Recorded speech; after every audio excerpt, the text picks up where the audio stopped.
Chapter 1. Alice Burton. West Palm Beach, Florida. Warm rays of sunlight beat on the dark waters of the mid-Atlantic, shimmering across its surface, highlighting the frothy waves as they tumbled in, pushing their way up the flattened sand to sip at the shoreline. Seagulls pecked at the water's edge, looking for fruits and seeds that had blown in or dead fish tangled in seaweed. It was late in the afternoon on Calico Beach, dog walkers and kite flyers in the distance, and a couple of boats out on the wavy water, pulling skiers across the glistening surface. Alice, Jake, and Sarah had the place all to themselves, their beach house nestled behind a dune with the nearest bungalows 100 yards in either direction. Alice sat up from her white beach towel. "You guys ready to get in the water? It looks amazing." "Looks scary to me," Sarah replied from beneath her tilted umbrella, the 12-year-old leaning into the sun. "You know I hate when I can't see my feet." Alice laughed. "Trust me, you'll love it." "I'm ready." Jake tossed his phone aside and stood. "Let's refresh our sunscreen first, kiddo. 10 minutes out there and you'll be burned to a crisp. Here, I'll put it on Sarah's back. Sarah, you can do your brother." Nodding, Sarah scooted closer to her mother, took the sunblock, and waited for Jake to sit. "Are you sure it's safe to swim out there?" Sarah asked. Alice glanced at the water as she rubbed sunblock into her daughter's skin. "Do you think the water's dangerous?" "I was reading about that big oil spill out in the Gulf, and I wonder if that could reach here. I don't want to swim in contaminated water." "It shouldn't be contaminated out where we are, honey. That happened in the Gulf and we're on the Atlantic side. While it's definitely a tragedy, the oil won't reach here. The water's perfect. Go ahead and get in. I'll be down in a second." Laughing and jostling, Jake and Sarah kicked up sand as they sprinted down the beach and hit the surf running, feet splashing as they leaned into the first wave, crashing against it and coming up sputtering. Alice turned to her beach bag and took out her phone, checking for messages from James and finding one waiting for her. "Conference is over. Just got back to the hotel, flight out of Denver tonight at midnight. Can't wait to see you all." Smile widening, Alice sent a reply. "Can't wait to see you too. Get here soon." She tapped on her usual news app but caught herself before it could open, closing it and putting the phone on silent and tossing it into her beach bag. It was supposed to be a vacation from the daily grind, a 7-day retreat from electronics, social media, and the 24-hour news cycle.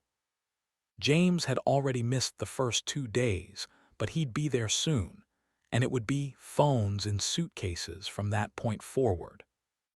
Alice stood in front of the long mirror, checking her aqua-green summer dress, pushing her hair back over her shoulders, touched by a light breeze blowing through the open windows as the air filled with fresh ocean and light perfume. She hollered over her shoulder, "Kids, are you just about ready?" "Yeah, Mom," Jake called. "I'm starving, but Sarah's taking forever." "Am not. We need to get going if we're going to make our reservations at Seafood Jack's." "How does a place with a name like that even have reservations?" Jake yelled back. Alice chuckled as she closed and locked the windows. Then she met the kids downstairs, locked the front door, and guided them along a paved walkway that ran parallel to the beach. They moved north past vibrant beach houses as the surf roared nearby, the kids in their light summer clothes and tennis shoes trotting along beside her.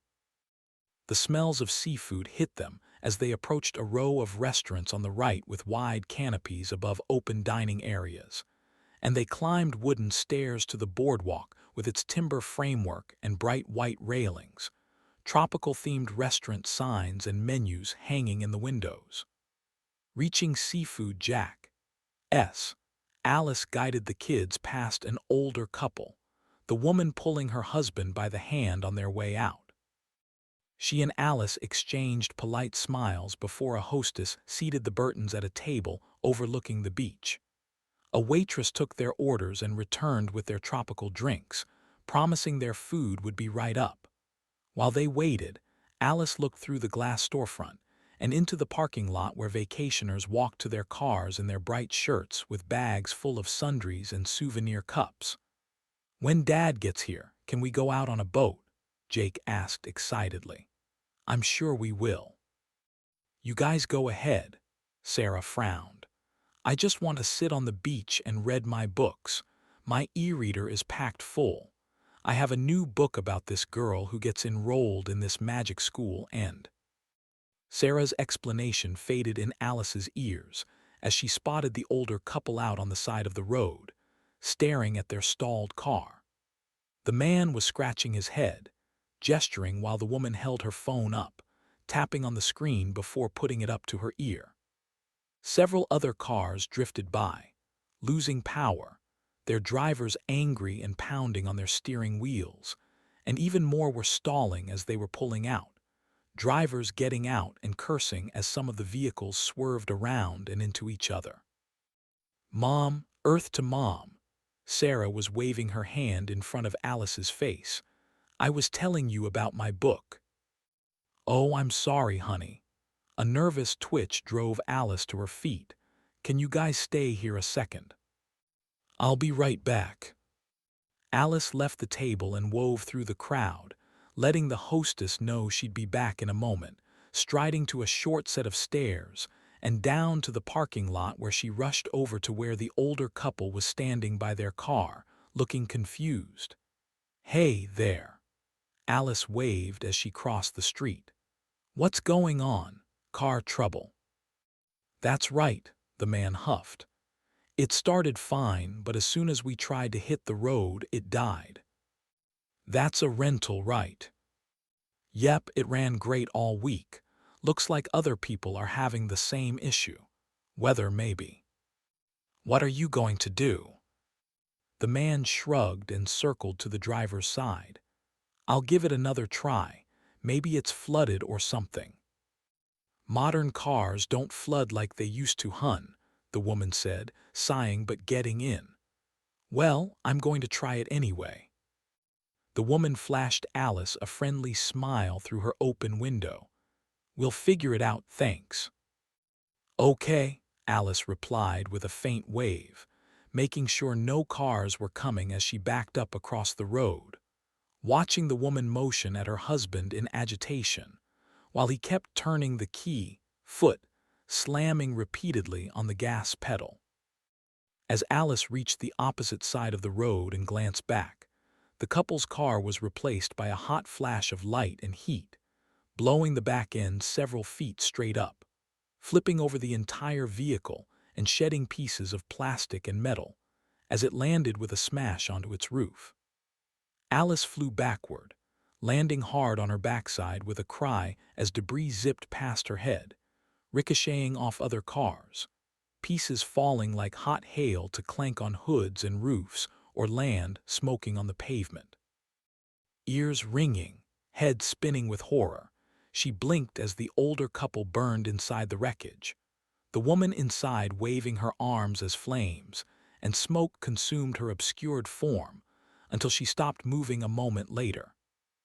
Alice uttered a cry for help that died on her lips, as she was suddenly ducking and rolling as more explosions erupted near her, glass shattering in every direction as fierce roars filled the air.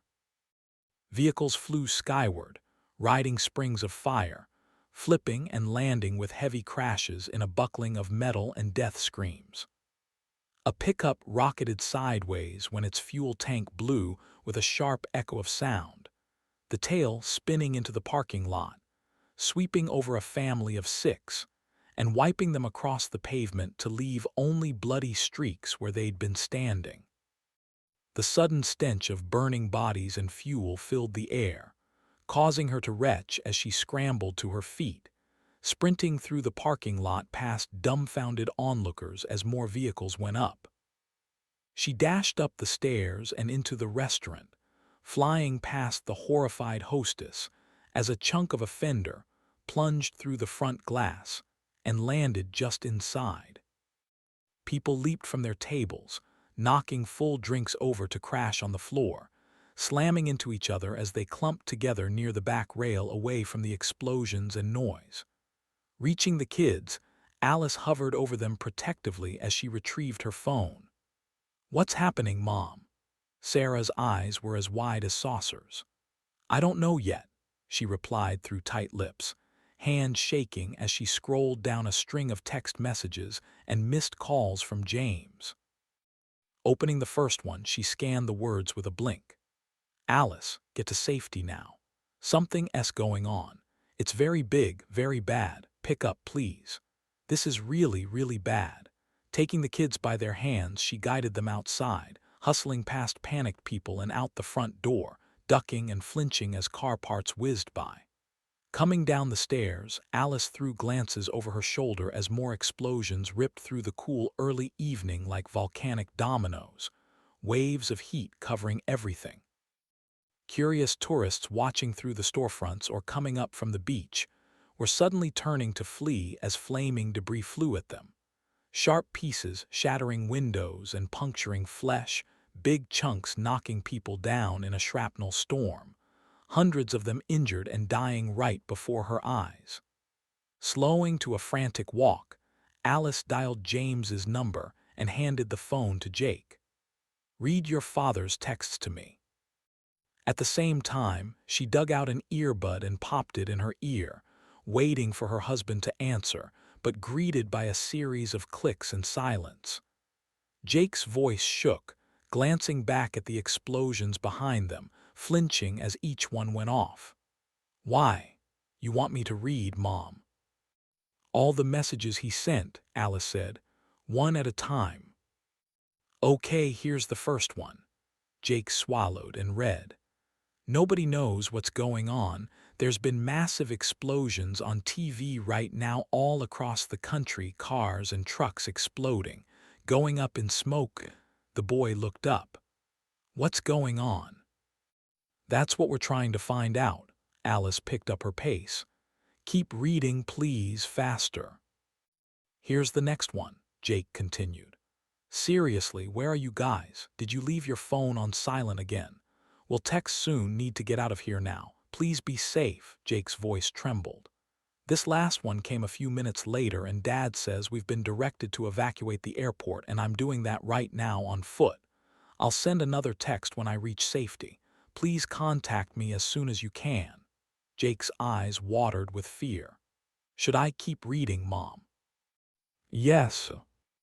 "Okay, next one says, Alice, I hope everything's okay there. There are planes falling from the sky, balls of flame, I'm not kidding. Stay safe. Call me." With every message, Alice's frown grew grimmer. Yet she hustled the kids along, glancing back to where even more explosions were ripping off deeper inside the resort town, coming not just from the vehicles but the buildings as well. Flame and black smoke curled upward into the afternoon sky, painting a swath of darkness across the fading blue that joined other billowing clouds in a nightmarish tapestry. "Mom, what does Dad mean?" Jake asked, jogging to keep up with her. "I don't know, but something bad is happening. Don't worry, we're getting out of here right now." They gave the bungalows and driveways a wide berth as more cars and buildings caught fire, charred debris everywhere. One economy van with surfboards strapped to the top had been launched forward through a beach house door, left perched at an awkward angle with the front end buried in the living room.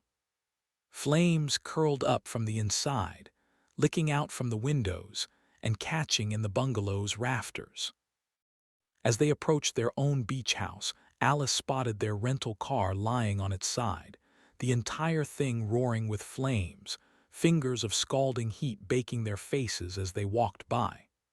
"Are we going to be okay in there?" Sarah asked as tears streamed down her face. "The flames haven't spread to the house," Alice responded. "We'll be safe for now." Letting them in, she said, "Go upstairs and get all your things packed. I want to be ready to leave at a moment's notice." Wordlessly, the kids tromped up the steps as Alice shut the door, took her phone out, dialed James's number, and huffed in frustration when nothing but static came back. With worry nagging at her stomach, she sent him a quick text reply. "We're safe at the beach house, but people are going crazy here. Cars are exploding everywhere, just like what you said. Call me ASAP. Please be safe." Moving into the kitchen, she placed her phone on the breakfast bar, arms folded as she stared through the rear window at the setting sun. Mind racing, she paced into the front room and looked toward town as an orange glow engulfed the rooftops, dark trails of smoke mixing with the darkening sky, smaller explosions marked by a dozen bright flashes in the distance. Biting her lip, Alice closed her eyes against the chaos, praying James was okay, trying to wrap her mind around what was happening. Far above the Burtons' beach house, the fading sunlight cast a dark hue over the town as wrecked vehicles raged with flames. Cinders rose on a cool Florida breeze to whisk across the rooftops and twirl against businesses and shops, wedging into cracks, tiny sparks growing in the crevices, catching the frameworks on fire while screams and shouts echoed out in the distance. Disbelief, anger, and death spreading like a plague. Ships off the Gulf Coast were not spared from the conflagration as they worked on the oil spill, and they too soon blazed in the night, the flames spreading across the water's surface, boiling the brine and sending thick folds of smoke twirling upward in the scorching winds. Travelers on the Florida highways got caught in a hellscape as they abandoned their burning cars, sprinting across the expressway, clothes aflame and trailing tendrils of smoke as the remnants of oncoming traffic struck them, sending their torched forms rolling across the highway. In every city and town throughout the United States, the explosions tore open the night sky, the air filled with cinder storms that spun across the cityscapes, lighting everything in a nightmarish glow. Chapter 2. Ryan Cooper. Somewhere outside East Lansing, Michigan. Ryan stood at the large bay window at the back of his daughter's house, looking out over the 25-plus acres that made up a large portion of their overall property. A soft dirt lane had a right-hand branch leading off to animal pens and barns, and in the distance stood a wide green pasture fenced in with a herd of sheep, a pair of goats, and a donkey, all being watched over by three Great Pyrenees lounging in the shade of a corkscrew willow. The yard was a beautiful rolling landscape of green with rangy patches of wooded areas off to either side, sugar maples mixed with medium-sized pink and white flowering trees, and a spattering of droopy-leafed black maples dotting the yard. Soft footsteps sounded behind him, and he turned to greet Helen, who came around to face him with a cup of coffee in each hand and a soft smile on her delicate lips. "Here you go, dear." "Thanks," Ryan said, taking the warm cup and wincing at the hot side before finally getting his finger through the handle and holding it up with a smile. "Got it." As Helen laughed, he blew across the surface and had a sip, enjoying the rich aroma drifting to his nose, the dark bitterness sliding over his tongue to give his senses a kick. "This is really good. Thanks." Helen smiled and turned to face the backyard with him, drawn to the chicken coop where hens pecked at the ground near the feet of a large rooster who strutted around like he owned the place. Another coop stood off to the side, guinea fowls and peafowls free-ranging nearby, and beyond those structures stretched a small pasture where a peacock sauntered by with its feathers folded and lying straight back. "That peacock doesn't look too proud today," Helen said. "Probably hasn't had his coffee yet." Laughing, Helen place-slapped his arm as she admired the grounds. "Alice and James have done so much with the place, don't you think?" "Well, it's not like our place was," he scoffed, "but I have to admit, they've done a great job." Slipping his arm around her waist, he looked off to the side where a bed of flat black panels sat turned up to the sky, soaking up the sunlight as the afternoon waned on. We taught our little girl well, and James is no slouch. He did well with the solar panels. You should see the ones in the barn. It looks like they want to go totally off-grid. Let me live in peace knowing I still got a few things up on the youngsters, Ryan chuckled, sipping deeply from his coffee cup, a pleasant warmth running through his body, following behind the first pinch of alertness. With a smile, he turned, limping slightly, holding his right leg to massage it as he headed back to the kitchen. I'm getting seconds. You want anything? I can get that for you, honey, Helen said, following him across the gray tile to the breakfast bar where he angled for the coffee maker and placed his cup next to it. Pot in hand, he started pouring when a muffled thump caught his ear. It was a distant sound, almost like a bump from the dryer when an exceptionally heavy load rolled inside it, though they weren't running any laundry. Placing the pot down, he turned to Helen. Did you hear that? I heard something, she replied, leaning her hip against the counter, holding her cup with both hands. But it sounded like the HVAC unit or furnace or something. You know how it sometimes knocks and clicks. Yeah, should be off, though. Not completely convinced, Ryan reached for the creamer, starting to pour it into his mug when a pair of muffled thuds went off, louder than before, shaking the house and causing the glass and silverware to rattle gently in the cabinets. That sounded like explosions. Close, too. Explosions. Helen stepped back to peer through the large bay window again. I don't see anything out back. Because it was out front, he said, leaving his coffee. I'm sure of it. Walking past Helen, he crossed into the dining room to stand before a pair of windows, with the curtains pulled to the side, sunlight bathing the yard in warm light. A spattering of flowering trees stood out near the edges, a pair of red oaks off to the right guarding the house, their brilliant red leaves glowing like fire in the sun's rays. A long lane flanked by ponds of blue water led down to a gate. Parts of the yard were filled with berry bushes and fruit trees, but it was the bright orange blooms of fire and smoke in the neighbor's driveway that held his gaze. Two vehicles flipped over in heaps of twisted metal, flames licking from the windows. Are their cars on fire? Helen asked. I think so. A thin hint of panic rose in his stomach, rising to a quick crescendo. Oh no, it could catch their house on fire. We've got to go help them. Helen gasped and slapped her hand over her mouth, and Ryan spun and grabbed his jacket where it hung on a chair, heading for the garage as he called back. Do the kids keep a fire extinguisher in the garage? That's what Alice told me, Helen confirmed, placing her coffee cup on the dining room table, snatching her jacket and hustling after him along the hall to the garage. Ryan hit the garage door button as he entered, a light coming on to illuminate shelves of gardening supplies, weed killer, and other odds and ends.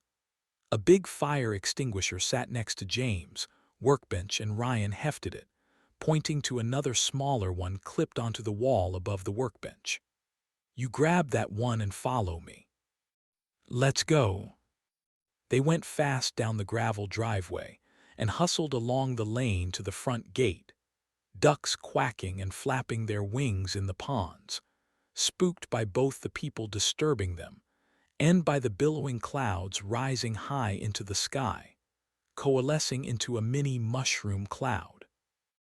By the time they reached the gate, Ryan's leg ached from ankle to knee, the muscles straining all the way up through his hip like they always did when he pushed himself too hard. He refused to slow down, unable to take his eyes off the flaming cars, the blinding heat, and the smoke gusting at them even though they were still a respectful distance away. One vehicle had flipped over, still basically where it had been parked, but it was teetering back and forth as flames and smoke rolled up from the bottom in continuous waves.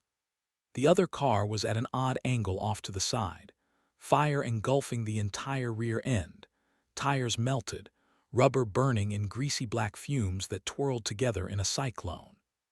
Car parts lay scattered everywhere, acrid vapor stinging his nostrils as the pair ran up into the yard, Ryan with a sheen of sweat forming on his face.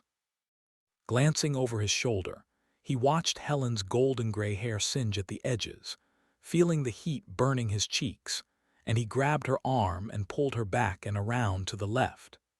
Since the nearest car had blown toward the street, they circled it using the path to the driveway. Arm thrown up to shield his face, he blinked at the detached garage where the first vehicle had popped straight up and flipped to leave flaming parts raining on everything. The garage was burning fast, the door blown off. The front right corner collapsed inward, crumbling as they watched the fire dance across the rooftop and crawl along the sides. A third vehicle had been parked inside when it caught fire, sitting askew in its spot, the shape outlined by raging flames. Turning to Helen, he pointed. "See the third car inside? That's why the garage went up so fast, and the cinders are drifting over to the house. How are we supposed to do anything with these?" Helen lifted her extinguisher, gesturing at it helplessly. The Jones family came flying into view on their left, Mike dragging a hose as Anita and their older kids were dousing the grass with buckets of water before running back inside to refill them. Jaw set with grim determination, Mike pulled the hose toward the garage, a skinny, lone man against all the heat and flame, getting as close as he dared, pointing the nozzle up and letting fly with an arc of cool water that fizzled out into steam the moment it touched the flames. "We're going to help them keep their house from burning down." Ryan rushed up and grabbed Mike's attention, showing him the fire extinguisher and gesturing toward the flames that burned a ragged hole in the garage's side, threatening to leap to the nearby house. Stepping aside, Mike made room, still drenching the siding as Ryan cut in and placed the extinguisher on the ground. With the nozzle pointed at the charred spot, he pulled the pin and jerked the handle, white spray ejecting from the spout and billowing up the wall like a snowstorm. Fire and retardant battled, producing a grayish smoke shocked through with orange flames that burst from the vents in the eaves. Helen stepped in beside Ryan, adding her extinguisher to the fight, but as much as they waved and sprayed the fire retardant, they only managed to put out a small section before they ran dry. Tossing his extinguisher aside, Ryan grabbed Helen's arm and drew her away from the heat, wiping the sweat out of his eyes. Mike turned his hose on the spot they'd been working on, the water drenching everything, hissing and dousing some of the flames. "You're making progress," Ryan shouted. "I've got another hose in the garage. Let me run over and grab it. I'll be right back." Without waiting for a reply, he waved off Helen's protests while he raced back to the house. Pain lanced up his leg, but he ignored it as he ran back up the long drive to the front stoop where Alice had a hose wrapped up in a wheeled cart. Detaching it from the spigot, he dragged it along the long driveway, pulling it across their neighbor's yard and up to the house, the wheels rattling against gravel and grass. Attaching it to the Jones front spigot, he cranked it on and hauled the hose to the side of the house, pointing the nozzle at the flaming eaves. "We have to soak everything," Ryan shouted. "I've got a more powerful nozzle, so I'll hit the top section and you work on the lower parts." "Okay."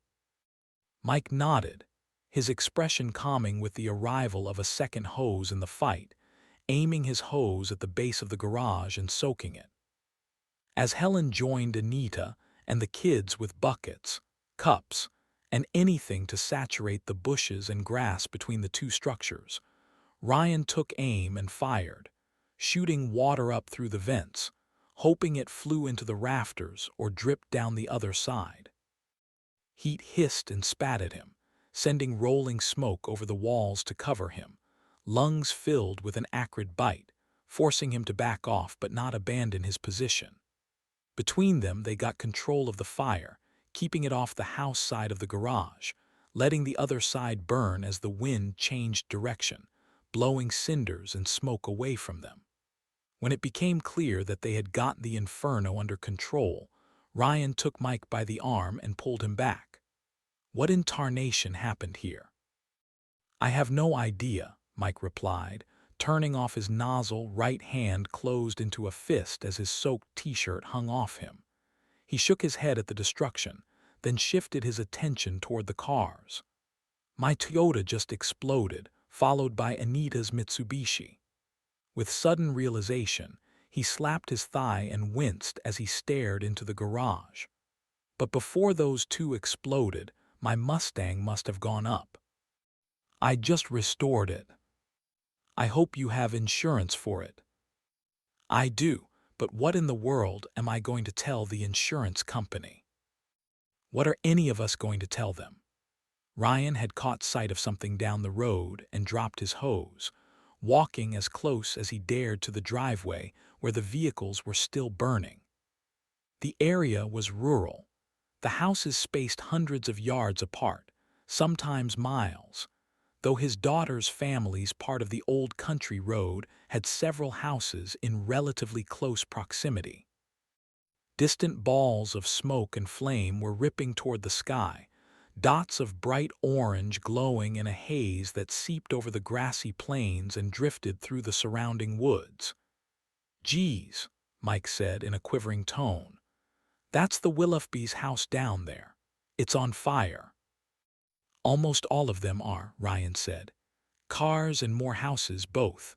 They're way up on the right where the road curves. See them?" "Yeah." Mike scratched his head as he turned his hose on his burning sedan out in the yard, his voice mystified as he half-heartedly tried to put it out. "What the heck's going on? I just don't get it."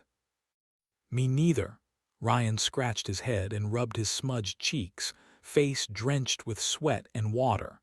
"What about the fire department? Have you called them?" Anita called 911 as soon as it started, but the lines were busy. "She'll keep trying, though." Mike groaned as he looked back at the vehicles. "Insurance is going to be a pain in my ass." Ryan patted his shoulder with a tired sigh. "When we get back to the house, we'll give them a try too, but I'm not sure if."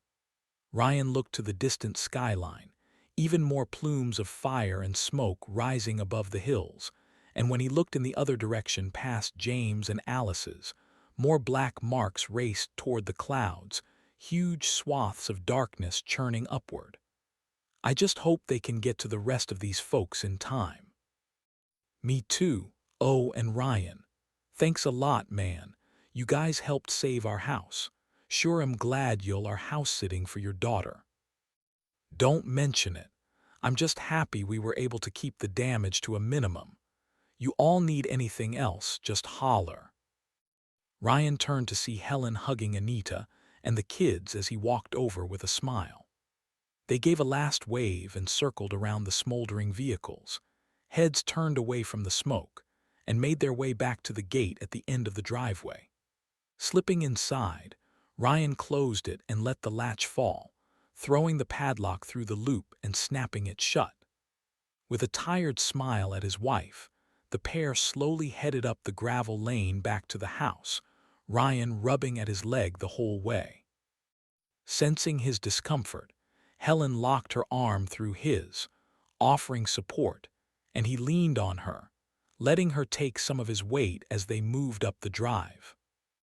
The ducks had settled back down, and if he ignored the billowing smoke on the horizon, the farm looked beautiful, the red maples standing on either side like guardians heralding their return.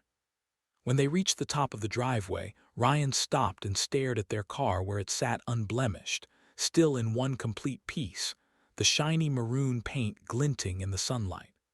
"What is it, honey?" Helen asked, looking back. "Oh, nothing. Just wondering, that's all." Lost in his thoughts, Ryan let his arms fall around her waist and guided her up into the house. Chapter 3. James Burton. Denver, Colorado. Sitting at Gate 42, getting ready to board his plane, James Burton put his book aside and picked up his phone, looking for some mindless news to distract him from the exhausting engineering conference he'd attended. The panels had been demanding as the competition was growing exponentially more challenging, putting a lot of pressure on him and his associates to make airtight presentations with sales quotas constantly in the backs of their minds. Sitting in the hard blue chair in the middle of the row, James watched people as they milled around or got a last-minute coffee. Kids were playing video games on their phones, staring into their laps despite the huge scenic window in front of them showing off the powerful jets as they flew in and took off, their bright lights blinking against the evening sky. With a dry smile, aware of the irony, he lifted his own phone and checked a few random news stories, scrolling idly. It was only when a swelling murmur filled the gate area, people mumbling, pointing, and walking up to the window to look outside that he, too, looked up. He put his phone aside, rising curiously in his seat, jaw dropping at the sight of several huge plumes of smoke climbing into the afternoon sky. James grabbed his book and tucked it under his arm, scooped up his duffel bag, and swept it onto his shoulder as he crossed to the window. The black clouds were growing at the far end of the tarmac, spreading out, covering the star-filled sky, though he couldn't tell what exactly was burning. Off to the left, a fuel truck cruising toward a waiting plane suddenly ignited in a whoosh of fire and smoke, the tail end careening off to one side, the crowd leaping back with a startled gasp before stepping forward to watch a tire roll across the tarmac. Flaming debris arced toward them, peppering the window with clanks and thuds and causing everyone to titter nervously, though no one moved to step away. "Stay back!" James shouted, gesturing, though no one was paying attention, too busy watching the events happening out on the airstrip. Before he could continue, a massive thump rocked the floor a few gates down.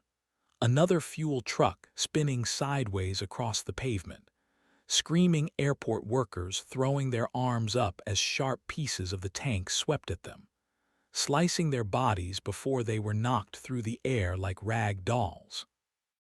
More trucks leaped upward on springs of flame, one bouncing 10 feet high and landing in a fireball that bloomed outward around the edges, catching aircraft ground crew in its scalding embrace, blasting over them, and sending them staggering across the tarmac with their clothes smoking.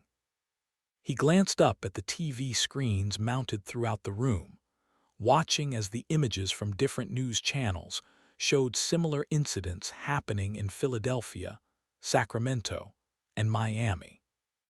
On one TV, a ticker scrolled along the bottom, "Disaster in D.C." Reports of multiple, high-yield explosions are occurring at Ronald Reagan Airport at the nation's capital.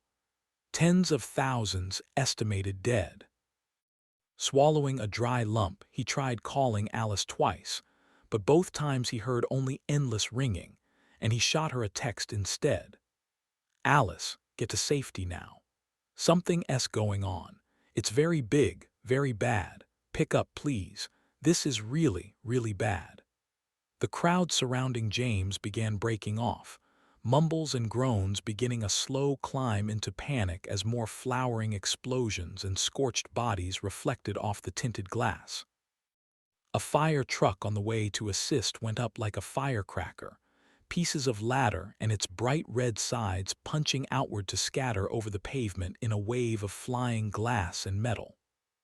Around James, members of the airport staff pushed everyone back, but people were glued to the scene, frozen, one woman arguing with a staffer who tried to turn her away, shoving back, getting aggressive with a snarl on her face.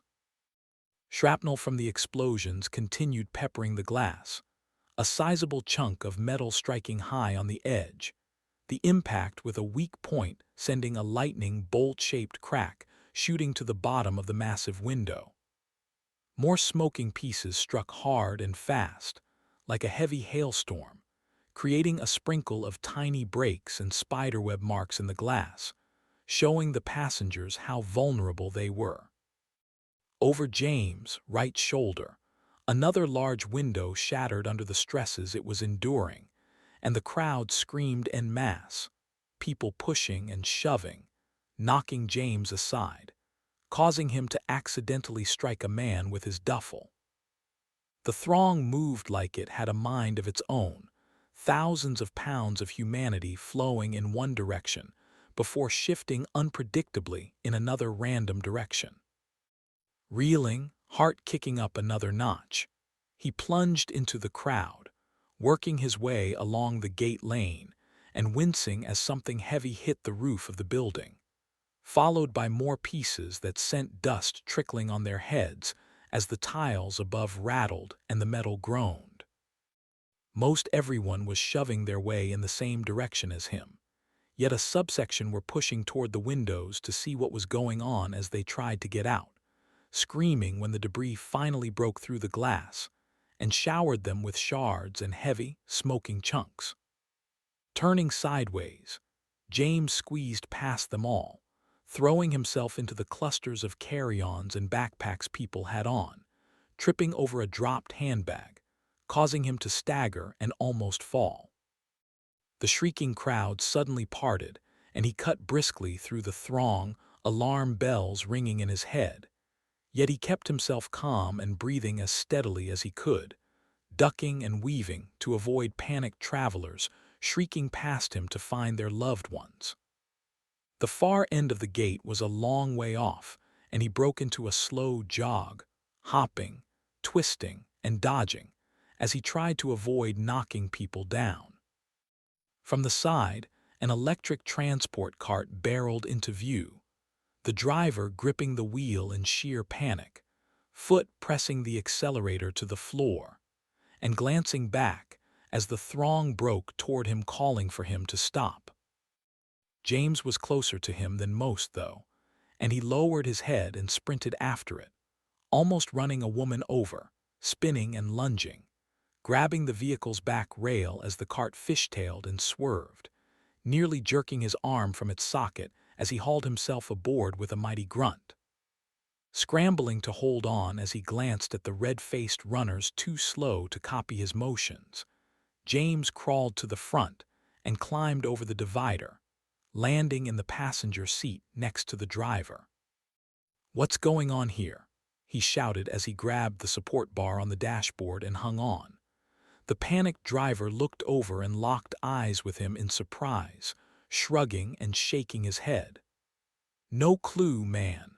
I just know the whole damn place is going up in flames, and I need to get out of here." "I agree with you there," he replied, glancing back at the crowd of hundreds chasing them. One by one, people got their feet twisted or were stepped on, faces planting onto the carpeted gateway only to be trampled, hands reaching out and grasping for help just before they vanished beneath pounding shoes. The transport pulled into a wide square with restaurants surrounding them and a set of escalators in the middle. James jumped out and nearly slipped on a puddle of something pink with pieces of ice, but he got his feet under him, adjusting his duffel and lunged toward the escalators.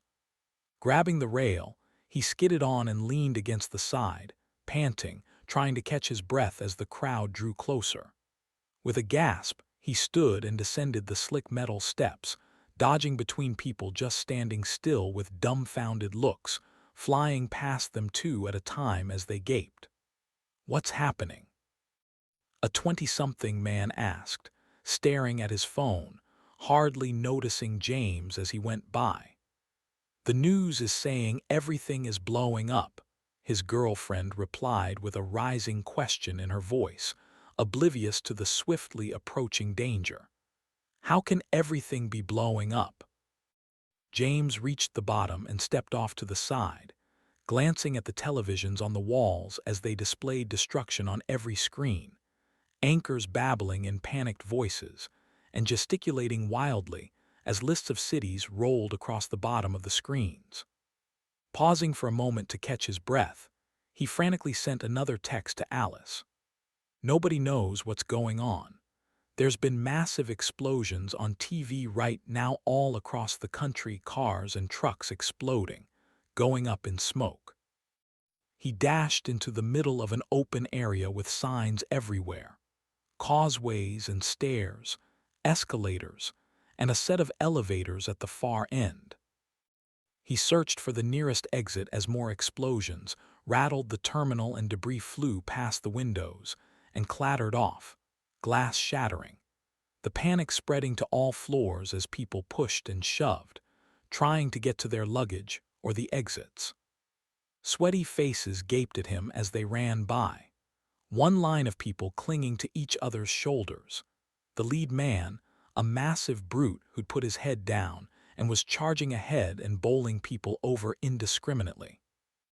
The air reeked with perfume, sweat, body odor, and the unmistakable scent of fear. And from the loudspeakers came a woman's monotone voice ordering everyone in all terminals, gates, and restaurants to make their way to the nearest exit in an orderly fashion. Someone slammed into him, almost knocking his phone out of his hand, yet he held on to it and spun away as he shot Alice another message. "Seriously, where are you guys? Did you leave your phone on silent again? We'll text soon. Need to get out of here now. Please be safe." Turning in a full circle, he glared at the sea of humanity that was growing more panicked by the second, their frantic energy fueling his own fear. James had been to the Denver airport many times and usually knew his way by heart, but in the confusion all the signs blurred together, arrows pointing to the different terminal pickup and drop-off zones, the obvious exits still packed with people. A mob of hundreds or more were heading for security, pushing past the airport police and airport staff who were backing up, holding their hands up and forming a paltry barrier against the furious, onrushing crowds. One uniformed man tripped, staggered backward and collapsed, not a single person trying to help him, feet stomping over him as he curled up and held his hands up to defend himself, finally disappearing beneath the mindless throng.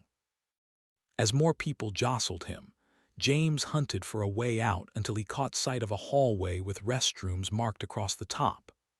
Putting his head down, he rammed forward, shouldering one man aside, dragging his duffel bag over a woman who was on her knees and trying to climb to her feet. With a glance at her terrified face, he turned to help her up when the crowd shifted, pushing everyone in the opposite direction and sweeping her out of his sight. James kept moving, reaching the hallway, looking back to see a few people following him and hoping he knew a different way out. While the restrooms themselves didn't have exits, there were sometimes employee doors in such side halls. When he got clear of the crowd, he spotted the steel door with employees only emblazoned on its placard and grabbed the handle and flipped it open, entering a short landing with a storage room off to the left and a metal stairwell leading down.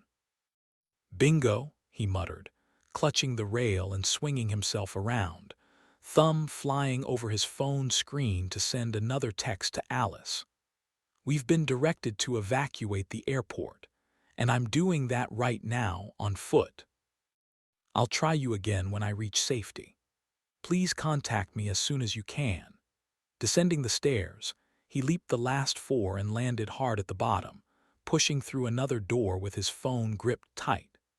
The throng drove against him, but he pushed back and knocked people off him, adrenaline pulsing through his veins. Head finally clear, he realized he'd come around to the terminal check-in, where kiosks stood in a row with travelers running past them for the doors while dragging their luggage and families in tow.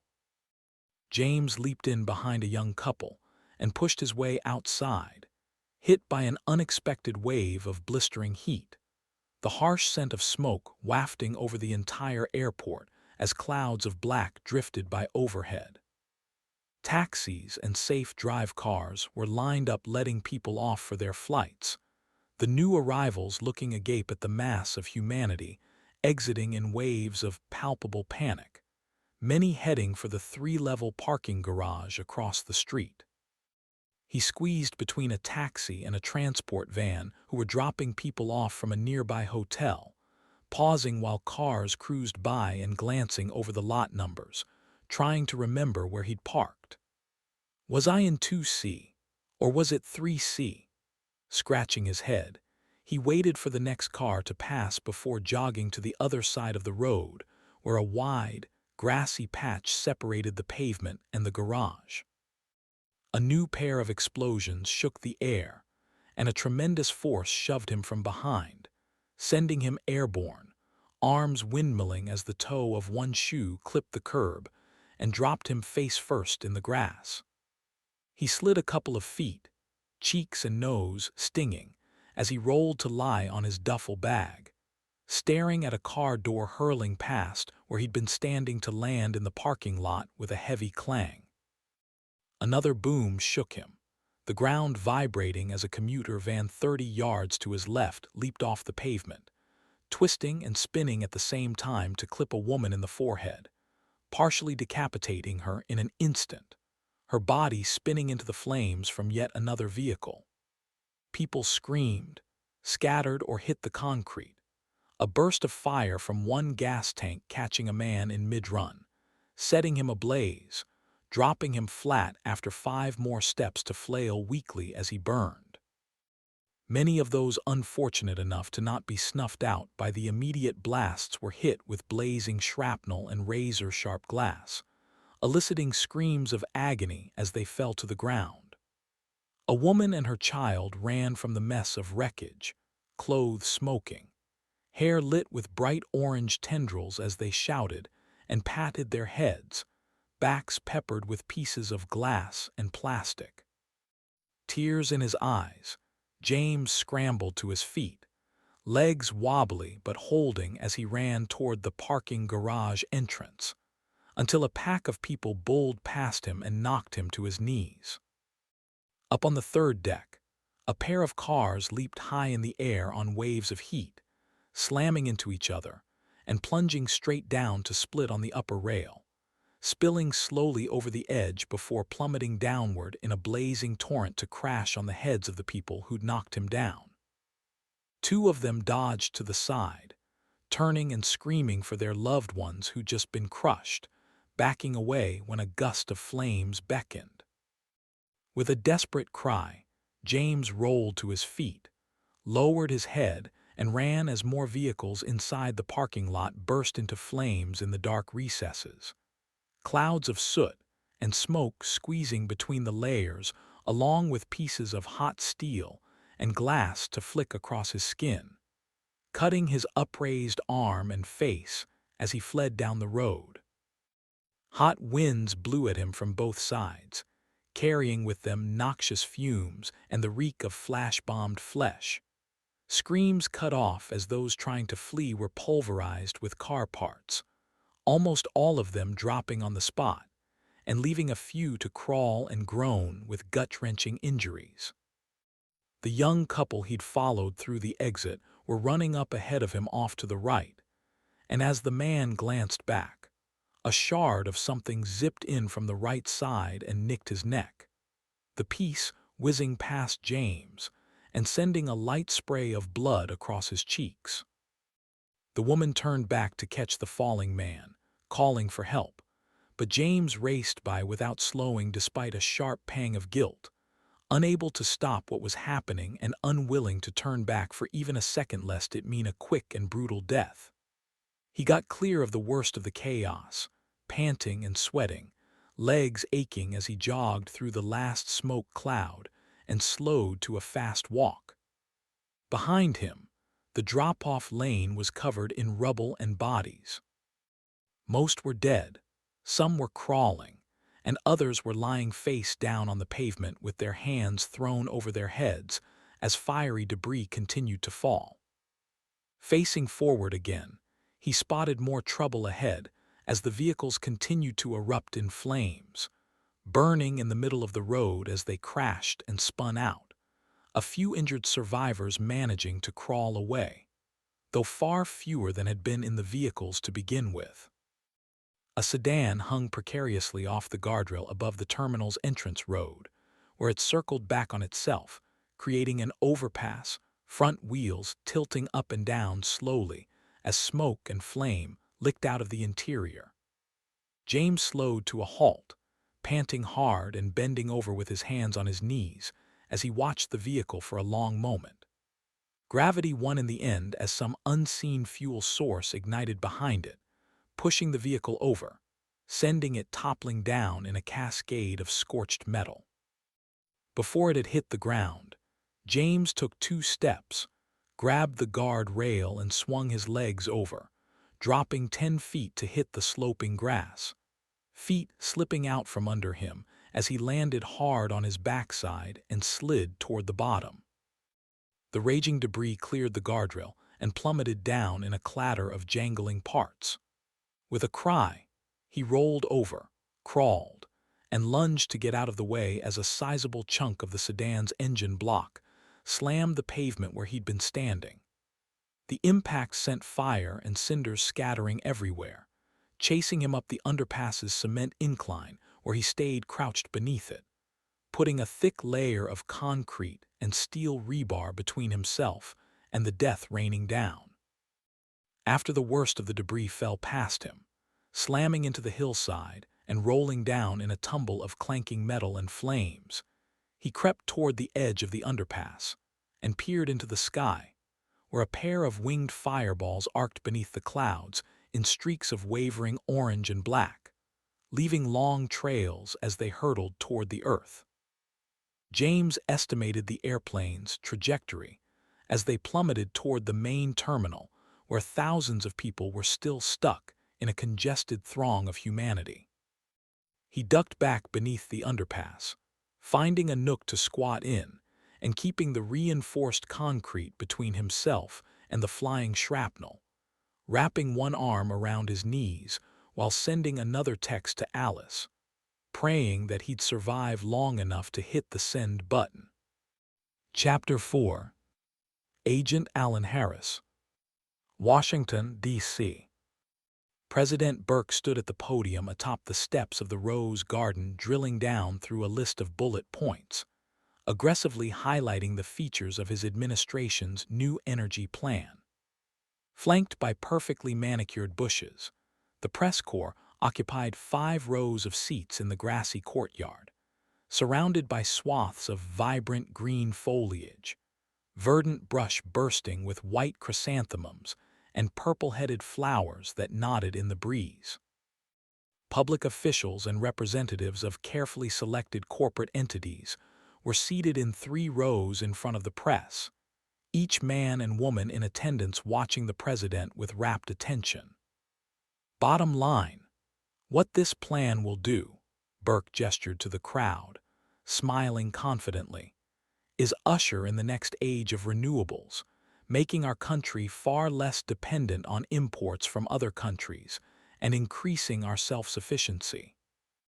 And with the new combination of nuclear and geothermal sites we'll be developing, we believe the United States can be a nearly 90% net exporter of oil, bolstering our economy and delivering on our pollution promises decades ahead of schedule. Cameras snapped as the president spoke, the attendees hanging on his every word, the live feeds rolling, swaths of cabling running back through the grass to television trucks assembled just past the hedgerows. His tall form gave the impression that he was looming over them and looking down from striking blue eyes beneath black hair and over a chiseled jawline, though he wasn't purposefully trying to be intimidating. Dressed in a dark suit and tie, hands clasped in front of him as status reports filtered through his earpiece, Secret Serviceman Alan Harris stood to the president's left, tucked behind a porch pillar. He gazed across the audience as camera flashes rose to a swell each time Burke made a point. "Looks like a quiet night." Security Chief Westbrook spoke in his ear. Just a handful of protesters outside the public gate, but facial surveillance came back negative with no big troublemakers on the list. "I want Harris and—" "Wait. Stand by security team." A spattering of muffled booms echoed in the distance, sounding like backfiring vehicles, only much deeper and denser, their tails ending in a series of longer whooshes.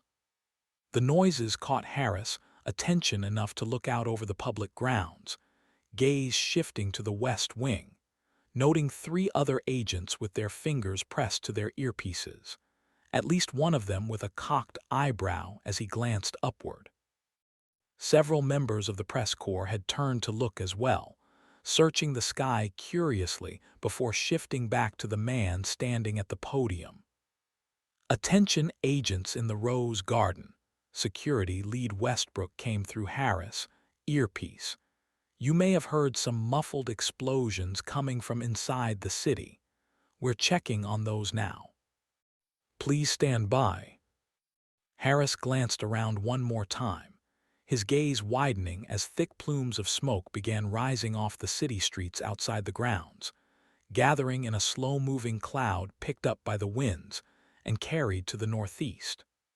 President Burke briefly looked upward but didn't miss a beat as he continued with his speech, though 2 more explosions ripped off close by, followed by a distant scream.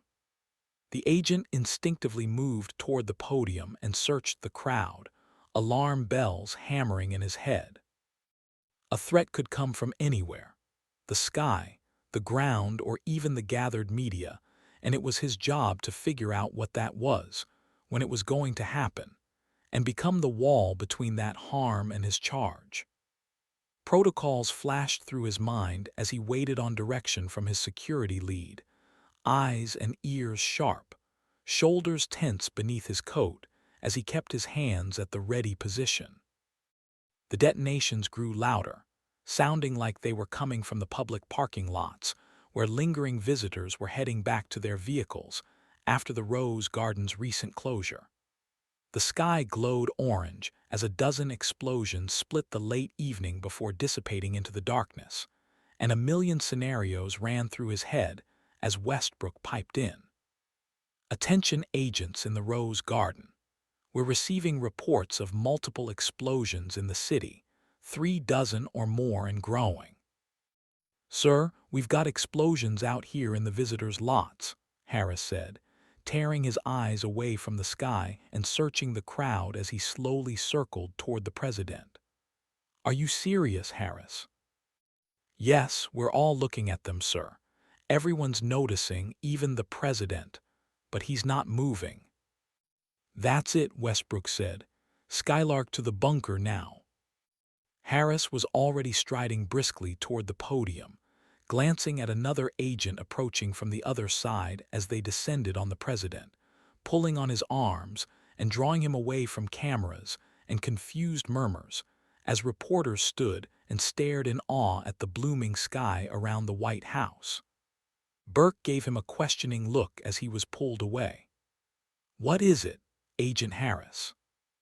"Come with us, sir. We'll explain on the way."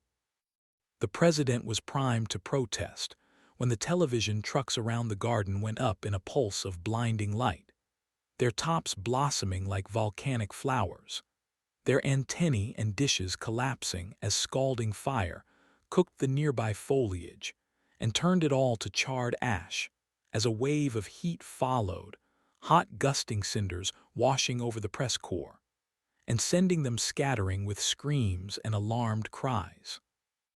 Burke tried to speak, but his words fell flat as the pair of Secret Service agents dragged him away, surrounding him as debris landed in the grass behind them, a few pieces clanking against the windows and leaving soot marks on the glass.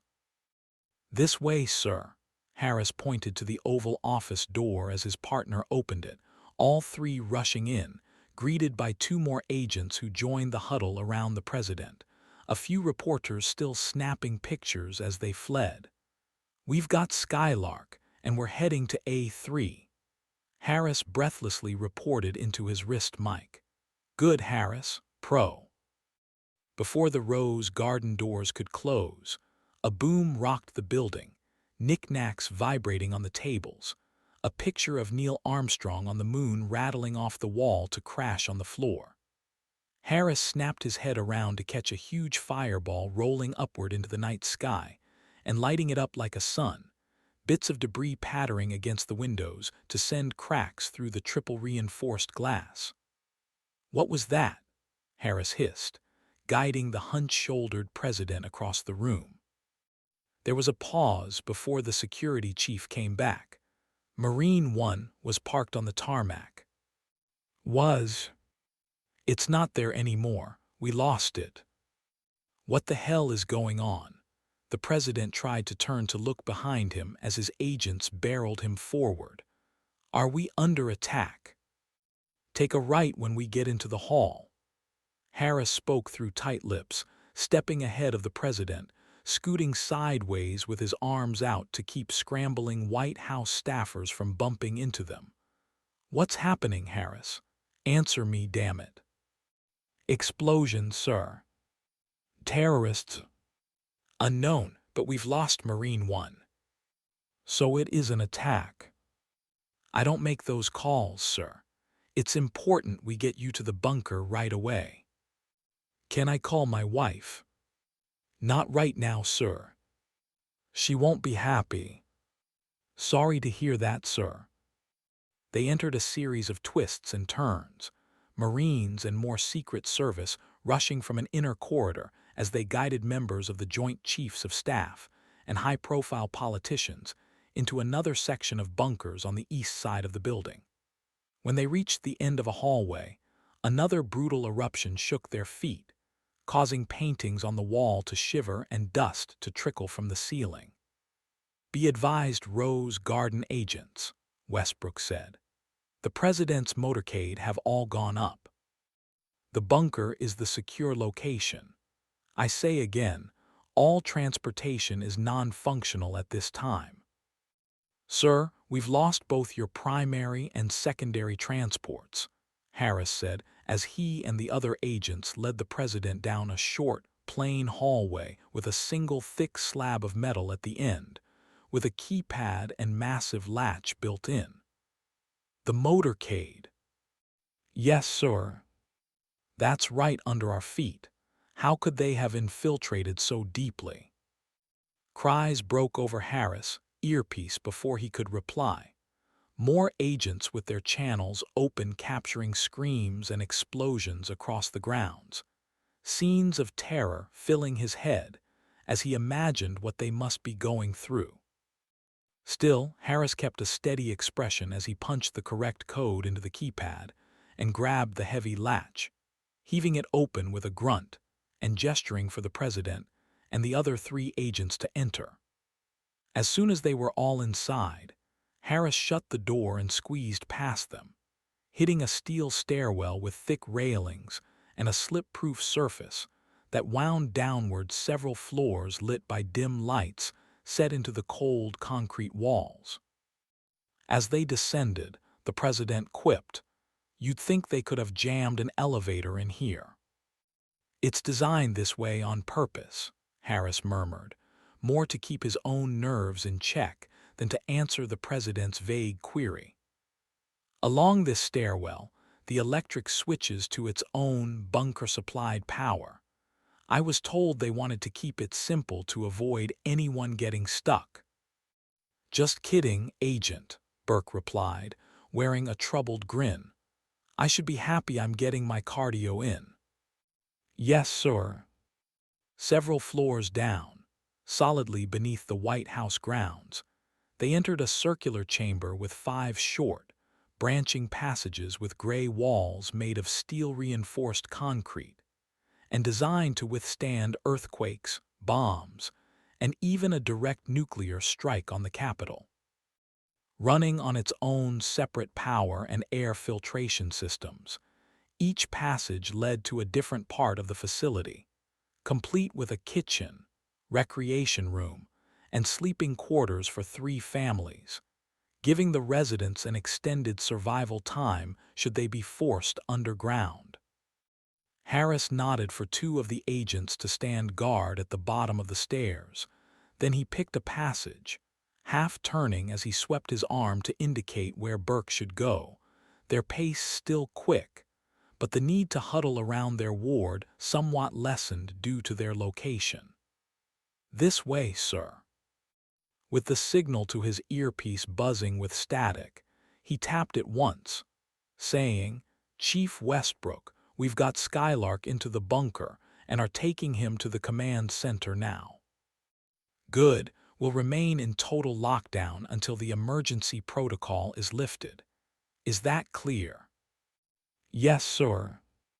Burke allowed his smile to grow slightly wider. "I'll bet you didn't expect to be doing this your first week on assignment with me, did you, Harris?" "No, sir." At the end of the hall, they ran into another thick metal door, and Harris punched in the right code and waited as the slab popped with a loud clack and opened inward. He shoved it wide enough for the president to enter, gesturing for the last Secret Serviceman to remain outside before he pulled the door shut behind him. The bunker was a 50-square-foot area with steel I-beams running across the ceiling and braces scattered throughout the room, riveted into the ceiling, and the floor with big metal plates. In the far corner was a plain door leading to the restroom, and dead center stood the president's desk carved from a massive slab of steel, with the presidential seal emblazoned on the front and facing the door. Stomach turning, he remained calm despite the terrifying noises still filtering in through his earpiece, sirens wailing, alarms ringing through the White House corridors as a fire raged on the first floor near the West Wing. Harris interrupted the line. "Be advised, Skylark is now fully secured in the command center." Burke had already circled to a plush office chair on the other side, facing 2 computer screens, the metal desk with panels of buttons and phones with blinking lights flanking a coal-black keyboard. "Secret Service and Marines have been deployed across the White House grounds," Westbrook said in Harris's earpiece. "They're being supported by our bomb squads and dogs. Stand by." Face illuminated by the screens, the president glanced up as he worked. "What are they telling you, Agent Harris?" The agent moved to the president's side. "We've secured the building, sir. Agents and Marines are moving out across the grounds with bomb squads attached to their hips." "Good," Burke kept looking through his screens. "I'm about to join a meeting, so you're going to hear a lot of confused and angry people. If you see me motion for help," the president chuckled, "get ready to shoot the computer, got it?" "Yes, sir." "That was a joke, Harris." Burke patted the young man on the shoulder. "You did good, son. We're safe now." "Of course, sir." Harris moved to the front of the president's desk, standing stock still with his hands clasped at his waist, eyes narrowed and looking at the floor as he listened. Voices filtered in through a speaker sitting between the monitors, some of them muffled like they were calling in from cell phones or had spotty connections. Harris recognized the voices of top commanders, members of the Joint Chiefs, and the Secretary of State, all expressing disbelief and incredulity as the banter grew raucous. Burke finally pressed a button on his keyboard and leaned closer to a gooseneck microphone on the side. "Okay, everyone, settle down. Just FYI, I'm locked in the bunker." He glanced up at Harris. "And I'm well protected and safe. We can get on to the business of figuring out what's going on. Robert, what are you hearing from Canada and Mexico?" "Toronto's been hit. Mexico City, too." Burke's shoulders sagged with morbid relief. "So, it's a bigger situation than a direct attack on the United States or the White House." "It seems that way, sir." Moscow called 30 seconds after you were whisked away, demanding to know why we were attacking them. You straightened that out. Yes, and our diplomats are working hard. It took a few minutes to assure China we hadn't just started World War III with them. I've personally got my counterparts from the UK and France on the horn. The casualty reports coming in are staggering. Paris is burning. They're estimating tens of thousands are dead or missing, and those numbers are skyrocketing. Support services are overwhelmed. It's the same in London, and well, everywhere, sir. Thanks, Robert. What about us, General? A baritone voice punched through the line, so loud it vibrated the speaker. Sir, this is General Pulaski. Whatever is happening, it's in every major U.S. city and every active military base. Every base? Burke asked, one eyebrow arched as he leaned forward with the beads of sweat on his brow glimmering in the monitor lights. That's right, sir. I've got hundreds of thousands of vehicles burning. Tanks, troop transports, our jets. Fuel storage, too. It's all we can do to try to put the fires out.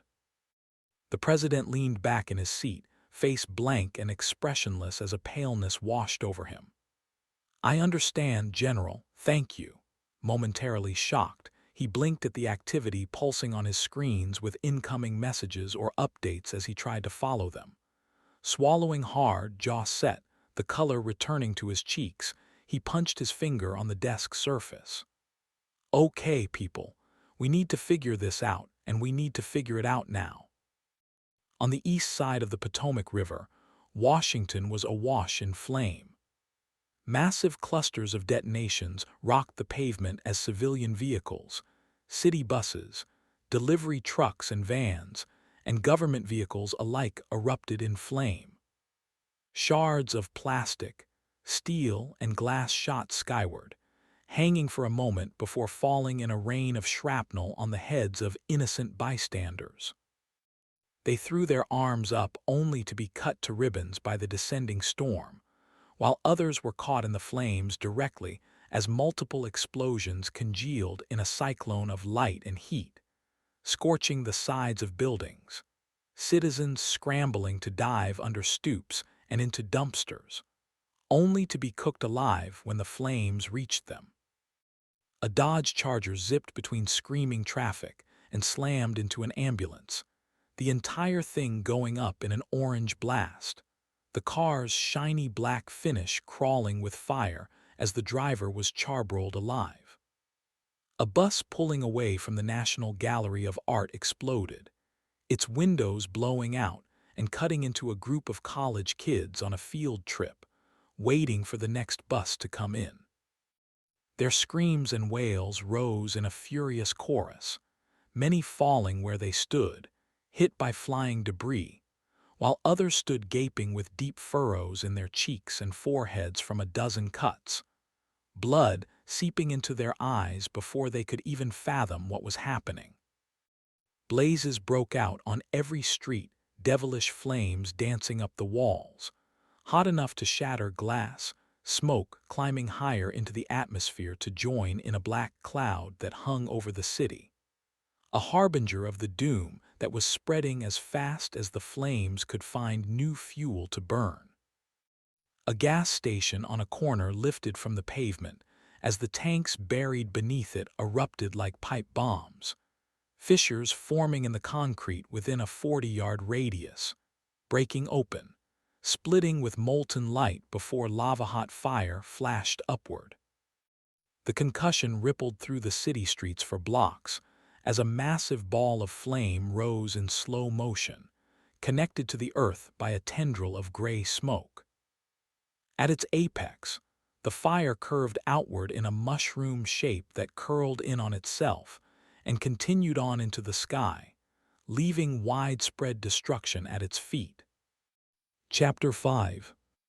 Alice Burton. West Palm Beach, Florida. Ocean waves crashed against the beach, their simple motions in stark contrast to the fires raging along the shoreline and beach houses burning to the ground, while the wharf and all its restaurants still blazed bright in the deepening evening. The burning township cast fluttering shadows in the sky as the rising smoke blotted out the moon and stars, the whole scene something out of a nightmare. It was well before midnight, and Alice was finishing stuffing 2 changes of clothes, some toiletries, a flashlight, and her phone charger into a tote bag, pausing to rest her hands on her waist, trying to figure out how to pack everything they had brought plus what they had purchased since arriving. She kept shifting things around, trying to get the best fit, finally giving up and turning to the dresser to scoop up her phone and check her messages. There'd been nothing from James since his last text, and no connection bars on her phone, and whenever she resent a message, it failed almost immediately. The power had gone out an hour and a half ago, but she'd scrounged up an old radio from the kitchen closet with working batteries and brought it upstairs, placing it on the dresser to listen while she was getting her things together. "My name's Steve Jasper, and I'm broadcasting from WFLA out of Miami. I've sent the staff home, except for myself and a few volunteers to keep the broadcast rolling, combining stories from the National Weather Service, national headline news, and call-ins from local residents who are reporting from the ground. Stay tuned for more updates as they come in. If you're listening to this broadcast in South and Central Florida, your power is probably out, and you know the explosions have something to do with vehicle malfunctions that are occurring across the broader United States. As of right now, the nation's military is on high alert, and almost every city has issued a state of emergency from New York to our own Governor Di Carlos here in Miami, his press release coming just prior to Florida losing power. Our police scanners are jammed with emergency calls and communications, though city services have all but shut down across the board. 2 hours ago, just outside the studio, I watched a Florida news helicopter explode in the sky right before my eyes. It was terrible. Though the station manager was trying to remain professional, his voice quivered as it piped through the old single-speaker radio. "We've not heard an official explanation from Washington yet, and there have been reports that the President of the United States has been taken into hiding for his own protection." Alice stopped shifting things in her tote bag and shook her head, chin falling as her eyes watered with tears, the disaster so incomprehensible that she could barely wrap her mind around it. Her parents were back home house-sitting, and James was trapped somewhere in Denver where his status was unknown. As far as we're aware, the government's emergency channel is urging citizens to stay indoors and avoid populated areas. They also advise everyone to stay away from motor vehicles of all types as the reports of spreading fires continue to roll in. The police lines are busy, and, well, to be frank, there's no way they can get to you, so stay safe out there and keep an eye out for looters. We have limited battery power here at the station, so I'm going to sign off to conserve energy. I'll open the channel once again in 1 hour, so don't forget to dial in for the latest news and information about the disaster. This is Steve Jasper, reporting from WFLA, Miami, Florida. The reporter's brutal honesty was both shocking and refreshing, given the situation. Stuffing her phone in her pocket, Alice exited her bedroom and called down the hall to the kids. "All right, guys. I've got everything I can carry and I'm heading down. You've got 5 minutes." Sarah hollered from her room, "But Mom, I can't fit everything I want into my backpack." "What are you trying to fit?" "All my clothes and my computer tablet and my e-reader. No matter how I fold everything and stuff it in, it just doesn't fit." "And it's not going to," she replied, pausing with her hand on the stair rail. "Just bring a couple of changes of clothes and your shoes and socks, and all your sandals too. We might be doing a lot of walking." but we just went shopping for all my new stuff before we came here." "Forget all that." Alice gave the girl's bedroom doorway a pointed look. "Just bring shoes, socks, and a couple of sets of clothes. If you notice a flashlight up there in any of the drawers, grab that too." "Okay, Mom, I'll see what I can do." 5 minutes, Sarah. Jake stepped out of his room with his beach backpack on his shoulder and a smile on his face as he stopped in front of her. "I'm ready to go, Mom. I already figured since the cars were blowing up that we have to walk, so I've got both pairs of tennis shoes and 10 pairs of socks." "Good job." She ruffled his hair as she came down the steps. Halfway, she paused, peering through the foyer window with her arm out to hold Jake back. "Wait a minute. Go back upstairs." "What is it, Mom?" The boy climbed to the top and turned around, craning his neck to see. "Just stay here a second. I see someone outside." From her position on the stairs, she could see the top half of two people walking by on the sidewalk. A man and a woman, squinting at the flaming rental car as they gave it a wide berth, each carrying duffel bags and backpacks. The woman was staring down the lane at the burning beach houses, and forcing the man to pause by gripping his shirt, she turned him and pointed at the Burtons' rental house, arguing until he allowed himself to be led back up the walkway toward their front stoop. With a shushing gesture to Jake, Alice headed downstairs and stepped up to the door, peeking through the decorative sidelight glass which was frosted, except for small patterns of clear spots the designs didn't cover. Two shadows approached, coming straight up to the porch and climbing up like they were going to knock before pausing as they seemed to whisper to each other while gesturing at the door. With panic squeezing her chest, Alice crossed through the wide, open entryway into the recreation room and looked around for a weapon. The room was large and elaborately laid out with a pool table, two small arcade games, a dartboard, and a small liquor bar and refrigerator. The walls were decorated with nautical artifacts, a steering wheel, a painting of a sailboat, and a sign that read "Captain on Deck." They'd barely had time to enjoy the house before the events of the evening, much less find something she could use as a weapon. Alice pressed her hand into her thigh, murmuring, "Think, think, think." There were some pool balls resting on the pool table, and she picked up the 8-ball and stuffed it in her pocket. Turning back, she spotted a rack of pool sticks in the corner, grabbing one in each hand and carrying them into the foyer. Spinning to the sidelight, Alice peered through the frosted glass again, catching whispers on the porch and watching as the pair shuffled closer while continuing to argue. Glancing upstairs, she gestured for Jake to come down, finger pressed to her lips as he descended quietly, gingerly stepping on the far edges of each step to keep them from squeaking. Smart. Eyes wide with questions, Jake glanced at the frosted glass and the shadows standing beyond it. Then he turned back to his mother and swallowed hard. She held out a pool stick, whispering, "Here, take this and stand behind the door. Don't say a word, got it?"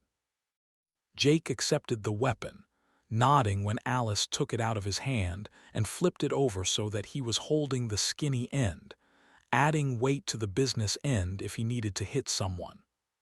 "Okay, back up in the corner there." The voices outside were whispering louder, caught in the middle of an argument, though she couldn't make out what they were saying. They continued edging toward the door, leaving her field of vision as they got ready to knock. Alice placed the second pool stick in the other corner and rested one hand on the doorknob, closing her eyes and taking a quick breath before she turned the handle and whipped the door open with a glare. They were a ragged pair, dressed in ratty jeans and soiled shirts, tennis shoes scuffed and barely hanging on their feet, their backpacks bulging where they hung on their shoulders. Their hair was lank and greasy, faces thin, pale arms riddled with scabs with clothes sagging off their frail bodies. Alice snapped with gruff agitation. "Can I help you?" The man stood frozen, and the woman jumped back with shifty eyes above sallow cheeks, her gaunt expression surprised for a moment before a half-smile appeared on her face. Stepping hesitantly forward, she glanced past Alice to peer into the house. "Sorry to bother you, but we were just down by the wharf earlier. Saw you and your kids come back here after all that stuff blew up down there." "That's right," the guy added, his voice rough, his chest full of congestion. "We were down there and we saw you." The woman shot him a dark glance before smiling wider at Alice. "Anyway, it seemed like one of you folks might have gotten hurt, since there was a lot of debris flying around and all. Thought it might be nice to come down and check on you. You know, since there ain't no police or ambulances around." "You just wanted to make sure we were okay, right?" Alice spoke skeptically. "That's it, ma'am." "We're fine." "Well, that's great," the man said, glancing past her into the house. "Good to know you folks are okay. Are the little ones okay, too?" "They're fine," Alice replied flatly. "That's what we like to hear." The man sniffed and scratched at the scabs on one of his arms. "With kids, this must be hard. You happen to know what's going on?"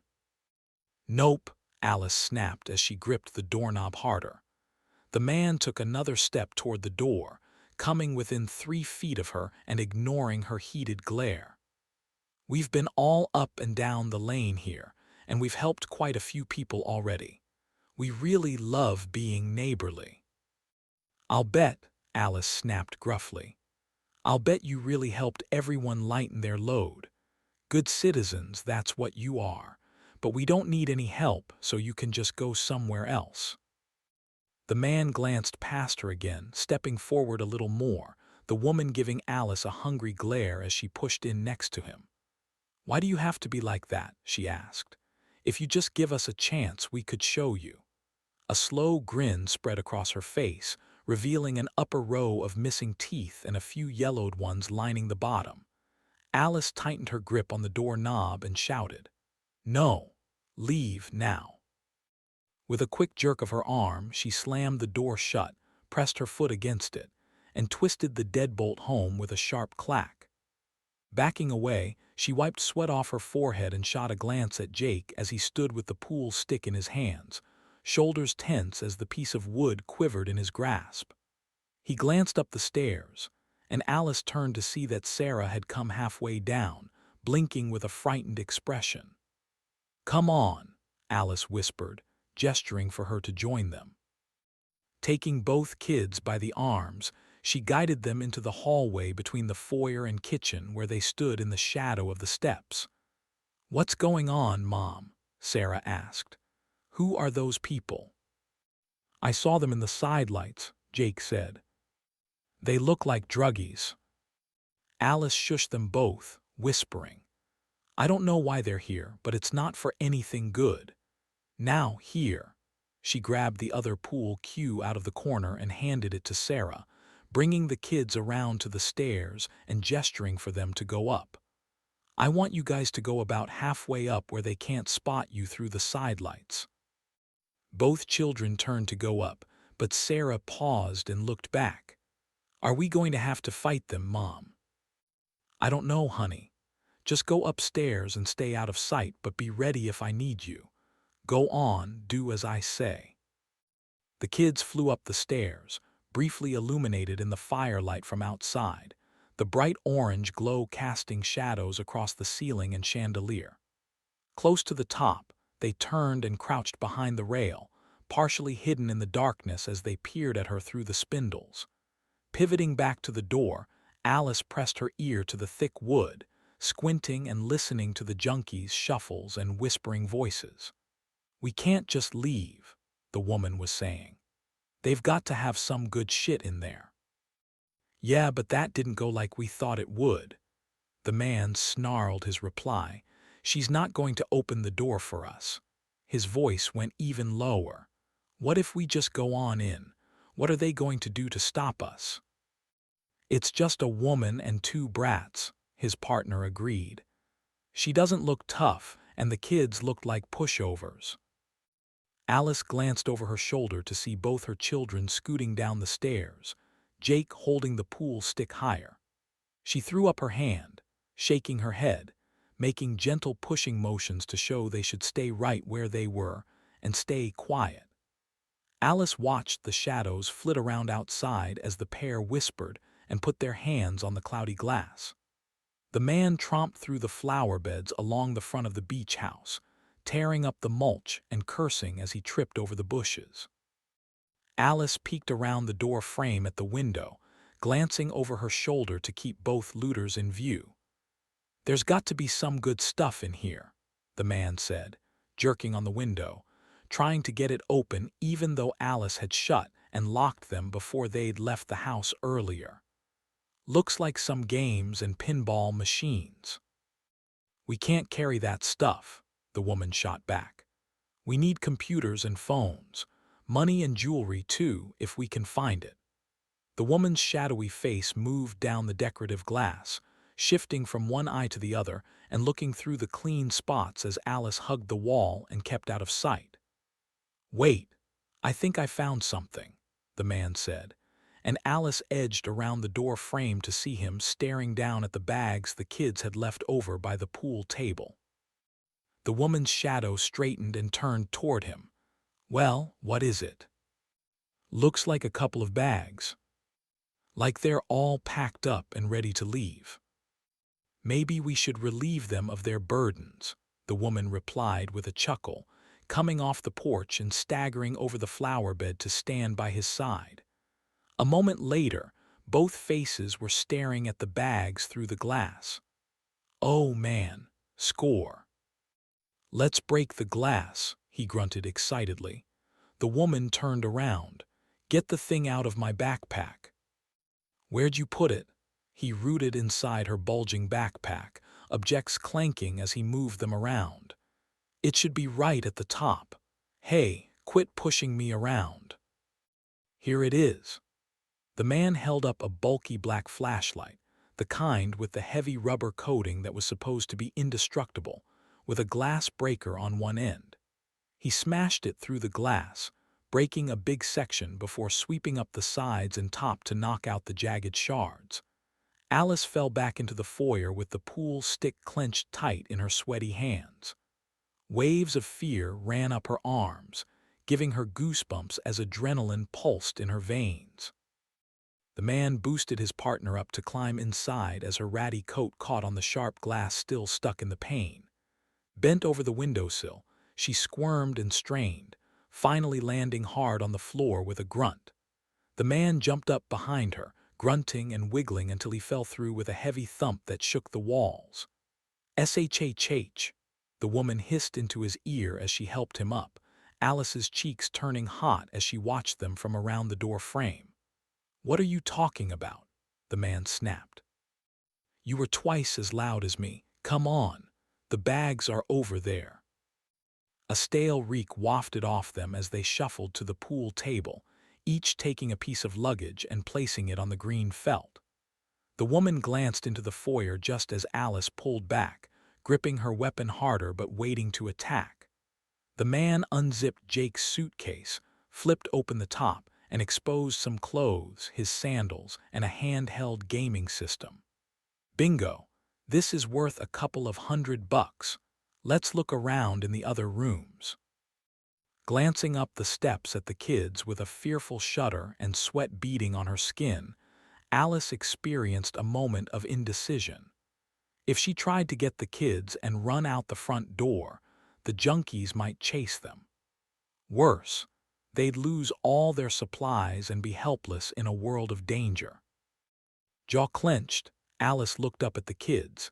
Then she turned and charged into the room with a few silent, broad steps, sweeping the pool stick in from the side and striking the man in the face with a sharp crack, rattling her hands and nearly knocking the cue out of them. The blow stiffened him straight, screaming in surprise as blood rushed from a wide cut across his forehead and ran into his eyes. "Gah!" The man took one step back and crumpled to the floor, head cracking against the edge of the pool table on his way down. Alice danced away, waving the pool stick threateningly as the man moaned and rolled around while the woman stared at him for a moment. Then she lifted her gaze slowly as she bared her teeth. "You hit my baby," she shrieked, stepping over him with her clawed hands up and ready to strike.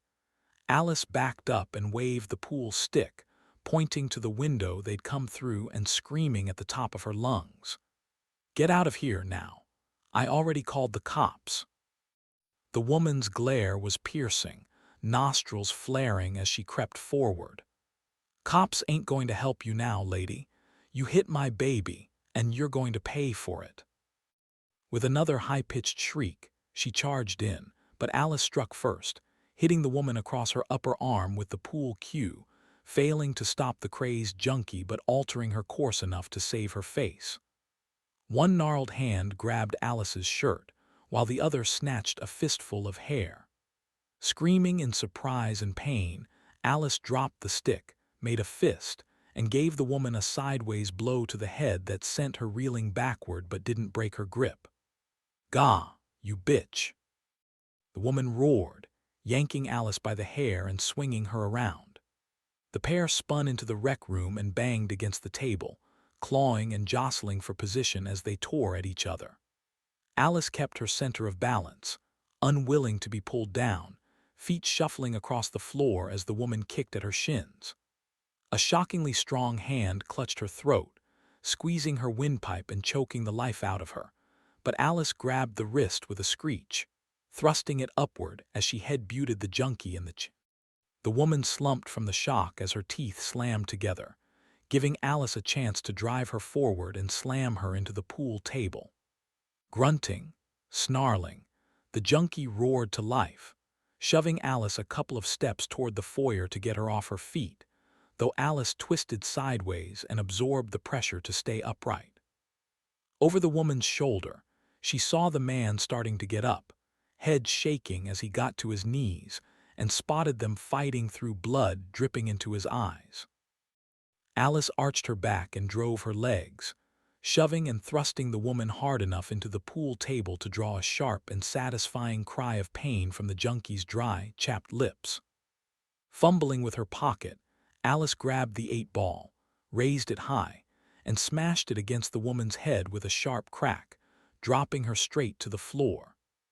The man was still struggling to rise, gripping the table's edge with white knuckles, expression furious as he lunged for her throat. Gasping and coughing, Alice scrambled around the pool table as the man chased her, staggering and half-walking himself around the table's edge on his hands as blood dripped from his chin. In her haste, Alice slipped backwards and caught herself on the edge of the pool table, giving the man a chance to snatch her wrist and jerk her upright as he raised his fist to strike. A pool stick cracked the man across the back, the wood splintering with the force of the impact as the man released her, and fell back to the floor with a heavy thud to reveal Jake standing behind him, eyes wide and frightened as he held the fractured stick. "Get back, Jake." Alice's hand was stinging as she scrambled backward, crawling, gripping the edge of the table and straining to rise. Sarah had come the opposite way and grabbed her mother's arm, helping her to her feet and holding out a fresh pool stick. Alice took it and waved it threateningly as she guided the children past the bedraggled woman and into the foyer, arm thrown out to keep the kids behind her. Once in the hallway, she unlocked the deadbolt, grabbed the handle, and threw the door wide. Body stiff with rage, she pointed outside, screaming, "Get out of here! Now!" Her voice sounded like a stranger's, riding a wave of primal energy from somewhere she couldn't explain. Heart pounding, her breath shallow and loud, Alice pointed at the open door and bellowed, "Come on, let's go, out." The dazed pair struggled to their feet, their nasty expressions wiped clean from their faces, the woman turning to wait for her man as she eyed the menacing pool stick.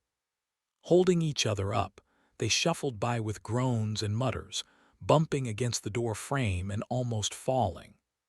When they were outside, Alice grabbed the doorknob, slammed the door shut, and locked the deadbolt with a clack. Snapping around, she put her face to the sidelight and watched as the pair staggered along the walkway to the street, holding each other for support as they turned left and moved along the sidewalk. With the immediate danger averted, Alice put her back to the door and slowly let herself sink down to the floor, breathing heavily while the kids fell to their knees next to her with horrified expressions on their faces. Jake still held the broken pool cue, the piece quivering in his hand as he touched her shoulder. "Are you okay, Mom?" Alice blinked at him dazedly, though when Sarah leaned in and rubbed her mother's forehead, she snapped awake. "Yes, I'm fine, I think. Are you two okay?" Both nodded, but Sarah barely held her panic in check. "What just happened, Mom?" "Seems like people are getting crazier a little faster than I thought they would." Alice peered into the recreation room. "Hey, it looks like they left some bags behind." The man's backpack had dropped to the floor and spilled its contents everywhere. "Guys, help me up." Each child grabbed an arm and got her to her feet. Then Jake walked over and fell to his knees next to the backpack, spreading the top open as he peered inside. "Sarah, bring me the flashlight, would you?" "Yeah." The girl crossed to where it had fallen and scooped it up, taking it to Jake with Alice right behind her. "Be careful, Jake. You don't know what's in there." It looks like just some canned food, some bottled water, and a new pack of men's t-shirts, still in the bag." Jake moved them aside, smartly placing the survival items next to him. "And wow, look at all this jewelry." He pulled out strings of pearls, elegant golden necklaces with pendants that shined in the flashlight beam, and a pair of chokers all entwined in his fingers. "I'm not a jeweler," Alice said, "but that looks like expensive stuff." "I can't believe they de-steal so much." Sarah wore a disgusted expression. "We can't keep any of it." "No, we're not taking any of the valuables. Let's put that stuff in a jar in a cabinet in the kitchen. Once this is over, I'll notify the beach house owner and let them know they have some stolen property inside. Can you do that for me, Sarah?" "Absolutely." Sarah took the jewelry from her brother with a smile and then carried a handful of it along the hall and into the kitchen. "What about the rest of the stuff?" Jake asked, holding the bag open and shining the flashlight beam inside. "Looks like this is a few houses worth of goods." Alice chewed on the inside of her lip for a moment. "We'll take the food and bottled water, whatever we can carry." Patting the pool table, she said, "Go ahead and line up everything here." Footsteps came down the hall, and Sarah popped back into the room. "Did I hear you say we're taking the food and water?" "That's right, we're packing up and leaving." "Going out there?" Jake nodded at the window. "We can't stay in the beach house. More people like them will be by soon, looking to loot and hurt people, and these pool sticks won't be a very good defense against them." "Seems like we did pretty well with them," Jake replied as he lined up several cans of spaghetti and meatballs, ravioli and soups. "We got extremely lucky, kids," Alice explained in a shaky voice. "If it had been anyone except a pair of drugged-out junkies, I'm not sure this would have gone so well for us. No, we can't defend ourselves here, and besides, I'm not interested in hanging out in a remote house on the beach of all places. We need to get moving and keep moving." "Where will we go?" Sarah asked in a plaintive tone, her worried expression deepening as she put her arm around her mother's waist. "We're going home, somehow." Alice returned the hug. "Come on, let's finish packing up a few things but keep it light. Then we'll head out and see just how bad the world's become." Chapter 6. James Burton. Denver, Colorado. The distant explosions from the terminal and nearby parking lots haunted James for hours as he alternately sat, knelt, and laid on the concrete slope beneath the overpass. There were massive puddles on the road, and the bottom of the embankment was soggy and wet. Where the debris had landed in the water, pieces sizzled and popped, leaving an oily sheen on the surface with larger chunks smoldering and giving off trails of smoke that rolled up into the sky. Several vehicles had exploded beneath the underpass before he'd gotten there, spreading wreckage across the pavement. Car parts, fenders, and seats were scattered everywhere, and a foul-smelling smoke rolled off the smoldering leather and cloth coverings, wafting through the girders and I-beams above him, pouring around the edges of the overpass to billow away.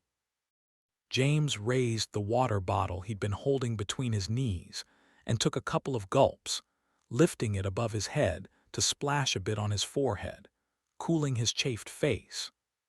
Using his shirt from his duffel bag to dry himself off, he stood and started preparing to leave. He'd been waiting for the worst of the disaster to be over, hoping there'd be less of a chance of having flaming debris rain down on his head before setting off. Still, every hour of inactivity that passed brought annoying anxiety, and the desperate need to reach his family that fueled his anxiousness to get moving once again. His inability to reach anyone via phone or text didn't help either, and sitting still for hours had pushed his fears and paranoia to new heights. With a heavy sigh, he swung his bag on his shoulder and started down the concrete slope. At the bottom, he turned a full circle, looking away whenever an especially thick cloud of smoke drifted by.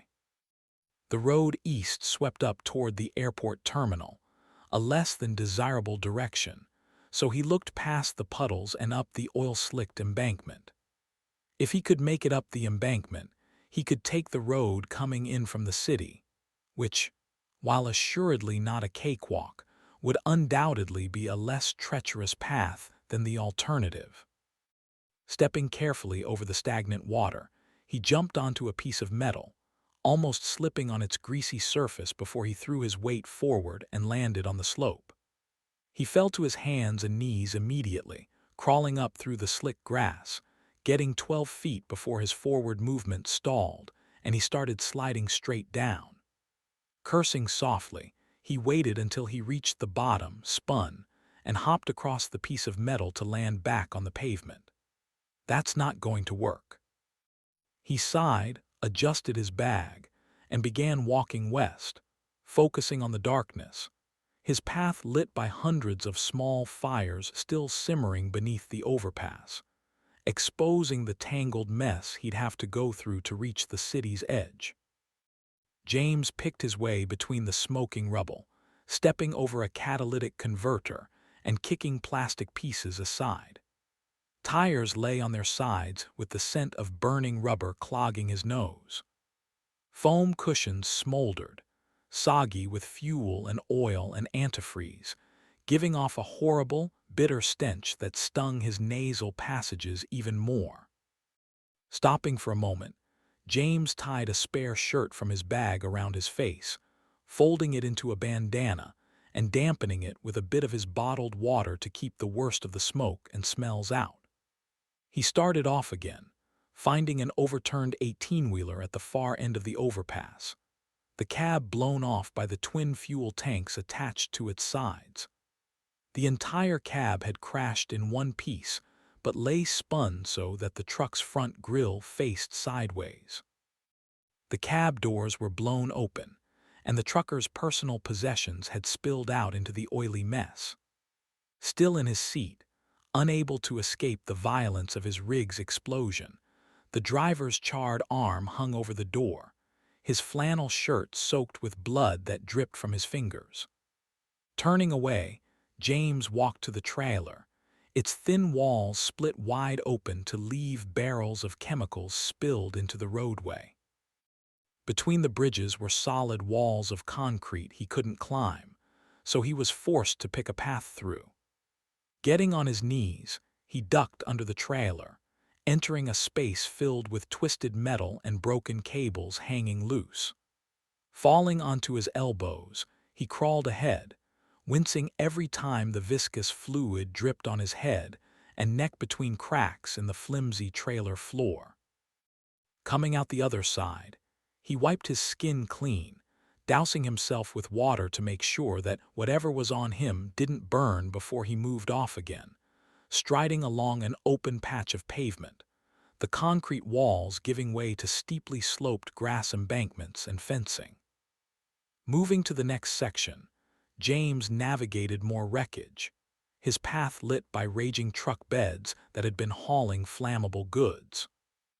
When he stepped into an open spot devoid of wafting smoke, he caught sight of the distant city off to the left.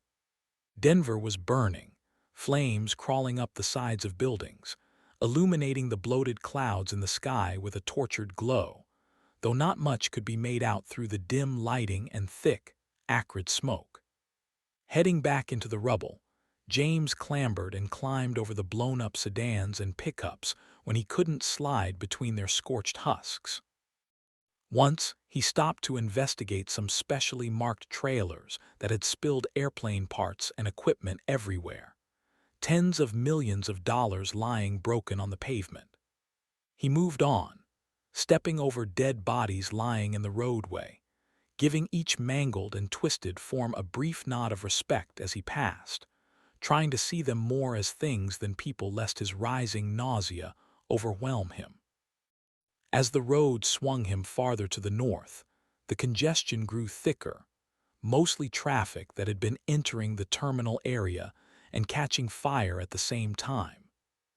Pieces of aluminum hung from the highway rails, forcing him to skirt an entire pickup truck balancing up there, half hanging on and looming above his head. A small part of him expected to hear cries for help from around the area, though the silence was nearly complete, except for the crackling flames and ticking metal, nauseous vapors making him dizzy with their fumes as they penetrated his makeshift mask. Puddles of oil and other chemicals coated the pavement, dripping from the wrecks above as they seeped through the cracked concrete. Brick dust trickled on his head, and he was forced to dodge larger pieces that smashed around his feet.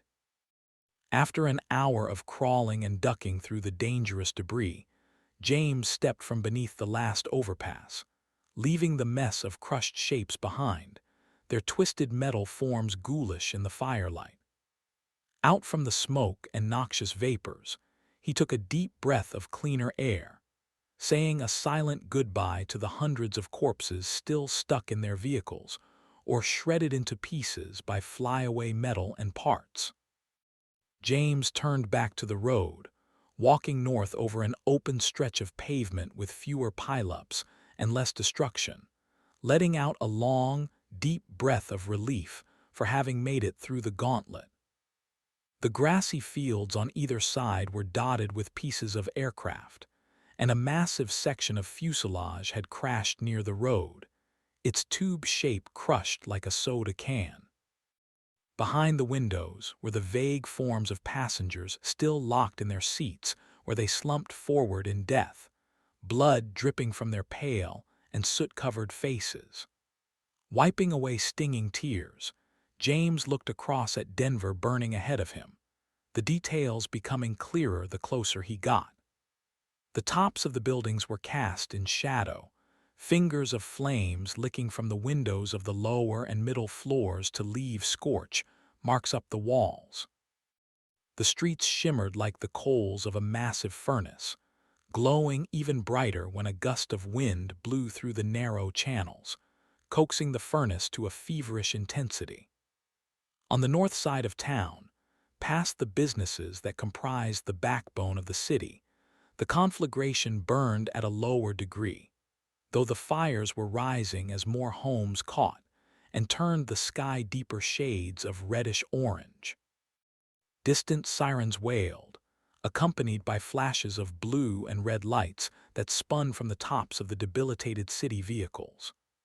There was no movement to the emergency lights that still shone, just a torrid flood of blistering heat and waves of smoke engulfing the skyline. James imagined the screams of the dying as he walked a mile and a half toward the growing destruction, not relishing the idea of having to find a way through such a place. The wide-open fields around him were cast in pitch blackness to add a surreal tone to the night, and the thought of Alice and the kids struck him again. He dug out his phone from his pocket and turned it on for what felt like the 100th time, staring at the screen for several seconds before checking to see if there were any messages. Scoffing at the lack of signal, James shook his head at his empty inbox and fought back a wave of dread. Powering down the phone again to save the battery, James put the device away and gazed ahead of him, noticing a blazing parking lot off the opposite lane to his left. Angling across the median, he strode to the other side and turned into a short entrance lane. At its head was a guard booth, check-in kiosk, and a big sign that read long-term parking, Lot B gazing out across the lot and its smoking vehicles. He wondered if there was something left that he could drive. Can't be that every single one has blown up. James murmured to himself as he ducked beneath the gate and stepped into the first row of glowing metal on his left, the heat singing his cheeks as he strode through the raging wreckage of cars twisted every which way. SUVs, pickups, and sedans with their paint peeled off lay everywhere, glass shattered and twinkling on the pavement, clouds of sweet antifreeze, and the flatter taste of oil hanging heavy in the air. There were areas in the center of the lot where the flames were simply too hot to approach, vast swaths of vehicles that had detonated at the same time to land in a pile of tangled steel. A blue sedan with its nose pointed at the ground was squeezed between a couple of trucks as the pungent scent of burning flesh rolled off the wreckage in waves. James pressed past a white town car and a sporty Civic whose front ends were crushed together, left unburned as the rear parts spouted flames and smoke. Beyond those hulks, the west lot came into view, but as he strolled past the wrecks, he couldn't spot a single car or truck that wasn't damaged beyond repair, nothing that would get him on the road and out of danger. Squinting and peering through a break in the flames, he noticed a darker section up near the north corner where the shapes of living, breathing people shifted and moved. Arm thrown up to protect his face, he leaped upon a hot hood and slid across to the other side, jogging away from the worst of the blaze toward the milling people.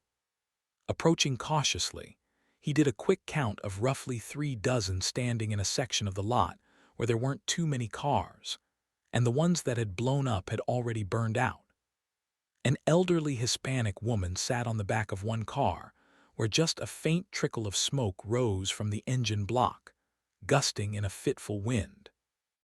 She was sobbing, face in her hands, heels propped on the bumper as a younger man consoled her.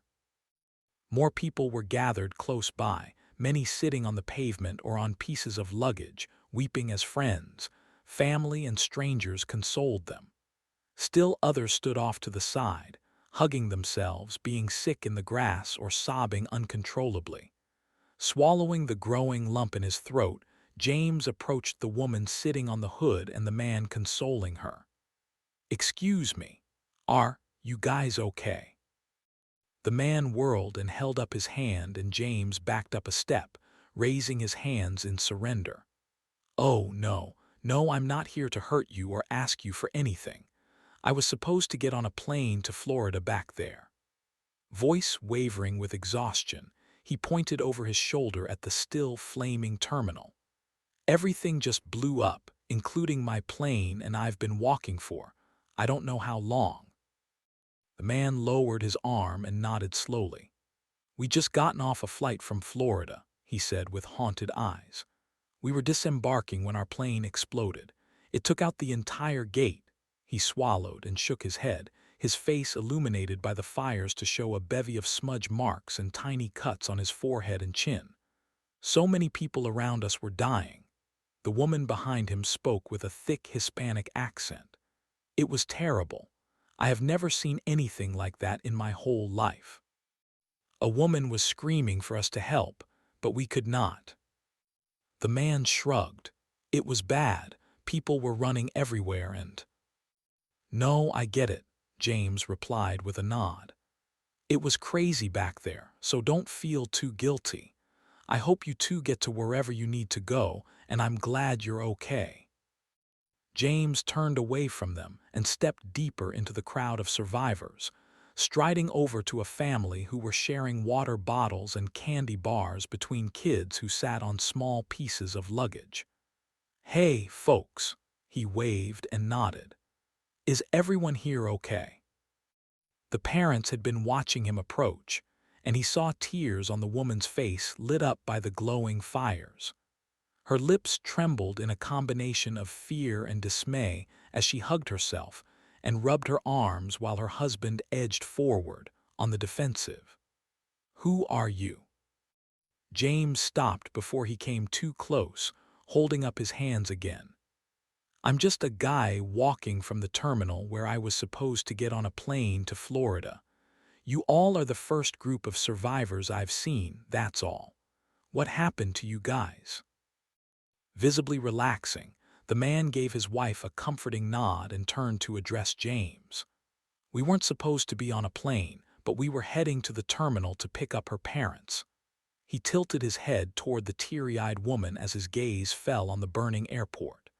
"They were supposed to arrive this afternoon, but we don't know if they made it, and our phones aren't working."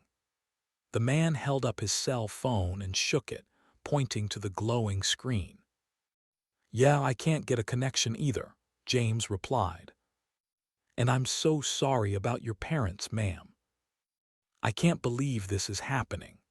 Her voice was barely more than a croak, and she coughed to clear it as she wiped tears from her eyes. "I just talked to my mom this morning, and she was so mad at Dad because he was making them late. I thought it was so funny at the time, because he's always been that way, waiting until the last minute to pack." She started to say more but broke down, face pulled into a grimace, cheeks red as she sobbed and accepted a hug from her husband.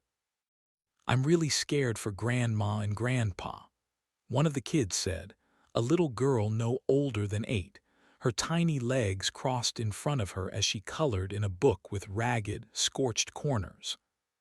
"I saw a plane fall out of the sky, but I think it crashed." James crouched down and gave her a comforting smile, the expression hard to hold as his own inner turmoil raged inside him. "I'm sure they're both going to be fine. Maybe they hadn't even left yet like me." The girl's expression was hopeful. "You really think so?" "I'd say there's a great chance they're okay." James smiled and stood, locking eyes with the girl's mother. "Thank you," she mouthed at him, wiping at her eyes again, and leaned into her husband, gripping his arm as she continued to cry. James gave the man a pat on the shoulder, squeezed it firmly, and nodded before he walked away. As he turned, he nearly ran into a young couple who were rushing up with excited faces. "Sorry, sir," the young man said, taking his wife's arm and drawing her back a step. "We heard you say you came from the terminal, and we rushed right over." "That's right," James said with a tired sigh as he pushed aside the recent memories of the underpass walk, the fiery wreckage and charred corpses that were burned into his vision. "I was supposed to get on a plane to Florida to see my family," he gestured helplessly. "Clearly, there was no plane to get on." "That's what we were going to ask you," the woman said in an excited voice, her light brown hair held back with a clip to keep it out of her face so it wouldn't brush the burn mark on her left cheek. "We were supposed to meet our friends coming in from Cincinnati. This was supposed to be a reunion vacation of sorts. We thought it would be cool to do it in the state capital." The woman laughed and gave a sad head shake, her voice cracking as she continued. "There's so much to do with all the memorials and statues and stuff. I just really miss my friends." The man leaned in with a pinched look. "What we really wanted to ask you was if you'd seen any planes land. You know, did anything come down without," he glanced at his wife, "blowing up?" James stared at them for a long moment before shaking his head. I'm sorry, no. Everything I saw went up in flames and smoke. Didn't seem to matter if planes were on the ground or in the air. That's what we thought, the man replied with a sincere frown. Thanks. The woman was instantly crestfallen, her eyes watering, bottom lip quivering as quiet tears rolled down her cheeks. The man seemed uncomfortable for a moment, his own sorrow buried deep beneath his stoic face. Hey, do you want some of our water? You look pretty tired from your walk. Oh, no thank you, James waved a hand. I've got some in my bag, and if I were you, I'd save every bit of that you can. Why do you say that? James nodded toward the city where the fiery color scorched the sky. Judging from the damage, there won't be any emergency crews coming out to help any time soon. The woman shared an uncertain glance with her husband. You really think it's that bad? Unfortunately, I think so. It's been hours since it happened and, well, no sign of anyone yet. I was coming over here to see if anyone else survived, and I gotta say I'm happy to see some other folks made it out. James raised his voice. Does anyone know what caused this? Any news reports or anything at all? A tall man with wire-framed glasses walked by with his face smudged with dirt and the fringes of his t-shirt singed. All I know is a bunch of cars exploded at the same time. I was in one. Barely made it out alive. James winced. Are there any cars left someone could drive out of here? A woman laughed morbidly, bordering on the fringe of hysterics as she gestured around at the parking lot. Does it look like there are any cars left? James sighed in resignation. No, it doesn't. Working his way through the crowd, James spoke to a few more people, several families with much the same stories as the others. One man sat alone off to the side, shoulders hunched where he squatted against a car bumper, the vehicle having already burned out, barely smoking and popping as it cooled. You okay? James asked, leaning in but still giving the man room. At first, the man didn't seem to hear, then he slowly raised his head and blinked at James with tearful eyes. Huh. I asked if you were okay. You look like you might be hurt. Oh, I'm not hurt at all, the man replied with a flash of shell-shocked emotion. I was supposed to be on a late morning flight, and I didn't make it. Confused at first, James shook his head.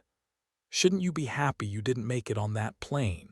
I know I'm glad I missed mine. Yeah, but so many other people died. They're all gone.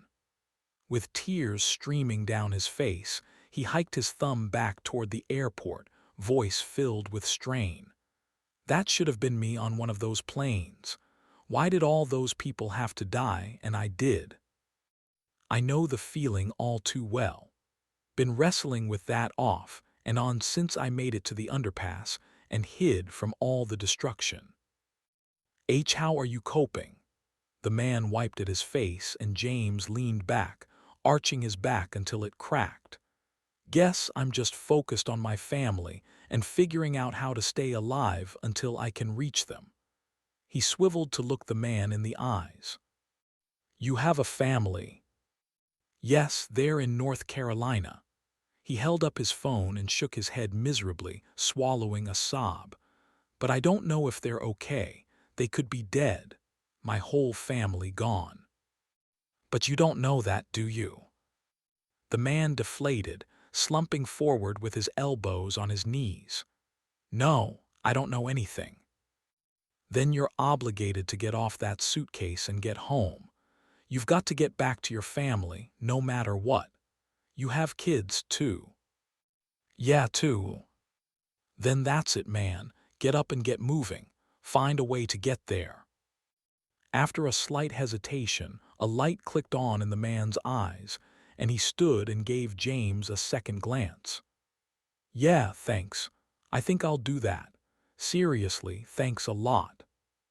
No problem. With a pat on James' shoulder, the The man scooped up his suitcase and went to join the others, asking questions to see if anyone else was heading to North Carolina. After watching the man for a moment, James turned and walked through the grassy field at the edge of the lot, wondering if he was strong enough to take his own advice. For starters, he had to pick a direction, and with no transportation, he had to stick close to Denver until he found some. Hands stuffed into his pockets, he put one foot in front of the other and made his way along the curving stretch of road skirting the city. Running down a list of his travel options, Florida was the top choice considering Alice and the kids were already there. Still, he knew Alice well, and if the same things were happening in Florida, she'd be taking the children to Michigan as quickly as she could, figuring that he'd be heading there since it was much closer. Even if she wasn't there when he arrived, at least he'd be working out of his home base for figuring out how to get to her, or at least make contact, assuming he wasn't able to do so sooner. So, Michigan it was. Home. After a long stretch of straight roadway with little burning on either side, James came to a warehouse district with buildings that were hundreds of feet wide and comprised of both storage and manufacturing facilities. National name brands were painted on the sides, and their rear lots had built-in docks with rolling bay doors, most of them either up or blown off, leaving garbage and debris scattered across the pavement. Their lots were filled with cars, 18-wheelers and heavy machinery, all of which had succumbed to the same fate as every other vehicle James had seen. The explosions looked like a mix of car parts and commercial products, from office chairs and shelving to charred cereal boxes with cornflakes strewn everywhere. Among the destroyed materials and cars lay a spattering of corpses, many wearing burnt clothes while others were trapped in truck cabins, locked inside like human remains thrown into a barrel fire, the blazing orange tendrils torching them to the bone. Almost every building had been set ablaze or had received fire damage thanks to the vehicles parked at or near their dock doors, though James was far enough away that the flames didn't seem to pose an immediate threat. Sharp crackles and groans of metal echoed across the parking lots, and heat from the blazes came in waves to assault him, causing sweat to bead up across his brow and trickle down his back. Smoke wafted toward the street, not just from the fires themselves, but from whatever chemicals the warehouses had been storing, the acrid stench burning his eyes and nose, forcing him to put the shirt back over his face to keep out the worst of the fumes. Gasping, coughing, and choking, he jogged down the center of the road through the hellish landscape and up a gently curving slope to stand at the top of an overlook. Below him, the street wound downward into some woods and a spattering of subdivisions that surrounded him on all sides.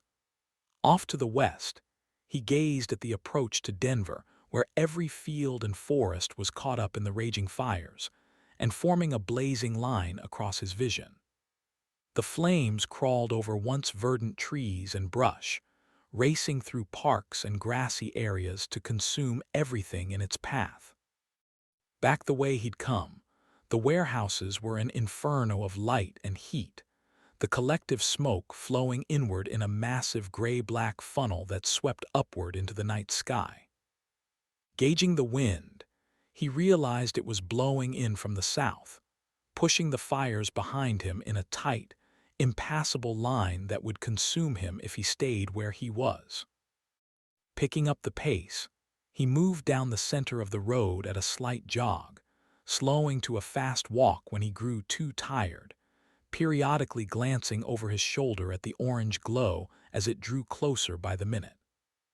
Approaching an intersection with several roads leading into various subdivisions, James stopped, took the shirt off his face, and spat a wad of foul-tasting phlegm onto the pavement before having a look around. The streets in every direction were littered with wrecks and burnouts, though he spotted more congestion to the right and left, making his best option to keep heading north. Caught between encroaching walls of heat, James moved forward where there weren't as many distant fiery lights, and the woods seemed clear of conflagrations. Dropping his duffel bag for a moment, he removed a bottled water, took a swig, and swished it around in his mouth before spitting it onto the pavement. Then he wet a second shirt and wiped his forehead and eyes clean of soot and dirt. His throat was on fire, rough and raw from his jog through the warehouse district after inhaling who knew what manner of chemicals. Survival first, he chuckled to himself. Mitigating long-term lung damage second. Putting his water bottle back, James slung his duffel bag on his shoulder and took a deep breath of what might be the last pure air he'd find for a long while. The road slanted at a downward angle where the open fields turned into a forested area with cool air that had a touch of woodsy green, and he followed it downward, sticking to the left-hand shoulder. He skirted a burned-up van with its insides smoldering away, more blackened husks behind the wheel and in the passenger seat, forcing him to turn away and go around through the woods for a brief detour. Rejoining the road, he pressed on, angling to the right to avoid another cluster of scorched cars that had run up onto the bank and exploded, slinging car parts across the pavement and into the woods. Puddles of oil and other fluids burned, and barbecued flesh stung his nostrils and turned his stomach. Several long driveways leading to houses sitting farther off the road passed by next, with smaller blazes in the yards and trees showing some signs that the fires were growing out of control after catching in the dry brush, though they hadn't yet grown to fully fledged infernos. Finally, he came to another intersection with roads sweeping to the left and right, likely to other subdivisions where the fires were brighter, so he jogged to the one straight ahead and stopped to read the corner placard. Cherry Ridge Estates. Walking slowly through the entrance, he looked over the smoldering vehicles and garages that had gone up and sometimes consumed the attached houses, so much that in some places the smoke and cinders swept together, joining the burn-off from other homes to form small cyclones of fire and soot that corkscrewed skyward. "This isn't the greatest idea I've ever had." His voice came out as a croak as a shiver of danger ran up his spine. When he glanced over his right shoulder, all he saw were clusters of woods and a wall of gray smoke underlined by the deadly orange glow. "Though won't be long until those forested areas fall prey to the flames. Any direction I go will be dangerous." James sighed. Lovely. Doing another complete circle, he saw that his way back had turned into nothing but gray haze with flickering shadows playing in the smog. Facing the neighborhood once more, he lowered his head and Power walked forward, moving quickly between two houses on the corner that were still alight with the remnants of flames, and giving off a heat that touched him in the center of the street. Parked cars on both sides burned brightly, and the driveways were nothing but a clutter of exploded car parts and melted tires, leaving the surrounding grass smoking. Taking the first street on the left, James searched for pockets of clean air, spots where the wind swept away the fog because of the natural configuration of homes along the shallow slopes and valleys. With sweat dripping from his brow and his shirt, and mask both soaked through more with sweat than water, he wove within the smoke and wrecks, his path forward often cut off, forcing him into side yards where he climbed fences to other streets. Still, he continually worked his way north, moving toward an area where the damage was lessened.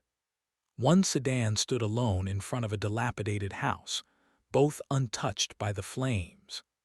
James jogged up to the vehicle, his hopes quickly dashed when he saw it was an older model car, a fixer-upper that hadn't been touched in what looked like years, with rust spots on the fenders and two flat tires with grass growing up past the rims. I find one car that hasn't exploded, and you're just an old relic that hasn't been driven in years." A sardonic grin struck him. "I'll bet the neighbors loved this piece of junk sitting out here devaluing the neighborhood." Turning in a circle, wiping the sweat from his forehead, James sensed the fires pressing in on all sides, and the air grew even hotter and smokier, making it nigh on impossible to breathe. "Crap! I need to get out of here now." Searching the haze, he spotted a path between the houses, lowered his head, and ran through the burned grass with his arms up to protect himself, warding off the occasional flames that licked at his coat and turned his jeans scalding hot. Bursting into the cooler backyard, he sprinted across the yard to a chain-link fence, hopped it, and jogged toward a house that sat in darkness. Stopping at the corner, he placed his hand on the warm brick, breathing the somewhat clean air, walking down the side to come out in a different street before stopping to look in every direction with firelight reflecting in his eyes. "Most of these houses have gone up," he murmured, coughing and spitting before movement off to the right caught his eye. "Hey, are those people?" Staggering down to the end of the driveway, he craned his neck and squinted, spotting a group of 20 or so hurrying on the left-hand sidewalk with jackets pulled over their heads. "And I'll bet you know the way out of here." James jogged after them, his lungs tightening and burning, agitated by the smoke. Thick mucus and saliva filled his mouth as his body responded to the overwhelming toxins being introduced to his respiratory system, and he ran with a water bottle in his hand, sipping, gargling, and wiping at his eyes as he flushed out his eyes and mouth every 50 or so yards.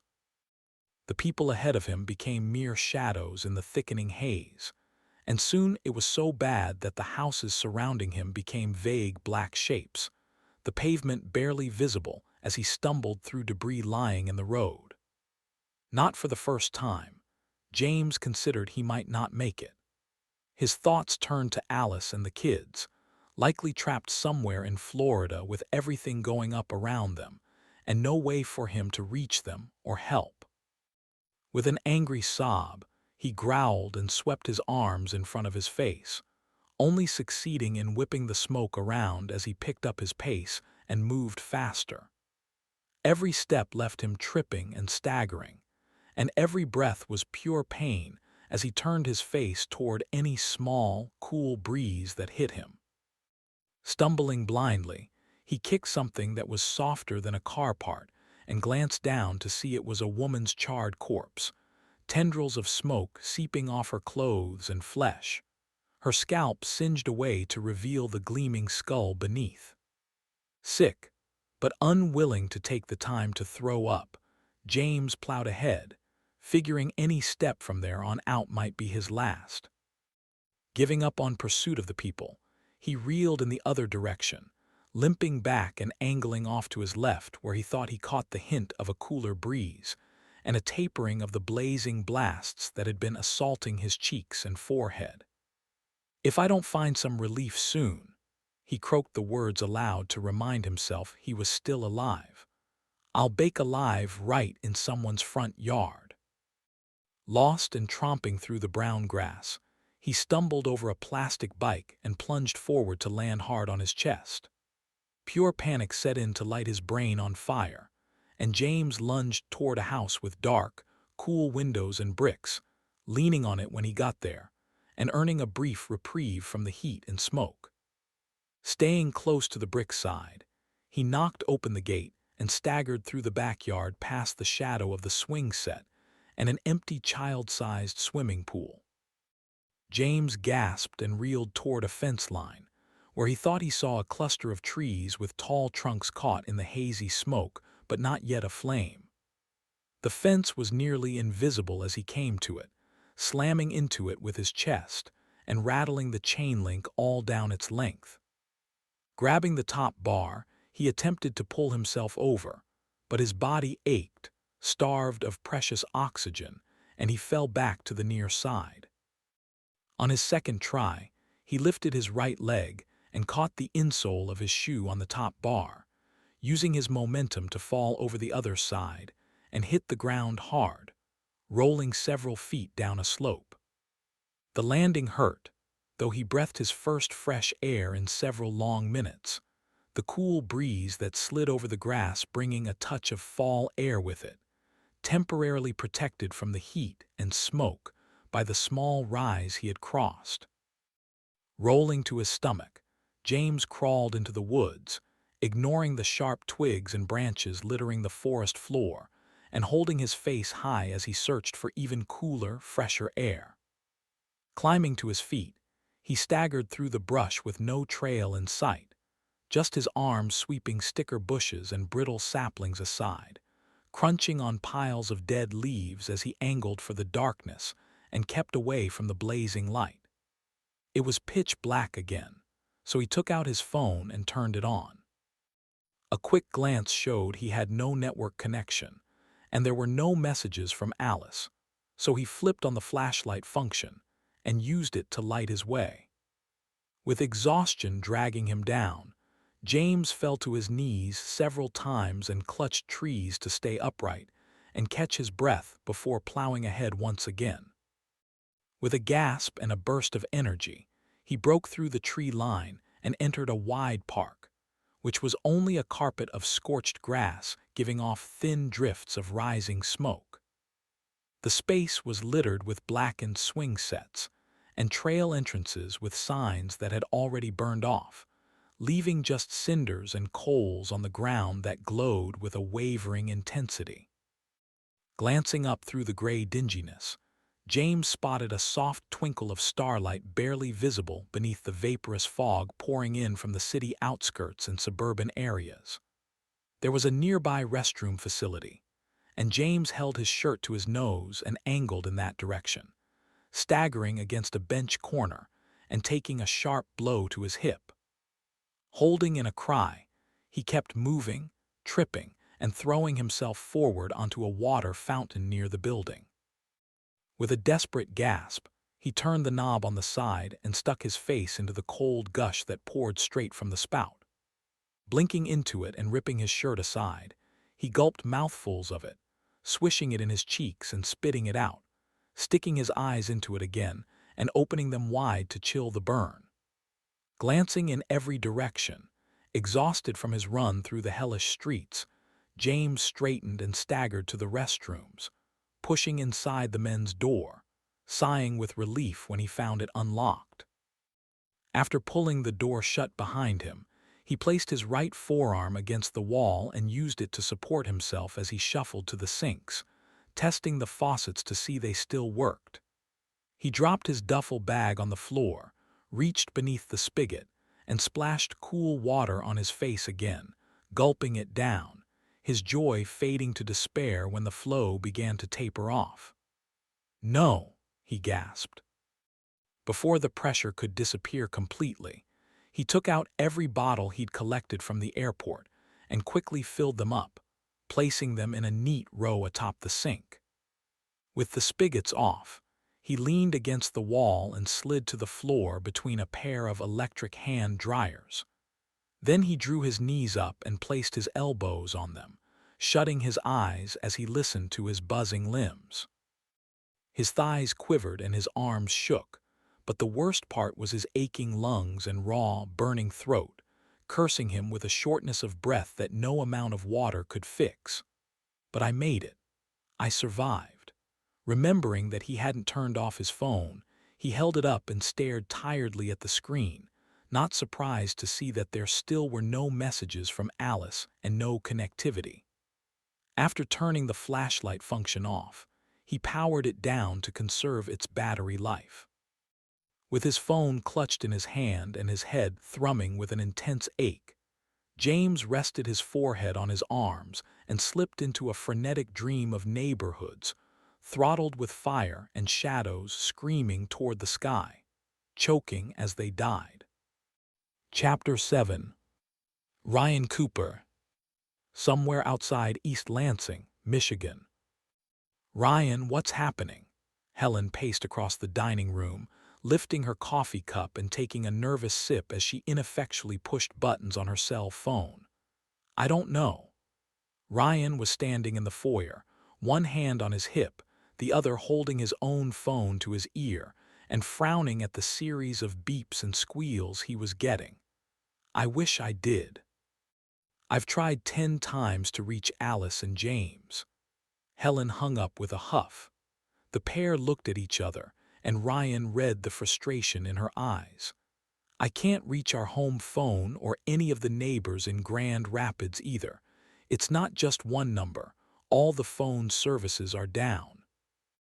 And I'm not getting an internet connection either, Helen replied, waving her phone like she wanted to send it through one of the windows or embed it halfway into the wall. That means we probably can't get the news right. Not unless they have an HD antenna on their TV. Putting his phone away, Ryan rushed along the hall and into the great room, heading for the other side where a big-screen TV hung above the mantel. He looked along the mantel shelf where Alice kept tasteful knickknacks and family photos, and when he searched around the sides of the television, he saw no sign of any HD wires, but he jumped back when the television flipped on to a burst of static, and he turned to see Helen standing there with a remote and an apologetic look. She shrugged. "Sorry, I figured I'd try while you were searching." "Best not give me a heart attack, woman," Ryan chuckled. "If this is as bad as it seems, you're going to want me around." He stepped back and watched her change the input to TV antenna on the screen using the remote's buttons. "Nothing," she frowned, placing the remote on the end table where she'd found it. "What are we going to do? We can't reach anyone, and we're not getting any news. There's no way to know how far-reaching this is, and it's probably not wise to guesstimate." "Wish we could reach our neighbors in Grand Rapids." Ryan was dejected as he rocked back on his heels. "We're cut off, at least communication-wise." Helen read his twisted expression and added flatly, "You're wanting to go to Grand Rapids and check on the house, aren't you?" "Maybe not right away. It's not that far of a drive, but we've got a farm full of animals to take care of here, and we're late feeding them as is, so they'll be ornery. It's bound to be stressing them with all the explosions and all that smoke up in the sky." Ryan swallowed dry. "Let's go outside and get them fed before it gets too dark. We'll think about what we're going to do while we work." Helen gave him a nod, and the pair grabbed their jackets and headed out, strolling arm in arm along the dirt track to the first shed off on the right, a newer wooden construction with fresh red paint, and a flower bed on the side facing the house. Using a thick ring of keys Alice had provided, Ryan opened the shed door and led Helen inside, greeted by the hearty aroma of feed that was kept in big tin cans along the back. The inside of the shed was quaint and functional, with a window on both sides, rows of shelves on the walls, and racks of basic garden tools and other implements everywhere he looked. Ryan held up his finger as if remembering something. "I'll go pull the wheelbarrow up if you can fix up some pails of feed." "I can do that." Helen reached for a pair of leather gloves on a shelf to the right and slipped them on. After receiving a quick peck on the cheek, Ryan left the shed and went around the side where he'd parked the wheelbarrow after the previous day's feeding. Grabbing the handles, he brought it to the shed door, but kept it parked a few feet away to give them enough room to work. He went inside where Helen had put together a pail of wheat and canola meal for the chickens, 2 pellet pails for the sheep, and a bundle of high-fiber barley straw for the donkeys. To top it off, she added a smaller bucket of dog food for Duke, Duchess, and Diana. Ryan helped her finish filling the last couple of pails, glancing at her as she worked, drawn by the angle of her jaw and neck. She caught him looking. "Ryan Cooper, just what are you doing?" "Just appreciating the woman I've loved for over 50 years, he chuckled. "And I'm not embarrassed that you caught me." "As well you shouldn't be." Her smile grew wider as she turned with the last 2 buckets in hand, cocking an eyebrow at him before carrying them to the wheelbarrow. With a light chuckle, he shook his head and brought some garbage bags and fence-mending tools with him. They'd packed the bed full, forcing Helen to rearrange things while spilling a bit of feed onto the ground. After getting the buckets situated, Helen gazed at the sky, the worry deepening on her face as the growing clouds thickened and bloated above them. The sky looks terrible, it's just getting worse. While going for the wheelbarrow, Ryan had avoided looking up, part of him hoping it was just a localized event and emergency services would be coming in to help at any moment. When he faced toward the neighbors' houses, a sense of dread turned his already nervous stomach. From way down the road and to the south, the skyline was filled with dark clouds that lay thick over everything, fed by the smaller fires lifting from the surface. Shifting his gaze to the north, the township beyond the farmland and the highway just to their north was covered in black and gray, the dense fog barely stirred by the wind as it climbed higher into the atmosphere and threatened to block out the setting sun. And all the traffic has stopped, too. He pointed toward the highway just barely visible through the distant trees on the north end of the property, where there were no cars or trucks visible on a day when traffic should have been heavy. "I didn't even think of that," Helen said with a pinched look. "I'm starting to think this isn't just local. No, this has spread incredibly far, as best as I can guess." "What should we do?" "The only thing we can do right now is make sure these animals are fed. My gut tells me this won't be over in a day or even a week. These animals are depending on us right now, so let's do what's within our control. Then we'll figure out what to do next once we're done with that." "That sounds like a plan." Ryan wheeled the wheelbarrow north across the pasture, following the dirt track that wove out toward the chicken coops, where the ground had been pecked to dust by the fowl. Several large wooden hutches covered in chicken wire stood beneath the shade of a pair of maple trees, and he pulled up and set the wheelbarrow down and gestured to the feed pails. "You can do the feeding, and I'll clean and mend the coops." "Always the gentleman," Helen replied with a smile. Helen grabbed a pail and walked off to the side as the chickens clucked and strutted around her feet. Ryan took his tools and garbage bags over to the hutch door, the cool fall air worming inside the gaps in his coat to chill his sweaty skin. Before he went inside, he gave his wife a dubious glance as he caught her looking upward again. "Stop worrying, Helen. You're making me nervous." Helen was tossing feed as she backed up, followed by the multicolored chickens and their bright feathers, who were in turn being pushed around by the larger guinea fowl in their spotted plumage, the entire lot clucking as they pursued her in a circle. "I can't help being worried, Ryan. That we can't get a hold of Alice or James or anyone from home has me really worried, and I just can't shake it." With a dejected sigh, Ryan started scraping out some of the old hay at the bottom of the pen, disturbing the cranky hens who were sitting on their eggs. After filling one bag, he brought it outside and set it next to the door, tossing down his scoop and striding over to her. Taking her in his arms, he squeezed until she was forced to quit feeding the chickens and let the pail hang loosely in her hands. "You just wipe that frown off your face, ma'am." With a kiss on her head and another hug, he held her at arm's length and fixed her with a firm look. "Alice and James are both extremely capable people. They'll be fine. We just need to make sure everything is okay on our end and trust that they'll know what to do." "I know, but I just can't help it." Helen shook herself free from his arms and resumed her task, the chickens breaking around Ryan's feet in a wave of agitated feathers. "I'll tell you what. When we're done here, we'll hop in the car and head home to Grand Rapids to check things there. Then we'll come straight back. I'm sure things are fine over there, even if the phones are down. Maybe if we take a little action, we'll feel better. Do you think that's smart? It's just a thought for now. Something of a plan, I suppose. Sounds good to me. Helen glanced up again, gazing from one side of the horizon to the other, frowning at the shifting colors that blended with the late afternoon sky.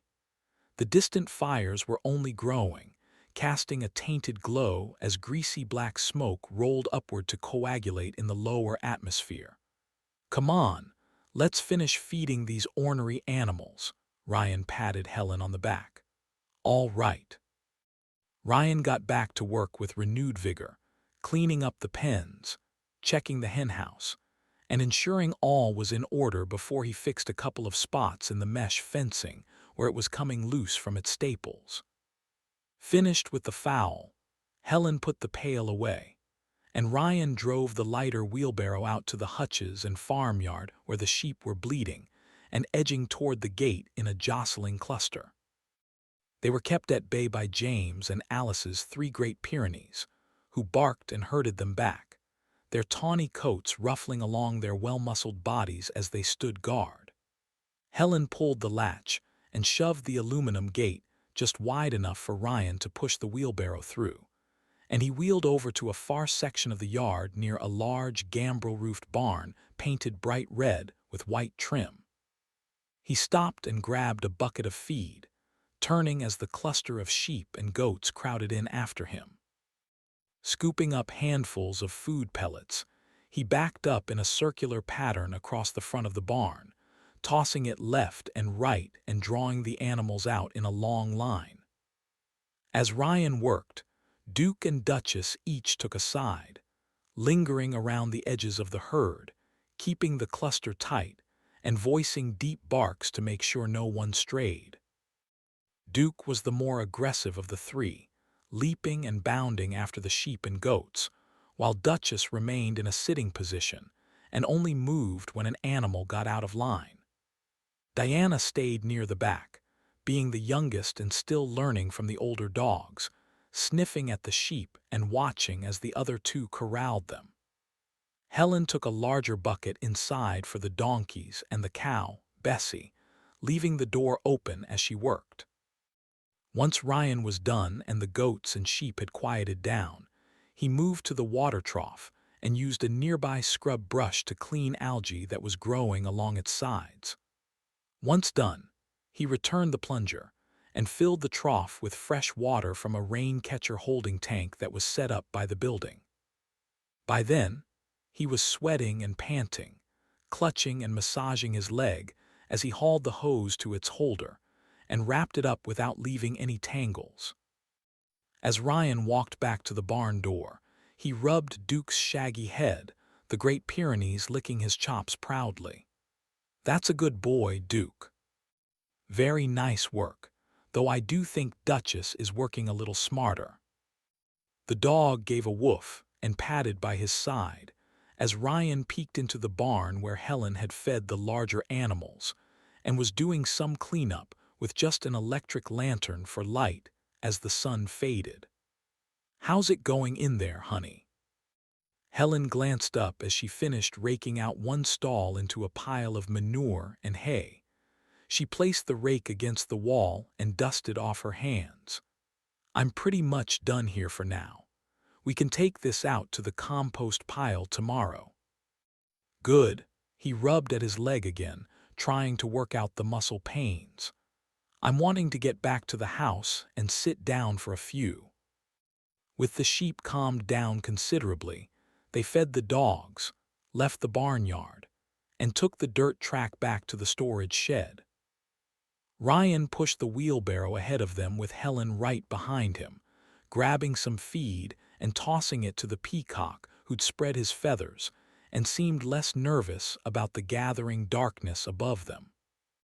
As Ryan parked the wheelbarrow by the shed, he caught himself glancing upward, blinking at the distant bursts of orange that reflected in the clouds and sky, still intense even hours after they'd first started, giving Ryan a sensation of being hunted by a looming evil.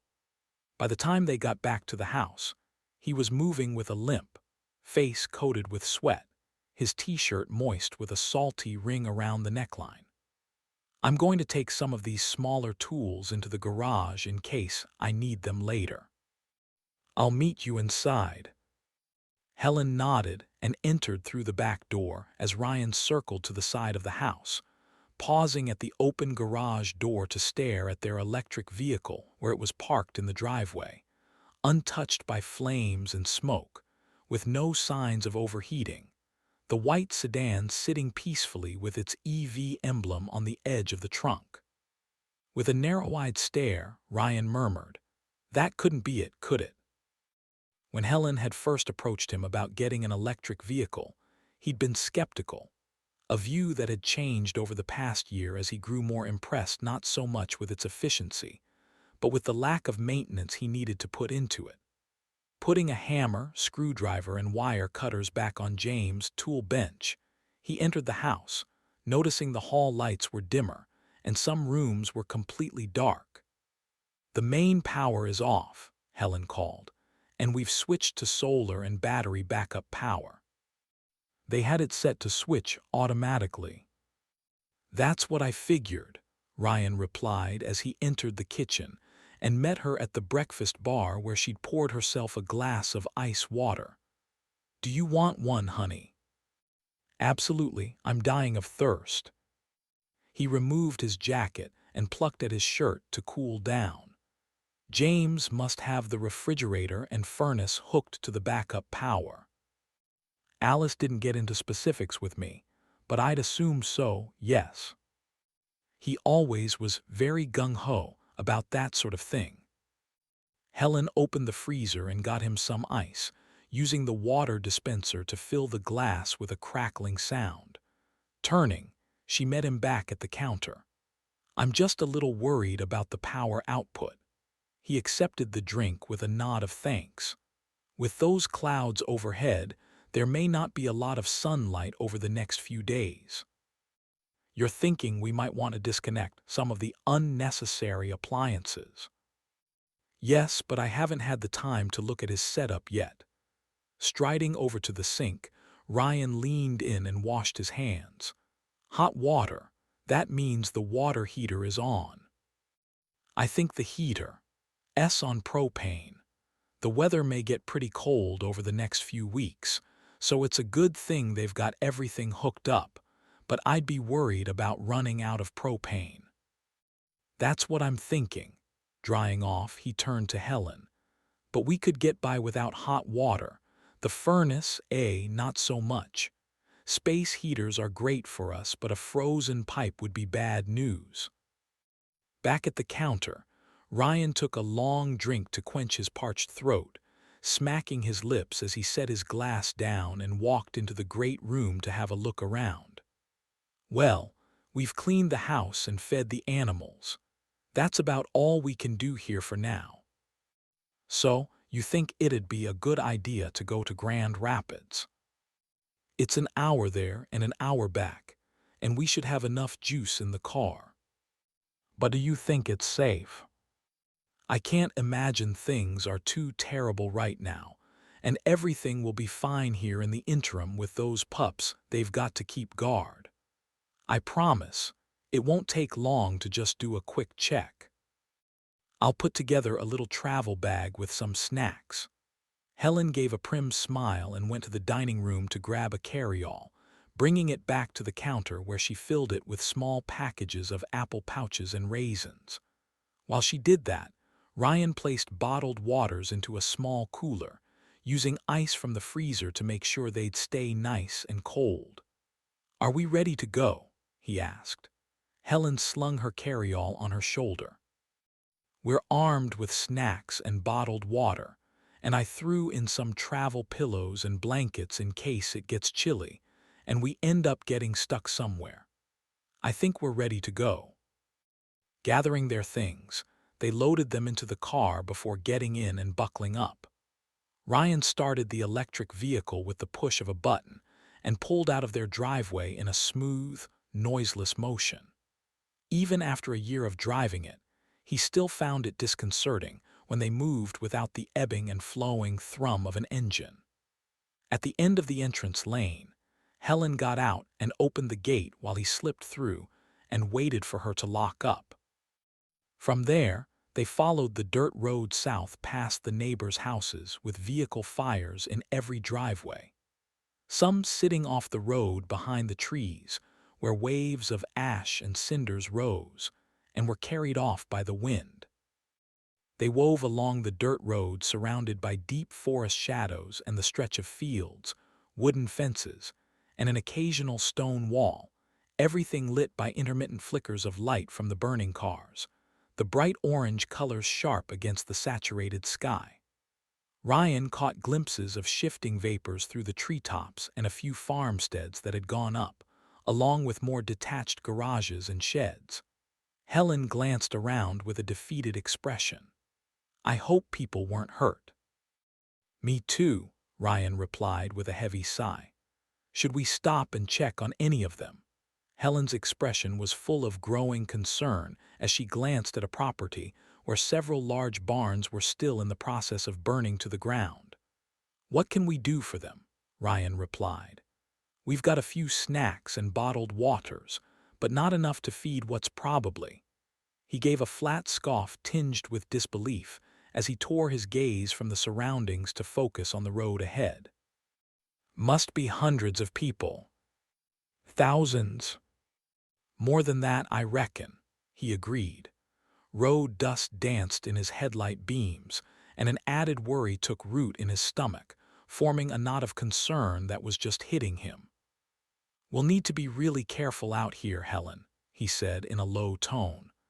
This is already looking worse than we thought, and people might get desperate, especially if everything they owned burned up. As they rolled through the open fields, a large piece of farm equipment sitting alone shone with firelight, the big rubber tires on the back half melted by the flames, giving the chassis a sunken appearance. Close by were larger barns, some ignited by pickups and older farm vehicles parked around them, the wreckage bringing an unbidden clenching to Ryan's heart. Cresting the next hill ahead of them, the crowding trees gave way to an open sky, and Helen gasped as Ryan drew their vehicle to a halt at the top. The streets of a few sprawling suburbs in the distance were filled with charred vehicles, strip mall parking lots forming steaming metal pyres that gave off thick waves of burning rubber. Sharing a dark glance with his wife, Ryan eased down the dirt lane where the farmsteads were placed closer together, resembling country neighborhoods with their pink flamingo decorations and wind chimes on the porches. Trees and brush were trimmed back to leave wide, grassy yards with backyard swimming pools and smaller fields off to the sides. Ryan cruised past them, gaping at the spread of debris littering the driveways and the dirt road, forcing him to bump over a tailpipe and weave between pieces of plastic and metal parts, wincing whenever he hit something hard. Several cars were nose down in a ditch on the sides of the road, explosions having stripped off their panels and fenders, leaving bare frames of wire and scorched interiors, greasy slick rubber fires burning off dark, stinking fumes. The roadside was littered with a spattering of corpses, people who'd escaped their vehicles turned ovens just as their bodies succumbed to heat and noxious vapors. This is awful, the smell is just. Helen pulled her shirt up over her nose, looking at him with watering eyes. Oh, shoot. I should have switched the air circulation to interior only, he said as he turned a knob on the center console. There. That should make it easier on us. A quarter-mile later, they took a right onto a paved road that wound toward the same subdivisions they'd spied from higher up, and soon Ryan spotted signs for I-69 approaching. On the left-hand side of the road, a pizza delivery car's back end had flipped up to land upside down in the branches of a big elm, the pizza delivery sign still blinking and flashing on top as the undercarriage baked in flames. As they passed houses built closer to the road, Ryan spotted groups of families standing in their yards, watching their cars continue to burn while their homes remained powerless. Every window was dark, and only flashlights shined where neighbors gathered in the side yards, pointing and gawking at the destruction. Entering a more populated area, they passed burning subdivisions that cast cavorting shadows across the road. Fast food restaurants and strip malls were completely dark, while others had become part of the fire chain, their lots engulfed in glowing cinders that set everything they touched ablaze. A group of people stood outside the neighborhood grocery store that had remained untouched with its lights still on, the patrons left scratching their heads as they stared at the surrounding destruction. Looks like they have some backup power there. Helen placed her fingers on the window. I hope everyone's okay. At least that store will have some food available, short term, Ryan replied. Though judging from the size of the surrounding neighborhoods, there won't be enough to feed everyone for long. Do you think things are this bad back home? Ryan paused for a long moment. I sure hope not. Headlamps caught his eye and he stared at an approaching vehicle, the driver gripping the steering wheel tight, pressed up close to it with wide, unblinking eyes as they ran over debris, driving far faster than Ryan was, with a recklessness that betrayed their panic. Hey, that car isn't on fire. Helen watched it go by. Yeah, it's electric, just like ours. Ryan watched the taillights of the vehicle as it passed, the driver barely registering their passing as he wove through debris lying on the road. Ryan turned his attention forward again, switching to the correct lane to enter the expressway. Here's the ramp now. Swinging into the right-hand lane, Ryan joined a sharp loop that curved down and around to the highway, slowing as he approached the bottom and got a good view of traffic in both directions. It was a mess of wreckage everywhere he looked. Back west, a long line of cars and trucks were piled up in every lane, with some dipped into the grassy median. A tractor trailer had flipped on its side, the bottom blown out as it had rocketed into the vehicles ahead of it, crushing their rear ends and causing them to swerve across the road in every direction. The explosive cluster had become a furnace of burning plastic and car seats, smashed glass, and bodies thrown out to hit the pavement rolling, clothed in flame where they'd come to rest. Shifting his gaze slowly to the east, Ryan stared at the same swath of destruction, miles of collisions and catastrophic wrecks, with some spilling off the shoulders in swerving sequences of violence. The mixture of impacts and intense heat had congealed along the road, turning it into the glowing backbone of a massive fiery beast as it curved ahead into the distance, looking for more material to consume with its flames. Oh no, Helen gasped softly, one hand covering her mouth, scanning the mess with a terrified expression, her face lit by the orange-white fires that consumed everything as a realization dawned upon her. I don't see anyone alive, Ryan. There's no one alive.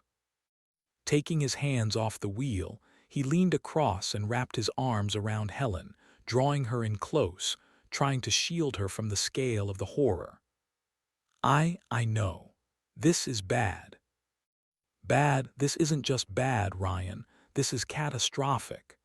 She pushed him away and gestured at the destruction, her voice rising in panic. This is something we've never seen before, not in our whole lives. Ryan let her go and shifted his attention to the outside once again, placing his shaking hands back on the wheel. I know, but it's what we have to deal with right now.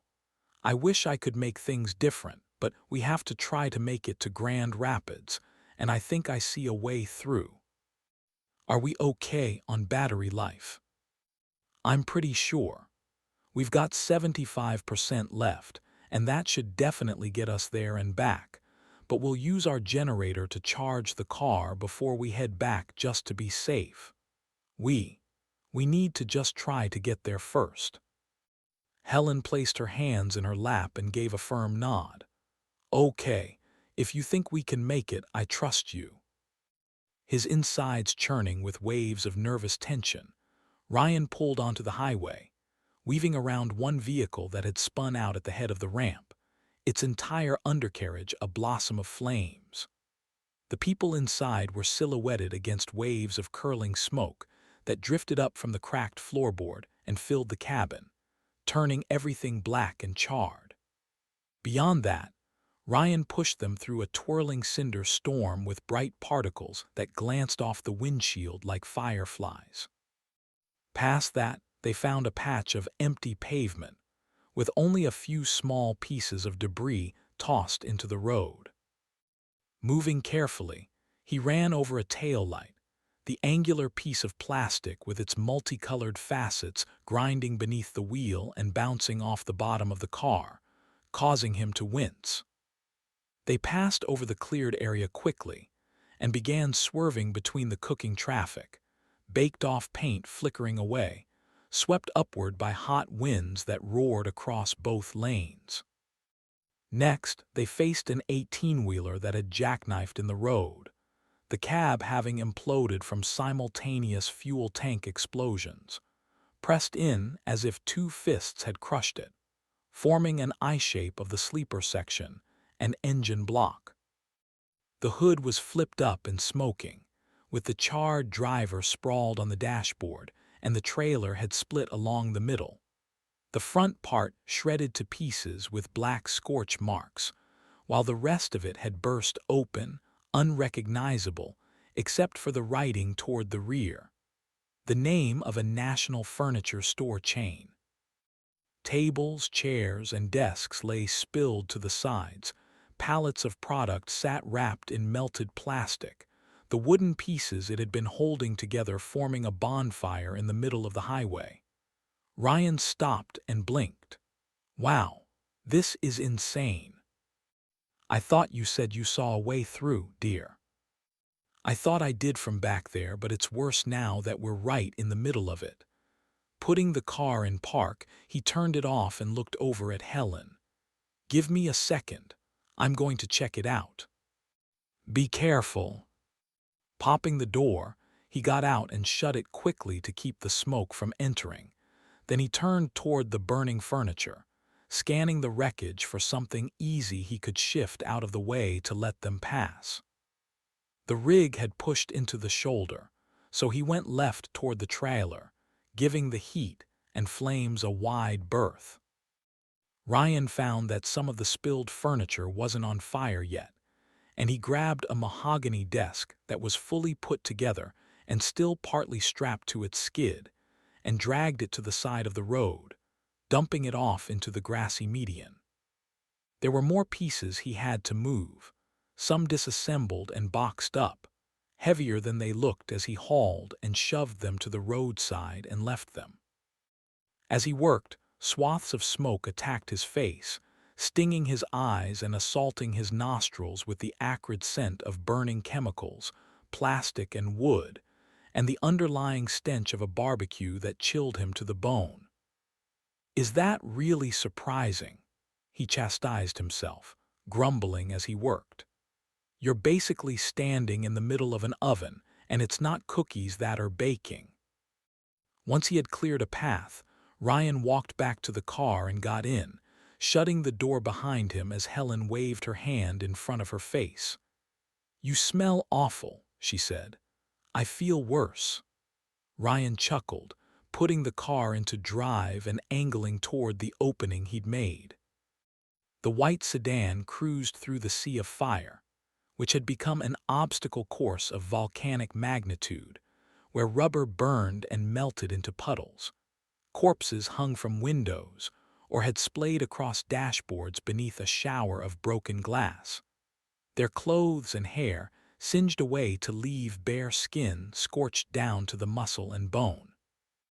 The whole scene would have been more macabre had the bodies not been burned beyond recognition, a fact Ryan was silently grateful for as they passed a wreck where 4 consecutive vehicles had rear-ended each other, the entire thing shoved to the left-hand shoulder, with the first 3 cars angled into the sloping median. Blackened forms smoldered in the front seats with smaller ones in the back, all barely recognizable. Ryan cursed softly and squeezed his eyes shut while Helen watched with a horrified expression, cheeks drained of blood, eyes glassy, gasping at every new horror she saw. Their only relief came when the highway opened up, providing some breathing room for Ryan to pull off to the side and lower the windows so he could push back the overwhelming sense of panic. The fresh Michigan breeze blew through the cabin, cooling his nervous sweat and allowing him to regain his focus, and he quickly turned to driving again, onward to the next cluster of wreckage, which came none too soon, forcing Ryan to pull to a stop 30 seconds after they'd started. A moving truck had flipped on its left side, the flaming front end lying to the right with the rear split open and splaying its contents across the pavement. The amount of debris on the road forced them both to get out and start clearing a path through, dragging off tables, pieces of furniture, and a box of children's books with singed pages fluttering open in the breeze. Helen stopped working as she held a pile of the books in her hand, staring at them. Thoughts of her daughter and grandchildren coming unbidden, and tears began to fall. Ryan dropped what he was doing and went to her, wrapping his arms around her and holding her close amidst a sea of fire. "I don't think I can take this much longer," Helen whispered, gripping his shirt as she wept. "Me either. Let's try just a little bit more before we give up." With a brief nod, she wiped the tears off her cheeks, straightened her shoulders, and got back to work dragging a box of plates and silverware to the side of the road, where she dumped it into the ditch with a clatter. With the major obstacles out of the way, they returned to the car and picked a path through for the next 45 minutes. Ryan sometimes got out to clear debris, growing hopelessly tired, gasping and gripping at his leg as he gazed east into the hellish curve of firelight. When there was a lot of rubble, Helen got out and helped, though she too was fading fast as the evening stretched on and the sun drew lower in the sky. Her hair, normally light, had turned a dingy hue from the smoke and ash that had settled in it. Face smudged with soot, Ryan cleared his throat, coughing up phlegm and spitting it off to the side. "I think we're done trying to do this, Helen. We're both so exhausted, and there's only 37% battery life left on the car." "Yes, I'd say that about does it for us," she agreed, following his gaze over the impossible obstacle course set before them. "This isn't ending anytime soon. Let's head on back." Behind the wheel, Ryan made an arcing turn and followed the path they'd taken to get there, still hot and smoky, but faster going since it had already been cleared. He tried not to look at the destruction surrounding them, though it was difficult to do when the carnage and raw gore were spread out before them like a nightmare come to life. "What do you make of all these cars being destroyed, but ours hasn't?" Helen asked. "And neither was that one we passed before." "It seems pretty obvious to me that it's the internal combustion vehicles that are affected by this, whatever it is. Other than that, I'm clueless. Could it be some malfunction of the fuel tanks, or a terrorist attack? I'd say the most common denominator would be the fuel itself, the gasoline and diesel. But diesel isn't as explosive as gasoline is, not normally, and with no evidence." He shrugged and kept both hands on the wheel, moving faster as the vehicle's power trickled to 35%, giving him the first twinge in his gut, a warning to be very careful about their usage. Once reaching the expressway exit, Ryan drove down the ramp and descended going the wrong way until they came back to the main road. From there, he took a turnaround lane, crossed to the correct side, and started for home with the scent of smoke coming with every breath. It was only when they passed the groups of people standing around the marketplace that he switched off the headlamps and slouched a bit lower behind the wheel. "What did you do that for?" Helen asked, squinting ahead. "Now we can't see anything." It just struck me that we're the only car on the road, and some people might see that as an opportunity. They'd steal it from us if they could, wouldn't they? Ryan was already nodding. That's exactly what they'd do, so it's best we keep a low profile if we must be out driving. They headed back through the blazing subdivisions, seeing a few new fires as more homes had been set alight, though soon they turned onto the dirt road and were driving past the neighbor's house, into the driveway, unlocking the gate, locking it behind them, and headed up the gravel lane. The neighbors had a light on in the window, but weren't visible as Ryan drove past, the only noise being the crunch of rock beneath the tires. With a sigh of relief, Ryan slumped forward and shook his shoulders to loosen them up, but he didn't stop at the driveway, pulling around instead to the side and cutting through the grass around the large house. "What are you doing?" Helen asked. "I'm parking behind the house, so no one can see our car from the road." "Ah, another good idea." "We should keep a low profile," Ryan continued, feeling some of his energy return as their surroundings became more familiar. "If any more houses burn down, people will be looking to scavenge, and we'd be a perfect target out here by ourselves. The house still standing, and standing out on this little hill, is bad enough. No sense in attracting even more attention." Finding a spot to park in the grass, Ryan turned off the car and got out, motioning to Helen. "Follow me. I want to check something out in the basement storage room." The outside basement door was locked, and he moved aside so Helen could unlock it before they both stepped inside, and he felt around in the darkness for a switch. "Do you know where the light is?" "I haven't been in here in a very long time. It's got to be over there, I'd think."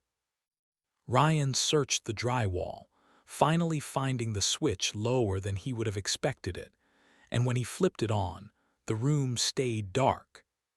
"James doesn't have this room rigged up on the backup power, apparently." Taking his cell phone from his pocket, Ryan held it up and turned on the flashlight function, bathing the area in a stark white LED glow to show a well-organized storeroom with shelves full of goods.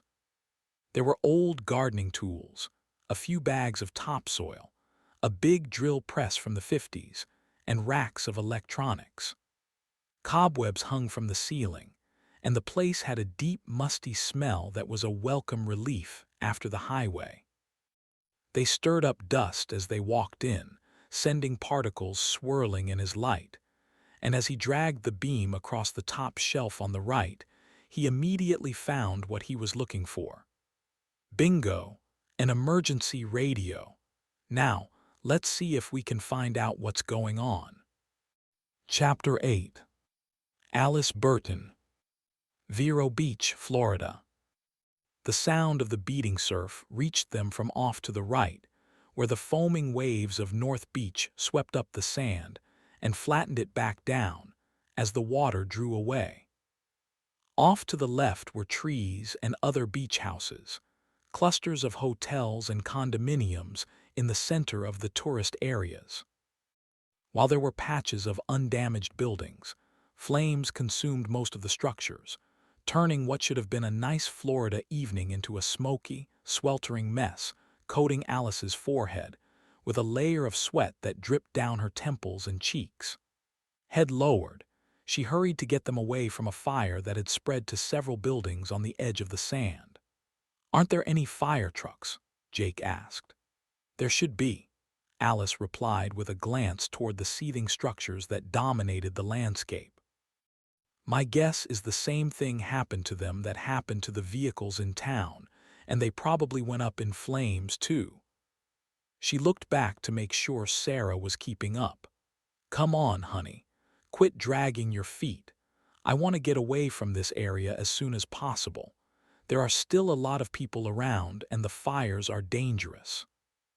Sarah shifted her colorful backpack on her shoulders, the one she'd intended to use every day on the beach, but instead of being packed with towels and sunblock, it was full of food, water, and emergency clothes. "My feet are killing me." She sighed and leaned forward, feeling as if the pack weighed 1,000 pounds. Alice had made them change into more practical attire, which meant tennis shoes, jeans shorts, and t-shirts, anything that would give them protection on the road, in spite of how impractical it was in the heat and on the sand. Besides the durable clothes, they were carrying light backpacks, and each held a pool cue in their hands, Jake using his to bat at smoking debris as they passed by. "It's only been 2 miles," Alice replied. "We'll find a place to rest later. There are still too many people wandering around, so I want to get up the road a little ways more before we stop." Wherever she looked, people were milling around in the streets, scratching their heads and looking dumbfounded as they watched their beach houses or nearby stores and tourist attractions burn to the ground. Those who had reacted quickly enough were dragging personal items into driveways or yards with shirts and bandanas covering their noses to keep out the smoke. So far, Alice had seen no obviously dangerous people like the junkies who'd attacked them, though the magnitude of people gathering around put her mind more at ease. "I'm kind of getting tired too," Jake said. "Have patience, kids. We'll get there soon enough." "Where is there though, Mom?" "Someplace that we haven't found yet. Just keep marching, kids, come on."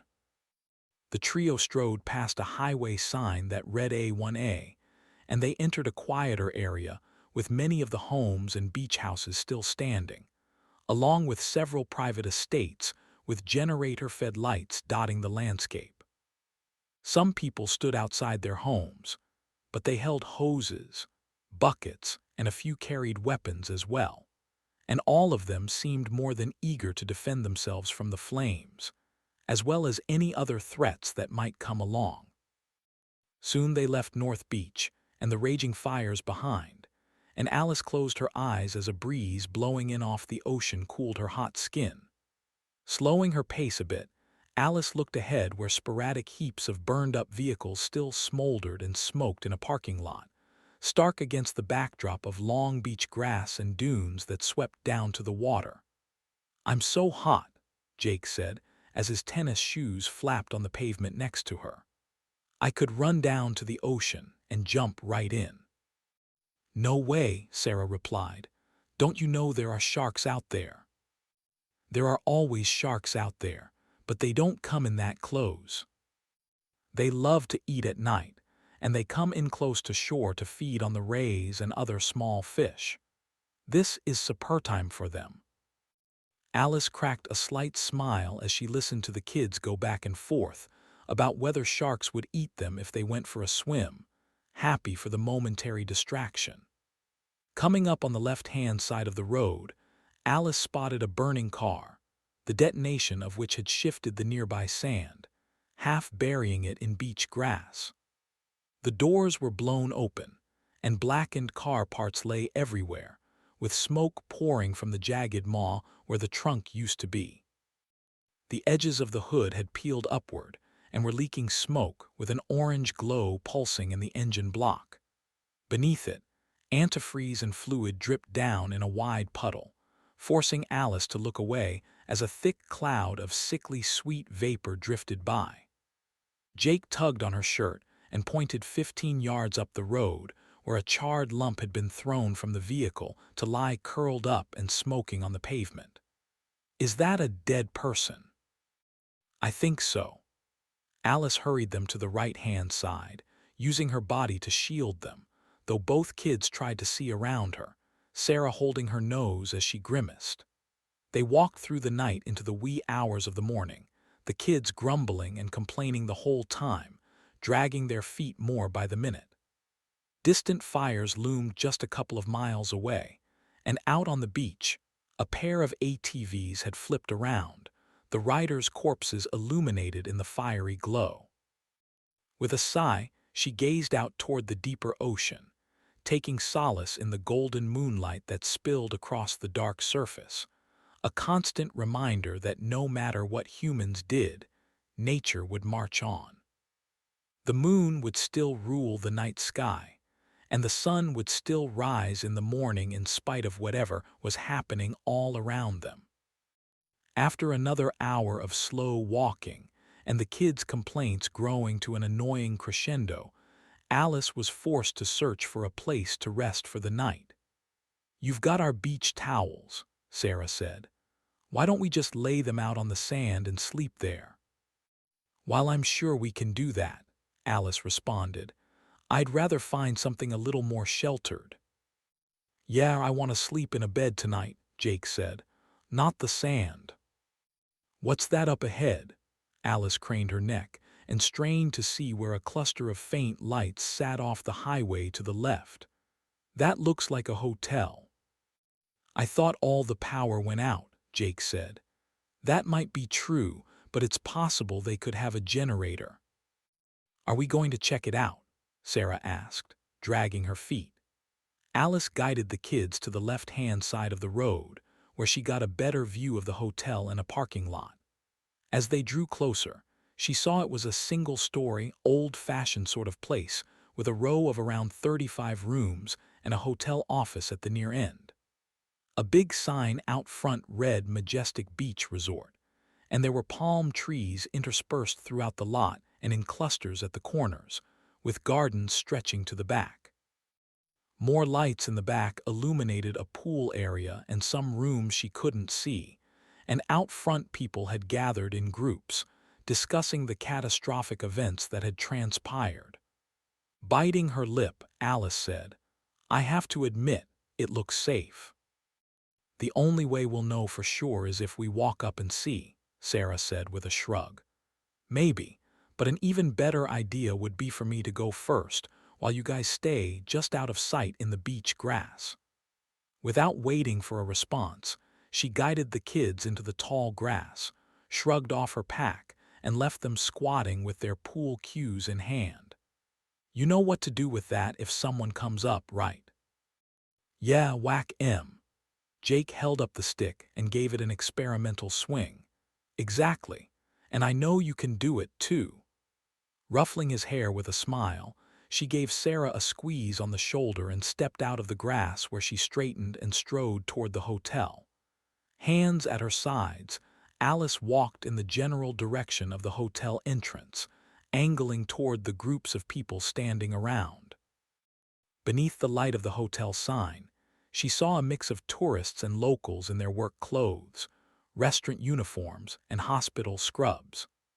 The visitors were easier to pick out, mostly families just like hers with beach-style shirts and hats, and a nurse was applying bandages to a child's bumps and bruises while her family looked on anxiously.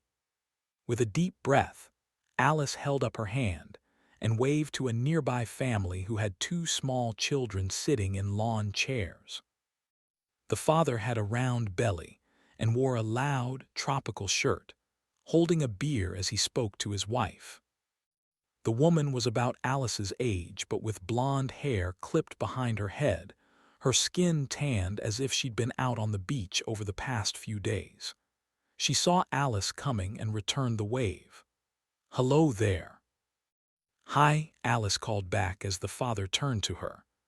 "Oh, hello there," he said with a warm nod.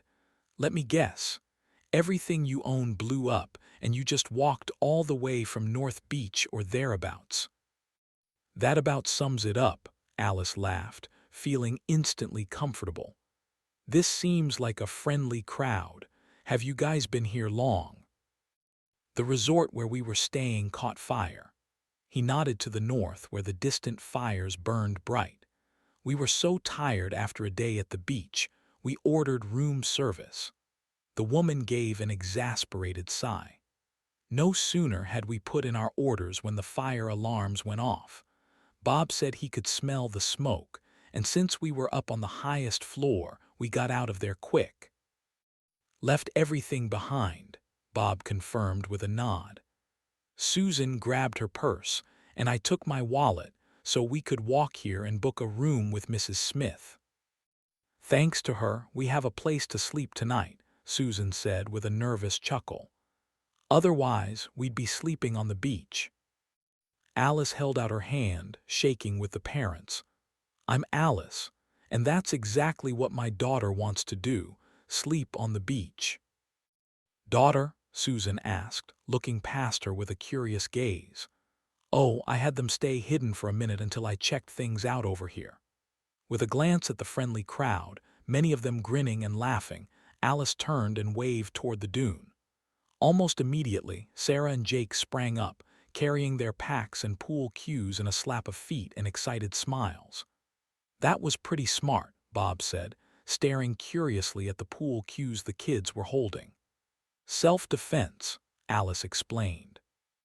We ran into some not-so-friendly people at the house we were staying at. Wow, that's not good. Bob took a sip of his beer. You poor babies, Susan exclaimed, shaking her head at the kids. We're fine, Jake said, shifting a look between the two. This is Bob and Susan, Alice gestured. And this is Jake and Sarah. Turns out my son is quite the slugger.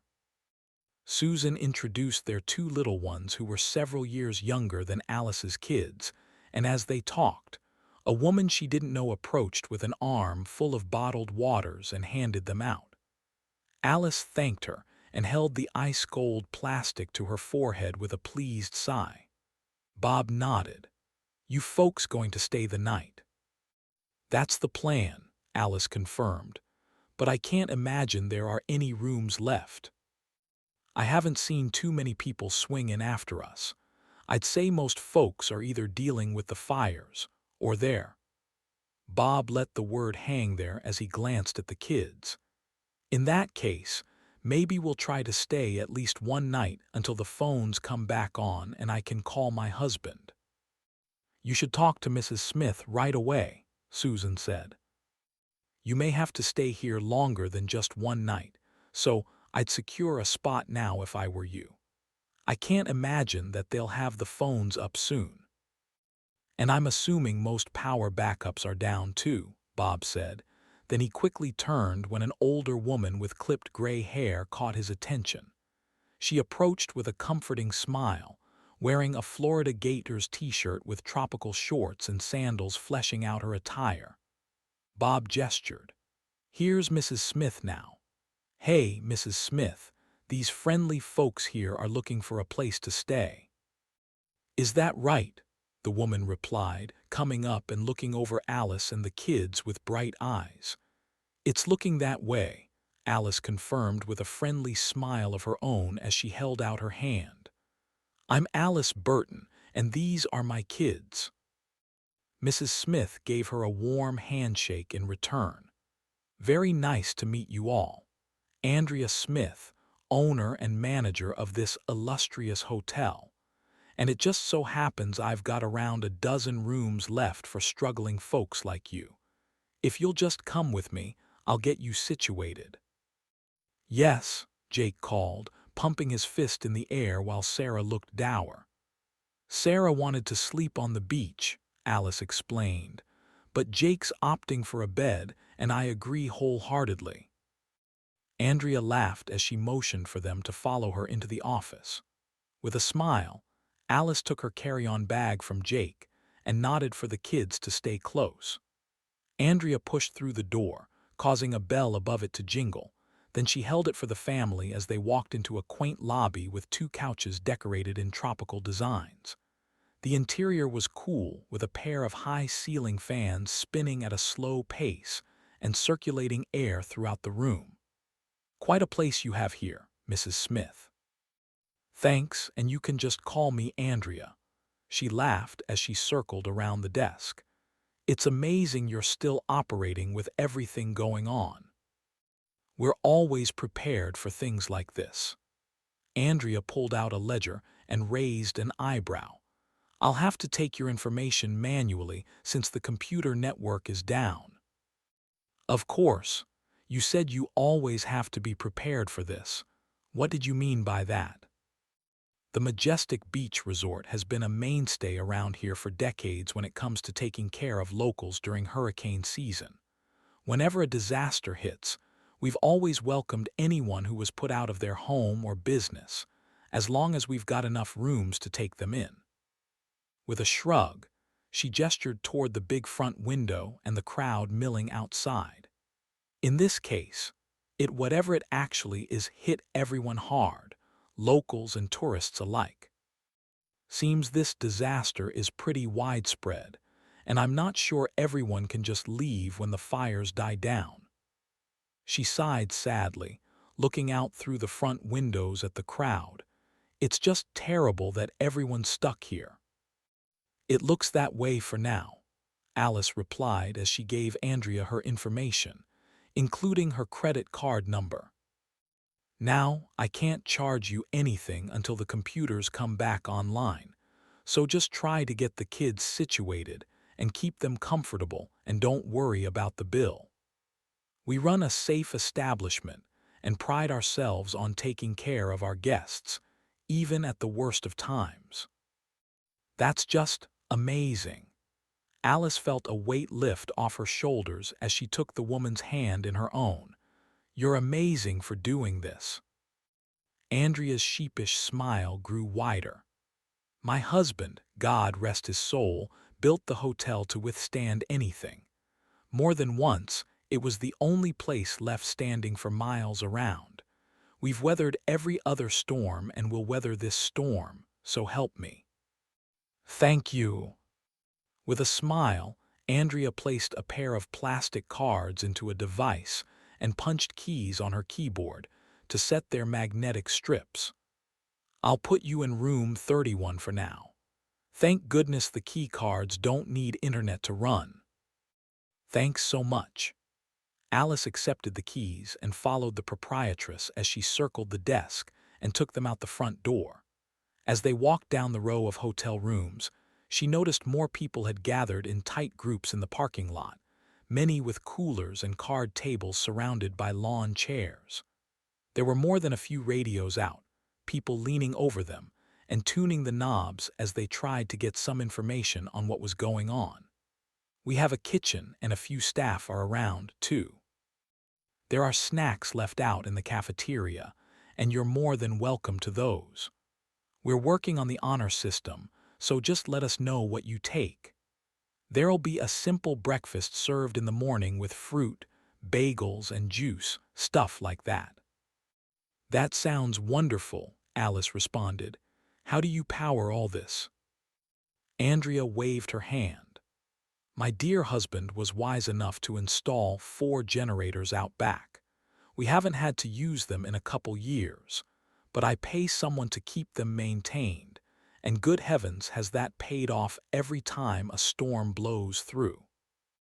As the kids carried on and jostled each other in good spirits, Alice walked next to Andrea, and a man saw them coming and stepped away from his group to stroll beside them. "We finally heard an emergency broadcast," he spoke dejectedly, "after hours of trying. Looks like this thing will be more far-reaching than we thought." With a smile, Andrea turned to Alice. "Alice, this is Marty Ferguson, a local business owner. He's staying with us for a little while." Alice reached across her and shook Marty's hand. He was a thin man, wearing loose shorts and sandals and a shirt with cut-off sleeves. "Nice to meet you, Mr. Ferguson. I'm Alice Burton. Pardon me for asking, but did your business go up in a blaze?" "Yeah," Alice winced. "Not like most folks, thankfully. I run the barbecue shack just down the road. I lost a couple of storage sheds, but the main part of my business is still up so far." "That's good news." "It's okay for now, but as we were pulling out, at least 6 other places pretty close to us were burning bright, and those flames were kicking off some serious heat and cinders. We did everything we could to keep things wet around the exterior, and then the smoke simply got too bad and we had to leave. I doubt my place will be standing in the morning." "I'm sorry to hear that, really I am. We have insurance to cover any losses." He glanced north toward the bright orange horizon, where hundreds of buildings blazed, voice lowering to a growl. But I seriously doubt they'll fully cover all this damage. When Melissa blew through 6 or 7 years ago, they pulled every dirty trick in the book to keep from giving full payouts. "What did you hear on the broadcast?" Andrea asked. "They're talking about this sort of thing happening as far away as Colorado, and most states are under a state of emergency. So it's definitely not a localized event." "Doesn't seem that way, though it's hard to get specifics. Lots of stations are down, and it's hard to get a clear signal from the ones still operating. I'll keep monitoring the radio and keep everyone updated." "Thanks, Marty." As the man walked away, Andrea turned to the door. "Here we are, Alice, room 31. Alice slid her keycard in the slot where it clicked and turned green. Jake ran up and grabbed the door handle, pushing his way in with Sarah right behind him, both kids laughing as they tossed the backpacks on the bed and leaped in after them. With a big smile, Alice turned and shook Andrea's hand again. "We can't thank you enough for helping us. I'm going to be honest." A small part of the immense worry she'd been feeling slipped out, her eyes glassing over as she gave the proprietress a relieved look. "I really wasn't sure what we were going to do tonight.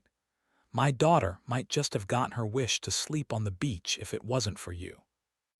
Andrea gave a wistful sigh, holding Alice's hand and giving it a gentle squeeze. "Normally, that would be a nice idea, but not tonight, and not anytime soon. I'm just glad to get you and your kids off the street for the night. Please, get some rest and we'll see what things look like tomorrow. Remember about breakfast." "Don't worry, we'll be up. Have a pleasant night, Andrea." "You too, Alice. Good night, kids." "Good night, Mrs. Smith," the kids called back, Sarah giving a wave where she sat resting on her elbows with her feet hanging over the edge of the bed. Alice shut the door and leaned back against it, taking a deep breath of the freshly cleaned room, the carpet freshener and linens nearly overwhelming as she watched the kids kick off their shoes and roll around on the bed with Jake crawling up on the pillows and flopping down. "I'm so tired," he said, kicking his feet on the mattress. "And this feels so good." Sarah had her backpack on the bed with her, rifling through it before pulling out her e-reader. With a guilty look at her mother, she clutched it to her chest with one hand as she fluffed up the pillows behind her. Alice scowled. "You weren't supposed to bring that with you." "But it's super thin and it fits fine in the front. I still brought all the things you wanted me to, too. 2 changes of clothes, a flashlight, bottled waters and canned food, and even an extra flashlight." Clutching the e-reader with both hands, the girl gave her a plaintive look. "Please don't make me leave it here when we have to go. I can't stand not to have my books with me. You know that."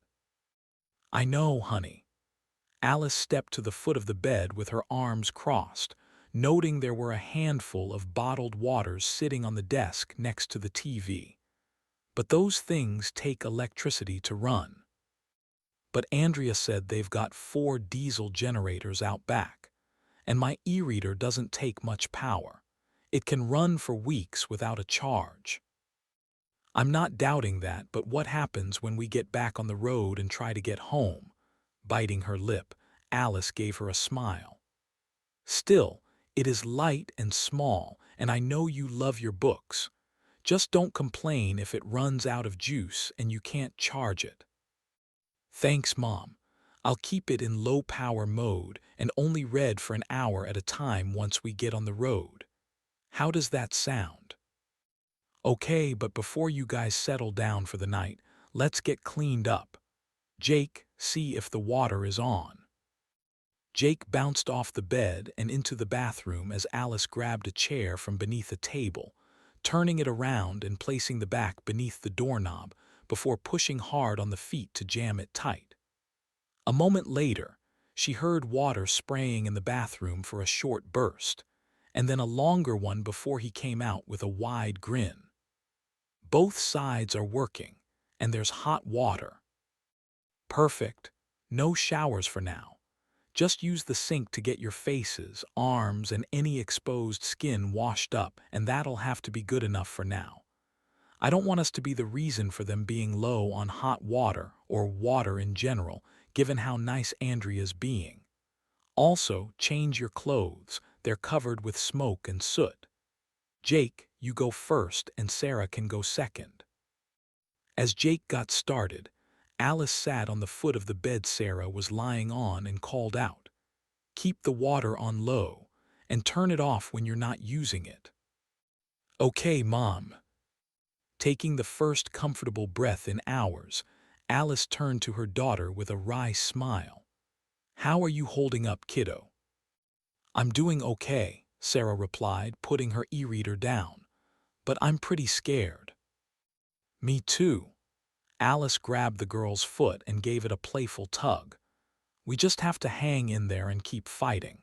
Who knows, everything might be cleared up in a few days or a week. One thing, for sure, clean running water will be in short supply soon, especially if this is as big as that Marty guy said. That's why we have to conserve everything we have, and any water we drink from our water bottles will refill from the sinks here." "But where are we trying to go?" "A big city, ideally. We need to see how bad things really are and try to find some transportation back home." "What about Dad?" "Your dad knows we need to gather at home base in case of an emergency, so I'm sure he'll abandon any attempts to come to Florida. I'd say he'll head straight home to Michigan, so that'll be our primary goal." When Jake was finished cleaning up, Alice bade Sarah to go in next, the girl taking longer than her brother, coming out with her brown hair combed back and bundled in a soft ponytail holder, her cheeks rosy and moist.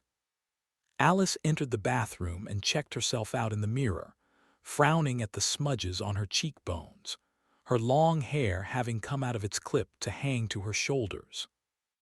Grabbing a lock of it, she leaned closer to the mirror, the ends curled and black from the proximity to the fires, and her cheeks had a rosy tint to them as if she had been sunburned. Note to self: keep your face away from those fires.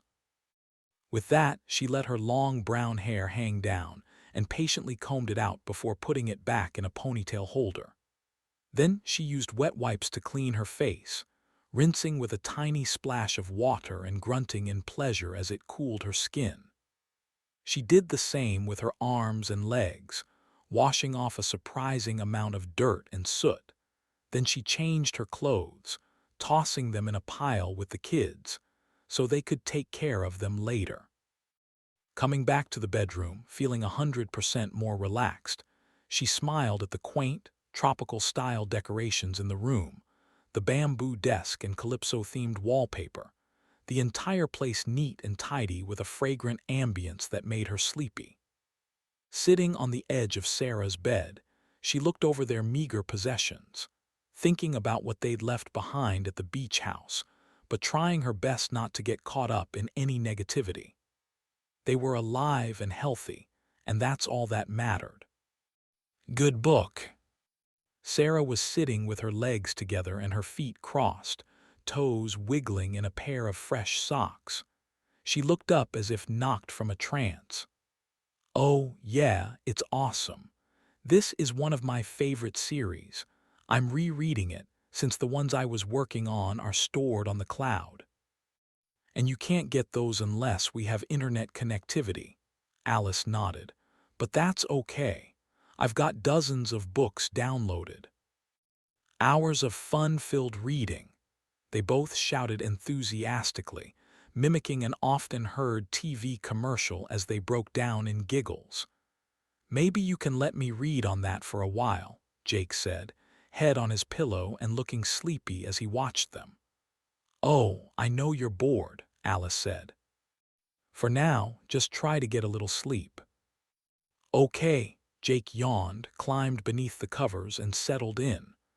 "Mom, you can sleep with me if you want," Sarah said, scooting to her right and patting the side of the bed. "That sounds like a good idea." As Alice climbed beneath the covers, Sarah gave up one of her pillows, which didn't feel like a usual stiff hotel pillow, instead being exceptionally soft and large. And as soon as she put her head on it, the desire to sleep rushed in and pulled her to the edge of a tranquil slumber. Rolling on her right side, she watched her daughter for a while and appreciated how much they looked alike in the angle of their jawline and longish faces. They shared deeply shaded eyebrows and the same color eyes, a deep chestnut that gave their faces expressive appearances. "Don't fight it, Mom," Sarah said. "Just get some sleep. I'll be right behind you as soon as I finish up this chapter." With a wistful smile, Alice nodded and rested her hand against her daughter's arm, happy for the safety and being near her children. Still, as she faded from a doze into a deeper sleep, her dreams were plagued with hellish orange beds of flame, fingers of fire casting cavorting shadows through her mind. A hard knock on a door outside jolted Alice awake hours later, and she opened her eyes to come face to face with Sarah, snoring lightly with her e-reader still clutched against her chest. The knocking came again, and Alice rose with a start, head turning frantically, until she realized it was coming from a few doors down.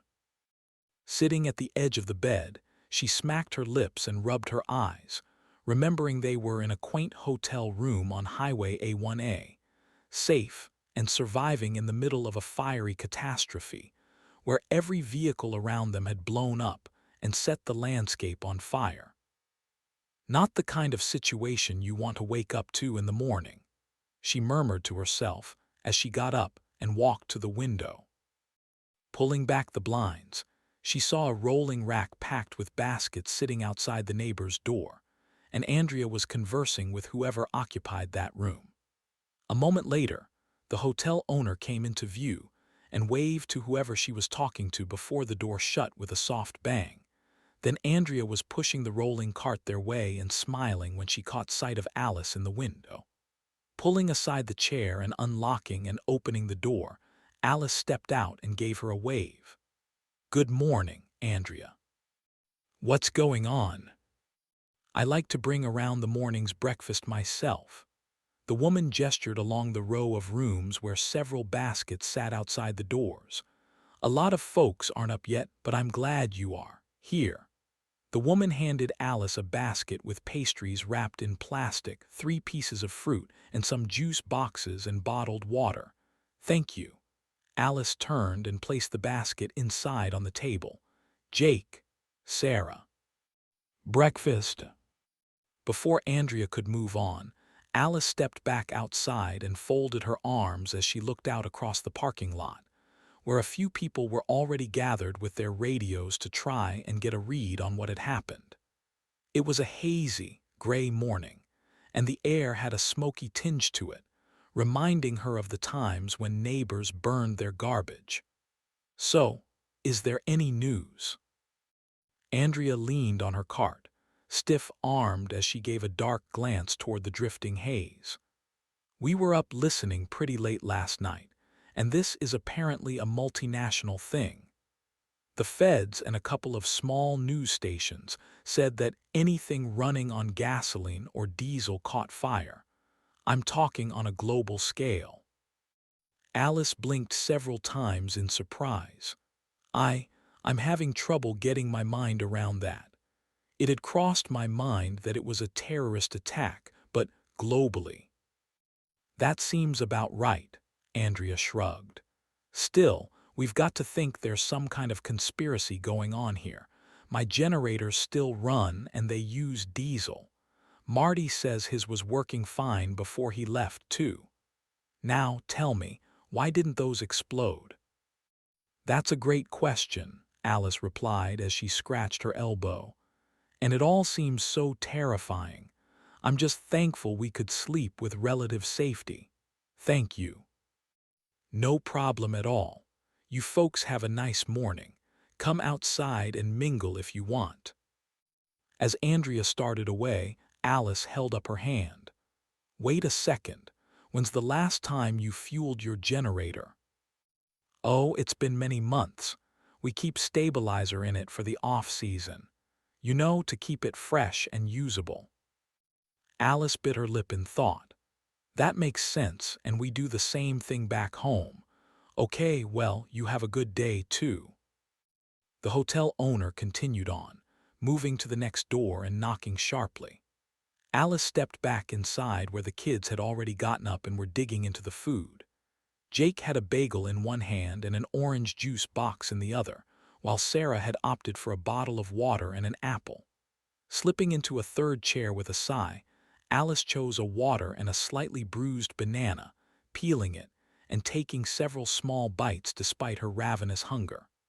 "Are we conserving food, too?" Jake asked, noticing her barely eating. "I don't think so just yet. I guess I'm trying to think of where we can go next, and I should have asked Andrea for a map." "There's one over on the wall," Sarah said, standing and walking over between the desk and television to grab a large picture of a map of the surrounding area that was hanging next to a painting of a sailboat. "I was looking at it when you were cleaning up last night, and I noticed it had all the beaches and highways on it." "That it does," Alice said as Sarah placed the map on the table and scooted it toward the center, shifting the basket out of the way. With her finger, Alice traced a long highway A1A. "Well, north of us is Palm Bay, which is the largest city in the area." She tapped on the spot. "That's the one we'll head toward. If we walk all day, we can reach Palm Beach by tonight and scope out a place to sleep. Who knows, maybe the damage won't be as bad. Folks here were pretty nice, right? Maybe there are more spots that weren't hit too badly. Spots like this one." "I'm kind of afraid to leave," Sarah said. "It feels safe here." "I agree wholeheartedly, but this is just a small community on an isolated strait of beaches. I just feel better if we found some transportation to the mainland. Plus, we need to find a way to get in touch with your dad, or at least get home to your grandparents and meet him there." "Okay, but what about our clothes? Aren't we going to wash them?" Alice looked out the window. After thinking things over, I feel like we need to get on the road sooner than later. Just pack the smoky clothes in a different compartment. We're going to be right back out and walking around in it, so it probably won't matter in the short term." Alice forced them to eat almost everything in the basket, and the rest they put in their packs. They rounded up all the bottled waters in the room, refilled the empty bottles and packed them with their things. While the kids finished stuffing their cases full, Alice pulled a $20 bill from her purse and placed it in the basket. As they stepped outside, Andrea was just coming back with her rolling cart, and Alice put their basket on top of some others on the cart. "Going so soon. The kids want to stay, but I really want to get going. We've got a long way to go, and I want to try to reach Palm Beach before the evening." "I understand," Andrea replied. Then she saw the 20 and smiled. "You didn't have to do that, Alice. It's not much, but I just don't have much cash on me. I swear we're good for it on our card, though." "Don't worry about it, it's more than enough. Who knows where we would have been if you hadn't put us up for the night. You've been so kind. I just hope there are more people like you out there." "I'd like to think so. Without kindness, who are we, huh?" "That's so incredibly true. Thank you again." Andrea gave her arm a gentle squeeze as she smiled warmly. "Have a safe journey, and look us up the next time you're in town. You know, after all this is past us." "We will," Alice replied, eyes watering. She led the kids across the parking lot, glancing aside at people gathered around radios, sharing food, and generally being surprisingly peaceful, all beneath a thrum of nervous tension. As they stepped onto the highway again, Alice gazed north and peered through a heavy layer of fog and smoke that lay like a thick blanket above them. Despite it being morning, there was no sun visible in the sky, and the fires were just faint orange glows off in the distance, providing no other hints of what dangers lay ahead. Chapter 9. James Burton, Denver, Colorado. A loud sound started James awake, either the sharp retort of a weapon or the snapping of a tree trunk, or just his imagination fleeing the deadly dreams he'd had all night. There was an intense charred flavor on his tongue, as if he'd put his face over a barbecue and breathed it for an hour, and a flood of memories came back to him. Staggering through the suburban streets, trying desperately to find a way out as the raging inferno closed around him on all sides, and he touched his cheeks, bringing a sharp, burning pain. A nagging urgency flicked at his brain, and he sniffed hard, coughing as he assumed the smoke had gotten thicker and denser since he'd entered the restroom, and it was trying to get in and suffocate him. Rolling to his left, he scrambled up and staggered on wobbly legs toward the door, bumping the doorframe as he threw it open and peered out into the pitch-black night. Slouching with relief, he saw there were no raging fires right outside the door, and nothing out in the woods either. In fact, the smoke hadn't actually gotten any thicker. If anything, it looked as though it had somewhat dissipated. Shutting the door, he went back inside and found his phone where he'd left it on the floor, powering it up and waiting to see if there was a connection, desperate for one line of text from Alice or even a hint of news. While the battery had plenty of life, the connection was still down, and there was nothing from Alice or any way for him to get information on what was going on. With a tired sigh, he flipped it off and stuffed it deep into his pocket. Going to the sink, he put his hand beneath the spigot and turned the water on, the trickle just barely enough to pool in his cupped palm so he could splash it on his face. Using towels from a dispenser, he wiped his face dry, wincing whenever he touched his cheeks. After tossing the wadded paper away, he packed up the refilled water bottles, shrugged on his duffel bag, then slowly soaked a couple of t-shirts in the sink to wear around his face, and exited the restroom.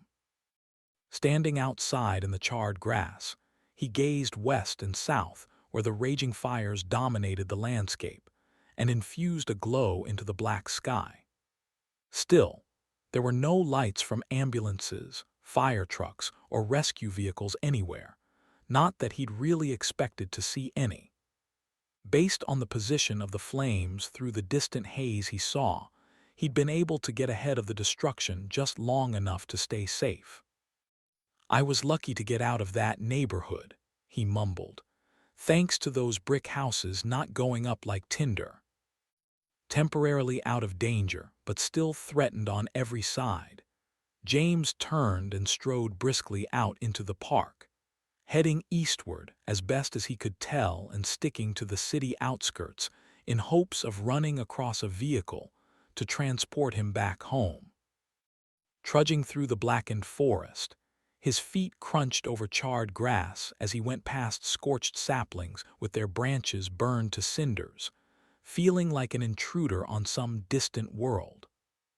A foggy haze pressed in and around him, reducing the visibility to next to nothing, though the lights from the fire and flashlight on his phone kept him oriented. The moistened cloth protecting his nose and mouth helped a great deal, and soon he was making good progress, having fully woken up from his nap and feeling slightly more energetic for having had it. 30 minutes later, he noticed the crunchy grass growing soft again, and the trees looking less scorched, the leaves barely singed and still waving in cool breezes coming in from the north. Eventually, the smoke thinned enough to get a better view of his surroundings, and he blinked in surprise when he stepped out of a tree line and onto an empty, quiet street. In every direction, more neighborhoods burned, though he was far enough east to see plenty of cool, dark, unburned spots scattered around. He walked north a bit before the road swept him back east again, where he entered a commercial area with wholesale warehouses, fast food restaurants, and gas stations that still had enough material in them to be vigorously burning.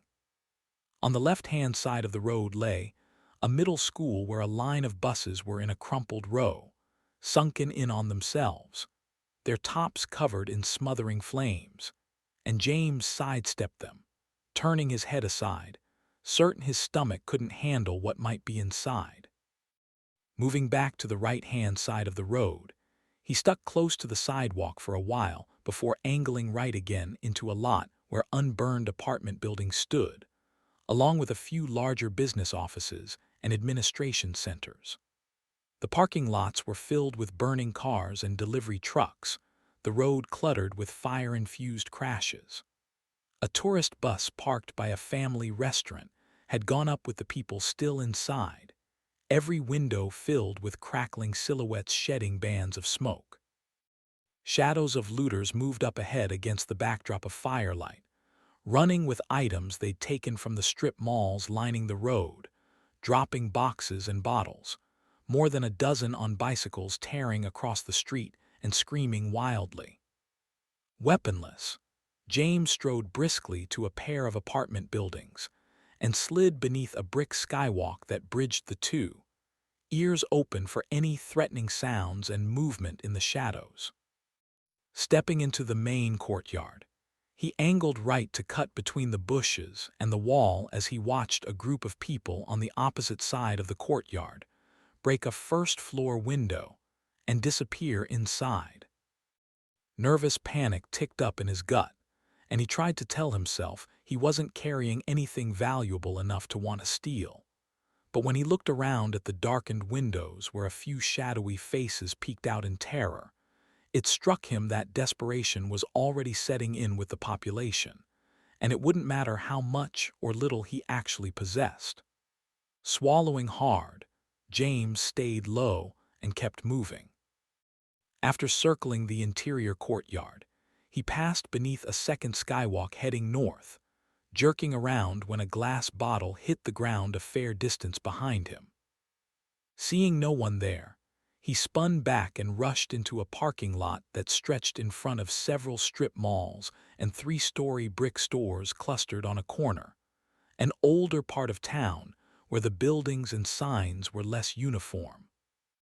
The tall lampposts were dead, and the shadows were deep and dark, though he saw openings between the buildings ahead of him, and he dashed across the lot, kicking fluttering paper and debris, until he reached the other side and ducked into an alley. Creeping along the narrow alley with the towering buildings looming above him, he took his time so he wouldn't trip and fall or run into something hard. He moved aside a piece of office furniture and slipped past a mini dumpster with its top thrown up, the smell of rotting food pouring out of it, though it was a strange relief from the occasional wafts of charred corpses that sometimes struck from out of the blue, carried by a fell wind. He came to a narrow intersection and stopped, leaning forward to check the alleyways in all directions. With no one to his left or right, he continued straight across, stepping over debris and around stacks of garbage cans piled in his way. James expected to come out on a northbound street in hopes it would take him back to the main road heading east again, so he could bypass any further dangers. A trash can fell over behind him with a clatter, but when he looked back, no one was there. Hastened by blind panic, he skirted a stack of barrel kegs from the adjacent bar and rushed along, ducking beneath a fire escape and almost bolting from the alleyway into the street.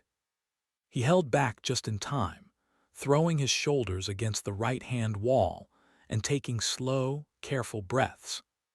Edging forward, he peeked around the corner to see a dozen people sauntering down the middle of the street from the east, wielding baseball bats and crowbars with sharp, practiced swings. Their flashlight beams swept back and forth across the street, lighting up torched vehicles and side alleys as they went along. Behind the main group, a few men and women were pushing grocery carts loaded up with food and water, while a couple of others pulled wide, flat handcarts with big screen televisions, industrial-sized coffee makers, stacks of bakery boxes, and a host of other goods. There was a small dumpster in the alley with him, and he crossed over to it, putting his left shoulder to the side to stay out of sight, watching as the group approached. Across from him was a neighborhood hardware store with a beige brick storefront and a dark sign hanging above the door. Several individuals from the main group broke off and jogged over, using their weapons to break the wide front window, climbing inside with gleeful shouts as they continued with their raid. One man brought out 2 sets of power tools and threw them on a handcart, while another took an armful of something he couldn't identify. A woman exited with a chainsaw and swung it around wildly before she tossed it into one of the grocery carts with a clatter, earning her a curse from its driver. Once they were done with that store, they pointed to the one James was standing by, forcing him to shrink into the shadows as they sprinted across the street, smashed the glass, and ran away with canned goods, boxes of cereal, and gallons of water. "Must be a grocery store," he mumbled to himself, watching as they returned another 2 or 3 times to fill their carts to overflowing. Just when he thought they'd spend all night in the store, a voice from above him called out gruffly, "The wind's changing, people. Let's go." There came a clatter of boots on metal and a trickle of dust falling on his head, and James looked up to see a man stomping down the fire escape, taking several steps at a time, practically leaping from one landing to another so his boots pounded on the grating. James edged backward and crouched in the dark corner between the dumpster and wall, watching as the man's feet slammed on the pavement, and he spun and rushed past James, heading into the street. "The wind's blowing eastward, not south like we thought," the man said, pointing back the way they'd come. "We need to go back. Everyone go back." James edged forward, blood pounding in his ears as he watched the group turn their carts around with clattering wheels and shove them hard back toward the south. Waiting until the group passed out of sight, James crept from his hiding space and stepped into the street, checking both ways through the misty haze of smoke before jogging across to the other side. Shoes crunching on shattered glass, he edged closer to the window and peered inside to make sure none of the looters were lingering. When he saw it was clear, he climbed inside and scanned along skewed rows of tools and equipment that had been knocked to the ground by the invading thieves. Their looting strategy had been amateurish at best, leaving piles of useful items behind while taking things they couldn't use, like power drills and battery-operated chainsaws. "It's not like the power will be back on soon," he chuckled darkly. Carrying his duffel bag in front of him, he eased along the middle aisle, stepping on boxes of spilled nails and screws, paint brushes and pans, and sandpaper discs that scratched the tiles under his shoes. At the far end of the first row were regular hammers and larger sledgehammers, neither of which were worth taking. Instead, he grabbed a 5-pound mini sledge from its U-shaped hook and placed that into his duffel bag, lifting it to judge its weight, trying to keep from overburdening himself. Around the next corner, he stopped and stared at the wall with a widening grin. It was a small section of fishing poles, lures, hunting vests, and other basic sporting goods, and along with those items were a set of light hiking backpacks with double-stitched straps and plenty of pockets. Taking one off its hook, he placed it on the ground next to his duffel bag and began transferring everything over, grinning even wider when he slipped it on, and the soft, cushioned straps gripped snugly around his shoulders. "This will make things much easier. Still need to keep it light, though." From there, He circled behind the counter at the back of the store to see if there was anything on the shelves below the register. But he found nothing but rolls of receipt paper and signs that someone had been looking for any small safes or hidden cash they could abscond with. Stepping to a doorway in the far back, he leaned both hands on the door frame and peered into a small office with a couple of vending machines, with their fronts broken open and cleaned out of anything edible. With a soft curse, James turned and was about to go back to the floor when he stopped at the counter, cocked an eyebrow at it, and walked back around to stare down at the messy shelves. He leaned over and started feeling around through all the clutter, shuffling around pads of paper, boxes of pens, and other clerical office supplies. Up near the register, he spotted a folded pile of newspapers with a jacket bundled on top. Curious, he slid the jacket aside and lifted the newspapers, giving a chuckle when he saw what was beneath it.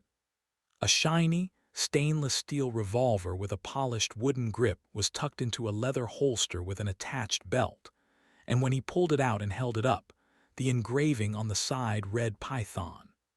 Behind the gun against the back of the counter was a box of .357 cartridges. Oh boy, you guys missed out on a gift. While he was far from being what he'd classify as a gun nut, he'd lived in the country most of his life, and a 2 a.m. wake-up call that coyotes were trying to get into the chicken coop was enough to make anyone get a feel for a revolver or double barrel. The cylinder was already fully loaded with 6 rounds, and he stood and wrapped the belt and holster around his waist, buckling it tight and shifting his hips until it rested comfortably. Stepping through the hardware store rubble, James made his way to the door, looking back into the street, noticing a slight increase in brightness coming from where he thought was west, though the taller buildings blocked his view. Glancing both ways as he adjusted the new, more comfortable backpack on his shoulders, James jogged across the street and up to the front of the grocery store. More glass was scattered around, and the doors were broken open and hung loosely on their rails. Jugs of milk and a few dozen broken cans of soda and beer lay splattered in the entryway, forming a fizzy, creamy mess. Stepping through it gingerly, he pulled out his phone and entered a pitch-black store, using the flashlight function to find his way to the back where a sign read pharmacy. "How could you guys have left all this stuff here?" he muttered, as he scanned dozens of shelves still filled to the brim. Leaping onto the counter, he slid across and landed with both feet down, approaching the shelves and shrugging off his backpack. He turned along the row, dropping in bottles of painkillers and a few broad-spectrum antibiotics, whose names he recognized before heading back out onto the pharmacy floor, where he entered an aisle full of nutritional drinks and snack bars, as well as an entire row of first aid kits. Taking some things out of his pack, he made enough room to stuff more supplies inside, making sure everything was organized before he flipped the flap shut and buckled it tight. His next deep breath stung his nose, and he glanced toward the front of the store where the gray haze had thickened to the consistency of soup. Breaking off his supply run, and with his backpack full to bursting, James slipped it back on his shoulders and crunched through the debris, stepping on snack bags and kicking aside crushed fruit juice bottles to come to the front of the store where he stood and listened, trying to remember what the man on the roof had shouted before he came down from the fire escape. He didn't want to follow the gang south, or was it east? Confused, he shifted the backpack and turned to what he thought was north, marching past the storefronts with their broken windows and dark interiors. A deli, an insurance company, and a cell phone store passed by in rapid succession, and as he crossed the next intersection, he found himself surrounded by thick walls of billowing gray smoke that hung in the air, creating an impenetrable haze that started to obscure the storefronts just a short distance away. He kept to what he thought was a northerly direction, staying in the shadows of the storefronts while his footsteps made soft echoes in the dense quietness. The fog and smoke seemed to absorb all sound, but for the distant crackle of flames and the haunting shrieks of the occasional person caught in the catastrophic maelstrom.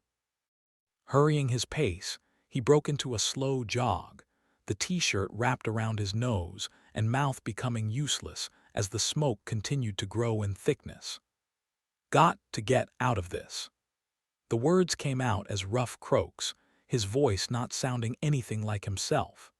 James's tennis shoes scraped across the rough concrete, kicking aside debris, and he almost ran into a charred car that appeared out of nowhere in the gray haze.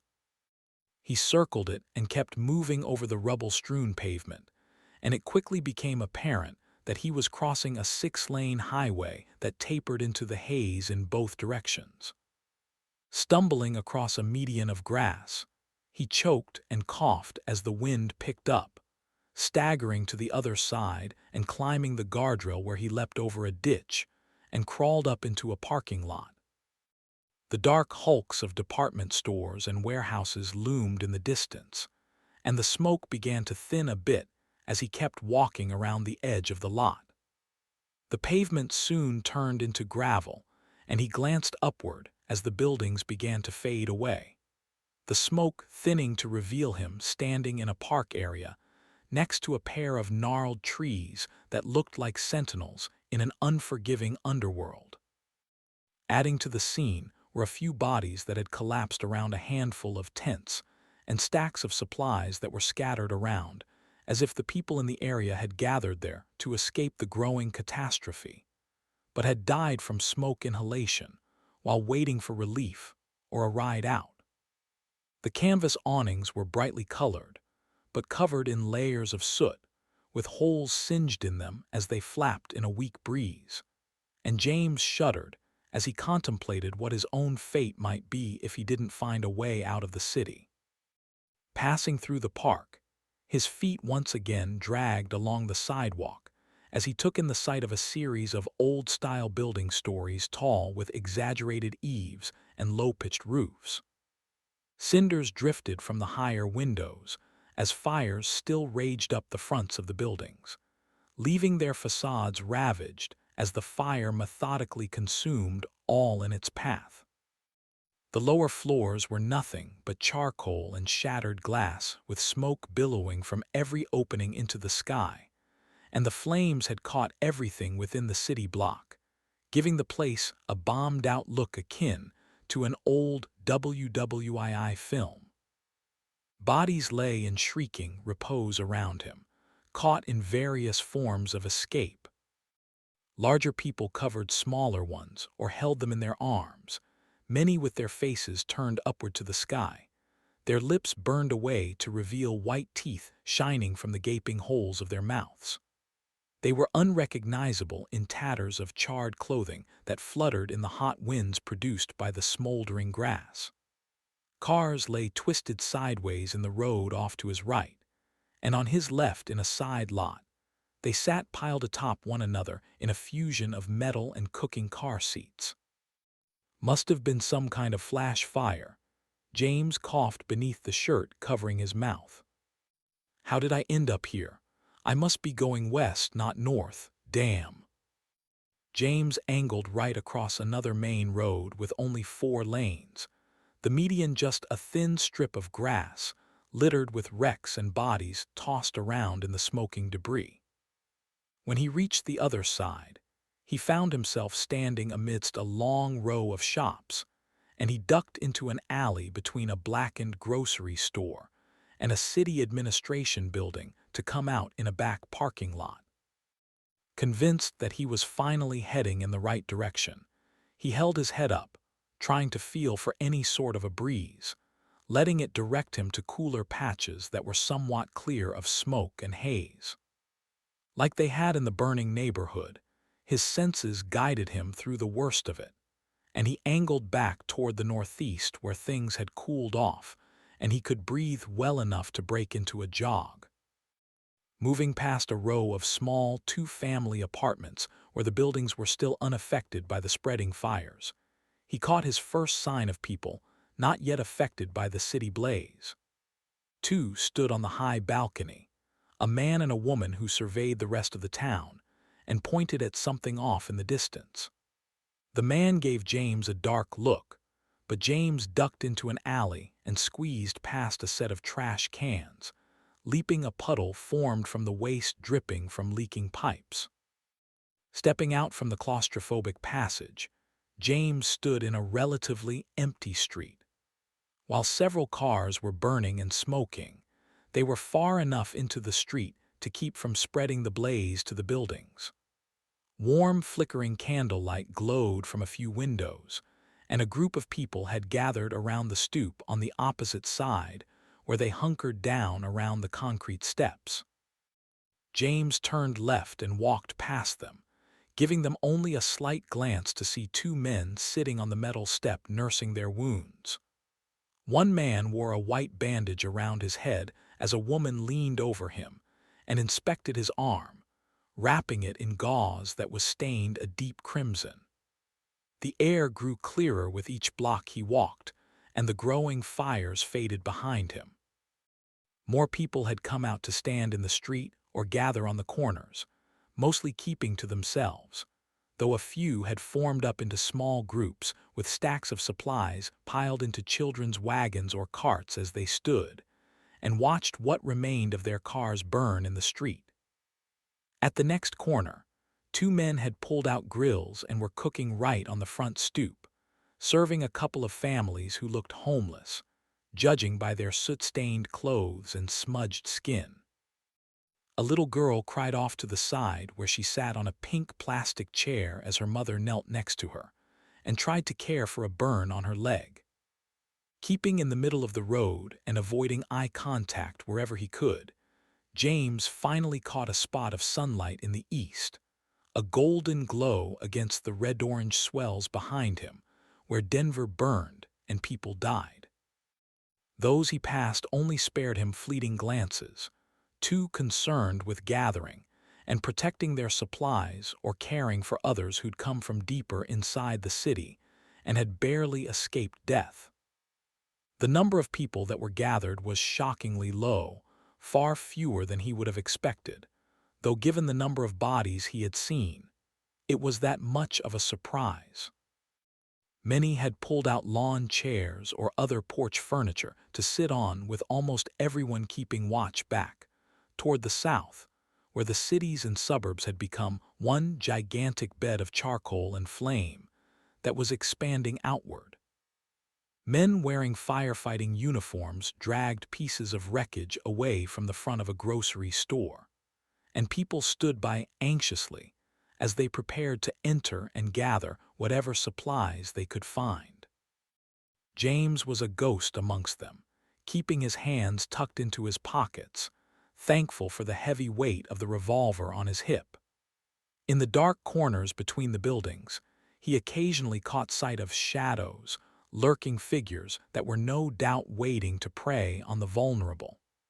Shifting to the other side of the street where there were less people, James didn't see the next group of shadows until he was right upon them. In an alley on his right, hidden in dark recesses, 3 men and a couple of women lingered in the shadows cast across the wall from a burning motorcycle, its frame twisted, the engine blown out.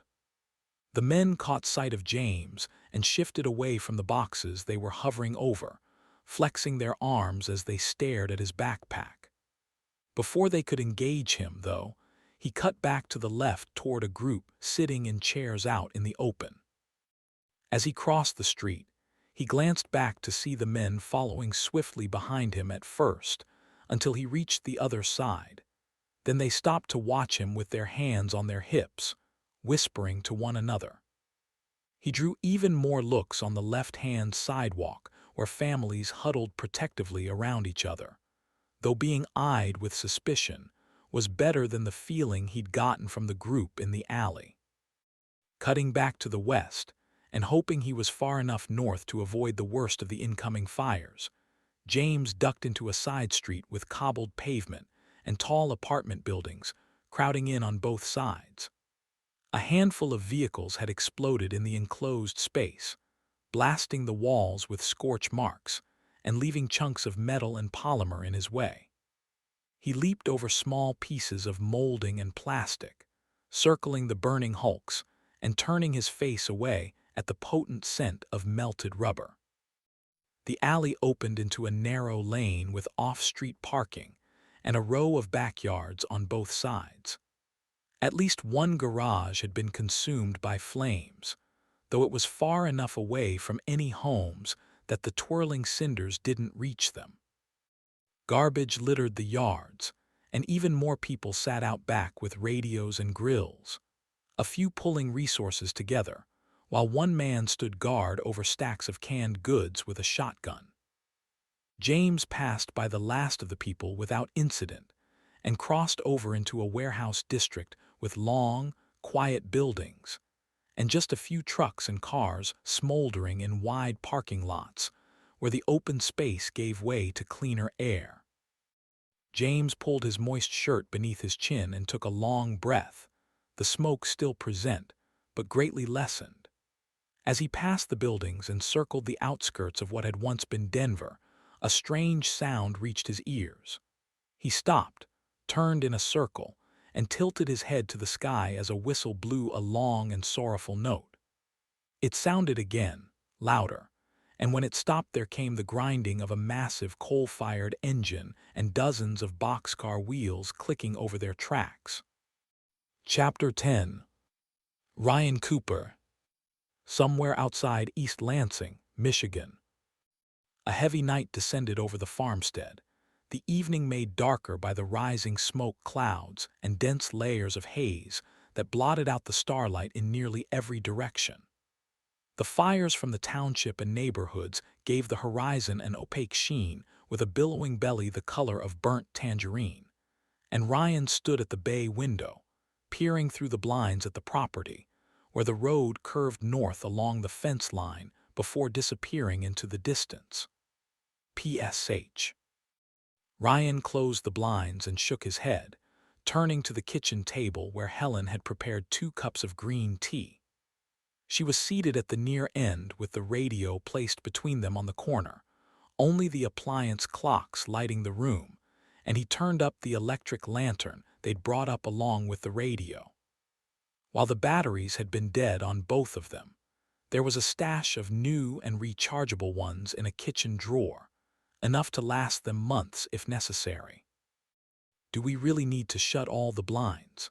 Helen asked as she fiddled with the radio knob and tried to find a station. She wore a towel around her neck, her freshly washed gray hair falling around her cheeks. "I think so. We're high enough on the rise to be perfectly visible from the highway or the road out front. Anyone walking nearby would spot us right away, especially with most of the neighborhood being so dark. Except for the—" He nodded toward the window where the firelight shined through the blinds. "We'd be like a lighthouse beacon out here. At least we have the dogs to warn us if someone gets too close." Ryan scoffed. "That would be all right if they didn't bark at just about anything that moves out there. They were going on all night last night." "Well, have a seat and help me find something to listen to." Ryan eased into his chair at the head of the table, holding his warm tea mug while patting the residual moisture off his face with a hand towel. Their clothes and skin had been covered in smoke after their adventure on the highway, and Helen had suggested they shower and change into some clean clothing. After scrubbing the layers of fumes off his skin, he'd put on a fresh pair of jeans and t-shirt and towel-dried his full gray head of hair. "I feel 100% better after that shower," Ryan said as he released a long breath. "Well, I'm glad I suggested it then," she smiled. "I wanted us to be good and refreshed after all that business on the highway." He gave a nod to the radio. "So, what have you found out there so far? Anyone talking?" "I can't seem to find anything." Helen leaned in and listened as the static faded in and out with sharp squelches and squeals. I'd imagine a lot of the radio towers will be out right now, plus anything that uses a backup generator is probably dead too, based on what we saw on the highway. Here, let me try. Helen turned the radio toward him, leaving off with a shrug.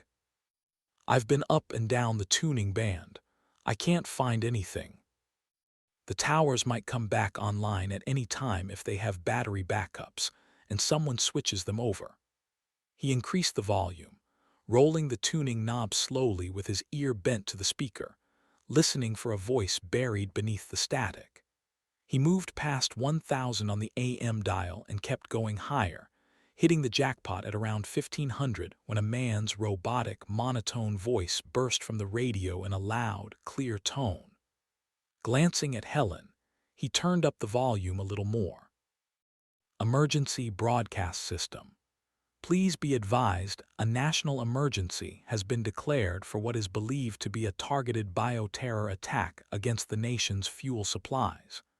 Residents are urged to seek shelter indoors and stay away from sources of gasoline, diesel, jet fuel, and any machinery that utilize forms of refined petroleum for power. Stay tuned for updates from federal, state, and local officials. This broadcast repeats. There came a slight pause followed by a series of beeps before the message started over. This is an alert from the emergency broadcast system. Please be advised. As they listened, the broadcast became spotty with more squelches and spits of static, ending in a long squeal that rose in volume and pitch until the channel cut off. What happened? Helen winced at the bursts of noise coming from the speaker. I don't know, Ryan said as he pulled the radio closer and lowered the volume. Whatever tower they were broadcasting from must have gone down, or he worked the knob a moment more before finally shrugging. I just don't know. Whatever happened, we're not getting anything anymore. I'll turn it off for now to save battery life. Good idea. The two sat quietly, Ryan's hand over Helen's as they sipped their tea and listened to the frogs croaking out front in the pond, loud enough to hear through the closed windows. The house itself held a tranquil ambience that allowed him to lower his eyelids and let the stress of the evening fade away. It's so peaceful, Helen said. You'd never expect to hear about a national emergency on a night like this. Ryan nodded and roused himself at the sound of her voice, pushing his chair back as he stood. Turning the electric lantern off, he grabbed the nearby flashlight and headed for the back door. With a quizzical expression, Helen got up and followed him as he stepped onto the concrete patio and got on the dirt track leading to the barnyard. Keeping the flashlight off, he strode urgently through the darkness with just the faint outline of the path ahead, the gentle clucking of the chickens greeting them as they passed the coop and pens on the way out. When they reached the barnyard gate, the sheep and goats were much calmer and didn't crowd them as they opened it and entered. The questioning barks of the dogs greeted them, though, their tails brushing back and forth excitedly as they bounded in circles, wanting to play. Ryan laughed and patted them on their heads, ruffling their fur and playfully shoving them around for a few seconds. Straightening to catch his breath, he strode over to Diana where she sat back on her haunches, till sweeping the dirt, licking her chops as she tossed her head. After giving her some attention, they continued to the barn, fumbling in the darkness to remove the padlock off the door. Helen lifted the latch, and Ryan grabbed the handle and heaved it open with a grunt, throwing it just wide enough for them to slip inside. Pulling the door shut behind him, he flipped on the flashlight and waved it around, lighting up dust particles as they drifted through the air. Sweeping the flashlight across the barn, he saw the donkeys standing quietly in their stalls and Bessie chewing some hay as she stared at them over her wall. Off to the right were a few stacked hay bales with larger bags of feed and another wheelbarrow. Tack hung from the wall along with an array of farm implements all in neat rows. From there, he shifted the light past the loft ladder and old wooden beams to where a tractor sat in back. Behind it, and a little to the side, stood a 500-gallon diesel fuel tank bolted to the ground. Squinting at both the vehicle and tank, Ryan moved in on the left side, sliding past the orange tractor's hood, eyeing the engine compartment warily. The tires came to his chest as he moved past them and stood beside the fuel tank with its chipped black and spots of rust. Hesitantly, he gave it a few taps, not sure what he'd expected to happen, but there wasn't much echo, and the depth gauge showed it was about 3/4 full. Turning to Helen, he shrugged. It looks like the tractor and diesel supply here are fine, totally opposite from what we saw out on the expressway. The emergency broadcast said we should stay away from anything that uses types of refined oil as power. Helen raised an eyebrow. You sure you want to be in here? Ryan gestured to the tractor. Clearly, some things aren't blowing up that probably should be. I'm not sure how thrilled I'd be about starting that thing up, though. Do you think the government is lying? No, I don't think so. Look at the highway, or forget about that, look at the neighbors' houses. Everyone with a car has seen it go up in smoke. No, I think whatever this is, it only affected some fuel supplies. He scratched his chin and placed his hand on the large diesel reservoir tank in the corner, running his fingers across the surface. Maybe. When did Alice and James last fill this up? Helen shifted from one leg to the other and folded her arms over her chest. I'm trying to think, but I just don't know. We can give Alice a call. Laughing nervously, she corrected herself. Oh, right. But what about the ATV out in the quarter barn? Did they use it very much? Off and on, not a huge amount. Then it's probably the same thing. Whatever fuel is left in the tank was probably purchased months ago. Taking a step back, Ryan swept the flashlight across the tractor and fuel tank again, something from the broadcast bothering him. They said it was an attack. Yes. Helen took a deep breath and let it out with a slight quiver.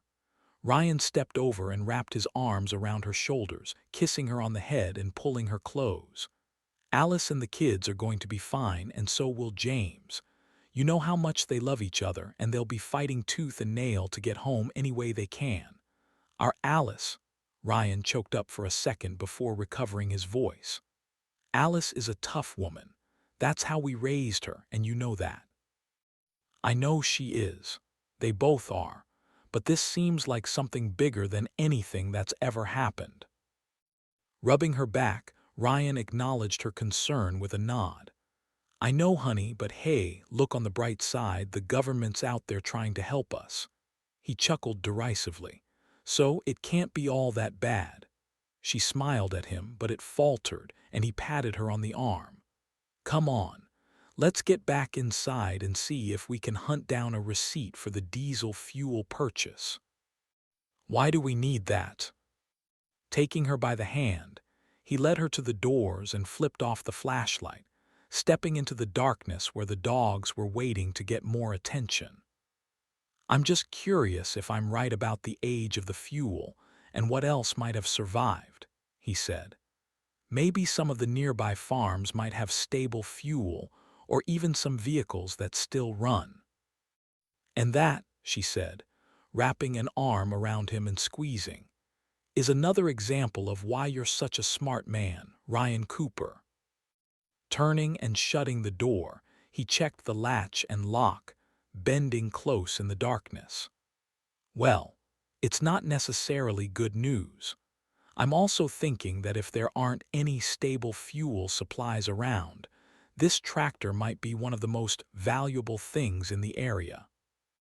They gave the dogs some more attention before leaving the barnyard and strolling toward the house, and Ryan shot a glance at the quarter barn off to the left behind the coops and pens, where James and Alice kept the ATV and its extra jerry cans of fuel. The barn, like the one housing the tractor, was fine, not a single sign of smoke or cinders, let alone fire.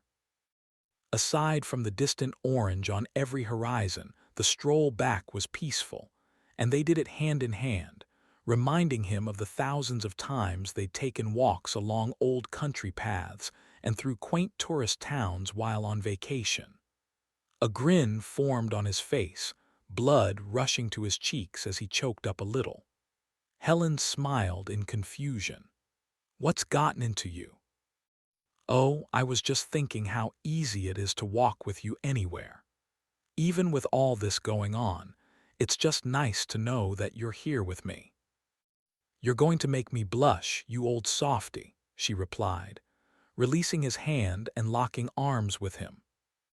"Let's just get inside and get ready for bed. I'm exhausted." "Me too. Tomorrow we need to start thinking about how to conserve the kids' resources here. Everything, even the well water, needs to be stretched to the absolute limit. I'll get some jugs from the pantry, and we'll use those to keep tabs on how much water we use for things like hand washing and brushing our teeth." "That's a great idea. We won't have to use them long term, but I'd like to see how much water we each use every day, so I can figure out how much the well pump's going to have to run to keep us supplied."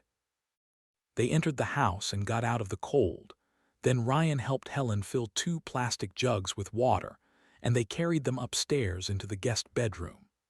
They used the double basin sink to wash their hands sparingly, and after changing into their soft pajamas, they fluffed their pillows and climbed into bed, lying shoulder to shoulder, holding hands as they stared at the ceiling. "I was thinking," Helen said. "When we were driving to the highway, we saw a lot of houses on fire." "Yes, probably due to them having vehicles in their garages." "Sure, but there were some houses with no garages and no cars anywhere near them. They were on fire, too." "Generators, I'd bet. The fact that the kids' house didn't catch on fire is probably because they installed a solar and battery-powered backup instead of a gasoline or diesel generator.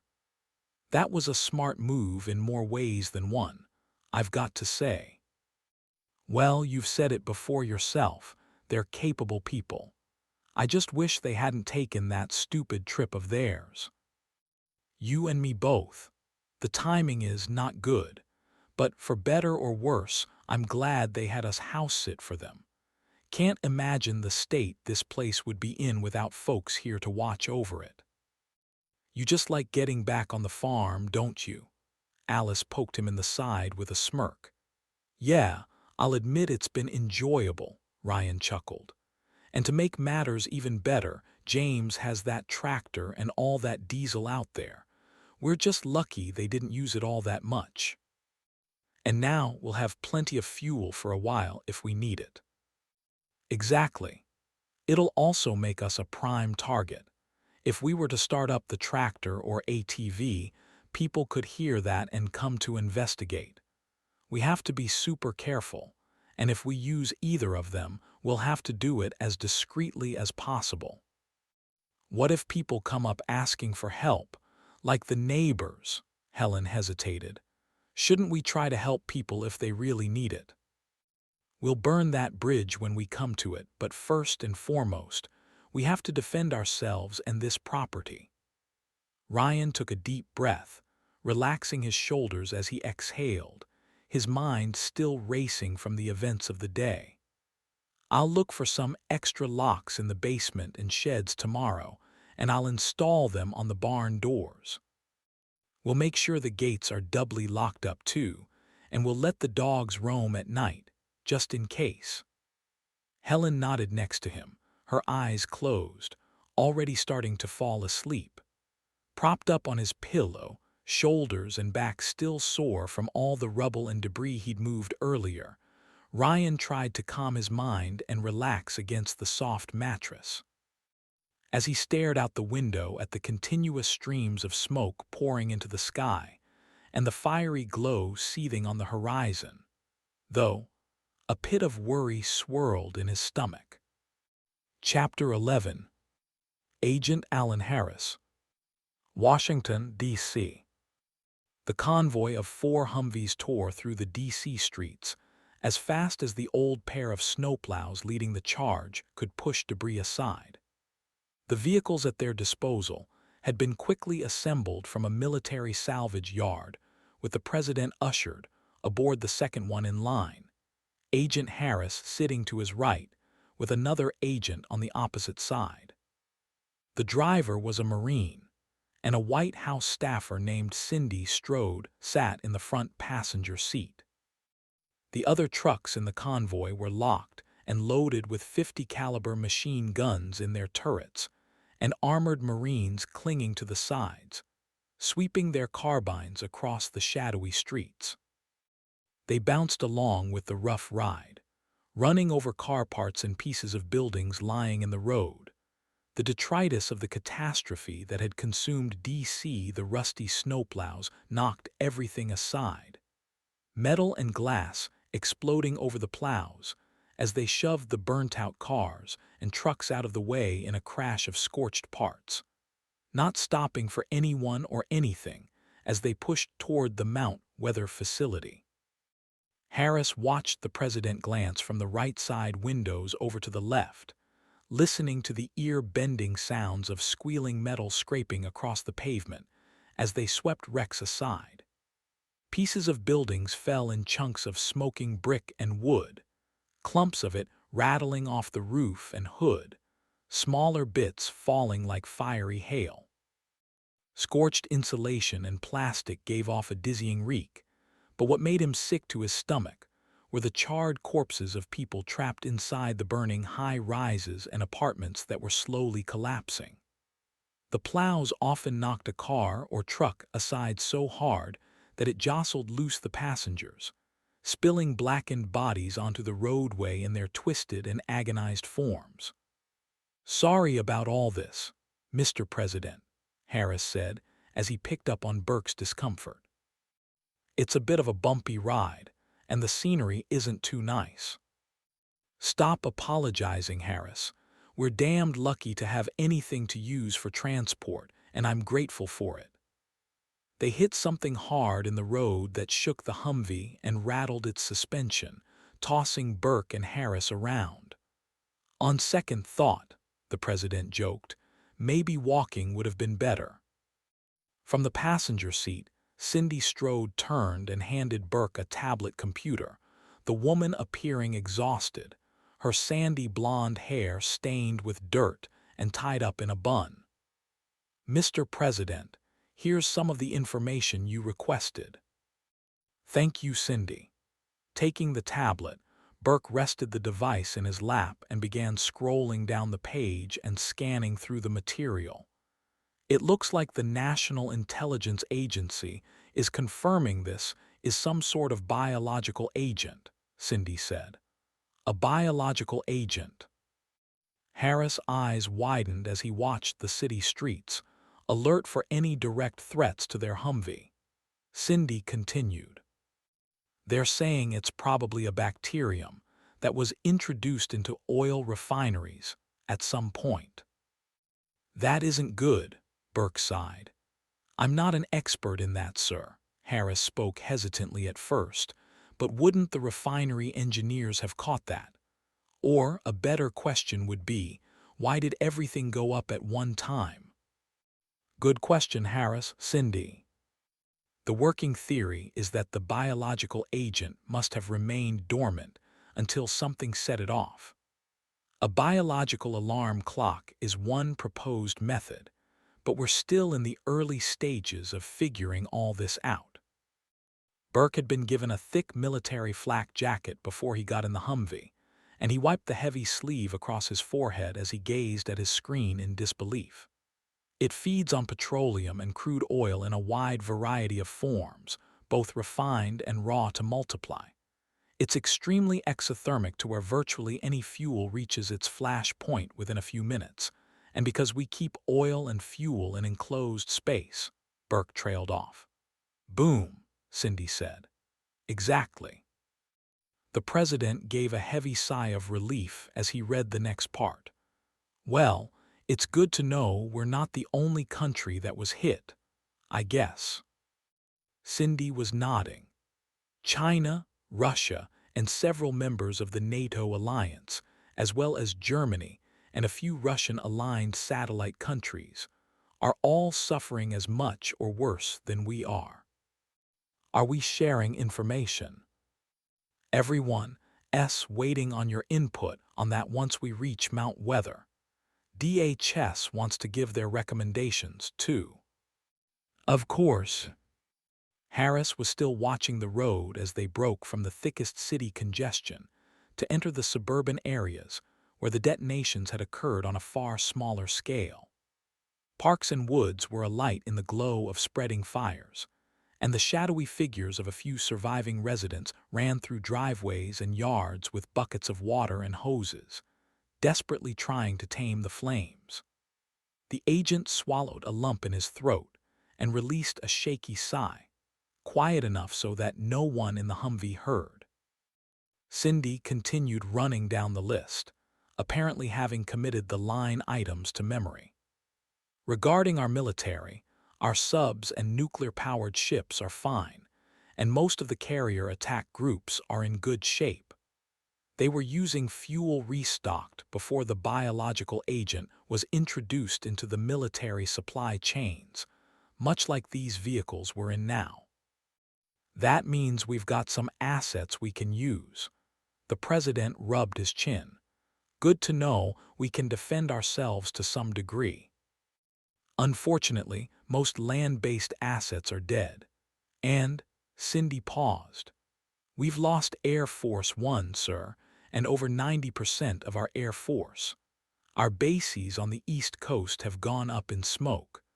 Planes right out on the runway were going up like fireworks, and storage tanks of jet fuel were like bombs.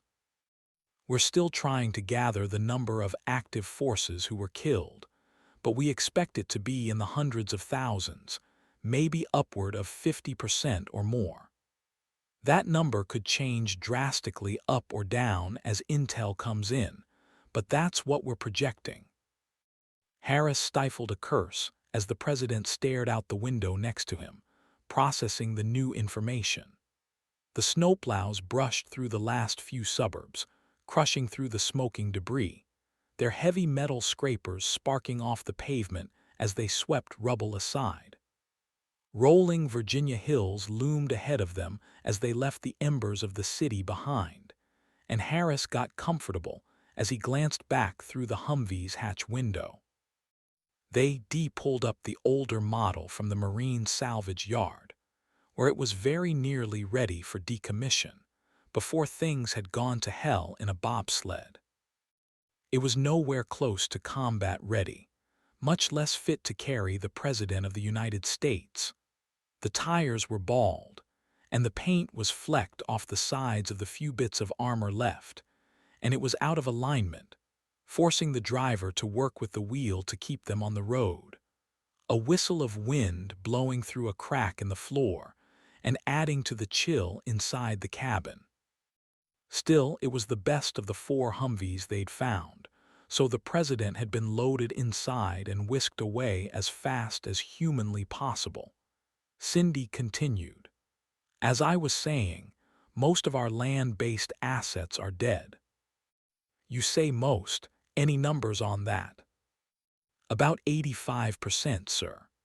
The worst part is that our generators and backup systems were also hit hard, though thankfully we have enough in renewables so that small, isolated parts of the grid are holding up. We don't know how long that will last, though. The U.S. power grid is a piece of crap, yes, I know. Burke finished scanning the information on the screen. How many congressional members have been contacted so far? It's not looking good, sir, Cindy replied with a glum expression. Half were in the air or car on their way to their home districts when things went south, and they're confirmed dead. The president's face darkened. We need to figure out if the timing is just a coincidence or not, because that is a damned odd coincidence if so. We're looking into that, Cindy continued. Thankfully, several members who were in D.C. at the time have been located and are on their way to Mount Weather in a separate convoy, but that's it. Letting the computer tablet rest in his lap, the president raised his head with a look of hope. If we've got enough vehicles for 2 convoys, surely we can't be that bad off. This is all we have, sir. The 2 convoys we managed to piece together from salvage yards and repair garages are the sum of all of our running vehicles, civilian or otherwise. There's nothing else running in D.C. that we're aware of. I see. The president frowned, shifting his attention through the opposite window as the thick forests of Virginia rolled by, the highway winding higher with every mile as they headed for the Blue Ridge Mountains ahead. Behind them, the city's inferno blazed on, adding dark layers to the sky as billions of tons of noxious fumes circulated through the lower atmosphere and spread like a tumultuous ink blot. Above the blue-tinged ridges, starlight shone down on the road to help light their way. The snowplows smashed through the last of the heavy debris, shoving it aside in a crash of shattered glass and smoking steel, with bodies flopping around inside the cabins. Burke and Harris rocked back and forth as the Humvee rolled over fragments of trucks and 18-wheelers with their cargo spilled across the lanes, and the plows took a hard right on Highway 601, Blue Ridge Mountain Road, where a forest of mighty elms, pines, and birches crowded the roadside, creating a canopy that blotted out the sky as the road wound upward in majestic curves. Harris watched the lead Humvee as it banked back and forth in front of their headlamps, the silhouettes of mounted machine guns and Marines hanging on the sides of the vehicle, giving a fleeting sense of peace. After a few more miles of driving, they reached the Mount Weather Emergency Operations Center, which was also the center of operations for FEMA. Having been briefed by Security Chief Westbrook well ahead of time, and having visited on multiple occasions, Harris already knew the layout of the extensive grounds, much of it underground with FEMA's training facilities on the mountain's surface. The forested roadways gave way to concrete walls topped with barbed wire that flanked them all the way to the main gate. Behind the walls, gun towers guarded the road with Marines standing at the top and peering down with stony stares. The convoy roared through the massive iron gates, and less than 20 seconds later, the doors swung open, and the plows and Humvees trundled inside, where a cluster of Marines descended on the vehicles as the gates closed with a heavy clang. Harris popped his door and got out, holding it for the president and sticking by his side as Burke walked to meet other members of his staff. People from the president's cabinet and members of the Senate and Congress got out of the second convoy, which arrived a few moments later, and Burke shook hands with everyone. Harris activated his earpiece microphone. "Westbrook, this is Harris. Skylark is on the mountain. Repeat, Skylark is on the mountain." "Confirmed. Make sure he gets into the bunker ASAP." "Understood." Harris pressed in behind the president and leaned in with a whisper, interrupting Burke as he was speaking with a senator. "Sir, we need to get you inside right away." Harris gestured to a concrete building straight ahead where 4 Marines flanked another steel door. With a nod, Burke angled in the indicated direction, and as they passed through the doors, Harris stayed close at the president's side, quietly guiding him deeper into the complex as they moved down a long hallway with ceiling lights that cast the drab green walls in a cold glow, and the doors behind them shut with a heavy bang, sealing them in the bunker's protective shell. Chapter 12. Alice Burton, Palm Bay, Florida. Every footstep drove a wedge of pain up through Alice's ankles and shins, leaving her knees sore, and even her hips aching as the trio closed in on the outskirts of Palm Beach. They'd been walking beneath the canopy of pitch-black smoke for hours, the flat layer of clouds blending in with the sky as nighttime approached yet again. As Alice and the kids trudged along, Highway A1A grew more littered with wrecked vehicles blown apart haphazardly across the pavement. Countless others had left gaping rips through the rear bumpers and trunks, violently spinning off the road, hurling the passengers across the sand to turn the golden grains brown with dried blood. Vans and delivery trucks were often flipped straight over on their tops, leaving their drivers hanging from the windows with skin so charred it was impossible to tell anything about them, except that they'd been human at one point. She'd long ago stopped trying to shield the children from the gruesome mess, and though she often walked between them and the gory accidents, it did little good with as much violence as surrounded them. She sometimes caught Sarah's eyes lingering on a messy explosion with a flat, emotionless gaze, while Jake mostly looked past the wrecks to the people sitting on the beach, clusters of them growing more numerous every mile they walked, their camps marked by glowing bonfires as the sun's heat waned. The kids still wore their backpacks, and Alice had her carry-all slung over her shoulder, each of them carrying a share of their meager supplies. "Mom, this sucks. My feet are killing me," Jake said as he plodded along on her left in a combination of slapping and shuffling feet across the pavement. Sarah came up on her other side and nodded vigorously in agreement. "My feet don't feel so hot, either." "And you think my feet feel great," Alice replied with a smirk. "Well, can't we stop to rest for a minute?" Sarah pressed. "We've been walking for miles now." "Now you know why I had you bring extra pairs of socks and shoes. I figured there wouldn't be anything to drive." "I'd give anything to ride in the worst clunker the world ever made," Jake sulked, swinging his pool cue at more wreckage in the road. "Even one with two wobbly front tires?" Alice asked with a grin. "Especially one with two wobbly front tires," he smiled back. "As long as my feet and legs get a rest." Wherever there were small parking lots off to the side, Alice had been searching them for any signs of a single vehicle left untouched, but a majority of the seaside restaurants and beach houses had parking lots full of smoking debris, and there wasn't an intact vehicle in sight. Where there were clusters of still smoldering vehicles, Alice avoided getting too close due to the still brutal heat that had ravaged their skin and hair. It was only when they passed a pair of cars parked on the side of the road that Alice stopped her plodding to turn and investigate in detail. They were hatchback rentals with surfboards thrown on top, and at first glance they looked burned like so many other vehicles with scorch marks and tendrils of smoke rising from them.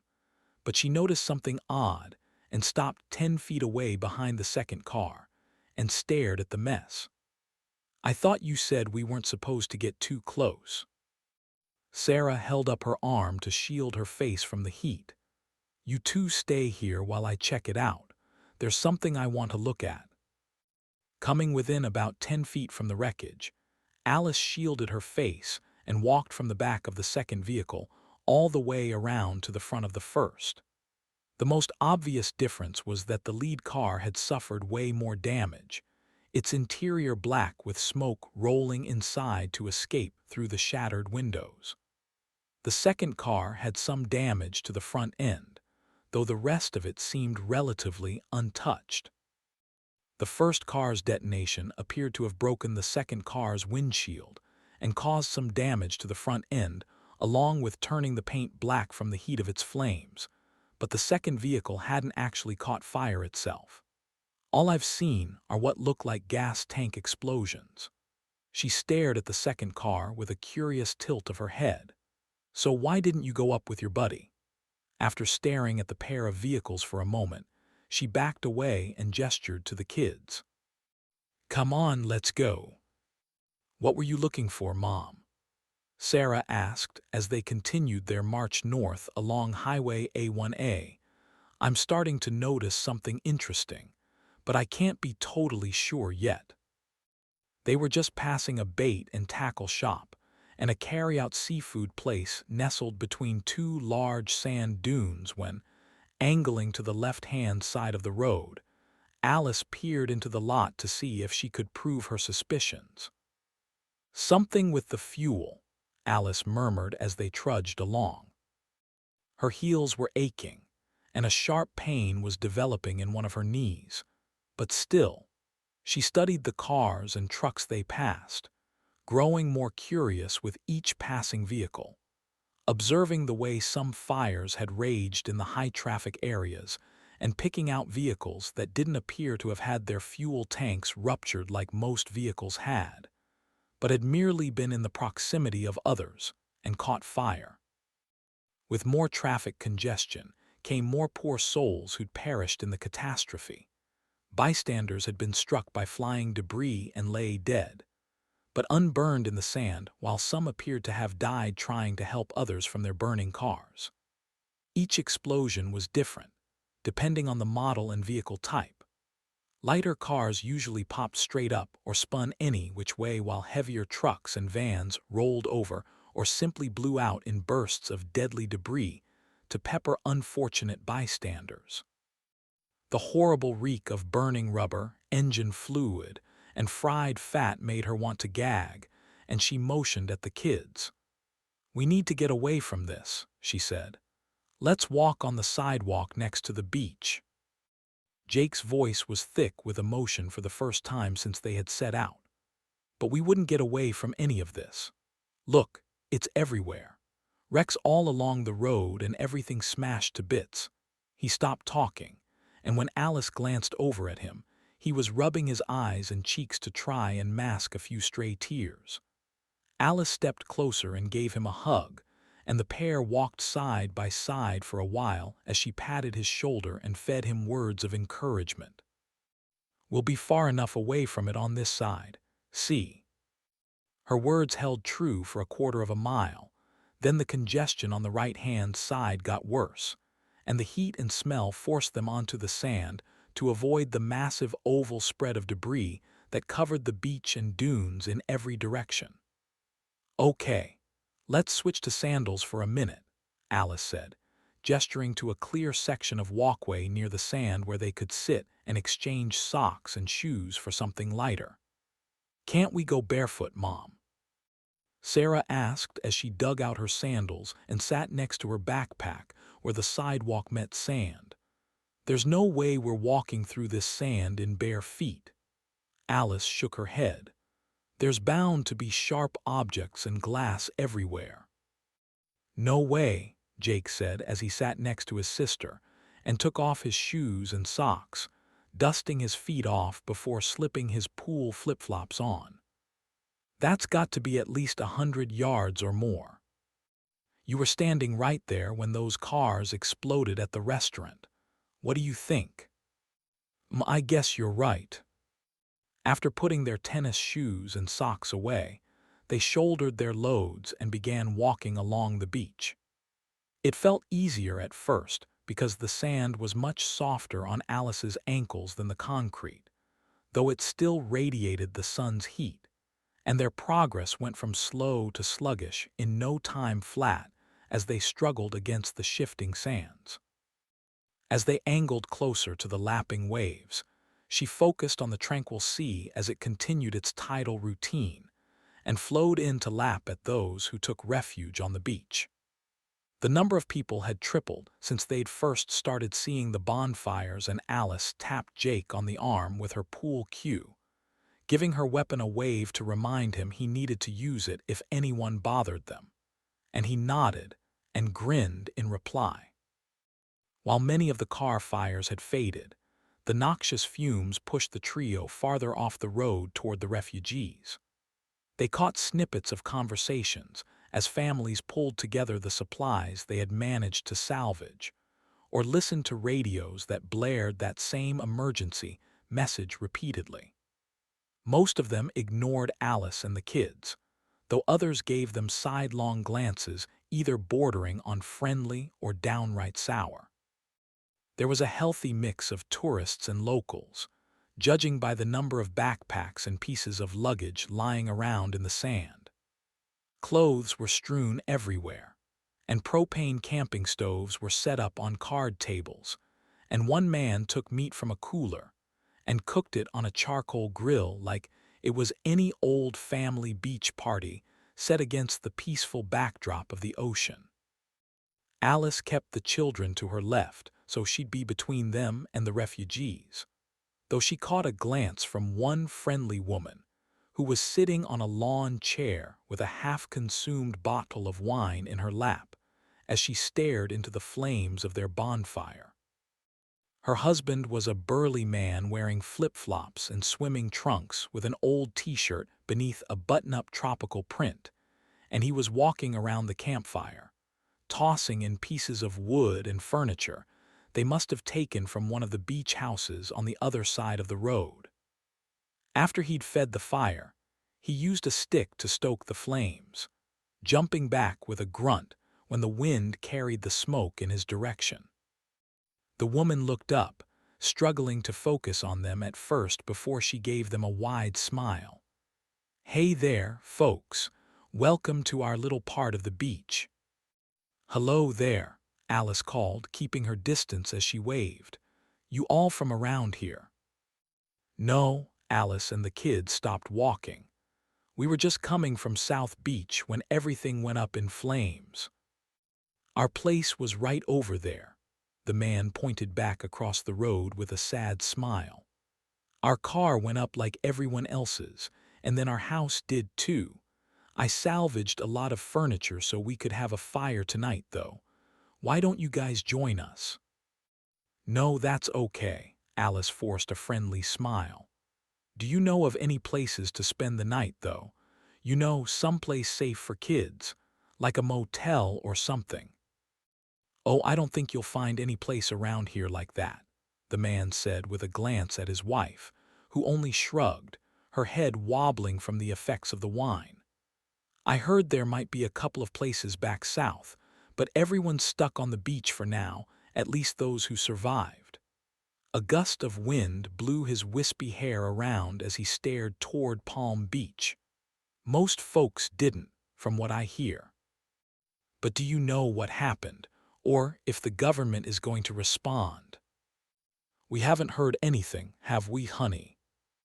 The woman shook her head and tilted back her bottle of wine. Alice frowned. "You haven't heard any radio broadcasts?" He gestured to their packs. "Oh, we've got one, but it's just the same emergency broadcast message. There are a couple of radio stations that have been in and out throughout the day, but none of them have much information, and they don't stay transmitting for long." "I heard one of them," Alice nodded. "I think it was WFLA." "That's the one." The man snapped his fingers. "He's doing the best he can to stay on, but they just don't have the power to do it. My only regret is that we didn't vacation on the Gulf side," the woman said, suddenly wistful as she stared at the dark horizon. "At least then we could have seen the sunset over the Gulf." "That would have been pretty," Alice replied, taking a few steps in the direction they were headed. "Well, we appreciate the help. Thank you both." "Oh, you guys can stay if you want to." The woman gestured toward the fire. "We've got some food and can probably share some." "No thanks," Alice said with a smile. "We're trying to get north right now, but thanks so much for your offer." As Alice and the kids left the couple, the woman gave them a faint wave before tilting the wine bottle up to her lips again. Moving on, they stepped between the bonfires and gatherings of survivors, some of whom had pulled up burned barrels and were pushing and jostling each other, blasting loud music from boomboxes as they acted like it was any other night at the beach.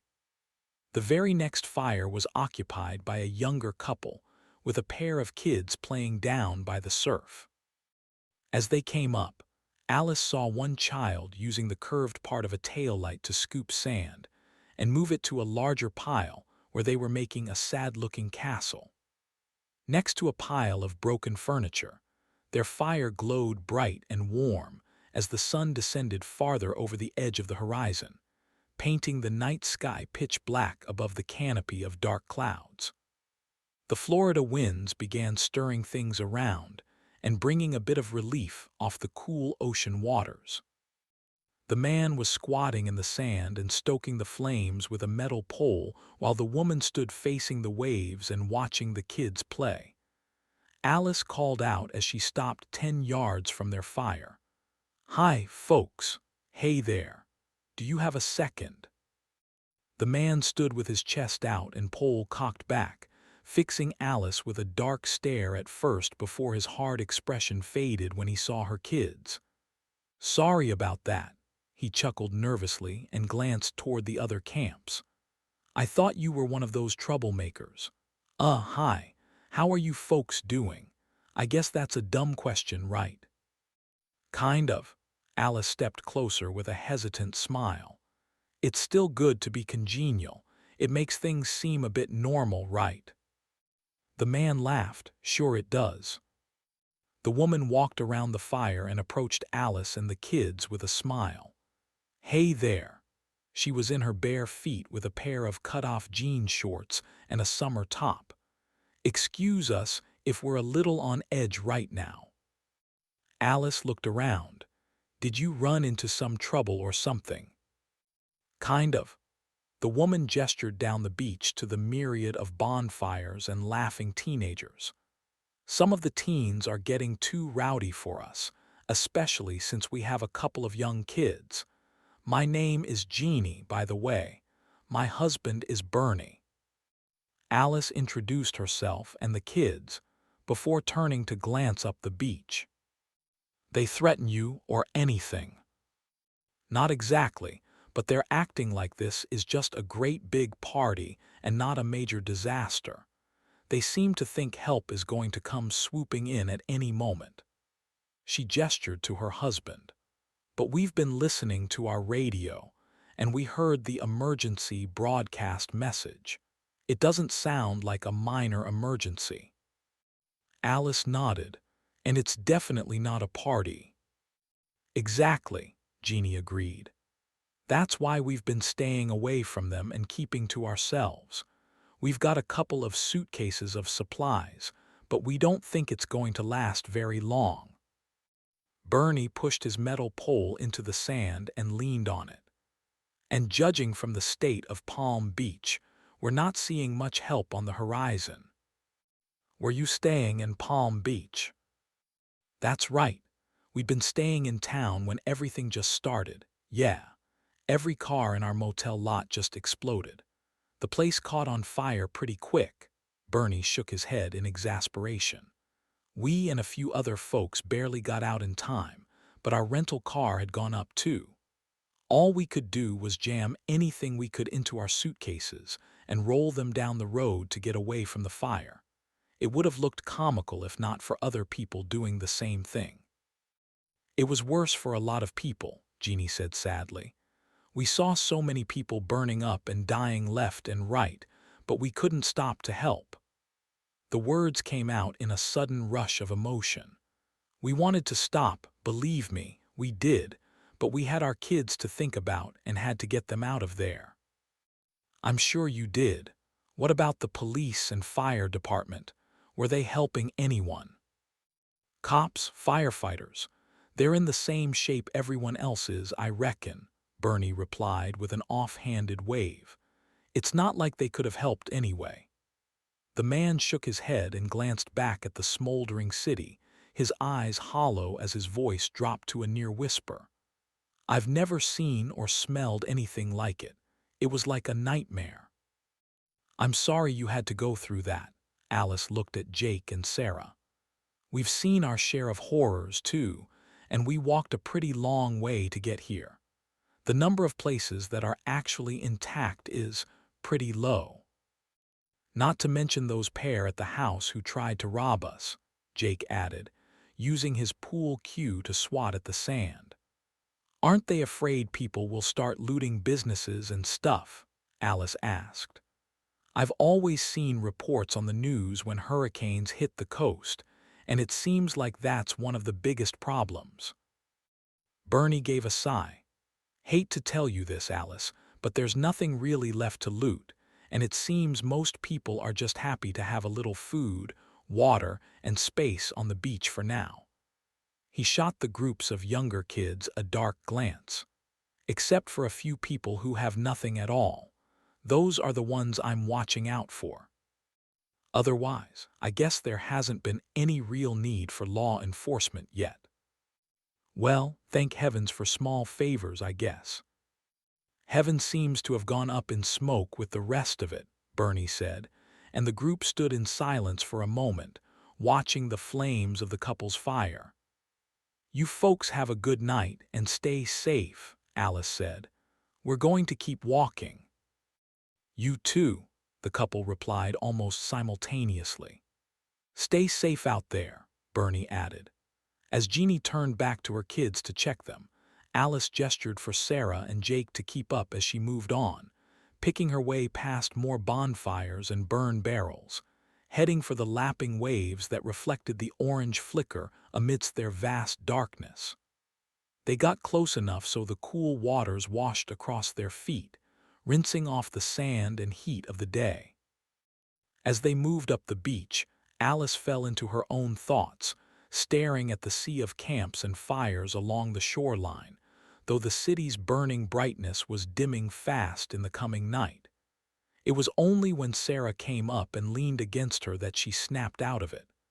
Can we rest, Mom? The girl asked. Jake is lagging behind. Alice turned to see her son had fallen 15 or 20 yards back, and she stopped and gestured for him to come over. Yes, kids. I think it's time to find a place to settle in for the night. Not this close to the water, though. We need to find somewhere sheltered. Picking a path between the bonfires and groups of milling people, Alice guided the kids up the beach toward a row of sand dunes nestled together in a bed of tall beach grass. Delving into the nooks and sandy furrows, they searched for anything they could use to build a camp. Alice was drawn to an area where a few small families had gathered, the kids playing by the fires with their parents hovering protectively over them. Without bothering them, Alice used her pool cue to poke around in the tall grass and loose sand, calling for Jake and Sarah when she hit something metallic. Over here, kids. Help me. Between the three of them, they pushed aside tall grasses to expose a rusted-out barrel half buried in the sand. Jake used his hands and pool cue to dig it out, while Sarah found a curved piece of metal debris from a car door to help dig as well. After a few minutes, they had the barrel exposed and raised it onto its bottom edge, enabling them to roll it out of the tall grass and rest it upright. Alice dusted off her hands and nodded with satisfaction. You guys walk around and try to collect some driftwood for the barrel, but don't go far, okay? Alice placed her pack down, knelt next to it, and took out a bottle of water. What are you going to do, Mom? I'm going to see if I can make a trade. Turning, she pointed to the surrounding dune. I'm serious, guys. If you can't see me anymore, then you've gone too far. Okay. Sarah took Jake by the arm and guided him toward the darkening sand hills to swim through the tall beach grasses. Almost immediately, they snagged a couple pieces of driftwood and tossed them closer to the barrel. While they worked, Alice turned away from the kids and meandered into the crowds of gathered families, glancing back at the kids as she went. Satisfied no one seemed to be bothering them or their things, she spun in a circle in search of a friendly face, finally spotting a 30-ish man tending to his own fire with 3 young children under 5 years of age tottering around in the firelight. He wore bright red swimming trunks, brown sandals, and an old yellow t-shirt with a faded palm tree on the left breast. Every few seconds, he would stop to guide the youngest one off to the side to ensure she didn't get too close to the flames. Alice approached hesitantly and called out from a distance, "Hello, sir." When the man whipped around with a dark look, she held out her hands in a placating gesture. "Sorry, I didn't mean to startle you, but I had a question." "Don't worry about it, ma'am." His scowl faded as he tried to smile. "I guess everyone's a little jumpy with the world going up like it has." "Isn't that the truth? I was just wondering if we could get a piece of wood or some coals from you to help get our fire started." With a glance over at the kids where they were still searching through the beach grass, she gave him a smile. "We've walked so many miles today and could really use a break. I see your fire is going pretty well." Alice raised her eyebrows in question and held out her bottled water. "I can trade you a bottled water for it." Following her gaze over to the dunes where the kids had a decent-sized pile going, the man shook his head. "That's okay, ma'am. I'll give you a piece of wood, but I won't take your water." "Are you sure? We've got enough for now, and you must have put in some time gathering what you have there. Surely one of your little ones can use this." The man reached into his fire with his foot and kicked out a piece of dark driftwood that was burning on one end, and then he stooped to pick it up and hand it over. "Go ahead and take it, and don't worry about paying me. You've got kids, too, and you need to get a fire going before it gets too cold." "Well, okay." Alice hesitantly accepted the piece of smoldering wood and held the burning end away from her face and hair. "If you insist." "I do. It's just, I know how it is with kids, and not having my wife here to help has made things really tough." "I know the feeling," Alice replied with an empathetic nod. "My husband is in Denver right now, and I wish more than anything he could be here with us." "Is your wife?" "She was at home when everything went ballistic. I had taken the kids for the day to give her a break." The man turned his attention back to the fire where he kicked some other pieces around to stoke the flames. "I have no idea if she's alive or not," he lowered his voice, "and I can't drag 3 kids through a burning city to find her." "I'm so sorry. I can't imagine what that's like." A smile broke out on his face as he leaned over and caught his youngest girl, who was toddling too close to the fire, and guided her toward her siblings who were playing in the sand a few feet away. Straightening, he went back to kicking the wood before stopping to bow his head. "I'm doing the best I can to stay strong for them, but it's so hard." A sob broke from his lips as his shoulders slouched. Alice stepped closer and gave him a one-armed hug and a pat on the back. "I don't know you, but you seem like a good guy. I can't imagine being out here with 3 little ones. At least mine are somewhat self-sufficient. I'm sure your wife would be incredibly thankful to know yours are safe." Shaking his head and rubbing his eyes, he swiped tears off his cheeks. "We can't even be sure we'll see each other again." "Hey, it's okay." Alice gave him another brief hug, still holding the stick with her other hand. "Do you live close by?" "About 40 miles away in Lake Harbor. We've got a nice little place there, but it's a lot of work taking care of it. Marjorie does such a great job. The only reason we came here is to give her some time to herself. Now she's all alone, and my kids are cut off from their mother." "Don't lose hope. As soon as some of this clears up, you'll have a clear path home. You'll be back in Lake Harbor before you know it. Look at us. We're not panicking too much, and we've got to get all the way to Michigan." "That's a long, long way." The man wiped his arm across his eyes. "How do you stay strong?" "I don't have a choice in the matter. Neither one of us does. So, take care of your little ones and good luck." "Thanks, ma'am." he replied with a smile towards Sarah and Jake. "Make sure you guys get some rest and stay safe." "We will, and thank you so much." She waved the burning driftwood. "This means a lot. If you need anything, just let me know and we'll do what we can." Leaving with a nod, Alice took the wood to their barrel and used her free hand to scoop up a few pieces the kids had gathered, tossing them in and shifting them around so there was room for airflow. After packing some dry beach grass at the bottom, she leaned in and dropped the blazing piece inside atop the grass. Soon, flames began licking up the sides of the barrel as the fire spread from the grass to the driftwood, giving off a vibrant warmth. "How's it going, Mom?"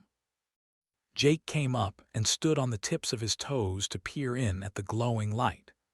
"Pretty good, I think," Alice replied, using a longer piece to stir the wood inside the barrel a little more. "You know, we could have just gone to one of the fires burning over there and gotten some wood started that way." Jake motioned further inland. "But then we wouldn't have made a new friend to help watch our backs, now would we?" She winked at him. Stepping away from the flames, Alice turned and inspected the pile of beach debris they'd collected, which included some nice thick chunks of driftwood and garbage. "Nice work on gathering all this, guys. Everything I'm seeing here should burn nicely." Sarah stood from where she'd been leaning in the tall grass with a couple more pieces tucked under her left arm. "Do you think that's enough for now?" "Yes, that's fine, honey. Bring it on over and we'll settle in for the night. Let's use some blankets from our packs to sit on." Jake fell onto his knees in the sand and flipped his backpack's flap up to take out 2 small blankets. With Sarah's help, he got them spread out as Alice removed 3 plastic-wrapped bagels and a pack of cookies from her bag and handed them out. The 3 ate in silence, Alice's attention drifting to the thick layers of clouds above them, gazing up Highway A1A to Palm Beach, where the horizon was nothing but embers and smoke. When they were finished eating, Alice had them wash down their food with some water before splitting a juice pouch with them. She gestured to their supplies, which Sarah had laid out. "What are we working with here, guys?" "We've got 3 blankets and 2 of the smaller pillows from the beach house, but that's it as far as bedding stuff goes. We can probably bundle up some of our clothes to use as pillows, too." "That'll work." Alice pulled her carry-all closer. "As far as food goes, we've got quite a few bottled waters and a few snacks from the hotel." "And the cans we took from those people who attacked us, right?" Jake added. "That's right," she replied. "And I just found a side pocket in my bag with some candy bars and snacks I'd planned on taking to the beach today." "Sounds like we're in okay shape then," Jake said. Alice frowned and rested back with her hands on her thighs. "For now. That's about it for the food, though. I've got a couple of battery packs to charge my phone, and we've got the pool cues for defense." "We'll be okay, Mom." Sarah gave her a hug. Alice smiled and glanced at the faraway blazes before crawling toward the kids and hugging them close. "I think so, kiddo. Are you 2 ready to hit the hay?" "I've been ready for a while," Sarah replied, packing their loose items into their backpacks and spacing the blankets out a little more to give them some room. Jake grabbed a pillow for himself and laid down between them, dropping back with a heavy sigh as he kicked his sandals off. Alice placed all their supplies at the edge of the blanket near their feet and close to the burn barrel, the sides of which were growing warm, helping to keep the night's chill away. "All right then." Alice rolled up a couple of shirts to place beneath her head and turned onto her left side with her pool cue between herself and Jake. "This is it. Our first night on the beach. Not exactly how I pictured it, but it beats nothing, I suppose." "Mom, can I read for a few minutes? I won't sleep otherwise." Alice raised onto her elbow and saw Sarah sitting up with her e-reader in her lap.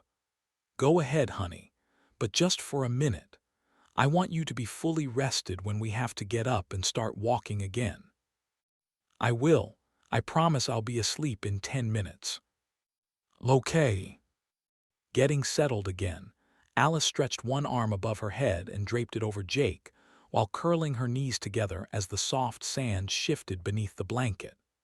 For the first few minutes, she couldn't stop her mind from racing through the events of the past 2 days. The explosions, smoke and fires, and the blur of people they'd met along the way, some of whom had tried to hurt them. Those on the beach seemed nice enough, and Alice found her worry fading beneath the weariness of the day's travels. With her back and neck relaxing, she sighed as the stiffness that had gripped her spine all day evaporated. For a few minutes, the glow from Sarah's e-reader shone until she put it in its case and shifted on her side to snuggle against her brother. Not long after, the kids' light snores joined the steady lapping of the ocean waves breaking across the sand. Alice fought sleep for a while more, trying to stay up and make sure they were safe. But with the families nearby and the lull of the ocean, she soon fell into a dreamless sleep. A long time passed before she stirred awake and heard someone rustling near her feet, and she opened her eyes, expecting to see Sarah getting into the food for an extra snack. But her heart skipped a beat when she saw the man with the yellow shirt kneeling beside their packs, rifling through their things. He'd already found the candy bars and snacks in the side pocket and had lined them up on a folded blanket. Next to those, he'd placed most of their bottled waters and her portable battery packs. Too stunned and groggy to move at first, Alice watched him pack everything he'd taken into Jake's backpack. Then the realization that most of their things were about to be stolen hit her with full force, and she rolled over and leaped up with a cry, feet spread in a fighting stance as she brandished her pool cue at him. "Hey, what the hell do you think you're doing?" The man glanced up and rose quickly, taking Jake's backpack and started to turn away. "Just go back to sleep, lady. Nobody needs to get hurt here." Alice came around to flank him, nostrils flaring as she glared, raising the cue back in a hitter's stance. "One more step, and I'll crack this over your head. Drop the bag." The man snorted. "I doubt that, just back." Alice lunged as he was mid-sentence, striking him in the upper shoulder with a loud crack. Staying on him, she hit him repeatedly, searching for soft spots and aiming for his legs. When he covered those, she struck high again, cracking sharp blows against his upraised arm and landing a few on his head as Sarah and Jake came awake with startled cries. "Damn it, lady!" The man howled with pain as he stumbled around, trying to protect himself. "Drop the bag," Alice shouted, her blood boiling as she hacked at his unprotected body. The man danced back, twisting through the sand and kicking it up as he tried to ward off her blows, finally dropping Jake's backpack and hopping away. Alice pursued him for another 5 yards, driving him off with sharp swings, the muscles of her arms bulging with tension as she carried out her attack. With a frustrated snarl, he lunged at her and snatched at the weapon, but she retreated and kept herself between the man and their possessions. "We've already beaten 2 people halfway to the emergency room for trying to steal from us," she growled. When the man didn't immediately back off, Alice sidestepped, swung her hips around, and raised the cue above her shoulder. "Don't make us do it again. I need that stuff for my kids." Alice's face contorted into a confused expression. "I don't get it. I already offered you a water and I told you I'd help you, and this is how you thank me, by stealing from me. It doesn't matter now." He spat the words as he rubbed at his shoulder, the skin already turning a dark purple. "You were right. I've got 3 kids to care for, and they're younger than yours." Desperation filled his eyes as his pained grimace was replaced by a flat and resolute stare. They can't take care of themselves like yours can. Mine need me, lady, and that means I have to do this now before things get worse." "Do what?" The man's hand slipped toward his pocket, and a shiver ran down between Alice's shoulders, and she slowly shook her head in warning. "Whatever it is you think you have to do, just stop. You can still walk away from this." Something changed in the man's eyes, his face turning into a snarl, and he pulled a 4-inch pocket knife out and flipped open the blade, lunging at her with the sharp tip aimed at her belly. Alice began stepping into a swing, twisting her hips with every ounce of strength she had, but Jake flew in from the side and struck the man in the legs, bending him at the hip and buckling him in two, sending him tumbling face first into the sand with his arms thrown wide. Adjusting her swing, Alice took a step left and brought the pool cue down on the man's wrist, striking it with a sharp snap of bone. The knife flew free as he jerked back and rolled away from her, avoiding a second swipe that nearly took his nose off. Switching the pool cue to her offhand, Alice dove for the knife and scooped it up before he could get to it. Then she fell into a crouch and retreated as she held the blade out in front of her. "Stay back," she shouted. "Stay away from me and my kids. Leave us alone, or I swear I'll gut you."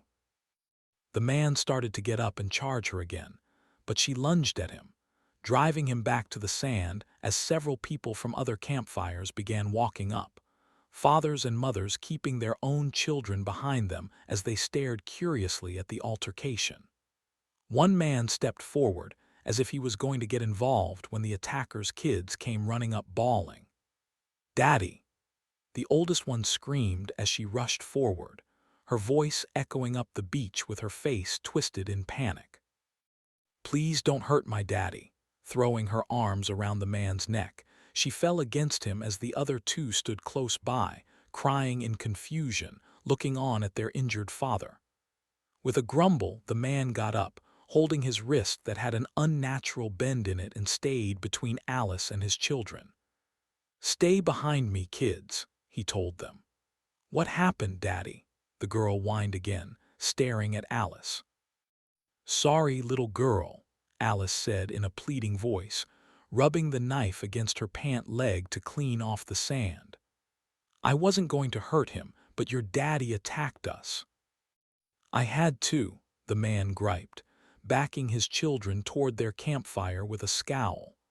"I have to do whatever it takes to survive." Jake got up and dusted himself off, panting and out of breath from his takedown, ready to do it again if necessary. "That's true," Alice replied with a snarl, "but I'd never steal food out of your mouth or your children's mouths.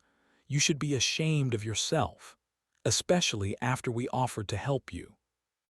"You have no idea what," the man spat, but when he noticed a couple of fathers and mothers stepping toward him, he stopped, gave a final icy glare at Alice, then guided his kids back to his campfire as the other families watched. "What's wrong with him?" Sarah asked, coming around the burn barrel to stand at Alice's side. "Nothing. He's just desperate and afraid, and he picked the wrong people to mess with." Handing Jake her pool cue, she folded the knife and stuffed it into her pocket.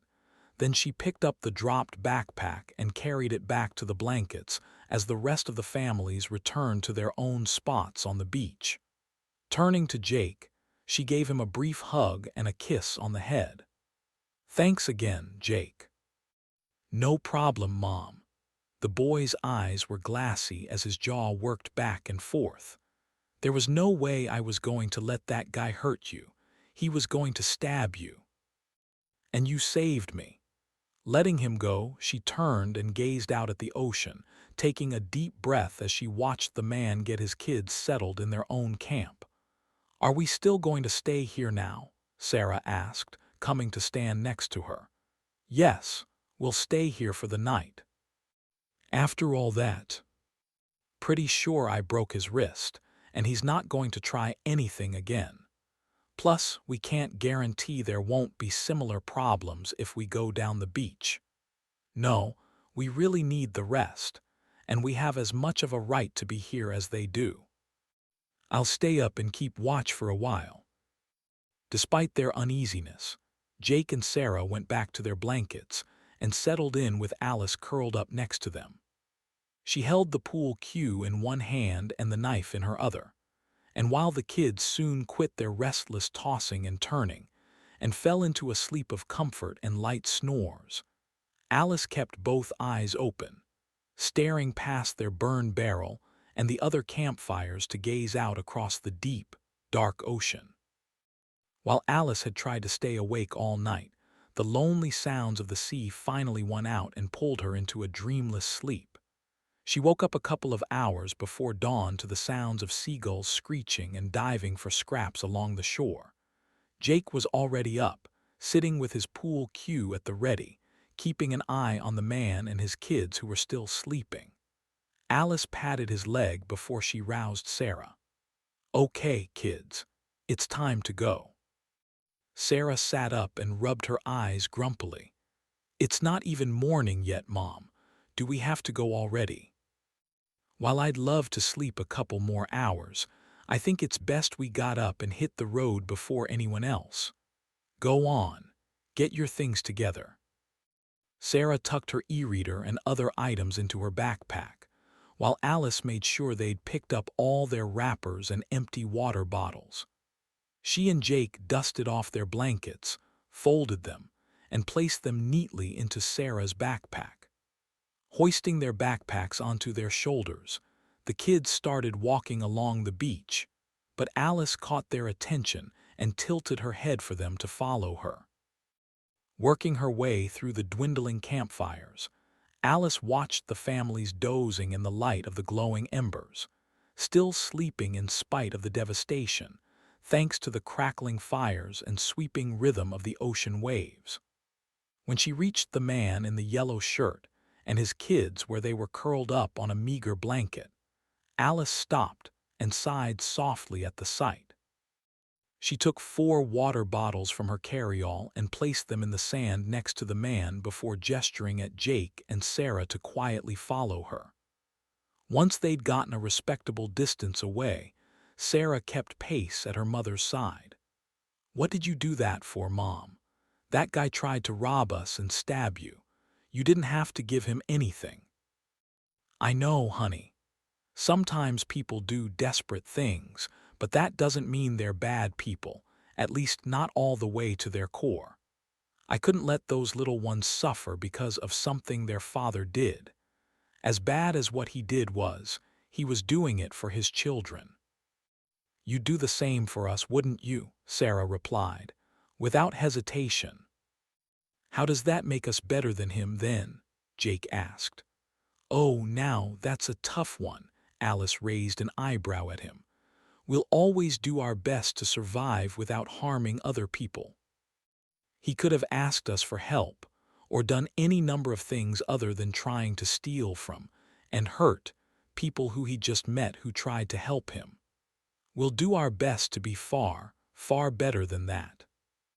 Jake nodded, both kids contemplating what she said as they continued on, walking a good distance down the beach before she bade them move closer to the sidewalk and switch from their sandals back to their socks and shoes. Jake and Sarah sat and brushed their feet off, and Alice joined them, using a washcloth to get the grains out from between her toes and passing it along to the kids to do the same. "Make sure you clean your feet completely," she told them. "If you don't, you'll be grinding sand in your socks the whole way." Once changed, they got started again, keeping close to the beach to avoid burned-out cars and people lingering on the road in the pre-dawn haze. Sections of Highway A1A grew more cluttered by the mile as they approached Palm Bay. The road was littered with strings of accidents Alice was certain were caused by gas tank explosions, though many engines were smoking and blown out with a haze still rising from the hot metal. As dawn's light fell across the landscape, the golden rays barely pierced the pitch-black clouds of smoke, a few meager sunbeams managing to break through and make shapes on the pavement that shifted as the smoke and clouds above roiled. The long road leading to the city was nothing but smoking dunes and refugees on the beach who were rising to start a new and dreary day. On the road, the charred bodies grew more numerous as they walked, and Alice steered away from them as much as possible. The once gorgeous highway had been changed in the blink of an eye, transforming from a beautiful parade of beaches into a roadway of nightmares, death, and wreckage as far as the eye could see. Still, there were exceptions to the wanton destruction, all seeming to depend on how many cars were parked near buildings, and which way the wind had been blowing when the fires were raging full tilt. Some blocks had caught fire for as far into the city as she could make out, and other buildings were still standing, miraculously spared from the destruction due to a change in the wind or their relative isolation. Finally reaching a clear spot of beach off to the right, Alice took a deep breath of clean ocean air as a breeze came in and blew her dark hair off her shoulders. Glancing back to the left, she noticed a few small businesses, which included a coffee shop with a bamboo storefront and palm trees in front that remained untouched by the catastrophic infernos. In between them was a string of car dealerships and vehicle rental lots with a few blackened wrecks still smoking, though a few cars had somehow avoided going up like the rest. Angling to the other side of the road, they stepped past an overturned sedan, with something inside still crackling with flames that belched smoke through its back end. The sidewalk was separated from a rental lot by a short strip of grass, and several cars parked right up front were damaged, though it was just from the shrapnel blown off from other vehicles going up in flames on the road, leaving them with shattered windshields and hoods covered in debris and ash. A string of 3 were lined up side by side and left virtually untouched by the destruction, 2 sedans and an SUV with a small frame, their paint still shining and new. How come these didn't burn up? Sarah asked as the trio paused in front of the vehicles in awe of the find. That's a great question, Alice said. Let's go check it out. She crossed the small grassy section and stepped between the sedan and SUV, the brand familiar from some commercial she'd recently seen. Turning her attention to the dealership with its pristine white walls and navy blue trim, she noticed an italicized 2-letter abbreviation in the bottom corner of the sign that focused her spark of a memory. I think I know what this is. What? Sarah asked. Alice pointed to the EV emblem on the side of the car that matched the one on the dealership sign. These are that new electric vehicle brand that just came out last year. I think your grandma and grandpa have one of these. Is that why they didn't explode? Jake asked, running his hand along the slick hood before dusting off his hands with a sour expression. It seems so. Alice circled around behind the vehicles, took a few paces farther into the lot, and stood looking at the SUV with her hands on her hips. I've been thinking about this for a while now. What with all the blown-up cars and trucks and everything else? And it seems to me their gas tanks were the culprits, which leads me to believe this had something to do with the fuel. And it lines up with what Andrea was saying about her generators still running. Because they're running on older fuel, Sarah asked. That's what I'm thinking. Does that mean we can get in one of these and try to drive it? Jake looked up hopefully. Since it's electric and not gas. Alice circled to the SUV's driver's side door and pulled the handle, surprised when it opened, then slid behind the wheel and took a deep breath of the new car smell. The seats were gray leather with a dashboard that included a large digital display in the middle and a sleek-looking instrument panel.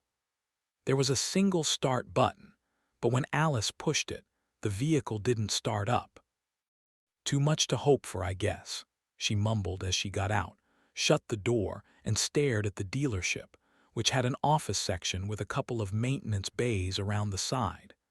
I say we go inside and see if there's a key." The words sounded odd as they passed her lips. A week ago, she wouldn't have been caught dead contemplating stealing a car. With the world how it was, though, it seemed like less of a luxury and more of a necessity to their very survival. The kids followed her through the lot as they passed a few other unburned vehicles and approached the large glass storefront where more models sat inside on the slick tile floors.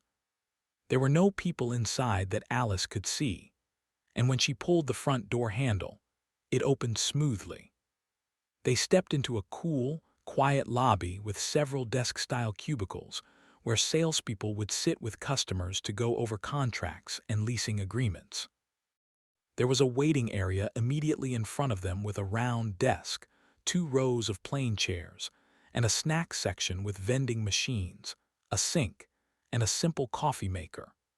Behind that was a wall with a mural that stretched in a high arc above some doors that led to the rear of the shop and maintenance bays. "You guys hang out in that waiting area." Alice pointed to the rows of chairs. "Why don't you get a couple of snacks out and take a break while I look around for some keys?" After the kids got settled into a pair of seats, Alice walked through the lobby area to a door that read sales staff only. Inside were more rows of cubicles set up, with all the desks covered in printers and stacks of papers and boxes. Immediately to her right was a corkboard with several key fobs pinned to it, each with a small tag with lot numbers and vehicle information written on the back. Alice began going through each one, flipping the tags over and trying to remember what model it read on the side of the SUV. "I think it was a Jet Star," she mumbled, looking until she found the right one. Holding it for a moment, she shook off the momentary pang of guilt. "This is silly. Look at it out there. It's crazy and everyone's dead or gone, so it isn't wrong to take one of these. No one's going to miss one little electric SUV at this point in the game, and we need it to get home." Alice put the key fob in her pocket and walked back to the main lobby where Jake was out of his seat, looking at a brochure stand as he chewed. "Where's your sister?" "Oh, she went through that door to check out the garage or something." He pointed to one of the doors beneath the mural and went back to his brochure reading. With a frown, Alice stalked toward the door, whipped it open, and stepped through to find Sarah out on the floor, walking between the empty bays and looking through the vast arrays of tools. "Sarah." Her daughter flashed a smile. "Oh, hi, Mom. I was just out here trying to find something we could use." Alice came up to her, sighing heavily. "I appreciate that, but you can't just wander off alone, okay?" "Oh, right, sorry, but I found something cool." "Which is?" Alice quashed her annoyance over Sarah's disregard for basic safety for the moment as her daughter pointed at a squarish-looking device, about as tall as Alice's knee, with a big handle on the front and wheels in back, its gauges and plugins built in next to a starter button. "I think this is some kind of generator or something. You know, like the kind we took camping that one time so we could charge our phones. There are some solar panels to keep it charged up, too." Leaning closer, Alice read the specs on a white sticker on the side, which showed information for amps and wattages. "Oh no, this is even better than that. This looks to be a charger for these cars. Probably some kind of emergency kit or something they use off-road. And look, there are some solar panels over here with the same brand name on them." Sarah walked over to another rolling bench, where a stack of flexible solar panels rested alongside some neatly bundled cables. The slim panels were each about as thick as a notebook, with one side filled with shiny solar cells and a cable coming out of their left and right sides. When she picked one up, it was light but felt durable, and the perfect size to slip into the back of the SUV. "You struck pay dirt, kiddo. You take the panels and I'll grab the generator. We're taking all this with us." "Absolutely. Don't forget the cables." Sarah grabbed the stack of panels and tucked them and the cables under her arms while Alice grabbed the generator by the handle and wheeled it toward the door. When they stepped back into the lobby, Jake leapt up from his chair to come help. "Whoa," he asked. "What's that?" "This is a generator we can use on our trip home." "Does this mean?" "That's right," Alice replied. "We're going to drive out of here in that SUV." "Yes," Jake gave a hop and spin. "Are we leaving now?" "Nope. In for a penny, in for a pound, Alice. We're going to get some food out of this vending machine first." Leaving the generator by the chairs, Alice strode over to the vending machine, a slightly older model with a clear plastic front, about half filled with chip bags, granola bars, and a few packs of cookies. Not the most mom-friendly selection, but in a choice between cookies and starvation, it was a no-brainer. "How are you going to get that open?" Jake asked. Turning to Sarah, Alice said, "Honey, why don't you run back into the garage and grab me a nice heavy crowbar or hammer or something?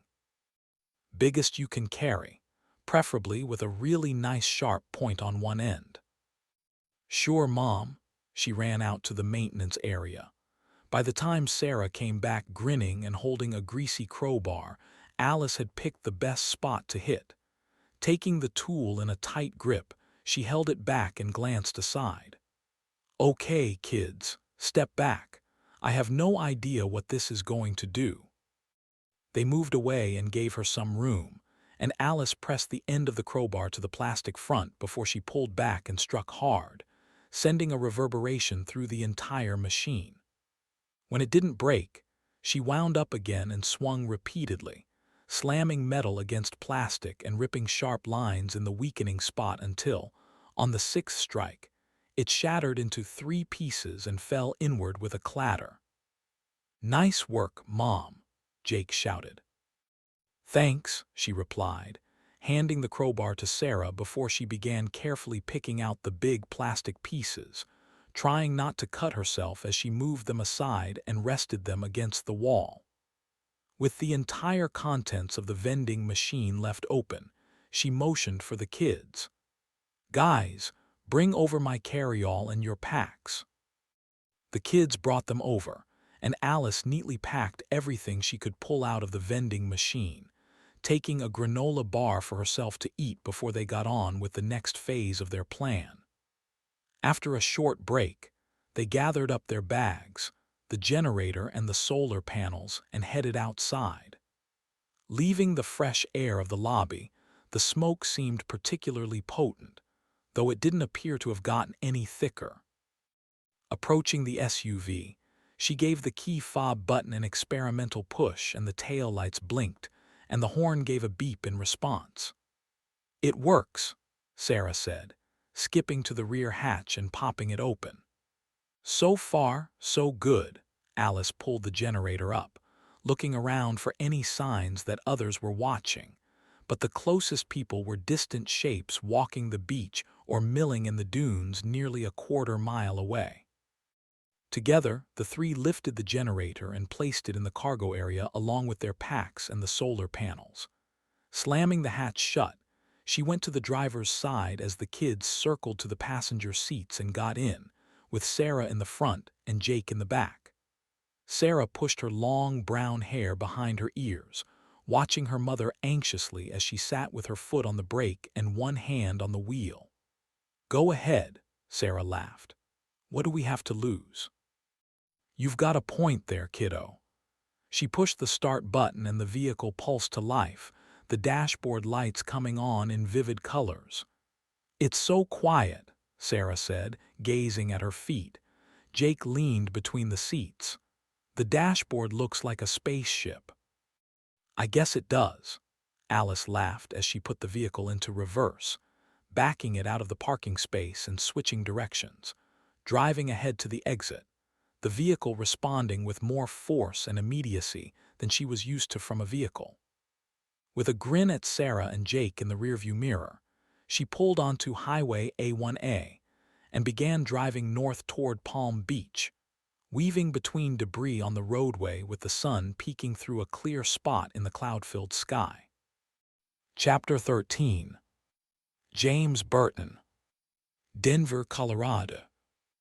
On the outskirts of the suburban Denver streets, James hurried forward as fast as he could stand, his hands jammed into his pockets and his shoulders pushed forward to hold the weight of his backpack, glancing and turning in every direction to watch where he was going.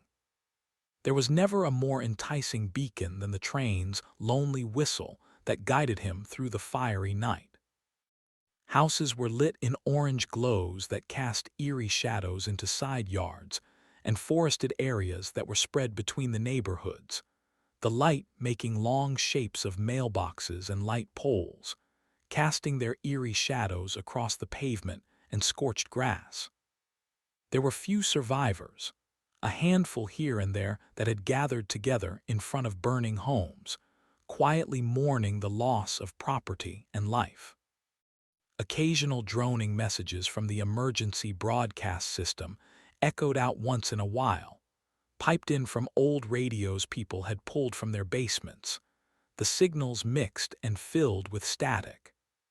As far as he knew, he was moving west and a little north through an older part of town, where the homes were made of brick and mortar and not vinyl siding like most new subdivisions.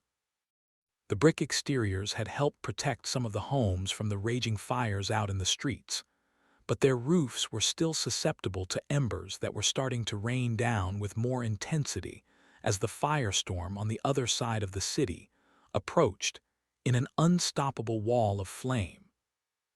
James ignored all except the sound of the train, homing in on it like his life depended on reaching it. The horn cut long through the darkness due north of him, and James abruptly changed direction, cutting between a pair of houses, where a dog barked unseen from behind a chain-link fence covered in rusty pieces of sheet metal. He soon reached a patch of woods filled with elms, birches, and ashes that had remained unscathed, and came out of the woods heading downward on a slope, which turned from dirt to gravel at the bottom, where it then angled upward to meet a set of train tracks running from east to west. Stepping sideways down the hill, he glanced westward where a train was moving at a good clip, the last boxcar disappearing around a bend in the woods. Ah, damn! Shoulders slumping, James climbed up to the tracks and stood watching as the last light from the rear end of the train faded from view. It wasn't going my way anyway, but at least something out there is running.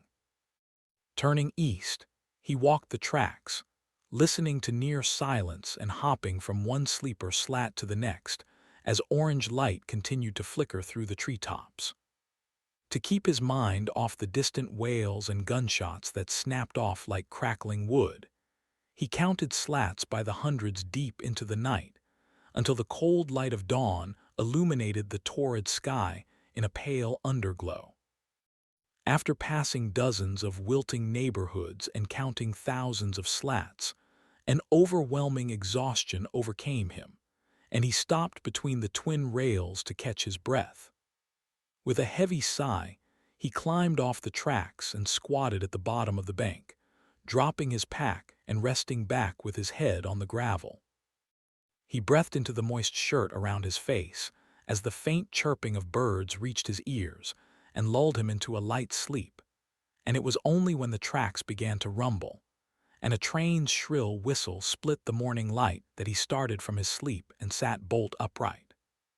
Turning groggily one way, and then the other, squinting into the pale sunlight, he rolled to his feet and stepped back to see a huge coal-driven train creep by in a slow squeal of metal on metal. James bent and grabbed his backpack, shrugging it onto his shoulders as cars rolled past him. He waved to the engineer, who was watching him from the locomotive's window, though the man didn't try to stop the train. Boxcars and massive flatbeds filled with crates and supplies rolled by. All along the tops of the boxcars, National Guardsmen peered down at him, though many gazed past him, and into the distance at something he couldn't see.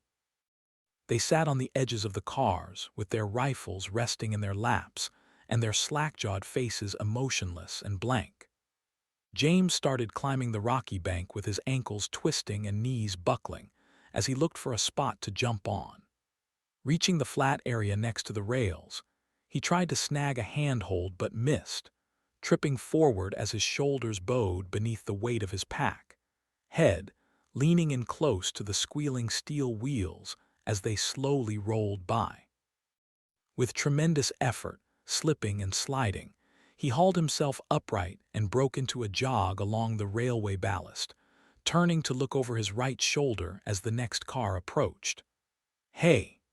one of the guardsmen called from a boxcar roof as he walked along the edge to stay roughly even with James. "Just wait until the end. Somebody will help you back there." A woman in uniform with light brown hair pulled loose from its bun agreed with her fellow guardsmen and waved tiredly toward the rear of the train. James wanted to grab the next car, but the guardsmen kept waving and pointing down the line, so he stopped running and slowed to a walk beside the chain of groaning steel and wood, watching each boxcar as it rolled by with its fill of refugees and supplies. James caught his breath from climbing up the bank and settled down, occasionally glancing behind him to see where a helping hand might come from. While most of the boxcars up front were painted army green or camouflage colors, with big white labels on the sides James didn't understand, the cars toward the back were old flatbeds and rusted-out boxcars with their doors thrown open. Inside were dirty-faced refugees wearing haggard clothing and haunted expressions, staring back at him with shell-shocked looks as they sat on crates of supplies or on the floor. The bit of light coming in through the cloud cover hit them from behind and cast their faces in shadow, more than a few weeping and holding each other as the train rumbled on. James' breath caught in his throat when he spotted a girl clinging tightly to her mother, who sat cross-legged on the floor while the father stood by with his hand on her shoulder and swayed to the gentle rocking of the boxcar. The very next one that passed was relatively empty with just a dozen refugees inside, and he spotted a guardsman in full uniform standing watch at the door. "Hello, sir," James called out to the man, jogging along to keep up with the train. "I'm looking to hitch a ride. Can you lend me a hand?" The guardsman shouldered his rifle and hustled over before James was passed by. "Thanks, buddy." James reached up to clasp the man's hand. "Just swing your feet up and catch one of those footholds," the man grunted, "and I'll pull you up."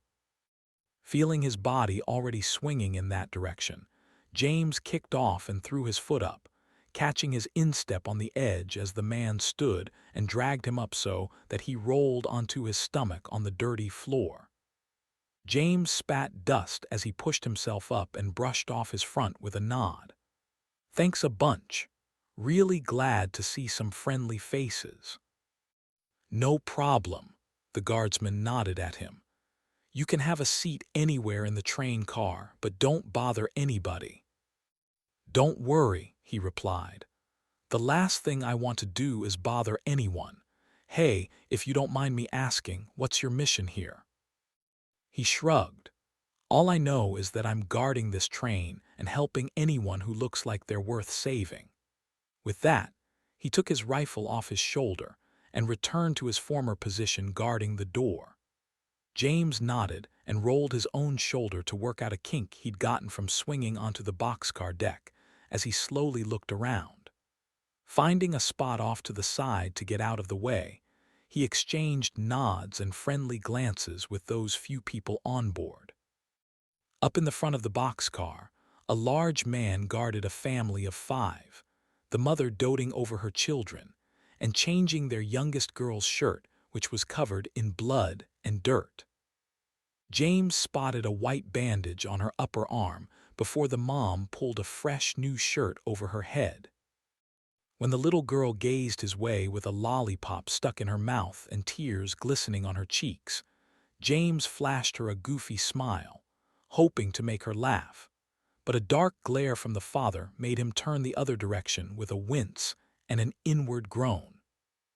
As the boxcar shook and rattled its way along the tracks, James spotted a man in his mid-twenties with short-cropped blonde hair and an athlete's build. The man was on one knee, wearing fatigue pants and a black t-shirt as he dug around inside a military-style backpack. James approached but hesitated as the man glanced up with a scoff. "I don't have anything to give," he said. "I've only got enough for myself, sorry." "I don't need anything," James replied. "I was just wondering where this train is going and if anyone has any news about what's happening." The man gave him a second glance and saw his light backpack and rolled-up sleeves, and he shouldered his own backpack and stood. "I can't tell you much about what's happening, except that it seems to be some kind of fuel malfunction. That's what I heard them calling it, anyway. As far as where this train is headed, it's just one of a few others coming through Fort Collins and Denver from the West Coast. Seems they're operating under the purview of the National Guard, who are working with the train companies." "What are they trying to do?" The man shrugged. "From what I heard from the National Guard guys, they have a dual mandate to get critical supplies and survivors to relief camps farther east." "I didn't know there were relief camps set up already," James said, scratching at the stubble on his chin. "But as far as survivors go, the city's a nightmare. I was surprised to see as many people as I did. Doesn't seem like many made it to the trains." "Whatever the hell this is." The man leaned against the edge of the open boxcar door, staring out at the remains of the city as they passed through another section that had already burned mostly to the ground. "It's like nothing anyone's ever seen before." "You went through the city." "Came from the airport. I was about to board a plane when it all happened." "Bet you've seen some things." "I've seen my share," James said with a nod. "What's it like in the relief camps you mentioned? Can't imagine they're too nice." "I'm hearing good things about them, actually. Probably the lack of actual survivors. People are being treated well and given food and medical supplies, as far as I can tell." "That's a good sign, I guess." "Yeah, but the thing that scares me the most is just how few refugees there actually are." The man smiled with a bitter twist. "Normally, a disaster like this would result in a tremendous amount of mob rioting and looting, but the chatter I've heard from the guardsmen is that they haven't seen much of it happening. Haven't seen any of that myself, but I hopped on the train in Wyoming and haven't gotten off since, so I don't really know." "I've only met a few people so far," James confirmed, "but there were a few looters back in Denver. Just a handful, though, but I've been trying to outrun the smoke and fires. I've seen some other survivors, but not a lot, to be sure." A second guardsman stepped from the shadows, with his rifle held against his chest and a toothpick between his teeth. "Anyone still alive in the middle of the Sitzel be dead inside of a day if they don't get the hell out." He looked James up and down. "I'm surprised to see you here. We haven't picked up many people from the city." James nodded. "Yeah, I barely made it out of Denver International and managed to stay ahead of the fires. It's brutal out there, and I'm just glad to get a break from the walking." "Well, rest easy. The train won't stop until we reach the relief camp at Kansas City." "Thanks, sir," James replied with visible relief. "I really appreciate it. If there's anything I can do to help, let me know." The guardsman nodded and walked off, and James gave the man he just met a nod before turning and wandering toward the center of the boxcar, stepping to the opposite edge and leaning against the frame of the open door. Outside, The morning light was muted by a hard pattern of angry clouds that had reached the upper atmosphere and changed to gray around the edges where they were highlighted by sunbeams. The train had climbed to a slightly higher altitude, the trees parting to give him a wide-open view of most of Denver, and across to the vague outline of the remains of the airport he'd escaped from. Above the tall buildings and miles of homes, a deep gray haze had settled like a poisonous gloom that was pressing down, threatening to suffocate anyone who was left in the city. The wind patterns were erratic, with slow swirls of black clouds off to the west, while swifter, tighter spirals corkscrewed up into the eastern sky, laced together from tendrils of smoke lifting off the edges of the city. In downtown Denver, the smoke was the thickest, and he wondered how the people left behind could breathe, let alone try to find and board a relief camp train. Out along the northeast part of the city, a huge swath of black marred the green forest, leaving charred woodlands in every direction. Nothing left of the leaves and foliage, except for pieces of flaky gray ash drifting off the forest floor amidst thousands of blackened sentinels, silent in the wake of their own personal apocalypse. They passed a small town at the edge of the city at the foot of the hill with a cluster of 24 homes, a corner store, and a single stoplight on the main road. The sounds of the train echoed through the hollow space, filling the silence of the town with its creaking squeals. Fire had devoured every home and left them collapsed inward on crumbling frames. The streets were riddled with the bodies of those who tried to escape, their charred forms wrapped in scorched clothing that smoldered and dripped off them, and some were fused to the pavement where they'd attempted to flee. Clusters of exploding vehicles and fireballs had left dark halos on the concrete for 30 yards in every direction. The corner store was also a gas station, with its entire lot split in several places where the fuel tanks had gone up, leaving massive gashes on both sides of the building. Concrete and dirt had peeled back and crumbled on the edges, huge chunks of it tossed for hundreds of yards to obliterate nearby structures like they'd been peppered with tephra. The town crackled and smoked with glowing embers beneath a swath of destruction for a mile or more, until the forest gradually turned green again, and they were past it and moving away. With a sigh, James turned from the endless sights of destruction and walked deeper into the car, finding a dark, isolated corner to sit and have a bit of food from his pack with some lukewarm water to wash it down. Draining the rest of the bottle, he washed out his eyes and swished some in his mouth to clear the soot, tucked his pack beneath his legs, and finally rested his elbows on his knees and lowered his head until the next stop. Chapter 14. Ryan Cooper. Somewhere outside East Lansing, Michigan. Found it, Helen said, holding up a crinkled piece of paper she'd taken from a set of metal shelves on the far side of the barn. Is that so? Ryan called back, as he used a power drill to drive the last screw into the second hasp he was installing on the side entrance to the barn to double-lock it as a safeguard from intruders. Looking inside the barn's shadowy recesses, he caught Helen standing in the faint glow of an electric lantern. They kept those out here in that old desk. Apparently so. Helen came outside to show him the receipt on its yellowed paper with its faded, purplish writing. Turning it back and forth in the light, Ryan squinted at the words. Yep. Says right here they purchased the tank refill a little over 6 months ago. I guess that settles it then. He handed the receipt back to her. That means they avoided whatever was put in the fuel.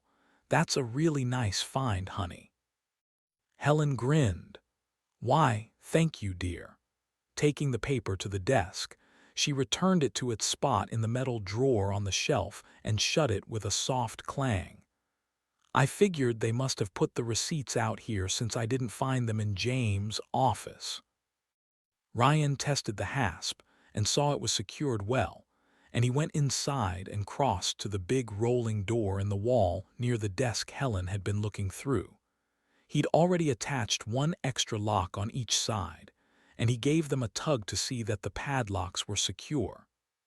"That's about it for out here," he said. "It'll take any burglars a little extra time to get in at the very least." Helen came up and admired his efforts, locking arms with him and giving him a hug. "Now that we know we have some of the only running vehicles for miles, it's really good you got the barn locked down. I'll add more locks on the other sheds later today." He rubbed his leg. "But I need a break for a bit." "We've still got that tea I brewed up a few days ago," Helen replied. "Sounds great, honey." Ryan gave her a hug and took the electric drill over to its case and placed it inside, putting all the bits into their proper slots. "Let's lock up first, then we'll head back up." They stepped outside to the excited barking of Duke, Duchess, and Diana, the enormous dogs jumping around as they played with each other. Helen and Ryan laughed as they shuffled toward the gate, trying to avoid their bumping bodies as they leaped and ran around them. "Okay, fine," Ryan called, enticed by the Pyrenees' playfulness. When they reached the gate, he placed his drill case on the rail and turned to kneel so the dogs could get to him. Using both arms to hug them in, he wrestled them from side to side as they messed his hair up with their pawing and licking. "Oh, dear." Helen came up and leaned in to ruffle Duchess's fur. "They're getting your clothes all dirty again. Need I remind you we're trying to save every bit of water and detergent we have?" "It's okay, dear," Ryan laughed as the dogs bumped and pawed at him. "A little dirt never hurt anyone. You know, honey, I saw the Jones down at their house earlier today." "Oh, yeah." Ryan shoved Duchess aside, and she snarled playfully and play-bowed in response. "Yeah, and they were out in their yard. Looked like they were cleaning up after their garage burned down and all. Should we go check on them? What do you think?" Ryan sighed as he grabbed Duke by his collar and gave him a playful shove. "I'd say they're probably doing fine, and I doubt they need much help. They weren't hurt in the fire, but it might be neighborly to check on them. We'd want them to check on us if we were struggling, don't you think?" Ryan winced inwardly at the thought of paying the Jones a visit, given that the neighborhood was in such disarray, but it was tough to argue her point. "I guess it's not a bad idea," he said with a nod. "Let's just avoid any talk about our car and the tractor and ATV." "I totally agree. We'll just go down and make sure they're okay, and that's it." "But after the iced tea, right?" "Right," Helen chuckled. Rising and shedding the dogs off him, Ryan threw the gate latch and let Helen slip out, but as he tried to follow her, Duke plunged through before he could slam it shut. He started to open the gate again and call the dog back, but Helen threw up her hands and gestured at the massive beast as he bounded through the yard with his tongue lolling out. "Oh, just let him come in with us," she said. "He'll be fine." "I guess he won't hurt anything," Ryan agreed, and he clapped his hands and called out, "Come on, Duke." "With us, boy."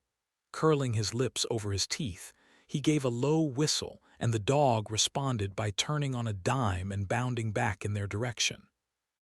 They walked to the house as a cool fall breeze whipped up, and Ryan glanced toward town, where there were apparently still enough fires to bleed smoke into the sky in thick, towering columns that rose to join the massive clump of black drifting into the higher atmospheres and blotting out the daylight.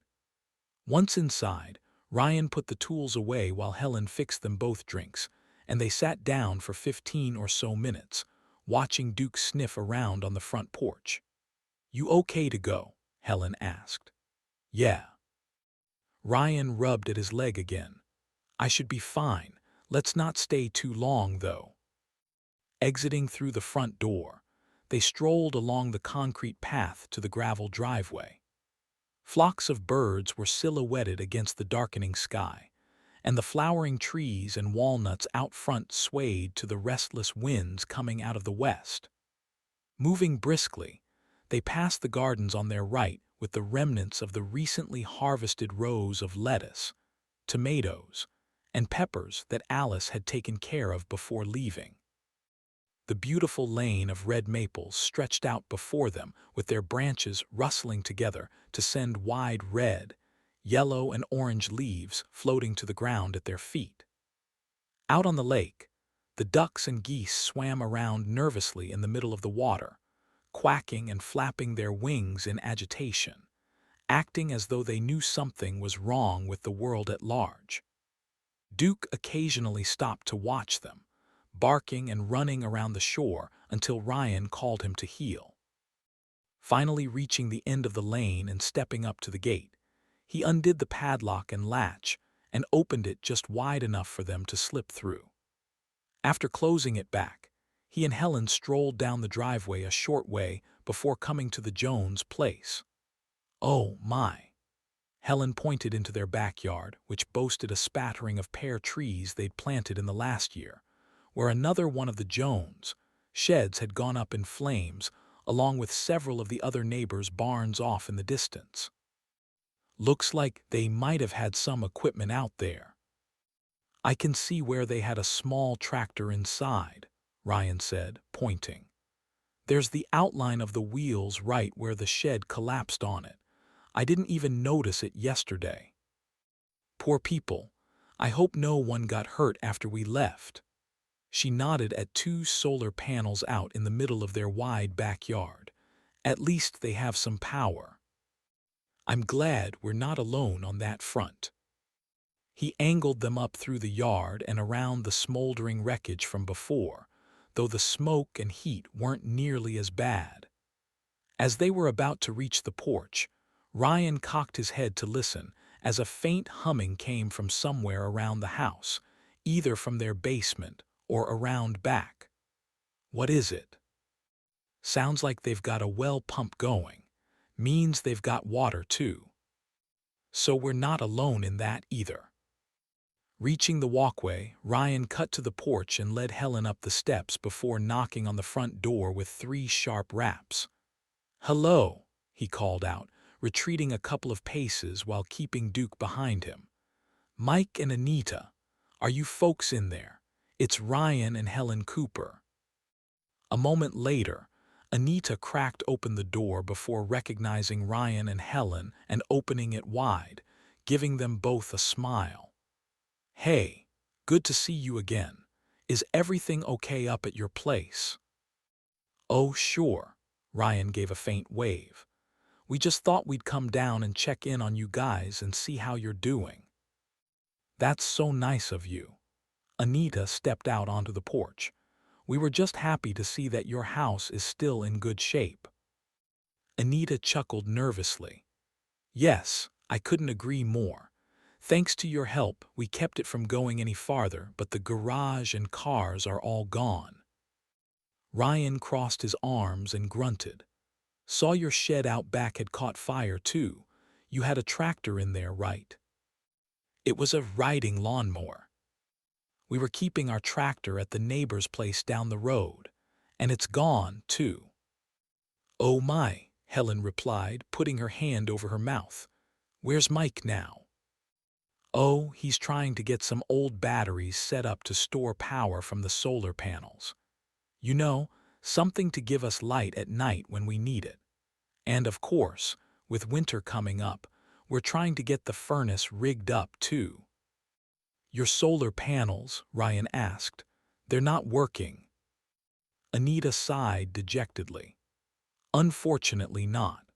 We got them installed from some contractor who I guess didn't do everything right, so we're trying to fix them and get them wired into the house, and it's just all a mess." Before Helen could volunteer Ryan to help, he cut in. "Well, I know from what James has said, Mike is pretty great with that sort of thing. I'm sure he'll have those batteries up and running in no time." "I hope so," Anita replied plaintively, Her forehead creased with worry as she looked beyond the couple across the road at a burned-down home across the street. It's just so frightening right now, not only with what's happening to us, but what's out there in town. Have you been watching the smoke? It's frightening, Helen agreed. It's got some of our animals spooked, too. But not Duke, right? Anita chuckled and gave the dog a wave. I've always loved James and Alice's dogs, so beautiful and protective. I told Mike we should have got some animals to help protect the property, but I guess we just got too busy. She straightened and looked at Ryan. What do you think is happening out there? Any clue? Just what the emergency broadcast said, that we've been subjected to a terrorist attack on our fuel supply. That's what we heard, too. We even checked around a little to see if anyone has any working vehicles or tractors, but everyone's lost their equipment. Even the Willoughbys, who live a few doors down. They had dozens of farming equipment they leased to folks in the area. They're assuming it was a total loss. Ryan's heart throbbed in his chest as he tried to navigate the topic carefully so that there wouldn't be any uncomfortable questions. I'm really sorry to hear that. This has been so devastating. And it's going to be a nightmare for the insurance companies, Helen added. Anita pointed at her and nodded. I can't imagine how people are going to claim damage when everything's gone up in smoke. I'd assume the government would help with that, but I guess we're all waiting to hear more from them.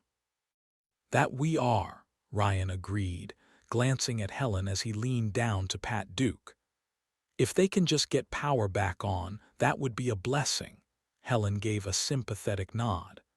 It's like we're living in the Stone Ages. I'm sure everyone's got candles and things, but those will run out pretty quickly. Getting power back is going to be a tough prospect, Ryan said. When you think about it, a big percentage of our power comes from coal, and with no vehicles to transport it, it's going to be a nightmare to get the power plants working again. I hadn't thought of that. Anita rubbed her chin. What about trains?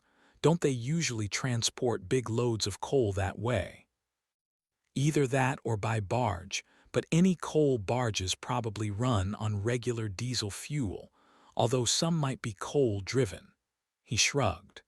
I'm not an expert in that area, though. Anita continued.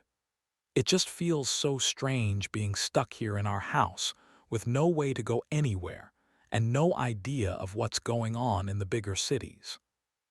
I imagine if it's this bad here, Ryan gestured out beyond the porch, it's bound to be 10 times worse in the urban areas. If it was a terrorist attack on our fuel supply, like they say, just think of what it must look like in downtown New York and Chicago, or even Lansing. Any decently sized city would have gone up in flames by now, I figure, between all the vehicles and anything else that uses fuel. Oh my, Anita replied. I wonder when they'll declare martial law. It'll be tough for the military to get around, too. Ryan rubbed his neck as sweat beaded up beneath his collar. What are they going to do, march everywhere now? Hey, folks. They all turned to see Mike coming around the house with his dark hair streaked across his sweat-soaked face, wearing an old greasy t-shirt and jean shorts. There he is, Ryan called, shaking Mike's hand as he walked up onto the porch. Anita told us you were working on batteries to store energy from the solar panels. How's that going? Mike nodded. I'm almost there. Should have them all set up and filling with juice by the end of the day. That's wonderful. Anita wrapped an arm around her husband. Do you folks want to come in? Mike gestured to the door. We can brew up a nice pot of coffee if you're up for it. Thanks, but no, Mike, Helen replied before Ryan could. We need to get back and tend to the chickens and other animals. Can't stop taking care of our kids' animals just because the world's falling apart. Don't we know it? Mike stepped back and gave Duke a pat on the head before placing his hands on his hips. "What about you folks? You must be okay on power." "I wouldn't say that," Ryan chuckled dismissively. "Oh, I'm pretty sure James set up solar panels on the property. At least that's what he told me he was going to do last summer." "Yeah, we do have some lights working, but I don't think it's enough to run the big appliances. I'm not sure James knew what he was doing when he set those up." "I don't know." Mike wiped at the sweat trickling down the side of his neck. "James seemed pretty capable, and your daughter too, of course." "I'll look into it a little more tonight," Ryan chuckled and shrugged. "But I'm not really an expert in any of that stuff." "What about food and supplies? Are you guys stocked up on everything?" "We have a small pantry with a few items," Helen interjected with a stammering tone. "We were supposed to go to the store and pick up some things so James and Alice wouldn't have empty cupboards when they got home from vacation. Other than a few cans, we've got some eggs. Ryan loves eggs. The doctor says I eat way too many." He forced another chuckle as he tried to steer the conversation away from where it was headed. "But I just can't get enough of them. I guess we'll be fine for a little while, but heaven help us when they stop laying so much during the winter." "Heaven help us all." Mike glanced at Anita for a second time, Ryan catching some unknown look that passed between them. Ryan patted Duke and started to turn around, taking Helen's hand in his. "Well, folks, we better get rolling. Lots to do before bed. Glad you're okay, and if you need any help, just ask." "You too," Anita replied with a thin smile, stepping close to give both of them a hug. "You guys have a great night. All my love to James and Alice. I hope they make it back safely real soon." She squatted and reached to rub Duke's nose. "You stay safe too, big guy." With the dog trotting next to them, Ryan and Helen strode through the rubble-strewn yard and angled back to their front gate. As Ryan turned to close the latch and lock up, he saw Mike standing on his porch with his hands on his hips, watching them. With a nod and a brief wave, the man turned and went inside. The lengthening day grew no lighter or darker as Ryan and Helen strolled back into the house through the long, beautiful lane of red maples, while Duke chased the falling leaves, bringing them back to the couple before bounding off again. Ryan sighed as he walked, his mind lingering on darker subjects. "I see what you mean." Helen spoke softly as she strolled to his left. "Seemed to me Mike was acting a little strange." "More than a little strange," Ryan frowned. "Did you see those looks he was giving Anita?" "I sure did." Helen locked arms with him and leaned against his side. "I didn't want to assume anything, but he seemed a little, I can't really put it into words, uptight or suspicious maybe." "More like curious, if you ask me," Ryan replied. "He was really interested in finding out what we had in supplies." "You don't think he was just concerned? We had enough to eat and drink." "Maybe, but he was just a little too curious for my taste." "What should we do?" "No more neighbor visits, for one thing. And we'll make sure the dogs have free range over the property, just in case anyone tries to pay us a visit. Other than that, we'll just have to monitor things, and I'll keep bolstering the locks so if anyone wants to get at our stuff, it won't be easy." "I'm so glad to be with you, honey." Helen leaned harder against him, her closeness and warmth putting Ryan at ease for a moment before his mind started racing again. "And I'm glad to be with you too." Wordlessly, and with a cold trickle of fear he tried to shake off, Ryan led Helen to the shed to gather their feed buckets and water pails before taking the wheelbarrow to the barnyard with Duke trotting at their side. Chapter 15. Alice Burton. Orlando, Florida. Alice wove the near-silent electric SUV through the debris-strewn lanes, pushing through clouds of smoke and mangled automobiles that stretched as far as the eye could see. The pavement itself would have been easily navigable if not for the remains of other vehicles and big puddles of slick antifreeze and oil pooling in the road. The sky was invisible, locked behind a wall of clouds still so gray and black that they almost blotted out the sun, giving the late morning a dusk-like appearance, and only allowing infrequent glimpses of rays of sunlight that managed to break through. They'd been moving slowly to avoid popping a tire or getting stuck, their lives caught in a surreal moment in time between Earth and Hell, a limbo with horrifying sights that would remain forever burned into her retinas. What was worse was that she'd become used to the constant barrage of horrors. The blackened bodies with their skins slick with hot fat and whiffs of corpses that leaked through the Jetstar's vents despite her setting the air to recirculate seared themselves in her memory, coming faster, and from a new vantage point, thanks to the view the SUV offered. Sarah was sleeping next to her in the passenger seat, while Jake was stretched out in the back, his feet kicking the door as he slept fitfully in murmurs and soft cries. At least Sarah snored softly at her side, her mouth hanging open and her head bumping gently against the window. With an endless line of destruction spilled out before her, Alice was gripping the wheel hard, her palms sweating as her jaw worked tighter and tighter until her molars were grinding and squeaking in her ears. Everywhere she looked, there was nothing but bodies and broken things, the highway to Orlando having turned into one massive graveyard, a monument to whatever it was that had happened. Alice pulled off to the side of the road, allowing the SUV to coast to a stop as she bounced her head against the wheel in frustration. Her breath hitched in her chest as she wept uncontrollably, the tears bursting from her eyes, mouth twisted into a miserable grimace as the emotion of the past few days poured out of her in a flood. She tried to keep it in, but it flowed out like a faucet that wouldn't turn off, and she sobbed until a gentle hand rested on her arm.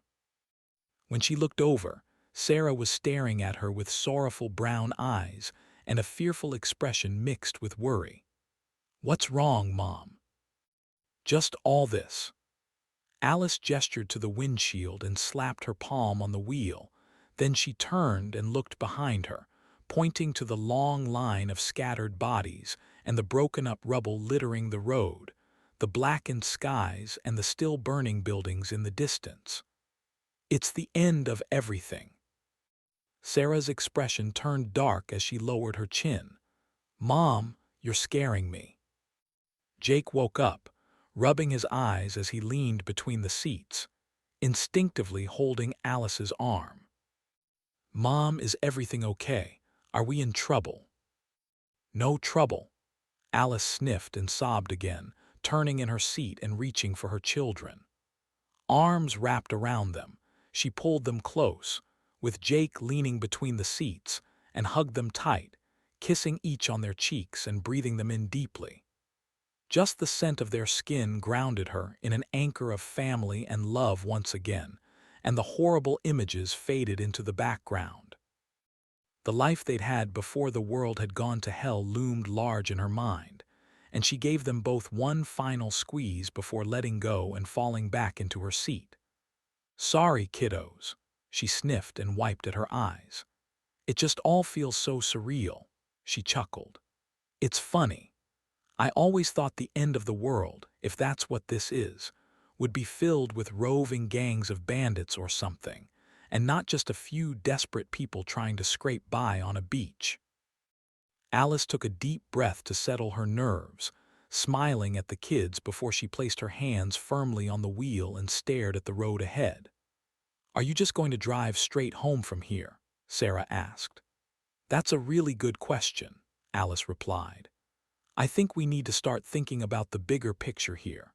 We've got good transportation and a decent amount of supplies, but it's 1,200 miles to home, and what we have on hand won't cut it." The charge on this car will eventually run out, right? Jake nodded to the dashboard instrument gauges that showed how much power they had left.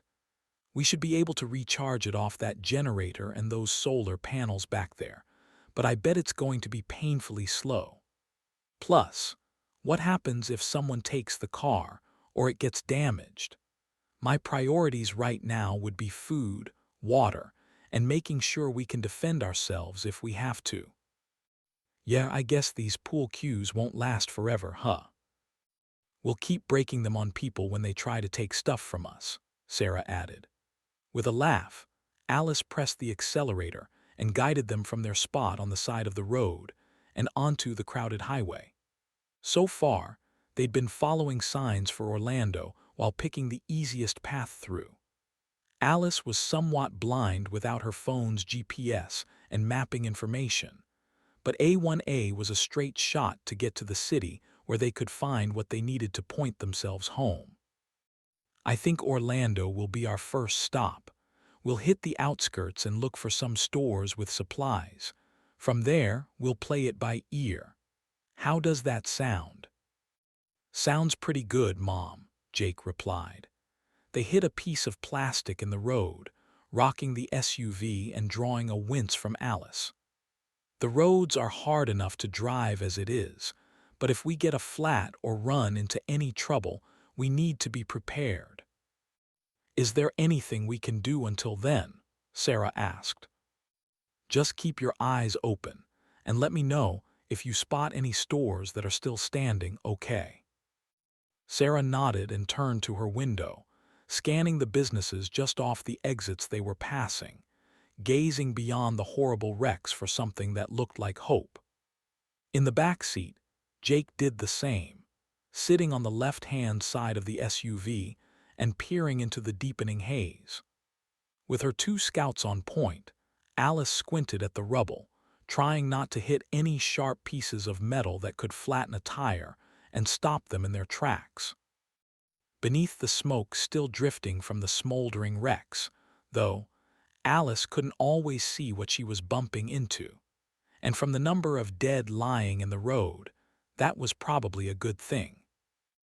Hours later, she flexed her hands on the wheel, trying to loosen them from the tension of paying such close attention to the road. It was the constant turning and twisting through the haze and the smoke that kept her shoulders tense and her brain on edge, giving her no opportunities to relax, even for a few seconds. She was sweating from the effort, beads of moisture trickling around her eyes and down her face, unwilling to turn on the air conditioning due to the extra juice it would pull from the SUV's batteries. At one point, Sarah handed her a dry washcloth from their pack, and Alice took it with a smile and patted her forehead dry. As they approached Orlando along the Florida Turnpike, nothing changed on the road or in the air, and the landscape was a painting of destruction through her windshield. The amount of smog created by the fiery scenery had left it looking like a rotting wasteland, and the closer they came to the city, the worse the smells became, the sweet reek of burning flesh sharp on their nostrils and drawing constant groans from both kids. What kept her going were the constant signs for exits and stores, though whenever they got excited about a superstore coming up, they'd pull off only to see it was burned to the ground and trickling smoke into the sky with nothing left for them to take. The SUV hummed dutifully along, slipping through the wreckage, and as long as Alice didn't hit anything, the ride was always smooth, its near silence providing them with a low profile as they moved into areas that were potentially more populated. The worsening congestion brought impossible crashes of scorched metal with cars stacked up and fused together from the heat. Bodies had been tossed from front seats or hung in burned strips of flesh from the piled-up steel like meat on clothes lines. They passed close to another SUV that had crashed into a smaller car, crushing it, and then running up to settle on top. The impact had left a woman bent over the SUV's driver's side door, arms hanging down and her blonde hair scorched and smoking, as tendrils of fire crept through the wreckage to set off anything that hadn't cooked yet. "Sorry, hun," Alice said, as Sarah caught sight of the dead woman and winced. "I should have gone the other way." "It's okay, Mom," she sighed. "We've already seen so much of this already. I just try to imagine it's one of those haunted houses Dad took us to last year." "Yeah, that was pretty gross," Jake replied. "Not as gross as this, though." "I don't think your father expected that to be so scary." Alice chuckled. "And so realistic. But I understand why you're thinking of it that way. It's better than believing it's real sometimes. Just keep in mind that these were people once, and I never want you guys to get numb to that." "Yeah," Jake leaned between the seats and patted her on the shoulder. "It's just so." "Brutal," Alice finished for him. He swallowed hard, his voice cracking for a moment. "Yep, worse than any horror movie I've ever seen." "Exactly how many have you seen?" Alice asked with a cocked eyebrow as she glanced into the rearview mirror. "And did you have permission to watch those?" "Don't worry, Mom," he laughed. "They were all PG-13, just ghost movies and stuff when I was over at TJ's a couple of times." "Uh-huh," Alice focused back on the road. "I guess that's okay then, especially considering we're in the thick of a, horror movie." "Apocalypse more like," Sarah added. Alice swallowed a lump. "Right." "Hey, is that something there?" Sarah asked. "Where?" Alice glanced over to see Sarah pointing at a sign. "It's one of the big chain sporting goods stores. I think Dad got me shin guards for soccer there." "Can you see it from your window? Is it even still standing?" Sarah shifted to peer through the glass from different angles before finally giving her an uncertain nod. "There's no smoke coming from it, and the roof isn't on fire or anything." "Well, that's the best news I've heard in a while. I say we try it." Alice pulled into the right-hand lane and drove along the edge of the road to the exit ramp. Jake slid across the back seat. "I love that place. They have the best baseball equipment." "Do they have guns or camping gear?" Alice asked. I don't remember. I just know Dad took me there to get a glove and bat when I played for Summer League." Alice vaguely recalled going into the store occasionally to pick up a last-minute thing for the kids before dropping them off at soccer or baseball practice. "Well, from what I remember, it's a pretty massive place, so I think they might have some survival supplies." "It's worth a try," Sarah shrugged. "It's the first really good place we've seen that might not be burned down, too," Jake added. "Well, I don't see any people around," Alice said, "and no one is driving on the highway, so I think it'll be safe. Consider us there." Alice angled onto the exit ramp and wove between crashed traffic, sometimes stopping to wait until a cloud of smoke passed so she could see. At one point, she had to back up and go around a tangle of wreckage to continue onto the end of the ramp, where she took a right and passed 3 gas stations that had blossomed outward in massive explosions that had torn them from their foundations and left pieces of pavement everywhere. Only one tall sign remained standing, though it was slanted so far to the side that it almost blocked the road. The SUV slipped beneath it and glided through the smoky haze, and for a moment it seemed like they were drifting along in a dream. They slid between a pickup truck and a van on the right-hand shoulder and banked up a long road that led up to the larger department stores. Weaving up to the top of the rise, Alice guided them to the outer lane to circle the entire chain of stores. There was a small garden shop and a picture-framing shop off to the left with the larger sporting goods store on the right, its domed roof rising high above the others with a massive sign hanging over the double-wide front doors. The lane was clear of large chunks of debris, though a scatter of glass, plastic, and metal lay everywhere, and the SUV's tires crunched over it as she looked for a way in. The entire parking lot was covered from end to end with twisted car frames and the corpses of those who'd been inside them. Other people had been driving out of the lot or were walking to their cars when they were caught in the maelstrom and slaughtered where they stood. Thin patches of grass and ornamental trees protected the outer lane and had kept larger pieces of debris off of it, though one vehicle had spun through the air and caught in the low branches of the trees with its front end pointed to the sky and the rear end smashed into the grass. The entire lot between them and the store was a mess, the smoke thick and clinging close to the ground as it rolled in the listless winds. Phew! Alice shook her head as she scanned the destruction, driving halfway around the store and approaching the rear. It doesn't look like there's a good way to get in close. But look at the store, Sarah said pointedly. It's completely fine from the fires. I wonder why. Alice raised in her seat and peered through the gray gloom.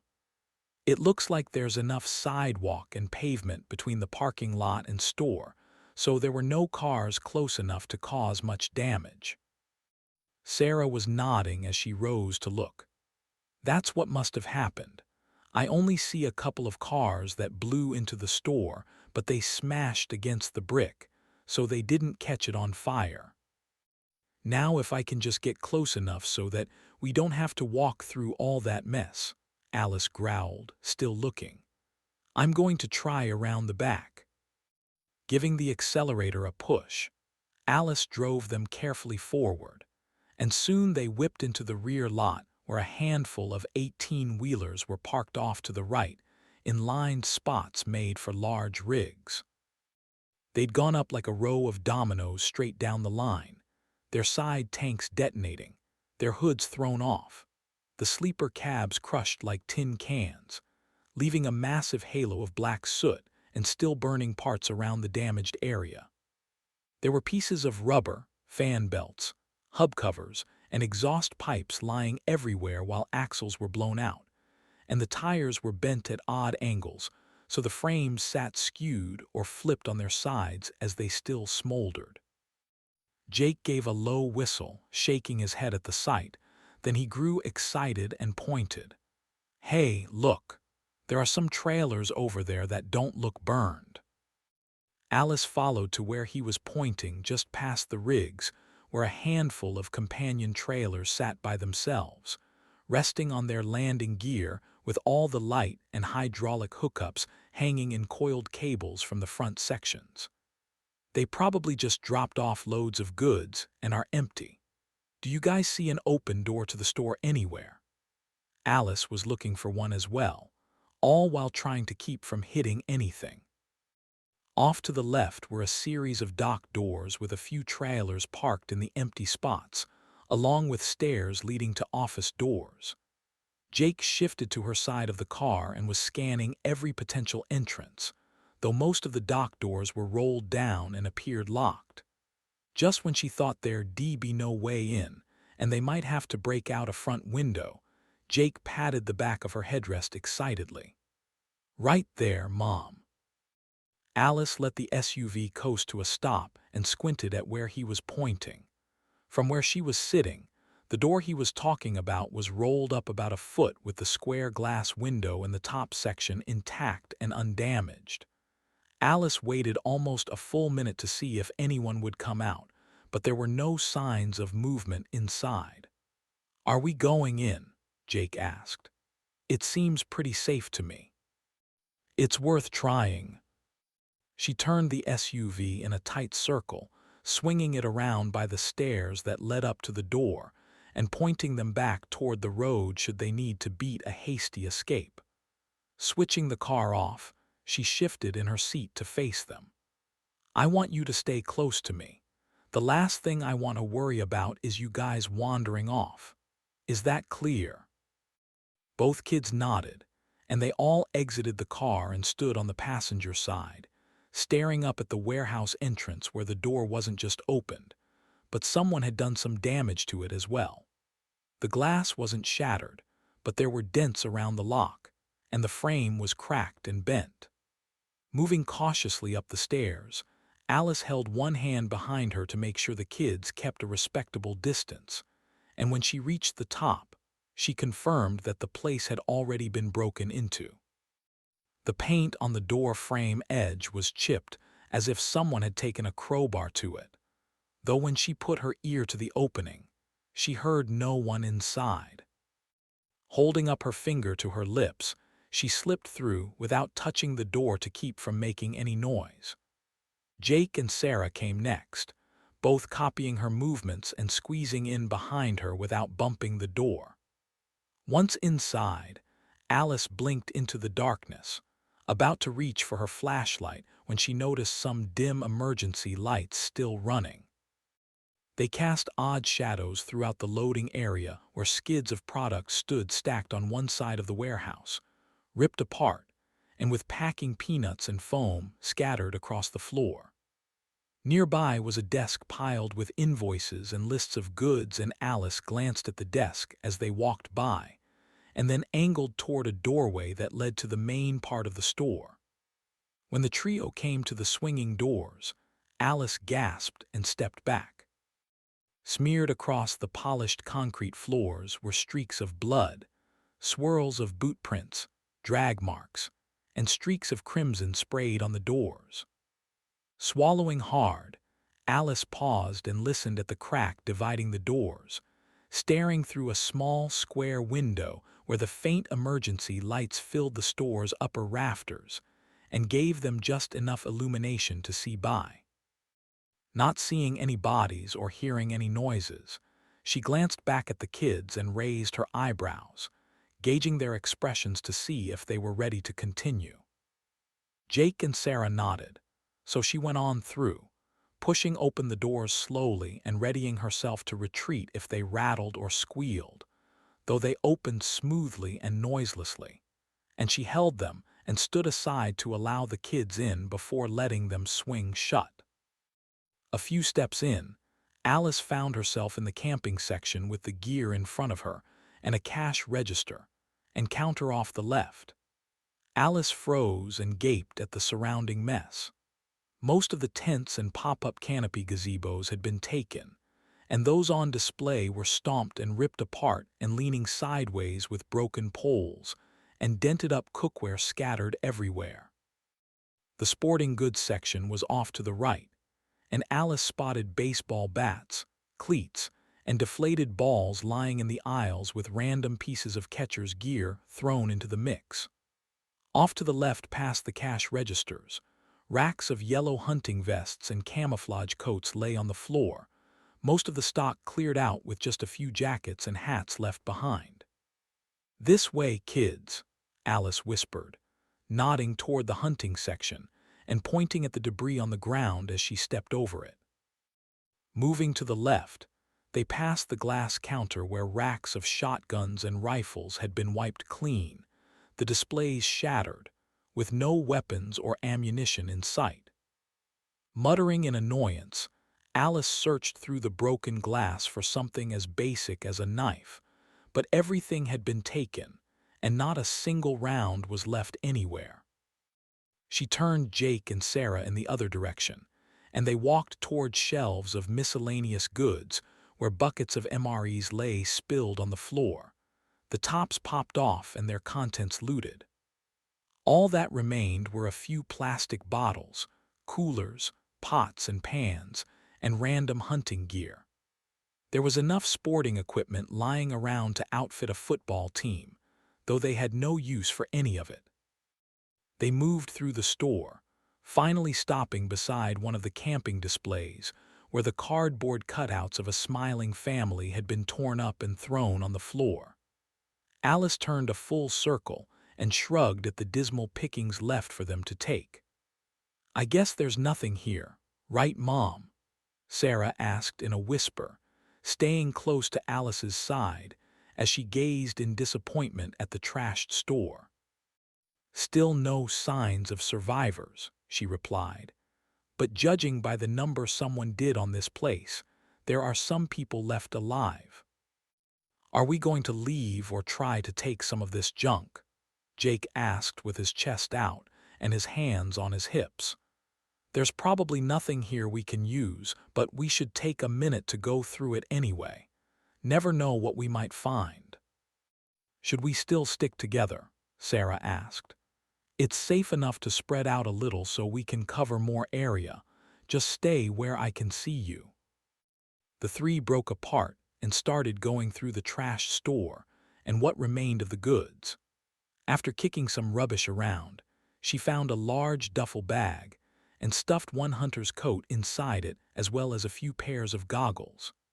There was a small first aid kit she dug out from a pile of fishing lure boxes, and she tossed it in the duffel bag along with everything else.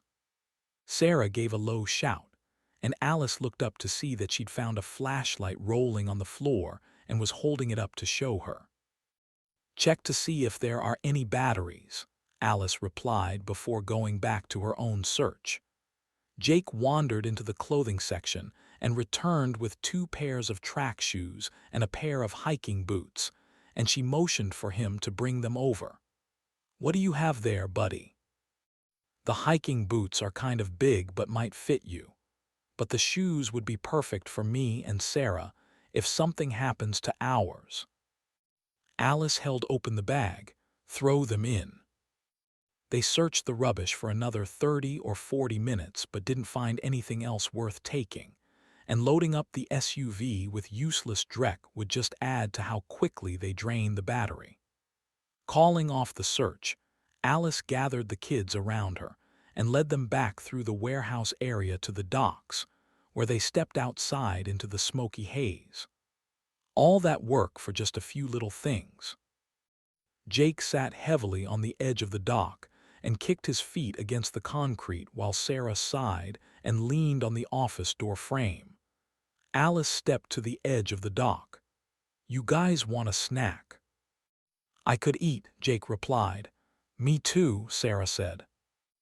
Alice went to the car and dug out some snack bars and the remains of the bagel breakfast from Andrea's from their backpacks.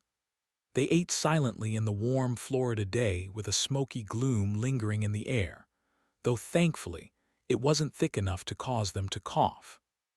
The kids nibbled dejectedly, while Alice paced a little but tried to relax as she stared across into other parking lots with more collapsed stores and a couple of small, wooded areas out past the burned-up rigs. There were outlets and strip malls off in the distance to her left, and some larger warehouses mixed in, looking like charred and half-fallen monoliths of another age, even though they'd just been standing a few short days ago. That same haunted feeling of despair returned, and tears welled up in her eyes as hopelessness filled her chest like a hard lump. She was about to tell the kids to grab the duffel bag and throw it in the back of the SUV when she caught herself staring at the abandoned trailers sitting across the lot in front of them.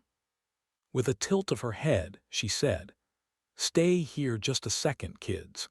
I want to run back inside real quick." Alice stepped into the store but didn't go out onto the floor. Instead, she searched around the shipping area until she found what she needed over by a set of maintenance tools for the forklifts.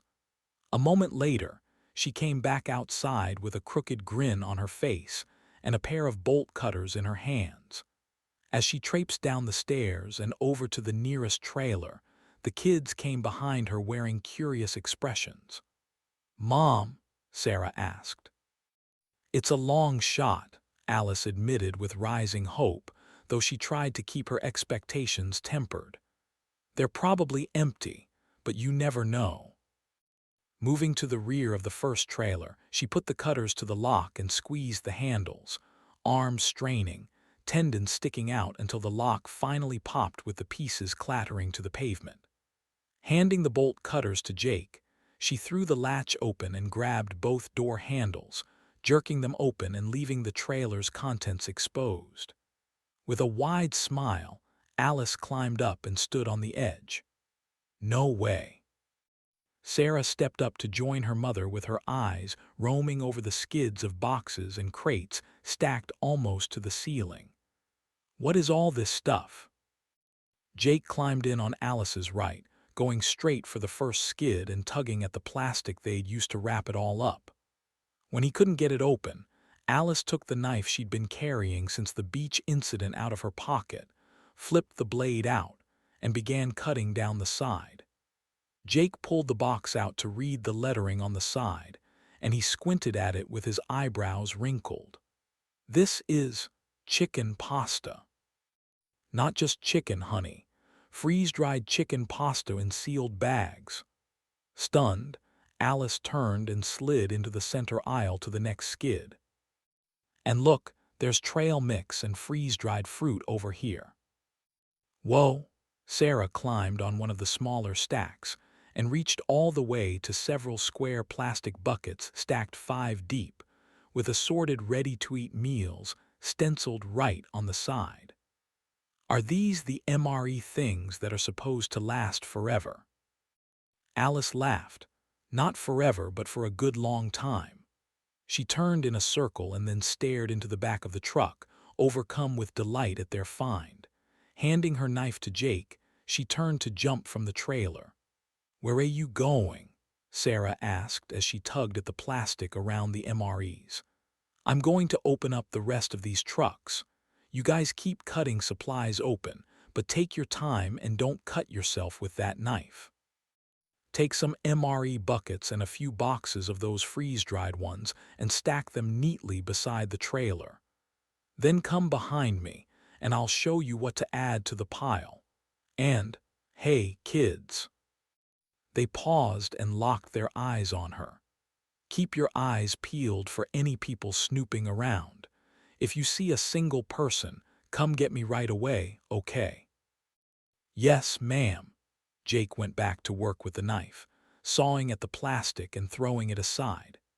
Alice hopped down and moved from trailer to trailer, popping each lock and propping the doors wide. The last one in the row was half filled with more camping gear, including cooking stoves and several sets of cookware with metal coffee cups and cutlery. She carried those to the edge of the trailer and set them down, then returned for more. There were backpacks and tents of all sizes, camping pillows, foam mats, and jackets and boots, and she tossed out the softer items into the lot while placing the delicate supplies on the edge of the truck bed.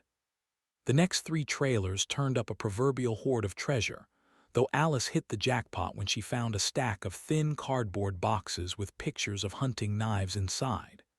The label read Kinsworth, and beneath that in swooping letters, durable and razor sharp. That's exactly what we need. Heart racing in her chest with both relief and joy, she pulled off the top box and placed it on a shorter stack of goods. Peeling off the thick tape with her nails, she opened the cardboard box and pulled out an ornate wooden case with metal corners. She flipped 2 latches on the front and popped the top, revealing several light hunting knives, ranging from 4 inches to 10. Closing the box, she tucked it under her left arm and carried it out, stopping Jake and Sarah where they were gathering the items she'd tossed out and were lugging them over to some stacks they'd made by the first truck. She jumped down and raised her hand to get the kids' attention.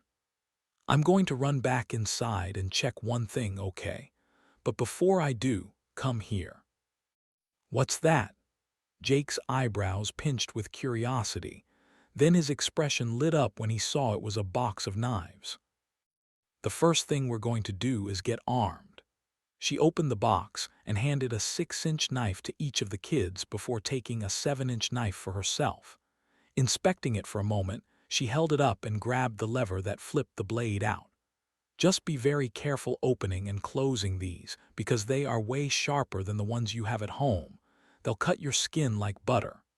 Both Jake and Sarah stuffed their knives in their pockets, and Alice continued. "Okay. Take all the stuff we've gathered and start loading it into the SUV. But don't pile it too high against the windows, okay? Yeah, we don't need to advertise the supplies we've got." Sarah replied flatly. Exactly. Alice patted her daughter's arm. Don't worry, I won't be long and we'll get right back on the road. The pair grabbed a couple of food cases and lugged them to the car, while Alice followed them over and unlocked the hatch before traipsing up the stairs to go back inside, angling for the hunting section and the counter with all the smashed displays. While they appeared stripped clean, there was still a chance the looters might have missed something, and for the second time she scoured the counter case and used a piece of a broken fishing rod to stir the garbage and glass, hoping to score a box of bullets or even some shotgun shells. When the cases proved to be completely empty, though, she circled the counter and checked the shelves near the cash register, finding nothing but receipts, notepads, and cleaning supplies. Everything along the back wall had been wiped out, all the shotguns and rifles taken off the wall and hauled away, leaving the place seemingly empty. Standing there with her hands on her hips, Alice kicked around loose debris before turning and wandering through a door to the back that read Employees Only, entering a dim room that smelled of gun, oil, and brass, with a series of lockers and work benches along the right-hand wall. Alice headed over and stood in front of one bench which had a couple of gun-cleaning mats with some disassembled pistols and revolvers on them. There were plastic drawers full of bore brushes, woolen blend mops, slot tips, cloth patches, and other gun cleaning supplies, and cans of defluxer spray and bore cleaner stood in a line across the back of the table. Looks like a maintenance area. She stooped and began rifling through the drawers beneath the benches, pulling out old oily cloths and stained rags that smelled like chemicals and made her nose sting.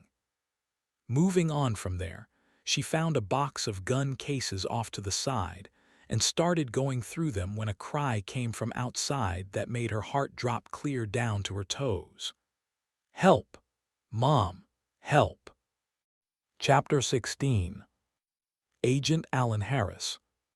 Mount Weather, Virginia.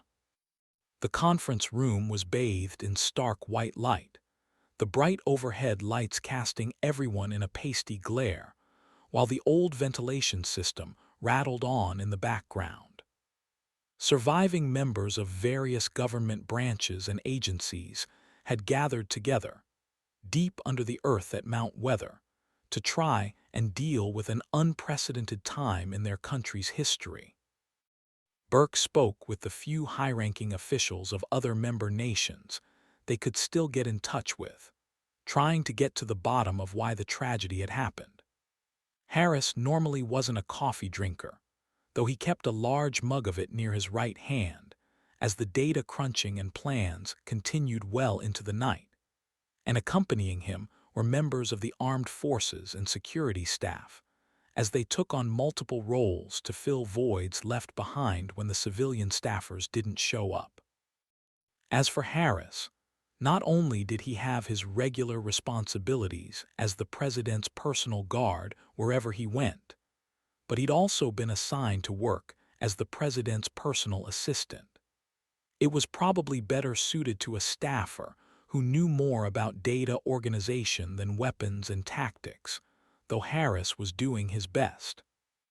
It was hard to complain when men like Colonel Crow, who sat just to his right, had been delegated equally menial tasks, from aligning guard duty and marine, provisioning to getting coffee for those in attendance in the secondary conference room.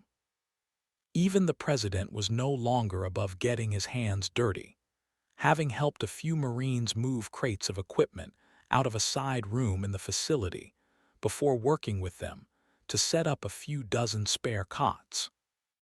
To Harris's left sat Major Jasmine Spencer, who was reporting on casualty numbers that were pouring in, while also taking direct orders from Colonel Crow once he doled out the assignments for the on-site Marine personnel, the light-haired, copper-toned woman wearing a serious, worried expression.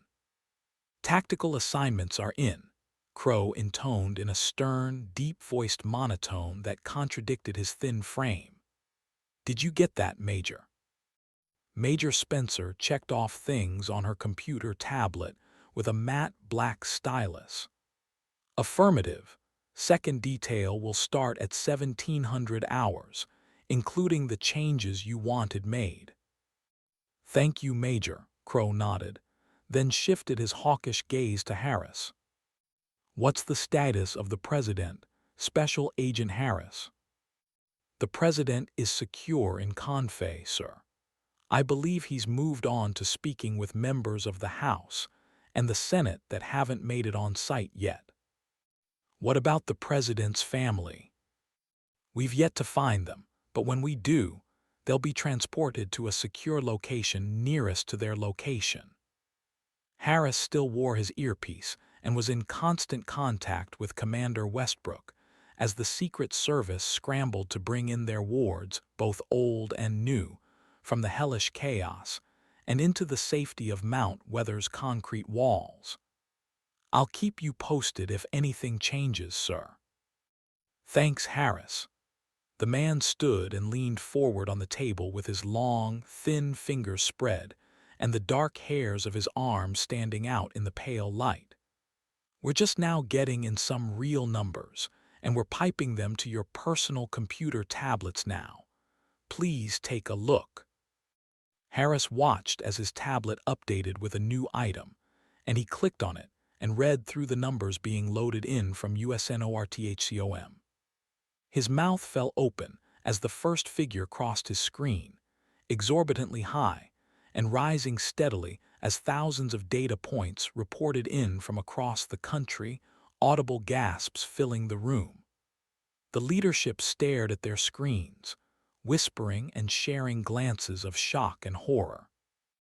Harris blinked at the impossible numbers as a heat grew in his chest and crawled across his skin with an itchy uneasiness. Swallowing a hard lump in his throat, the agent wiped beads of sweat off his face with a napkin as one of the congressmen excused himself, his face pale. New York Senator Rex Hernandez watched the man go before turning back to the table and falling forward onto his elbows with the computer tablet between his imploring hands, scanning the numbers on the screen before lifting his gaze to the colonel. Are these accurate numbers? I'm afraid they are, Crow replied. The senator sputtered in disbelief. And this estimate you've given me, Major Spencer, it says 200 million lives lost. Is that an accurate number as well? The sandy-haired major nodded, her expression grim as she blinked at her own computer tablet, as if she didn't believe the figures herself. That's right, Senator. And the number of injured is up for debate amongst the disaster response teams, but likely in the millions at least. This is just. The senator shook his head and placed his tablet on the desk in front of him with shaking hands, clasping them so hard his knuckles turned white. How can that be? Crow held his stoic visage, his voice remaining firm. It comes down to massive fires sweeping through the major cities. As you know, petroleum-fueled machinery of all types caused those explosions. Any sort of engine that ran on refined oil fell victim to the bacteria. Of course, the damage is extensive. Extensive. Hernandez shook his head in disbelief. This goes beyond extensive, Colonel. This is catastrophic. Over half the country is assumed dead because of fuel fires. Again, we can't stress how dangerous this situation is, and how quickly the fires raced through the urban areas and even consumed many small towns. Crow strengthened his jaw as his eyes drifted across the room at the sickened expressions. You must understand that while they were small fires, when spread out on a national and even global scale, they had the same effect of a weapon of mass destruction. The very machines we use to rescue people have been rendered inoperable, so our ability to respond to the fires has been wiped out. No one could have imagined this. The colonel's powerful voice finally cracked, and his breath caught in his throat. Then, with a deep intake of air, he propped himself up and stood straight again, throwing off whatever sudden weakness had consumed him as he stared at those in the room with a flat iron glare. While Harris was a graduate of the ROTC and had fought through hundreds of tests and trials to become a Secret Service agent, the numbers he'd heard filled him with an anxiety that tightened around his throat and chest. Everything he'd trained to defend was vanishing in a massive storm of fire and ash, and the wound to his pride and sense of duty sent flashes of anger through his body. But there was nothing to hit, nothing to strike out at or take revenge on, leaving him helpless and weak. "I don't understand," Harris spat. "We had no intelligence that pointed to anything like this. How could this have happened?" "That's what we're going to find out," Crow replied. "So far, most cities have become tombs with handfuls of survivors, and suburbs didn't fare much better. Smaller towns and rural areas fared much better due to lower population density, natural fire breaks, and less fuel-based machinery." With a growl, he punched the table, sending a shudder through it that Harris felt in his hands and arms. "We've got a duty to protect this president and to save anyone still alive out there. We're all going to buckle down, ignore how many commas are in these casualty counts, and get on with our damned jobs. Is that clear?" While those at the table still looked sickened and pale, they nodded as they looked at him. Harris straightened in his seat, taking the opportunity to jump in. "So, do we abandon the cities?" "Not necessarily," Major Spencer replied. "We're currently pulling out some mothballed aircraft and drawing on our long-term fuel reserves that were old enough to avoid being affected by the bacteria. In combination with our electric drone fleet, we're flying recon missions in the cities, but we just don't have the numbers to cover a lot of ground. And as you know, there are some wheeled vehicles that are still operational, though they're not in the greatest of shape." "Yeah," Harris shifted. "I don't think the president's going to forget that ride anytime soon." "Do you think the numbers will change the more information we get?" Senator Hernandez asked. "What I mean is, do you think those casualty numbers might go down?" The major shook her head.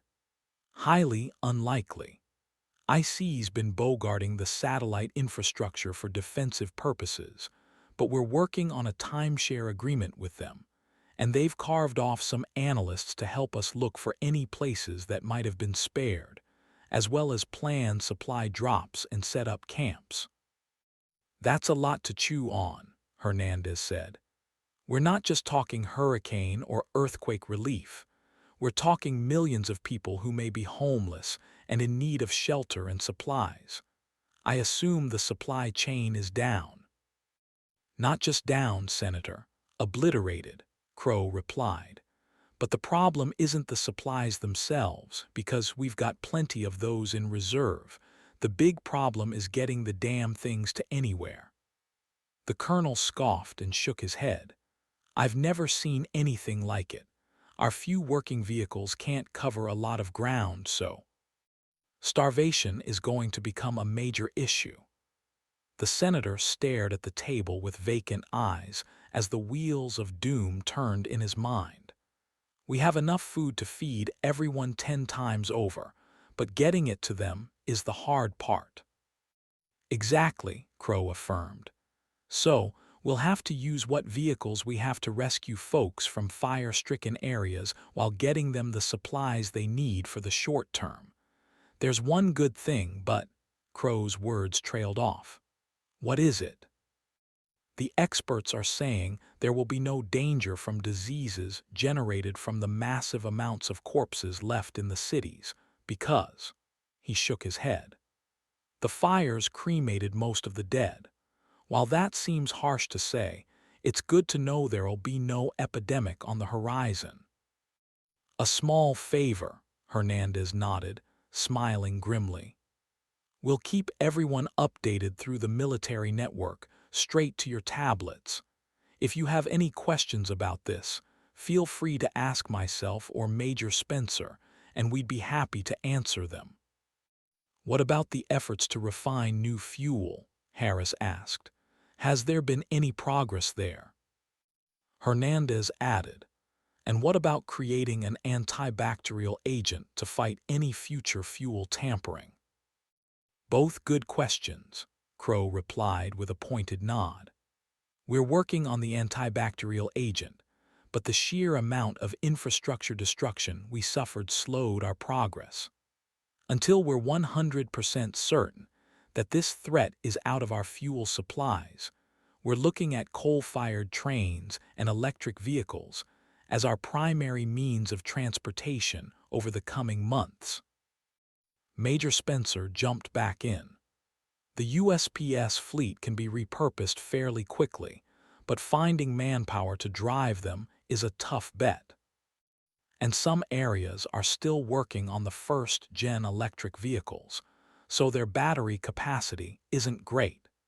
Many need to be re-outfitted before they can be put to any good use. What about civilian vehicles? Harris asked. I know the U.S. hasn't exactly been on the forefront of EV technology, but we should have a vast fleet of civilian vehicles. You're not wrong there, Agent Harris, the Major replied, her light blue eyes regarding him seriously. But unless they were isolated from the fires, not many are likely to have survived, and we may not have the people to drive them. Right now, trains are our best bet for mass transportation of people and goods. Hernandez was already shaking his head. That's a decent solution for now, but how many of those train engines are coal-fired? I know there's not a ton of those in New York. The Major turned to the Senator. That's true, but we've got people working with the railroads, or what's left of them, to get what they have up and running. They'll bring them back online and put them to use right away. Some railroads have already got some older engines running and are on the tracks as we speak. And since the rail lines are still intact and weren't damaged as far as we've seen, things are at least stable on that front. Any further questions? Crow asked. When no one immediately responded, he went on. All right then, we'll turn to you next, Agent Harris. What's the president been doing? As I've already informed everyone, the president is safe and in Confey, where he's busy talking with foreign leaders along with the Secretary of State and remote members of Congress. Any luck with that? Crow asked. Yes and no. The EU is in tatters because a variant of the bacteria that attacked us was apparently introduced into their natural gas pipelines, so you can imagine the damage that caused. The number of dead is astronomical, to put it mildly. Several at the table shook their heads, and another congressman sitting on Harris's right stood and excused himself from the room with a sickened expression, mumbling something about needing to try and make a call. In other news, Harris continued, we can't reach Moscow, and North Korea is being their usual insular selves. What about China? Crow asked. Satellite images have shown no major military movements, which is something none of us expected. We figured the Chinese might be behind this and would already be moving to make headway in Asia. I think it's safe to say they're experiencing a similar situation as us. Harris used his fingers to shift some things around on his screen, checking the data points he'd been given earlier. While China has expectedly closed themselves off, satellite imagery and leaks from our agents there confirm massive fires in their major cities, including Shanghai, Beijing, Guangzhou, and Shenzhen. Could it be a decoy of some sort? Crow asked. Something to make us think they're having the same issue. They can't fake smoke clouds that big. Harris shook his head. The explosions and subsequent fires aren't just for show, and much of the Chinese production capabilities and military strength have been debilitated. Like with us, Anything they had in the air at the time of the bacterial activation fell from the sky and are now hunks of junk lying in fields or in the ocean. Harris let that point settle before he continued. Canada's weathering the storm about as well as we are, and it's about the same in Mexico, though Mexico has a surprisingly high EV capacity, considering they manufacture most of what we drive in this country, so they might be able to bounce back in some capacity, even faster than we will. South America's been hit pretty hard, though. They're reporting tens of millions dead or missing, even more millions injured, and they have absolutely no control of the populated areas. Harris shrugged. They don't have much of an EV infrastructure at all to count on. Any word on the Middle East? Senator Hernandez asked. I'd imagine there are a lot of eyes focused there. Does anyone stand out as a potential perpetrator of this heinous crime? There is no evidence yet. They're about as bad off as South America, worse in a lot of ways. No, the Middle East is not doing well at all. Dubai is in absolute shambles, and Amman is a bed of coals. Beirut, Cairo, Baghdad, and Tehran have all been devastated by this. As far as we know, every major military force in the world is at a standstill. Hernandez arched his eyebrows. Except for those of us who have nukes. Exactly. I just don't get how this can be happening. A red-haired congresswoman across the table from Harris spoke with barely restrained fury.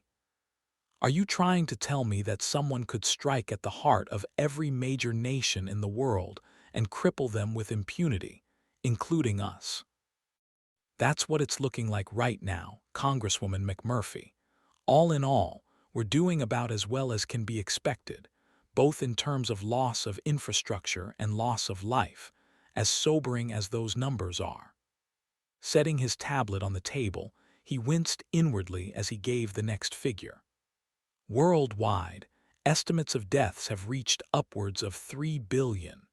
That number is coming from Sharon Doherty's group, who are heading up the disaster recovery. As you already know, Sharon is an expert on this type of data, which is why the president is relying on her numbers as a fairly accurate statement. The already dour expressions around the table deepened, and a sense of doom weighed on everyone's mind. The dread and magnitude of the disaster was palpable as Major Spencer and Colonel Crow sat quietly, and the assembled civilian leaders stared into empty space, their wretched silence a death knell in Harris's ears.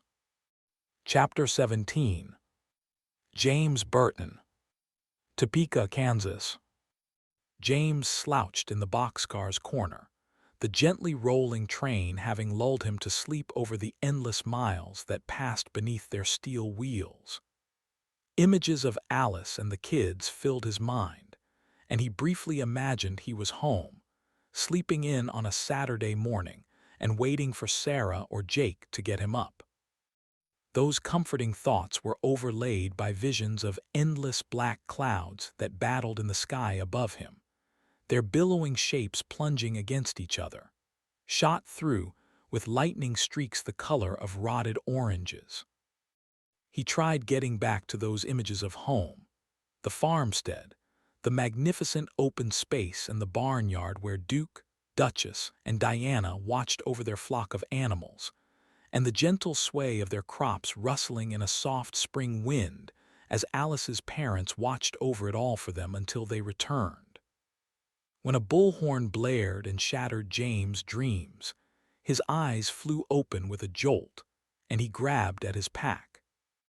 At the same time, a hand shook his shoulder, and he reached up and grabbed the man's arm to find a pale, dirt-smudged face staring down at him with soulful blue eyes, recognizing the young man with the bug-out bag he'd spoken to when he'd first gotten on the train. "Sorry to wake you up like that, buddy," the man said. "I just figured you'd want to be up for this." "For what? Did someone try to take my stuff?"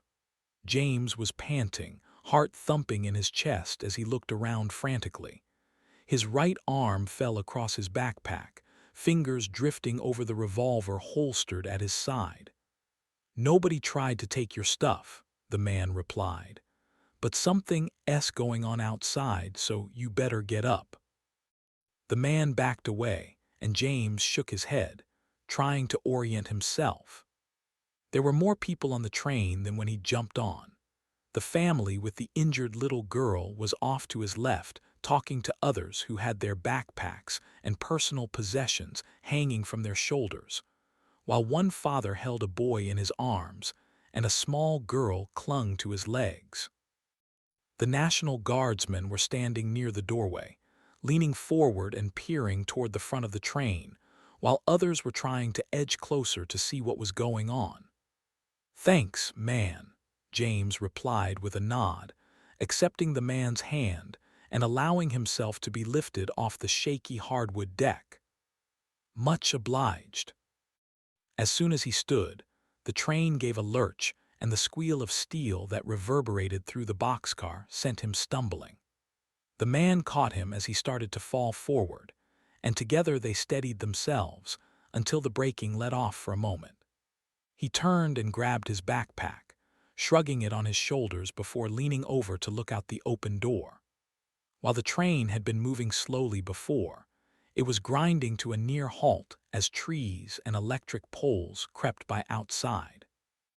There was nothing but woods and forests visible from where he was standing as people continued crowding forward, eager to see what the guardsmen were looking at, and James joined them, pressing into the curious throng, craning his neck to see between them or over their shoulders.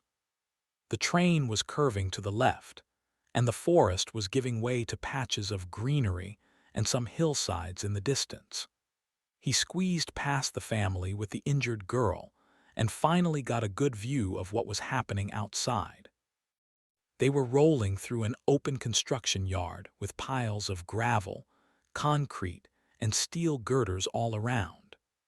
A majority of the train had gone through it, though their boxcar was coming up on the railroad crossing, where it met a paved road, and some of the National Guardsmen were jumping down to join several Army troops standing in the yard around a few APCs and Humvees.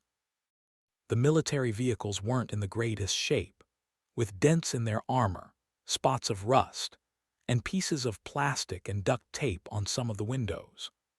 Army troops were greeting the guardsmen with waves and friendly shouts as the two sides conversed in the construction yard, and the man behind the voice he'd heard yelling through the bullhorn from beside the vehicles joined a handful of the National Guard leaders and began gesturing to the train as it finally stopped. Someone jostled him from behind, and James turned to see it was the father who'd given him a dark look earlier. He'd left his family back in the boxcar and was shoving his way through the crowd to see better. "Hey, come on," James said. "No pushing." The man gave him a condescending scowl before leaning forward.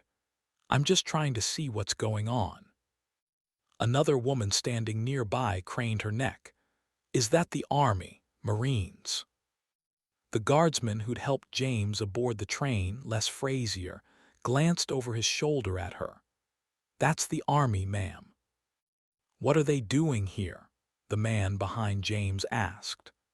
"Good question," Frazier replied as he continued peering into the construction yard. "This is the first time I've seen anyone from the Army since all this started, and I have to admit, they don't look like they're exactly well equipped. Those Humvees look ancient. And those APCs aren't even in service anymore," one of the other guardsmen added. "Well, they definitely are now." Frazier squinted at the vehicles but stayed calm. "What do they want with us?" the woman asked him. "What are we going to do?" "Nothing," the scowling man replied, "unless you want to go talk to them and give up your seat on the boxcar." "Does anyone even know where we are?"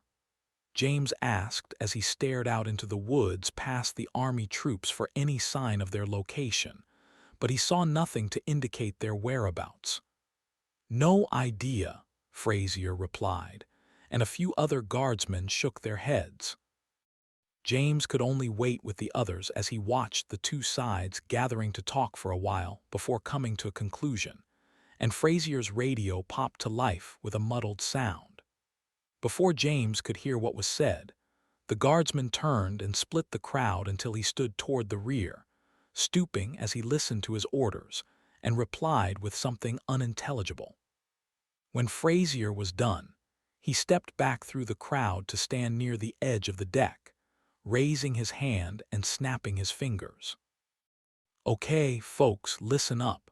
The passengers quieted down and waited with expectant expressions. "Everyone is to stay in their cars for now. The feds are commandeering the train." There were groans from the crowd, but the guardsman quickly added, "Don't worry, they'll still be taking you to Kansas City where shelters are waiting. You'll still be given supplies and aid, but after that, the feds will take the train elsewhere to carry supplies, equipment, and manpower. They need it farther east." Several passengers grumbled and complained, though there wasn't much they could do, and the National Guardsmen turned and motioned for everyone to step away from the edge and be careful so they didn't fall off and get hurt. "Just be patient," Frazier shouted. "This shouldn't take too long." Soon after, the train started up again, but barely edged forward, until they'd gone another 10 or 20 yards, and one of the empty boxcars ahead of them sat right on the crossing, where most of the army troops had gathered with the National Guardsmen. James managed to squeeze through the crowd and sit on the edge of the deck with his feet dangling over the side next to Frazier, and he observed the army troops as they drove their APCs and Humvees down a narrow lane toward the rear of the train, where there were empty flatbeds capable of hauling the heavy machinery. The rest of the soldiers, which numbered a couple dozen, stayed where they were, some of them forming a line in the construction yard to hand up massive packs of supplies into the empty boxcars. "I can't believe they made us stop." The angry father paced behind the crowd, sometimes leaning between people to look outside with a sour expression. "They're army guys, and we're just civilians. This isn't a battle. We should get precedence on getting through to safety." "Why don't you sit down, sir?" Frazier shot a glance at the father, who merely crossed his arms and turned to the others in the boxcar in response. "Who here agrees that these jerks should let us through?" After receiving a couple of half-hearted nods and a faint shout of encouragement from the rear, he faced Frazier with an emboldened expression. "Are you guys going to let those army pukes push you around?" "What do you mean?"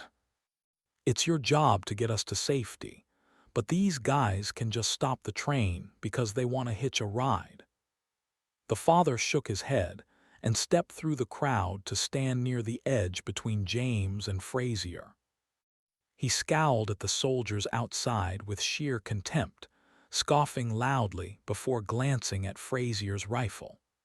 "You know what we need to do, don't you?" The guardsman turned and faced the man, squaring up to him. "No, what do you think we should do?" A thin line of sweat dripped down the man's temple. "We need to shoot our way out of this. We've got them outnumbered 20-1, so there's no way we can lose. If you give some of us your sidearms, we can help you." Frazier's jaw dropped, and he re-gripped his weapon with his own scowl forming. "Are you crazy? These are our people, you idiot. The last thing we're going to do is point weapons at them." "You say that now," the man replied. "But you don't have a family on this train. Me and a lot of others don't have supplies at our fingertips like you guys. We need to get to that Kansas City camp as soon as possible, and these assholes are standing in our way." James shifted and pulled his legs onto the deck, leveraging himself to his feet as he watched the father and guardsman argue. While Frazier had a rifle, the father was bigger, heavier, and itching for a fight. "Sir, why don't you sit down?" Frazier asked, his tone still polite. Just be cool and we'll be on our way soon." Not good enough. The father's arms fell to his sides, chest sticking out as some civilians pressed in behind him, while two other guardsmen took up positions behind Frazier. "I say we need to get moving right now so we can make sure we get to the camp and our families get food. Who gives a crap about a couple of Humvees and some army supplies?" He pushed forward, edging against the guardsman. Frazier looked to the side as he clenched his jaw. "Step back, sir." He pointed the crowd toward the rear of the boxcar as other guardsmen backed him up. "Everyone, step back now." "Or else what?" The father stuck his chest out. "What are you going to do, shoot us?" "Sir, listen to me." "No, you listen to me, buddy." The father pushed his finger into Frazier's chest, shoving him back and glaring at him. "We pay taxes, and you work for us. All this equipment you have," he gestured around. "All these guns and uniforms and every damn ration you eat was paid for by me and the people on this train." The man was shouting and glancing at the crowd, where a few were nodding and jostling with the guardsmen, while most of the others looked around warily. James nearly reached out to help de-escalate the situation, but held back at the last second, unsure of himself. He was certain the guardsman could handle the angry father, but even as that thought crossed his mind, the angry man shoved Frazier, and when he pushed back, the father grabbed his rifle and began jerking it away, the two jostling back and forth. James started to reach out again to restrain the man, though he stopped yet again, gripped by fear and hesitation over becoming involved in the situation. Within seconds, the shoving match had turned into a full-on scuffle, with Frazier fighting against the angry father who was trying to twist his weapon out of his hands. The guardsman was thrown off balance and had to let go of his weapon or else topple off the train, and snatching the rifle away, the father raised it and punched the stock into Frazier's face, bringing forth an instant fountain of blood before raising the rifle again and slamming Frazier across the chin.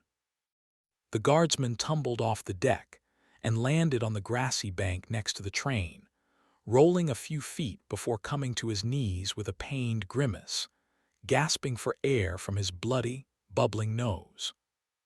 The crowd flew back with startled cries as the remaining guardsmen finally reacted, unslinging their weapons and leveling them at the father.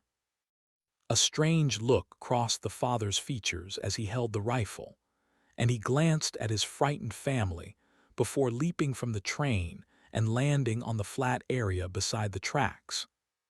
He pointed the gun at Frazier and tried to work the charging handle as people in the crowd yelled for him to stop. For a third time, James very nearly leapt to Frazier's aid, but held back, and another guardsman jumped off the deck and landed an elbow across the back of the father's head, causing the rifle to fly free as he went tumbling into Frazier. The angry, bleeding guardsman shoved him back, cocked his fist, and struck the man in the stomach to send him reeling backwards. Frazier finally found his full footing and connected with several more blows across the man's chin with sharp snaps, knocking him into the second guardsman, who grabbed the father by the arms and threw him into the grass. Frazier snatched his rifle off the ground and turned it around, shouting, "Hands up, right now, or I'll blow your head off." The man's wife pressed past James with her children clinging to her, screaming to keep the guardsmen from shooting her husband. "No, don't shoot him, please." The father was lying in the grass with his hands up, panting heavily and shaking, chin quivering as he stared down the barrel while his wife begged for his life.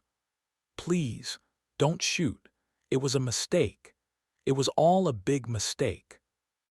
The second guardsman's jaw worked back and forth, and he glanced over his shoulder as some of the army troops and a few other National Guardsmen ran up and gathered around the grassy bank. Frazier glared at the father and wiped his arm across his bloody face. "Cuff him. Put him with the other troublemakers." A pair of guardsmen descended on the man, jerked him roughly to his feet, and began pushing him to the front of the train as he looked back to his family, eyes filled with panic as realization over what he'd done finally broke through. The woman turned to James, panic in her eyes. "Please, mister, can you help us down? I've got to get to my husband. They're taking him away." "What are they going to do with him?" "I don't know, ma'am," James said, his gut twisting with guilt over not trying to stop the altercation sooner. "But I'll help you and your kids down. Come on. You go down first, and I'll hand the little ones down to you." The woman was nodding as she sobbed, letting the children go so she could sit on the edge of the deck. James and another National Guardsman held her arms as she dropped safely to the flat part of the tracks. After that, James handed her a little boy, and then the girl with the wounded arm. Once they were off, the woman snatched the children's hands and hustled up the tracks, chasing the guardsmen who were carrying her husband away. Frazier was brushing himself off and approaching the boxcar to resume his duties, and James kneeled at the edge and reached out to help him up. Between him and another guardsman, they got him back aboard where he stood touching his nose and wincing. Frazier turned to James and glanced up the tracks. "Thanks, man. What a jerk, right?" "That was a supersized jerk," James nodded. "Here, let me help you get cleaned up." Taking off his backpack, he retrieved a bottled water and a first aid kit he'd taken from the pharmacy back in the last town. After hesitating too long to help Frazier before he was assaulted, James felt obligated to at least get the blood off the man's face. He wet a clean piece of gauze and motioned for Frazier to hold up his chin while he wiped delicately at the man's bloody lip and nose. "Is it broken?" James craned his neck to get a different angle. "I don't think so, man. It's not crooked or anything, so I think you're still handsome enough to charm all the ladies."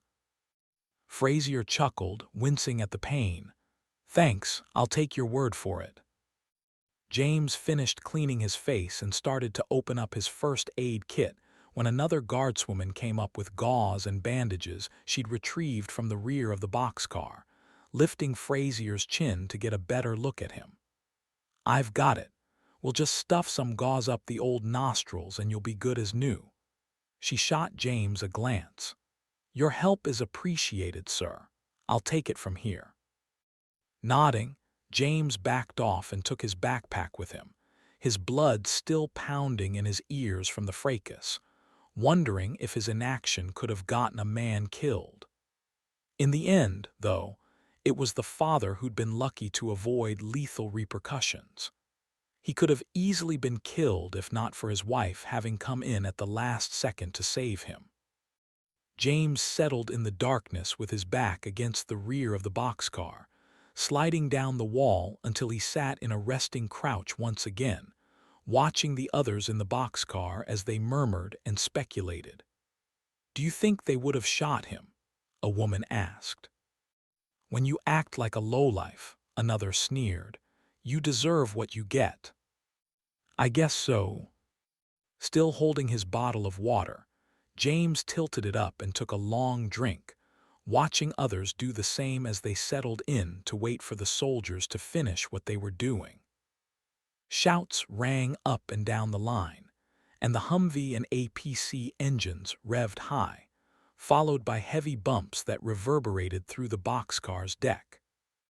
Feeling suddenly crowded by the others pressing in around him, James rose and walked to the doors again, where the guardsmen were talking about what happened as they ribbed Frazier over the gauze packed up his nose. Standing at the edge of the deck, glancing toward the rear of the train, James watched as the troops used folding ramps to load the Humvees onto the backs of the flatbeds. They'd already gotten one up, and the second flew up with its exhaust pipe spitting smoke into the air, the old vehicle's frame twisting and groaning, tires spinning and squealing as it got over the lip and hit the flatbed, turning sharply to nose in behind the first one. Not bad. James folded his arms and leaned against the edge of the door. I doubt they've practiced that move too many times. Frazier came up with a nod. It's not every day you load Humvees and APCs onto trains. Where do you think they're moving them to? James asked. I haven't the foggiest, but I'd say they're probably trying to save fuel by loading them up on those flatbeds and carrying them across the country that way. That makes sense. The soldiers moved the ramps to the next flatbed and positioned the heavy APCs to board. As they cranked up the big diesel engines and drove them up the ramps, James winced as they clanked and shook on their old frames, their massive tonnage bowing the steel bridges to the point he thought they might break. They held, though, and the enormous vehicles rumbled aboard the flatbeds, turning on their 6 wheels and positioning themselves nose to bumper where the troops could chain them to the deck. As they waited, a dozen more soldiers brought bins of rations and tossed them into the boxcars all the way down the line, responding to the shouts of thanks from the passengers with smiles and nods.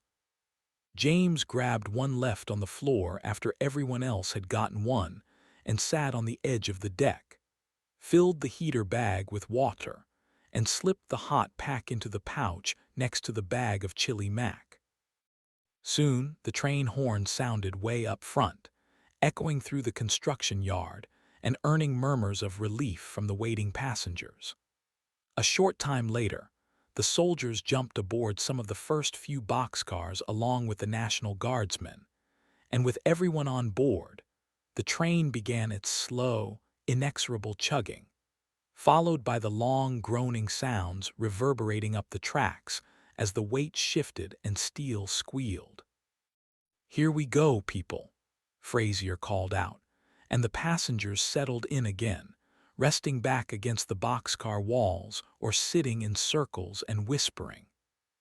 As they pulled away, the low hills and construction yard gave way to wide open farmlands with rows of crops and the blackened remains of farm equipment.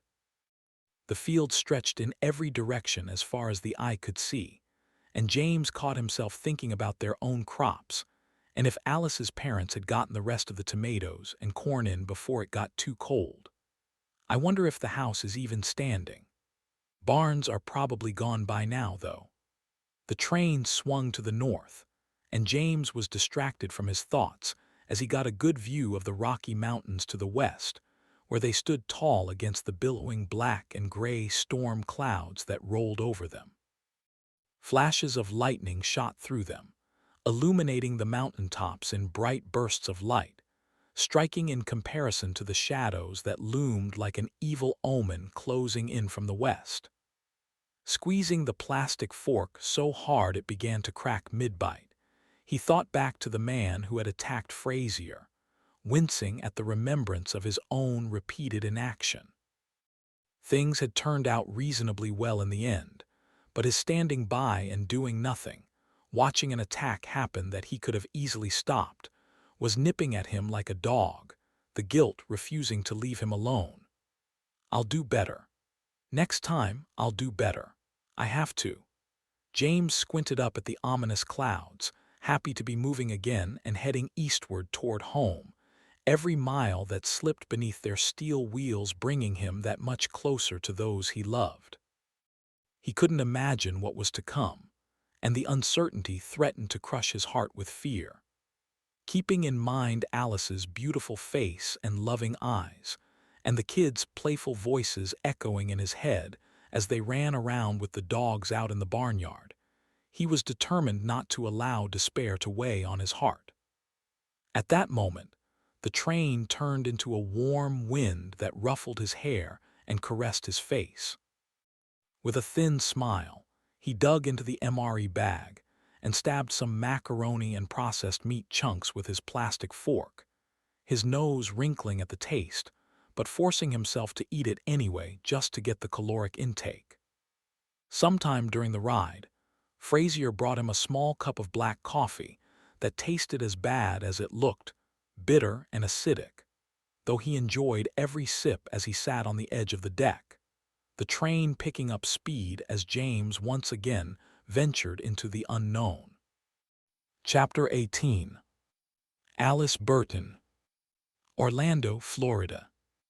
Turning to the repair mats, Alice grabbed the parts of an S&W revolver and started putting them together, awkwardly at first, but eventually getting it mostly right. She slapped the chamber in place and spun it so that it locked. Without looking for any additional pieces, she sprinted from the back room and circled the counter, hitting the door to the warehouse section at a dead run, gasping as a groan worked its way up from her gut. Dashing across the warehouse floor, she hit the back door with her shoulder and almost slammed it shut before grabbing the handle and jerking it wide, leaping through and gasping at what she saw. 3 men had the kids trapped by the SUV and were menacing them with raised fists and sneers. Sarah was crouched by the back hatch, waving her hunting knife in front of her. Jake defended her by swinging his pool cue wide with his right hand while holding his blade close to his side.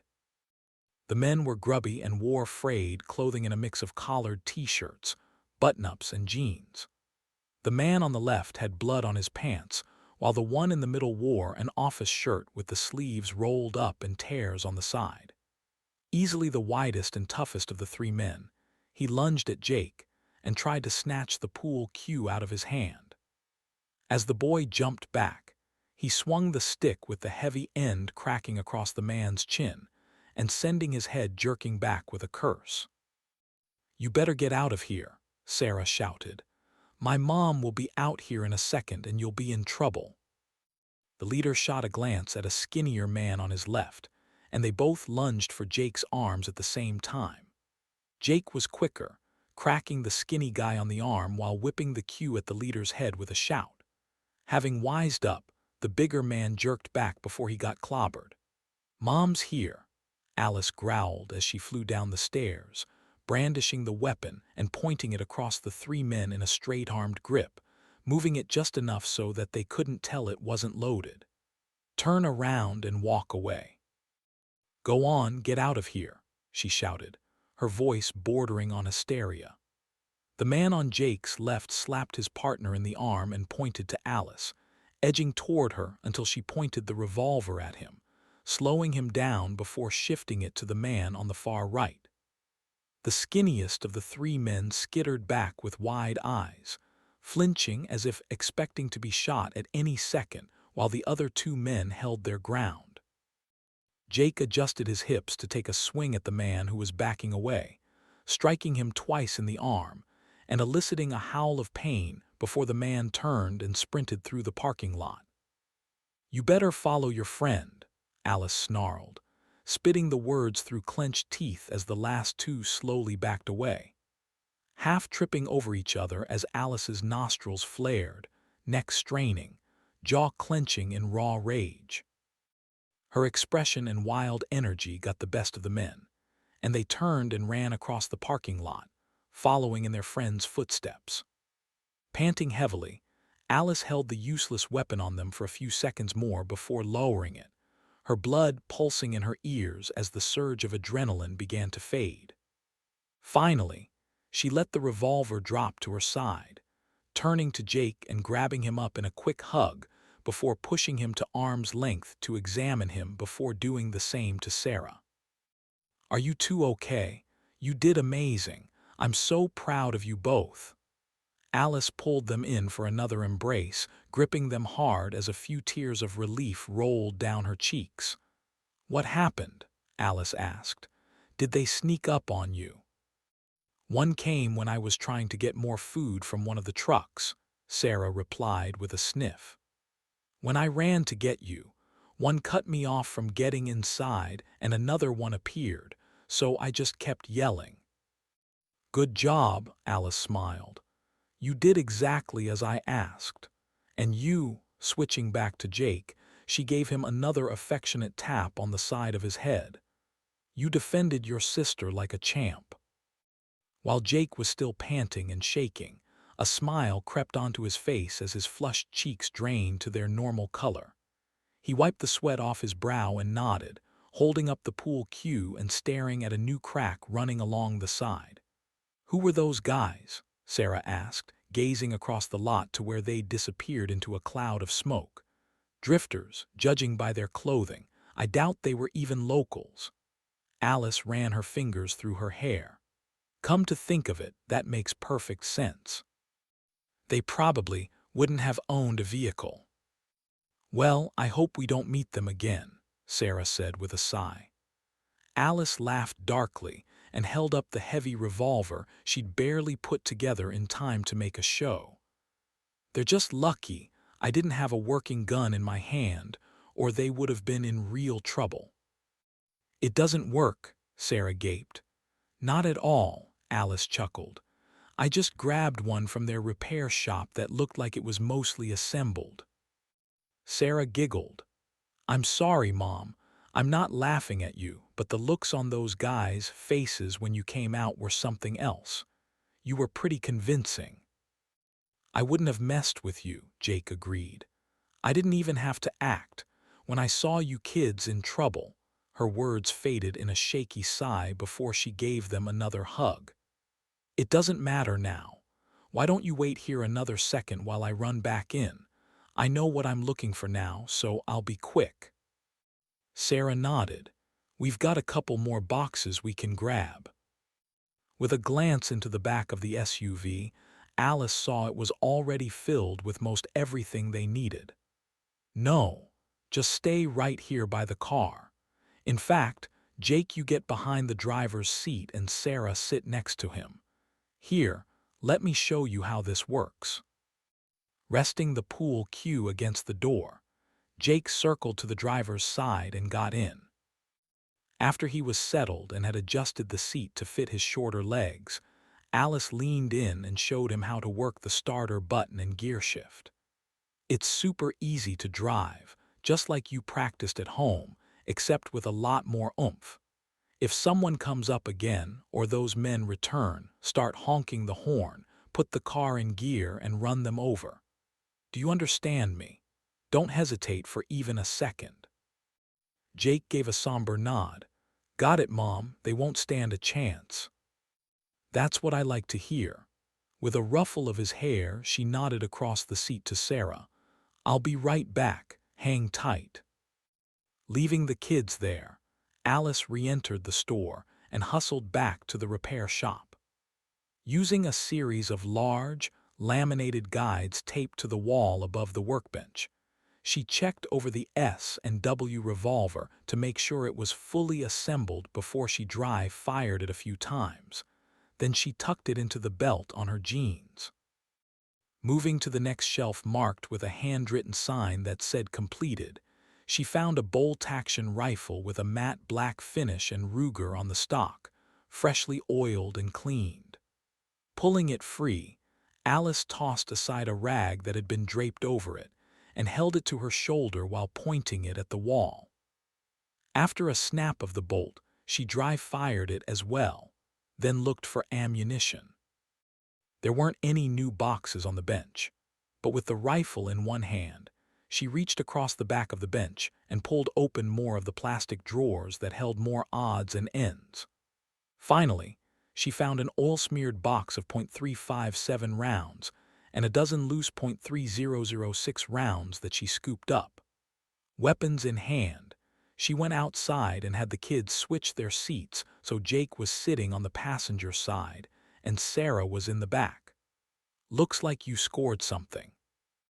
Jake accepted the rifle from Alice as she slipped behind the wheel, resting the barrel against the floor and holding the stock in between his legs. "These are better than nothing, but I didn't get as much ammunition as I wanted. There's probably more tucked away somewhere in there, but I think we're pushing our luck by staying here for so long."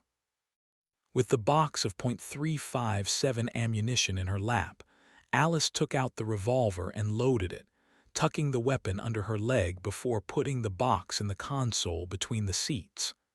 With a long, deep breath, she turned to Jake and Sarah. Are you guys ready to go? Yeah, let's get out of here, Sarah replied. This place gives me the creeps. We didn't see any signs of those men again, Jake added. I think we scared them off for good. Good for them, Alice said.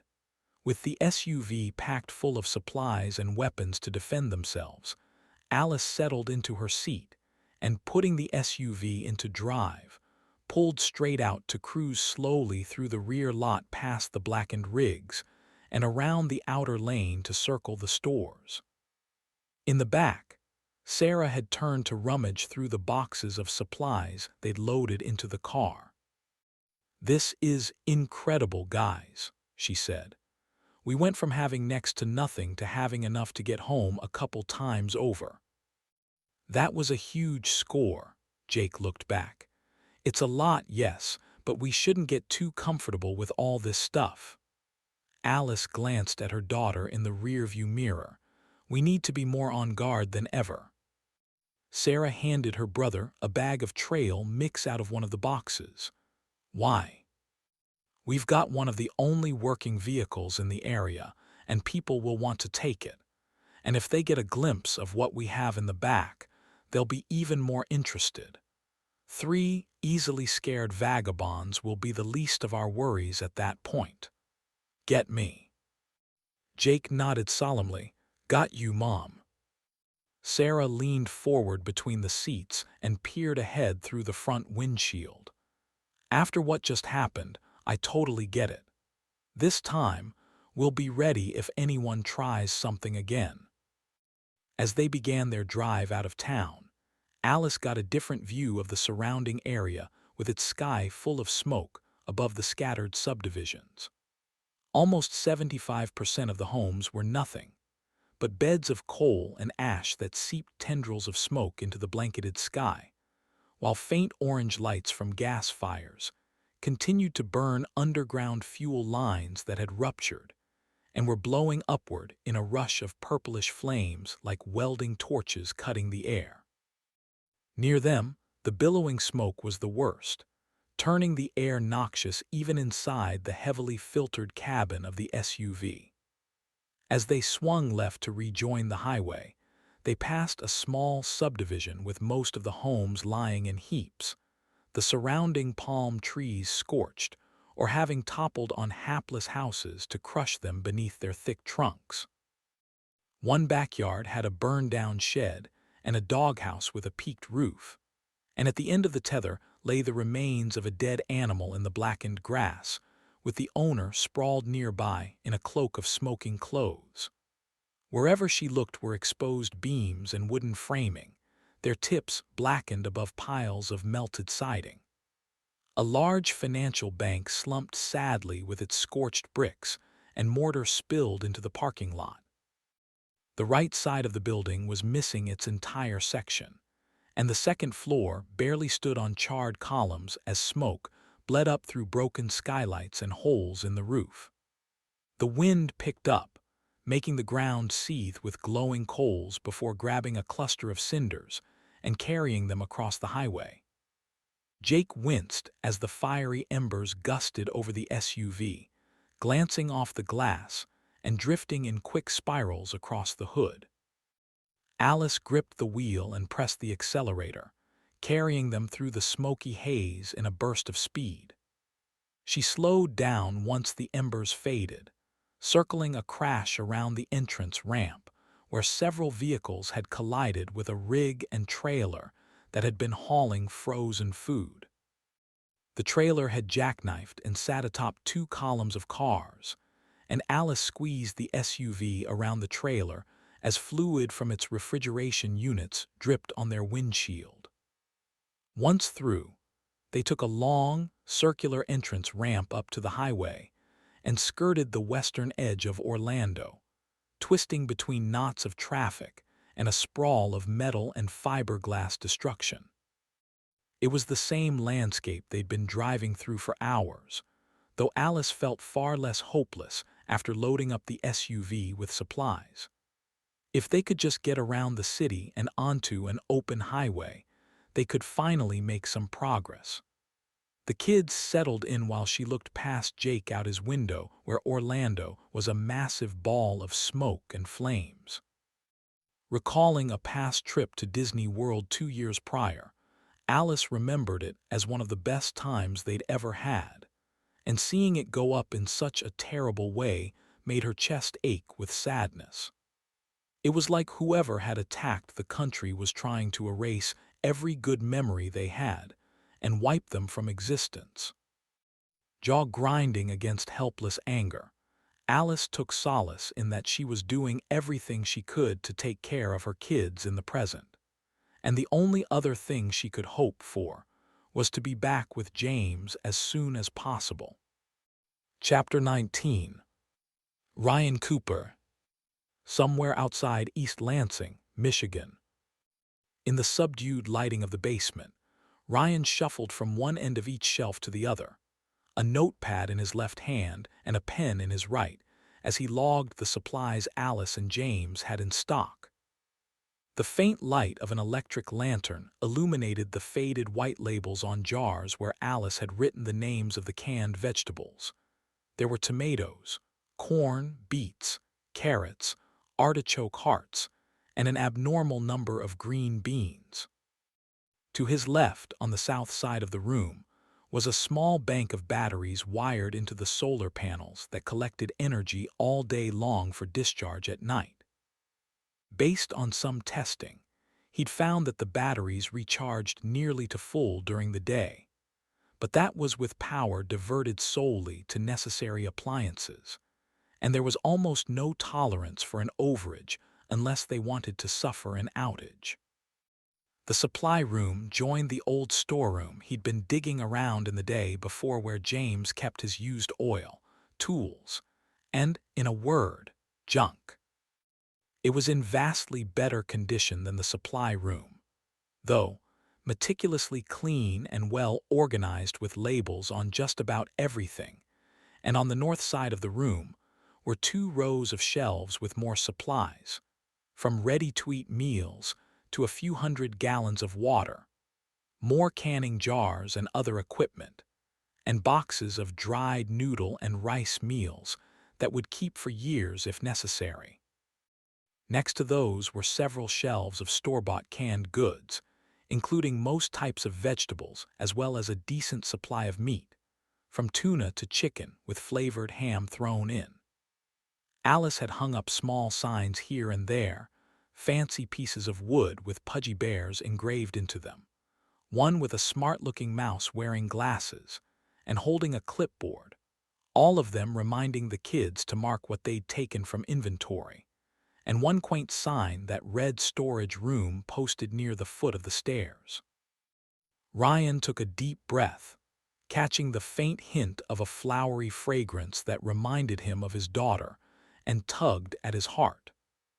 There were so many knickknacks and little touches she'd made throughout the storage area and the entertainment room on the other side of the basement. Alice loved woodsy artifacts and decorative pieces, and she'd done her best to get James to invest in a cabin-like aesthetic when they'd built the house, though her husband had pushed back, citing the expense of it and focusing on keeping their home functional. Ryan grunted in silent agreement with his son-in-law, though just sensing his daughter's essence in the room brought moisture to his eyes, and he stopped for a moment in the middle of his count to get control of his emotions. Once he'd wiped the tears away, Ryan took a look back at the supplies, figuring they had a few months' worth of nutrition for the kids and grandkids together, but far more if he and Helen rationed and were the only consumers for a while. Stepping back to the canning equipment, he tapped his toe on the floor and leaned on the shelf, craning his neck to see several boxes of brand-new jars and a plastic bin of freshly washed ones from previous years. There were neat stacks of tops with meticulously scrubbed rubber seals, various tongs, holders, canning funnels, and strainers. Outside were several acres of produce that needed harvesting soon before the weather changed. If they could get that accomplished and get a lot of it canned, they could increase their food supply by a lot, and ensure there was more than enough for when the kids eventually returned. And they will return. If I know my Alice, she's halfway home already, Ryan thought as he completed his count, then moved to the staircase with its plain wooden finish and firm, smooth rail, calling up to Helen as he went. "Helen, I'm all done with the inventory. Meet me in the kitchen, honey." Her faint response came from the top floor, and when he reached the hallway, he turned to wait for her. They met at the kitchen table where Ryan sat in front of a cold cup of tea with his list of supplies while Helen sat next to him. "How's it looking up there?" "I've got a pretty nice lookout going for myself." Helen smiled. "I've been using Alice's room at the back of the house to monitor things back there. I've got my favorite rocking chair, my tea, and plenty of memories of the kids to make me smile." "But you're watching the front as well, right?" "Yes. Every half hour or so, I do a quick round to check all the angles, and I watch the road coming up past the house.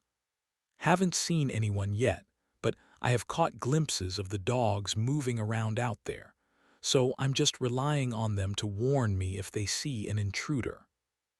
"Excellent," Ryan stretched his back. "You'd probably hear the dogs barking before you ever saw anyone coming, unless someone climbs the fence and the dogs didn't sniff them out right away. Still, I suspect they'd be found out pretty quick." Helen locked her arm around his and gave him a squeeze. "I have to admit, it feels pretty safe with the dogs out there and you at my side." Ryan chuckled. "Well, I don't move like I used to, so I'll be relying on the dogs to let me know, too. We'll handle any situation as it comes up, though, don't worry."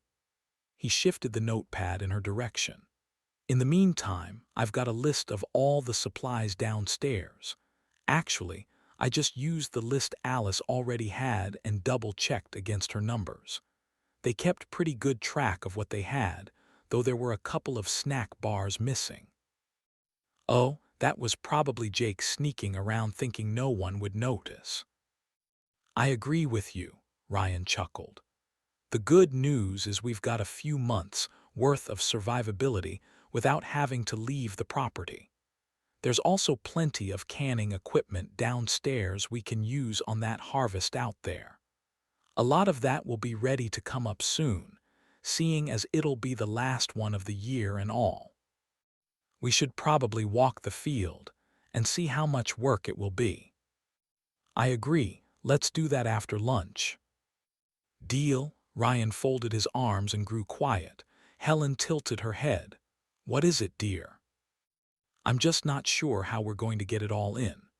One quick glance tells me there's a lot out there.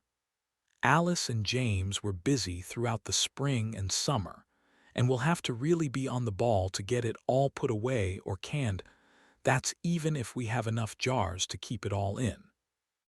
"The potatoes won't be a problem," Helen said as she got up and walked to the counter, opening the bread box. "If we've got too many of those, we'll dry them out and make potato flakes for use later. Want a sandwich? We've got some of that tuna salad I made the other day." "That sounds wonderful." Ryan nodded and focused back on the supplies, calculating calories and subtracting them from the list using his best guess. He might have been a little conservative on his estimate that they had a few months of food, though it would be less than that unless they really stretched it, which made getting outside and inspecting the crops all that more important. They needed to know how much work it would take to get it harvested, canned, dried, and packed away, especially since it would just be the two of them. How about some vegetable soup to go with that? Ryan gave an affirmative grunt as he continued studying the list, murmuring to himself for a moment before he raised his voice. "No, we definitely want to pull that stuff in right now while we have the energy to do it. Folks will take shelter in their own homes, but soon they'll start looking outside their neighborhoods for food and other supplies, and will be a prime target with those corn stalks sticking up and those nice-looking tomato trellises sprouting up from the dirt." Ryan looked out the window and sighed. This place is really nice looking from a distance, being up on this hill, but I'm not sure I much like the downsides that offers in this particular circumstance.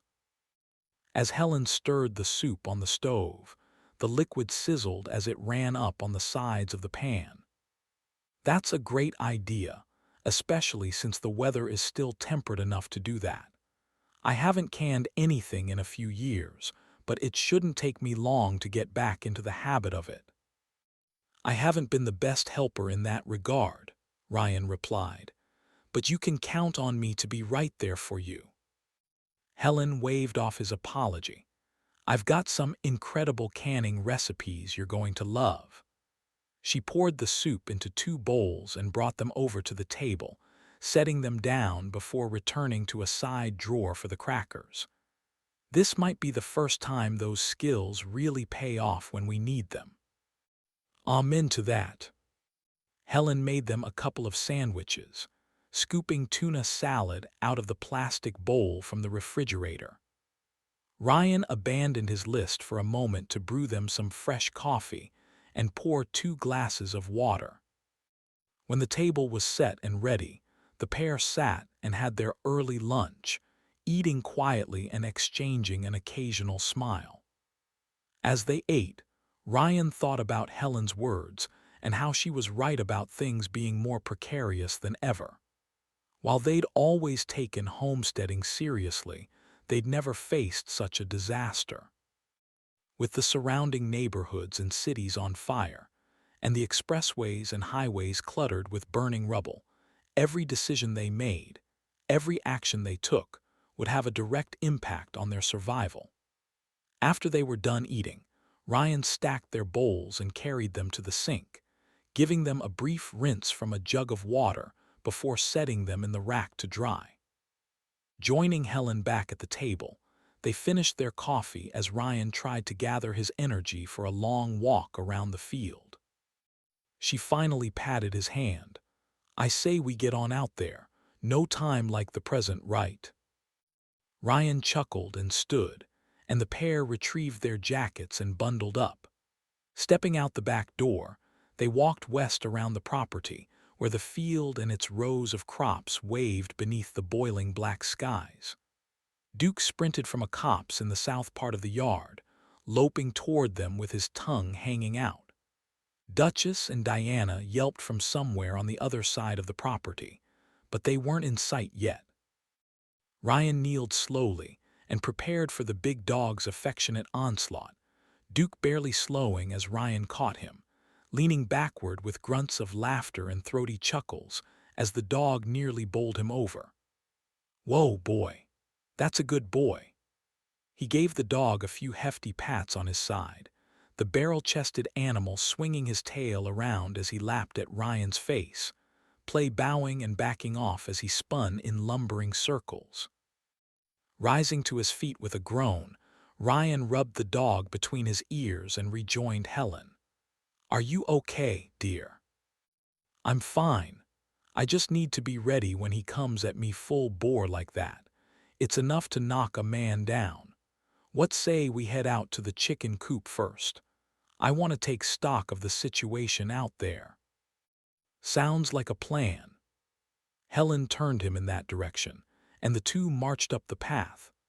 Duchess and Diana galloped over from the garage side of the house, barreling toward Helen and Ryan at full steam, and banking away at the last second to chase Duke with barks and anxious yaps. The path led them up to the storage sheds with their pellet feed and grains, but they walked past that and moved straight to the chicken coop where Duke ran around like an obnoxious puppy, trying to play with the free-range birds and rooster, sending them clucking and flapping in agitation. "Come on, Duke," Ryan shouted. "Leave it." The dog bounded away with Diana hot on his heels, leaving Duchess to sit on her haunches and watch.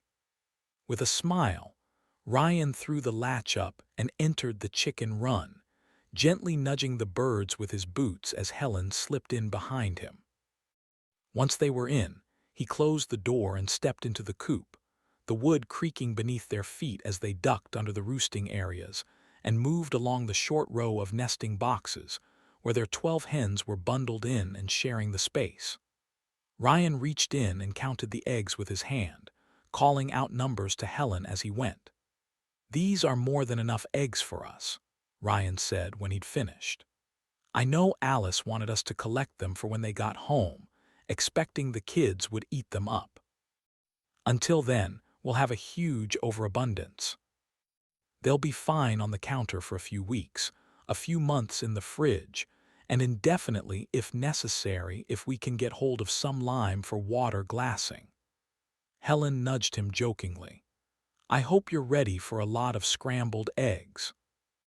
"That won't be a problem," Ryan chuckled. "If this stretches into the winter and they start molting, we may need to hatch some to help keep production up. We just have to keep that rooster healthy." Helen was nodding. "They have enough here that I think we can definitely scale up or down as needed." They stepped outside and exited the coop with Ryan making calculations in his head, glancing up toward the big barn where the donkeys and cow were kept. "All right. With Bessie milking regularly, we'll have plenty of milk and can even make some butter and cheese, provided we have enough to feed everyone long-term. Let's head down to the field." With a shout, he waved the dogs over. "Duke, Duchess, Diana, come." As they turned down the path, the Pyrenees flew past them with renewed energy, banking sharply around Ryan. Circling the northwest corner of the house, Helen and Ryan strolled along a worn dirt path to the enclosed garden with its thin wire fencing held up by stiff wooden posts. Unlocking the gate, they stepped inside and walked slowly past the eastern side where 3 rows of corn stood tall, followed by trellises of tomato plants, several lines of green peppers, and tufts of carrots. "We've got tons of tomatoes," Ryan said. "A lot are still trying to bud, but some have fallen off and are beginning to rot." "That's okay," he said, stooping to take a pepper in his hand. "We can deal with some losses." The pepper was vivid green with a soft outer texture. Helen walked into the rows of potatoes and kneeled in the dirt. "Look here. The vines are withered and dead, so these potatoes are probably ready to go." To prove her point, she dug a few inches into the ground and pulled up a couple of mottled, knobby orbs, which she gave to Ryan. Using his thumbs to wipe off the dirt, he turned them back and forth in his hands, nodding at the rough texture before Helen took one from his hand and gave it a sniff. "Like we figured, they planted a lot of potatoes. Alice and the kids love them. These'll be easy to process and store." "Looks like an unlimited supply of mashed potatoes for certain." Ryan frowned. "We probably won't have much butter at first, though." "You're probably better off without that." Helen gave him a playful elbow in the side before turning back to the crops. Ryan looked across the rows with her. "All of this along with the eggs and milk, and we can always slaughter a chicken every now and again if we're building the flock. We'll have enough base nutritional items to get us through the winter easily." "What about keeping the animals alive?" Helen asked. "Do we have enough feed out in the sheds?" "I checked the barn loft, and there are plenty of hay bales to get the big animals through the winter. I'm not an expert on growing hay, and I'll have to look into which seed varieties we have on hand, but we could try growing some of our own. There's a lot to it, though.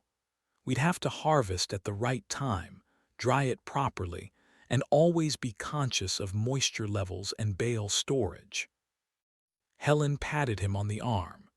"We'll deal with that when the time comes. By then, Alice, James, and the kids will all be back home and be able to help. We won't be alone." "You're right. Sorry if it seems like I'm worrying too much." "Another thing you haven't mentioned is that the pond is fully stocked with carp.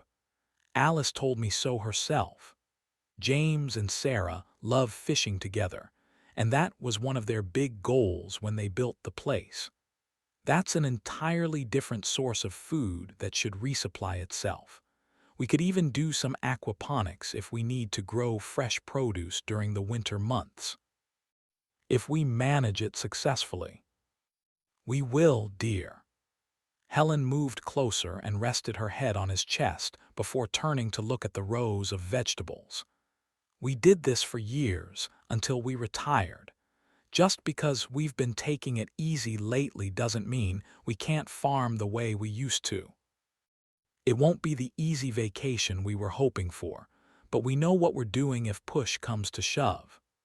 He smiled, recalling the earliest years and the simple recipes they'd used, and the taste of fresh fish and potatoes back when they were first starting their own farmstead, and it was just a small house and a couple of sheds. We won't starve, that's for sure. No, we won't. We'll just have to get out here a little each day to maintain everything. Ryan was feeling better about the situation by the minute. We can keep things going until Alice, James, Jake, and Sarah get home. Duke zipped into the field with Duchess and Diana right on his heels, chasing each other in the grassy swaths surrounding the field. The big Pyrenees started to angle into one row before Ryan shouted, "Out of the field, you mongrels." Duke immediately turned left on a dime, kicking up grass and lumbering in a different direction with the girls right behind him. Ryan's grin faded as he continued walking past the line of crop rows to the southeastern corner. I guess my only worry is if we need to fire up the tractor to get this done. You said we didn't want the neighbors to see us running the tractor. I did, and that's why we'll try to harvest all this by hand, so we don't attract too much attention. Okay, but we need to be careful. While we may know what we're doing out here, we're not the spry youngsters we used to be. You especially. I know. Ryan shifted from one foot to the other, wincing at a slight bit of discomfort through his leg and hip, the result of all the walking around they'd done, and the dragging of debris and clutter off the roads. The last thing I want to do is hurt either of us. If it gets to be too much, promise we'll use the tractor.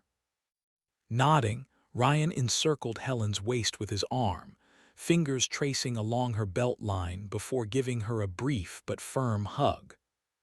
That's a promise I can make, ma'am. Like you said, there's no time like the present to get started.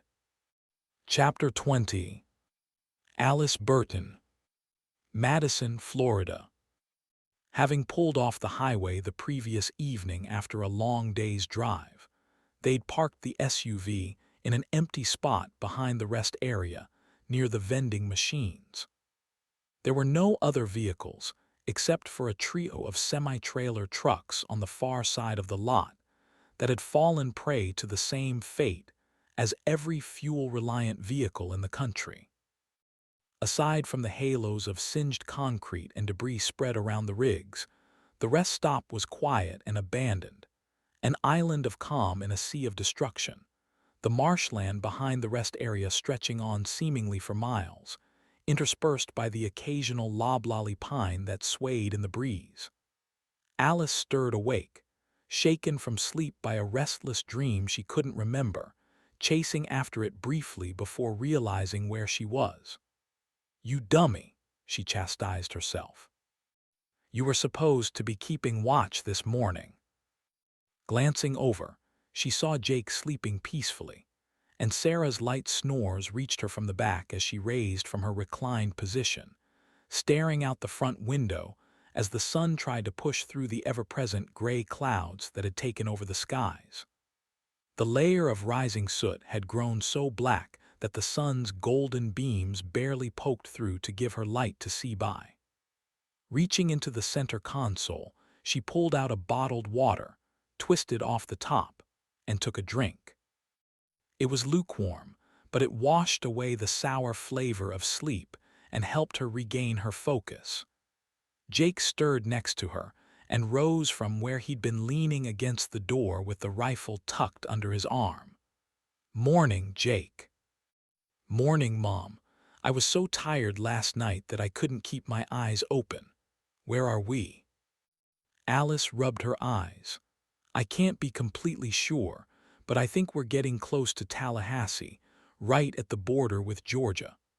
The last exit I saw was for a town called Madison. I remember that, Sarah said from the back seat, where she stirred awake and sat up with a yawn. I saw it right before I zonked out. Alice recalled their trek up from Orlando following I-75 before being forced by the congested roads to take a detour. It was the worst wreckage she'd seen yet, making her backtrack all the way to the I-10 junction before exiting and finding a path west again. The kids had been drifting in and out of sleep the entire afternoon and evening, and had missed most of the heartbreaking journey through what had once been a beautiful state. I'm so sorry for falling asleep. Alice rubbed the last bit of grogginess from her eyes.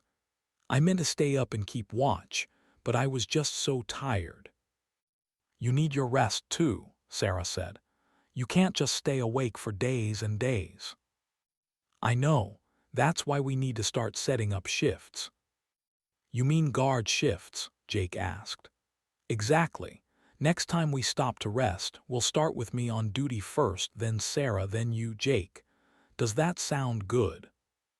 Sounds good to me, Sarah replied with a grin. I'll get 2 sleeps. I guess you will, Alice laughed. Hey, hand me a water out of our packs. What do you say we make some breakfast? That would be amazing, Jake said. I could eat a horse.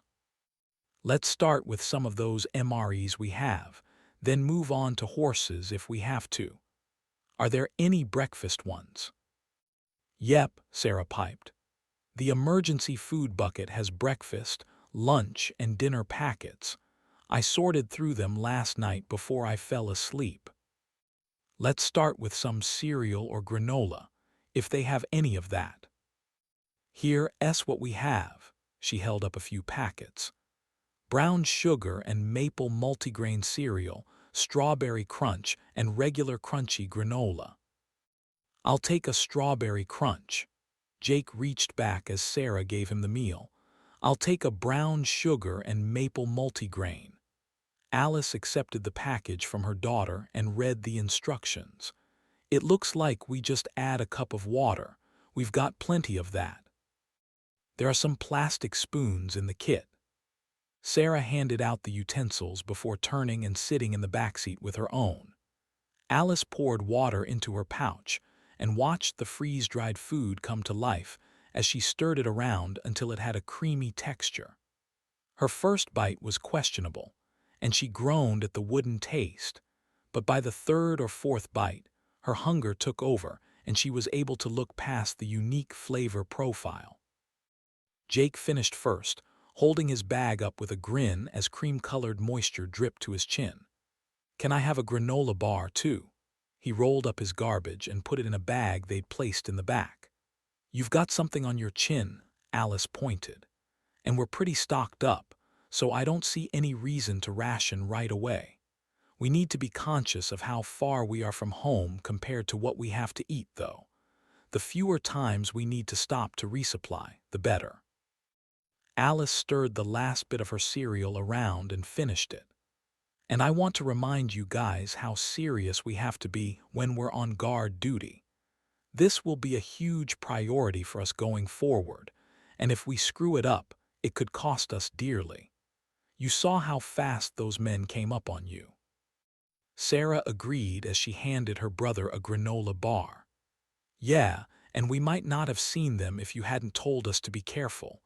Don't worry. When I'm on duty, I won't go to sleep once. And no getting on your e-reader. Don't worry, Mom. You can count on me.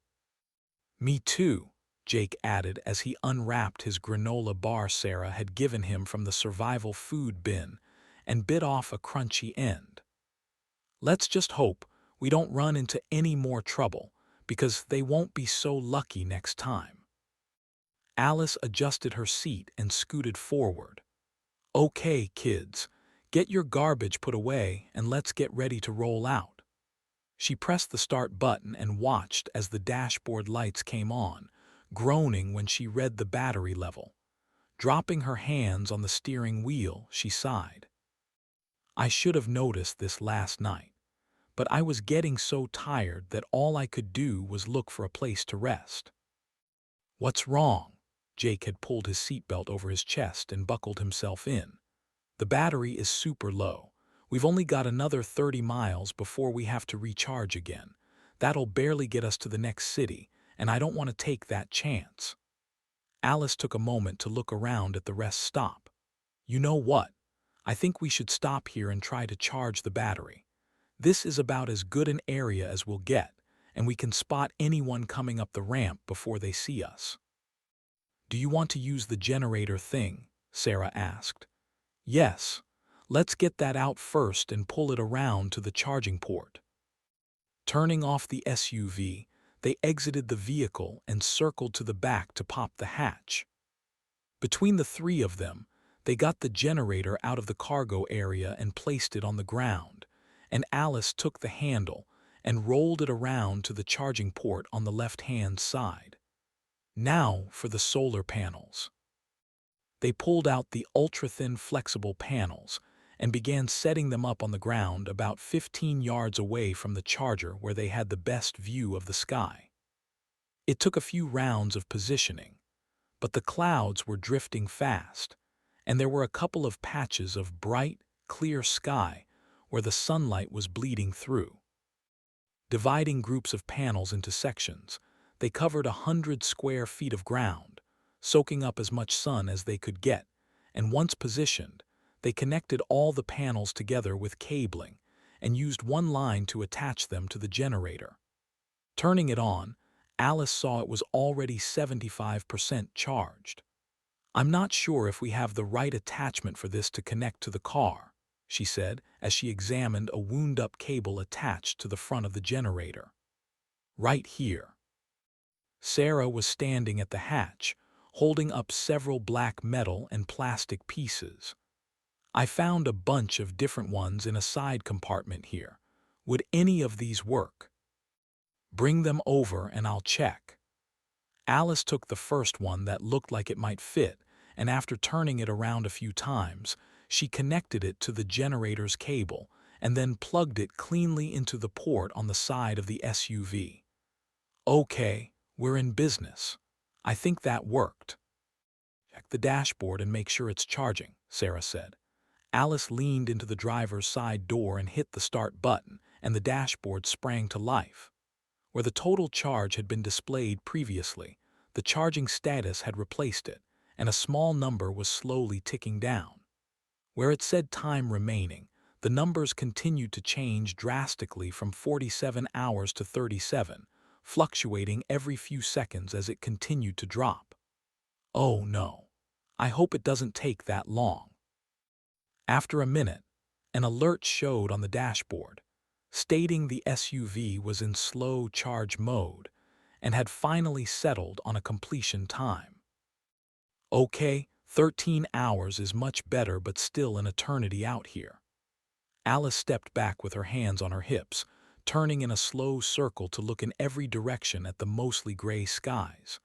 That's actually not too bad. Jake winced into a patch of sunlight as he stared upward. I mean, we have a working vehicle and infinite fuel to get us home. 13 hours isn't that bad, considering how hard we pushed things last night. Plus, the SUV wasn't fully charged when we got it, Sarah pointed out.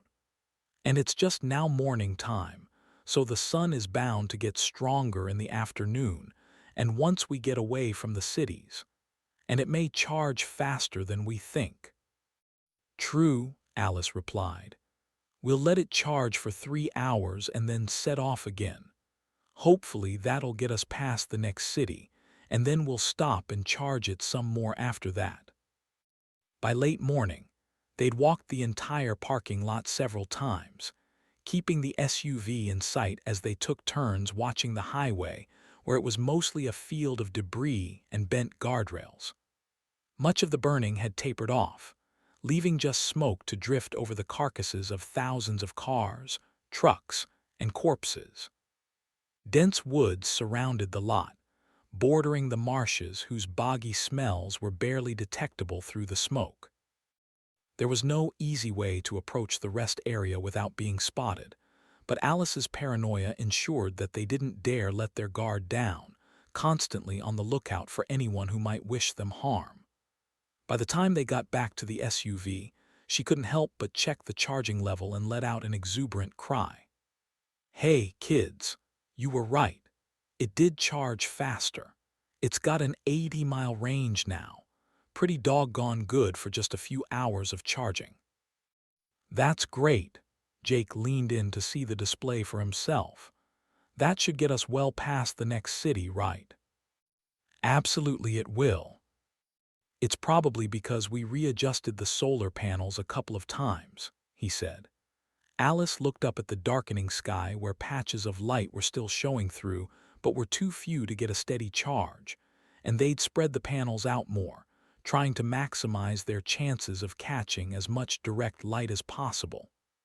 Chasing that light was the best thing we could have done. I'll bet it charged twice as fast because of that. Otherwise, we could have been here all day. "You sure you don't want to let it charge all the way?" Sarah asked. "No, I'm good with this. Let's pack up and get ready to go." They'd been in the process of rearranging their supplies and had left some sitting outside the SUV, and Alice made them get their backpacks out and began stuffing each of them full of a variety of supplies. "What are we doing this for?" Sarah asked with a long, slow sigh. "We've got a whole cargo area to keep this stuff in. If we have to abandon the Jet Star for any reason, we can just grab our backpacks and run. Gotta plan for the worst and hope for the best." They started by packing several of the emergency MREs inside each pack, along with most of the bottled waters and energy drinks they'd gotten from the semi-trailers. After that, a few thin blankets and small camping pillows went in, followed by a pair of sleeping mats. At the top, they put in more fragile items like calorie-dense snack bars, and in the side pockets they stuffed flashlights and batteries, along with compasses and other odds and ends. Only when their backpacks were full to bulging did Alice agree they were ready to go. Placing everything in the SUV's cargo area, they tucked it all in tight and spread a few towels out, so the supplies couldn't be as easily seen by anyone who happened to get a glance inside the vehicle. Finally, they gathered up the flexible solar panels, cabling, and generator, and packed them into their spots in the cargo area. Then they got back inside with Alice behind the wheel and Jake in the front passenger seat once again. With a glance up at the darkening sky, Alice started the Jet Star and pulled smoothly out of the rest area to jump onto a connecting road bearing north that looked far less cluttered than the highway. She pulled onto the two-lane road where farmsteads and old-style homes stretched into the distance with wide, grassy fields surrounded by swaths of forests that were largely untouched by the disaster. The backyards were filled with barns and sheds and old farm equipment, and the smells of the Florida marshlands leaked into the SUV's cabin, along with copious amounts of noxious fumes. Despite what should have been a beautiful view, though, the telltale signs of still-burning fires dotted the landscape, marked by thin smoke trails that drifted into the sky, with some corkscrewing upward in twirls of cyclonic winds. The smaller fires weren't as bad as the cities, though the ominous sky still loomed like a killer above them, an unnatural display that showed the true scope of the disaster. "At least the traffic isn't nearly as bad," Alice joked, as she drove around occasional wrecks and vehicles pitched nose first into ditches. Though this might be easier to navigate if there was traffic. Some of the vehicles had plowed into the trees or bushes, catching on fire and spreading their carnage across the road and into people's yards. On more than one occasion, cars were twisted in the center of the road, thrust together by detonations to create head-on collisions with no one surviving the fiery wrath. Alice had become an expert at navigating the tall SUV through the rubble, though, and where they ran into situations where the tires might be at risk, they got out and cleared the way by hand. The farther west they drove along Highway 53 on their way toward Madison. The skies began to clear, the dark shades of gold and gray making a curved shape, tinged with burning red light on the edges.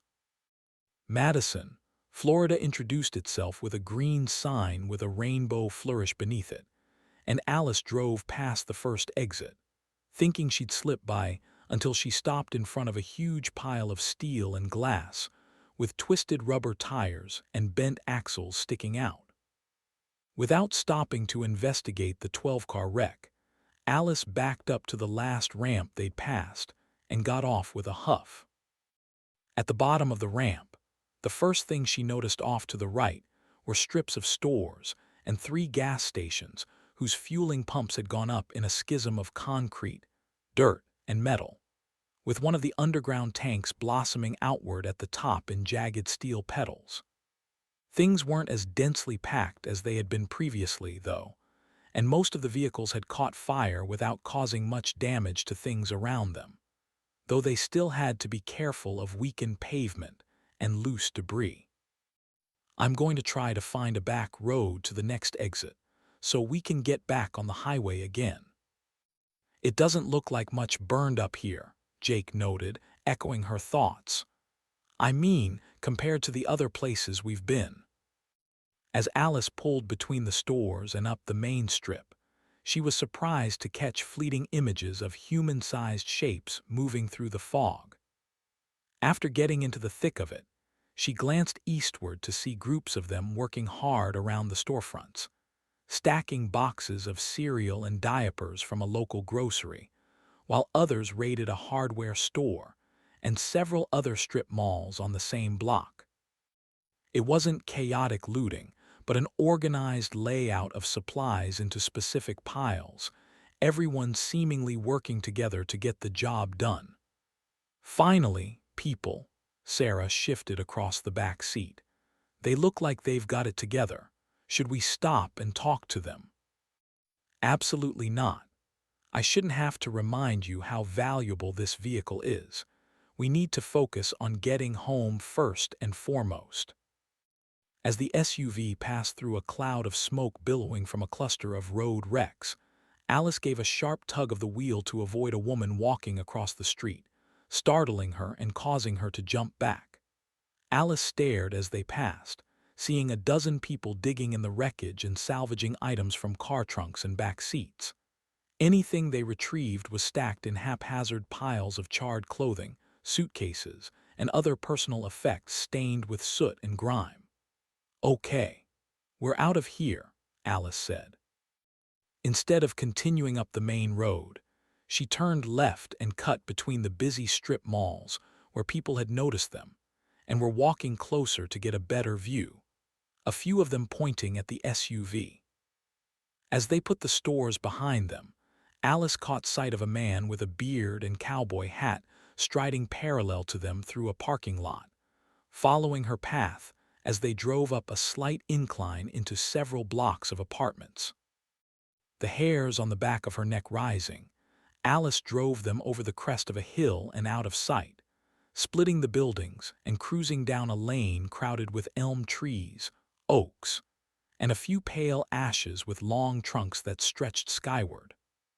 Up ahead, the road grew thick with more wreckage where older neighborhoods left trails of smoke trickling into the sky, and she had to slow down yet again. The road wound up a series of curves and straight into a subdivision of newer homes, some of which had been ravaged by the fires, though most of the brick structures had remained standing, thanks to their garages being separated from the main structures. Small groups of shadowy figures moved in the dim streets, gathering supplies or giving their SUV sideways glances as it passed by. while Alice tried to keep a good sense of direction and stay parallel to the highway. She soon got lost in a bevy of twists and turns, where the houses started looking the same, and the street names ran together. The SUV tore to the end of a cul-de-sac and was forced to turn around and go back the opposite way as Alice grunted with frustration.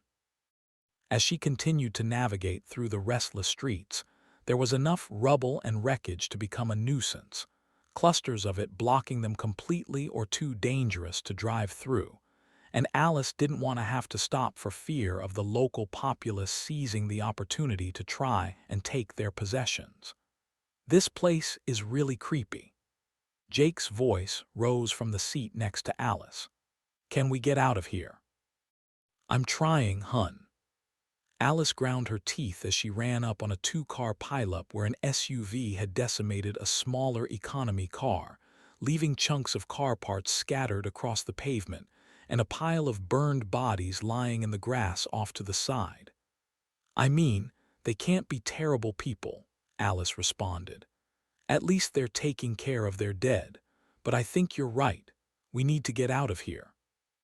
2 side streets later, and after shooting down a connector road, they entered an older subdivision where each home had a unique style with latticework gardens and add-on constructions.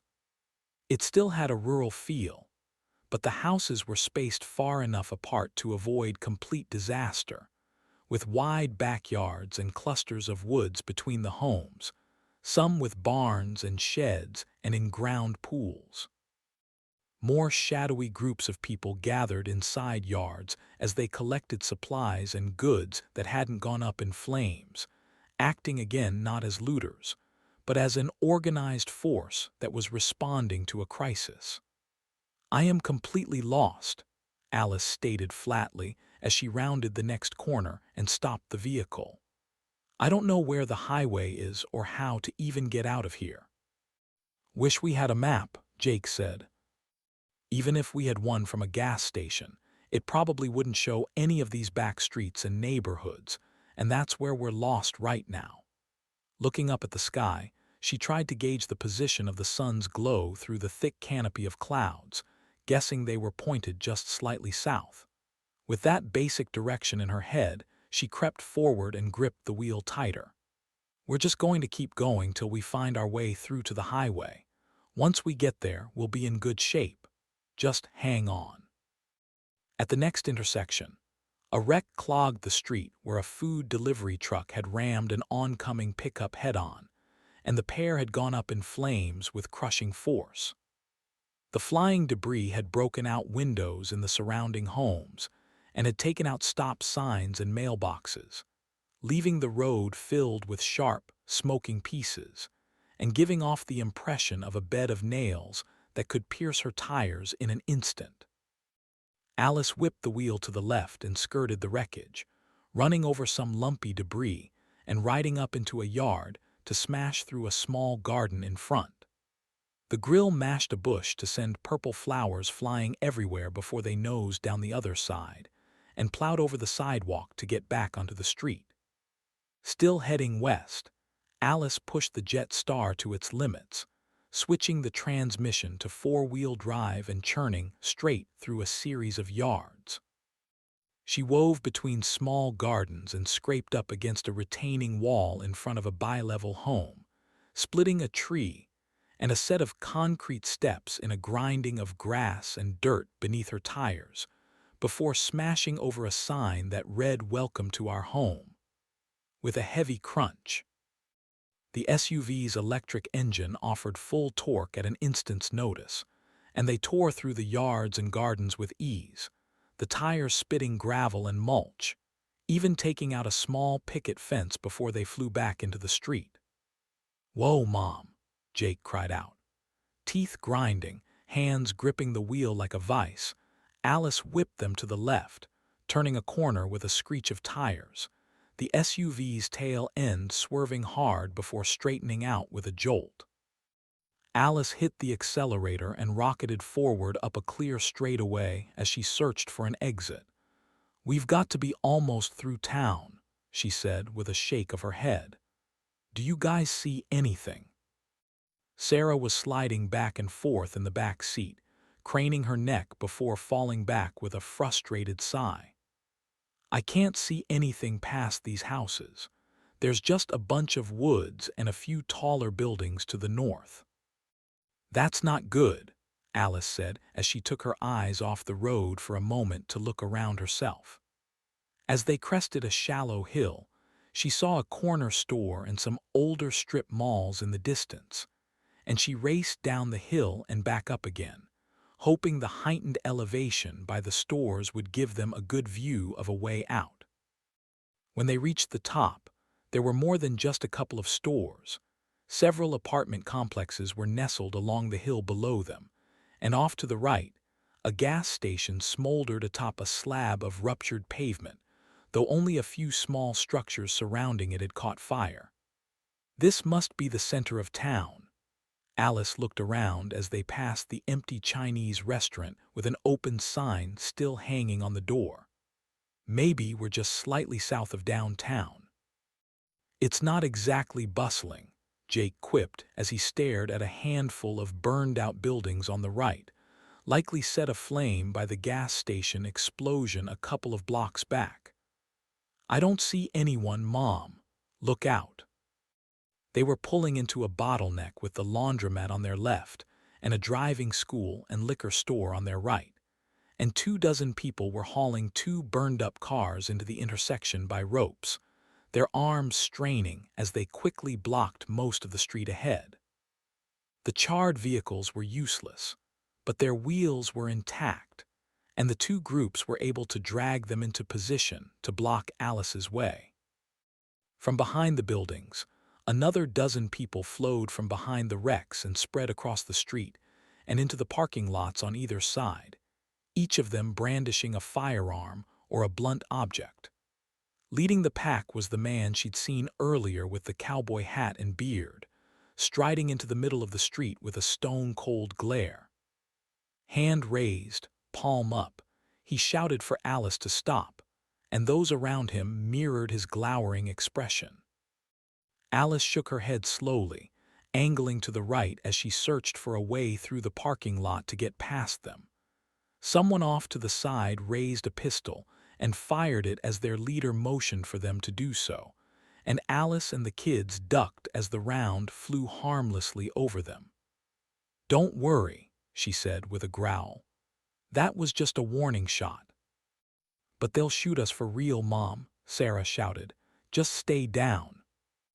The man shouted louder, pulling a large silver pistol from a shoulder holster and holding it in the air. "You do well to stop, lady. Stop right now." "Don't stop, Mom," she hissed between the seats, her voice nearly squeaking with panic. "They're going to hurt us." "I'm not going to stop. Just hold on tight." Alice clenched her jaw and glanced both ways, looking for a way out. She'd let the Jet Star coast down the street, bringing them to within 30 yards of the people blocking them, and when the man leveled his gun with their car, Alice punched the accelerator while jerking the wheel to the left. The move in the opposite direction surprised their attackers, and Alice blasted past them into the parking lot entrance and ran straight at the people standing in their way. A man and a woman leaped aside, barely avoiding her sweeping front fender. A gunshot ripped off from somewhere and missed, but the next one pounded the side of the vehicle with a heavy thud, causing her to jerk the steering to the right in surprise as she clipped a burned-up sedan with a jarring shudder. Crying out in frustration, Alice whipped the wheel back and forth and angled for another exit as more rounds popped off to the right. As they bumped and rattled across the rough pavement, Alice misjudged a 6-inch concrete curb around the exit lane and slammed into it, tossing them straight up into the air. Alice whipped the wheel left and then back to the right again as more shots were fired, and Jake threw his arms over his head as a bullet hit the side mirror and exploded in a shower of plastic and glass. Alice was already away, though, accelerating down the road to flee the marauders and their roadblock, the gunfire finally stopping as they swept left along a curvy lane and out of sight. "That was way too close for comfort," Alice whispered, her heat racing as she kept glancing in her rearview mirror as they came down from the elevated part of town, and the two-lane paved street turned into an old country road that guided them westward past more woods and farmhouses. Jake rose from where he'd been crouched in the seat. "Geez, Mom, you weren't kidding about people trying to get our stuff." "I think they were focused on taking the SUV more than anything. But who knows what they would have done to us, and I doubt they would have let us keep our stuff if they were willing to shoot us." Adrenaline was pumping through her veins, her heart racing in her chest as her breaths came in quick gasps. But the more the road slipped by beneath their tires, the better Alice felt, and she finally relaxed her hands on the wheel where she'd been holding it in a white-knuckled grip. For a quarter of a mile, Alice took her time and navigated through a short stretch of road rubble before noticing the SUV was responding sluggishly to both the steering wheel and accelerator. "What the?" She looked around. "Something's wrong with the car." Jake leaned in and pointed to the dashboard display. "Could it be that warning?" A flashing red light next to a layout of the vehicle's battery system had appeared on the center display, and one of the batteries had turned red and had an X through it, while the three others showed either yellow or blue.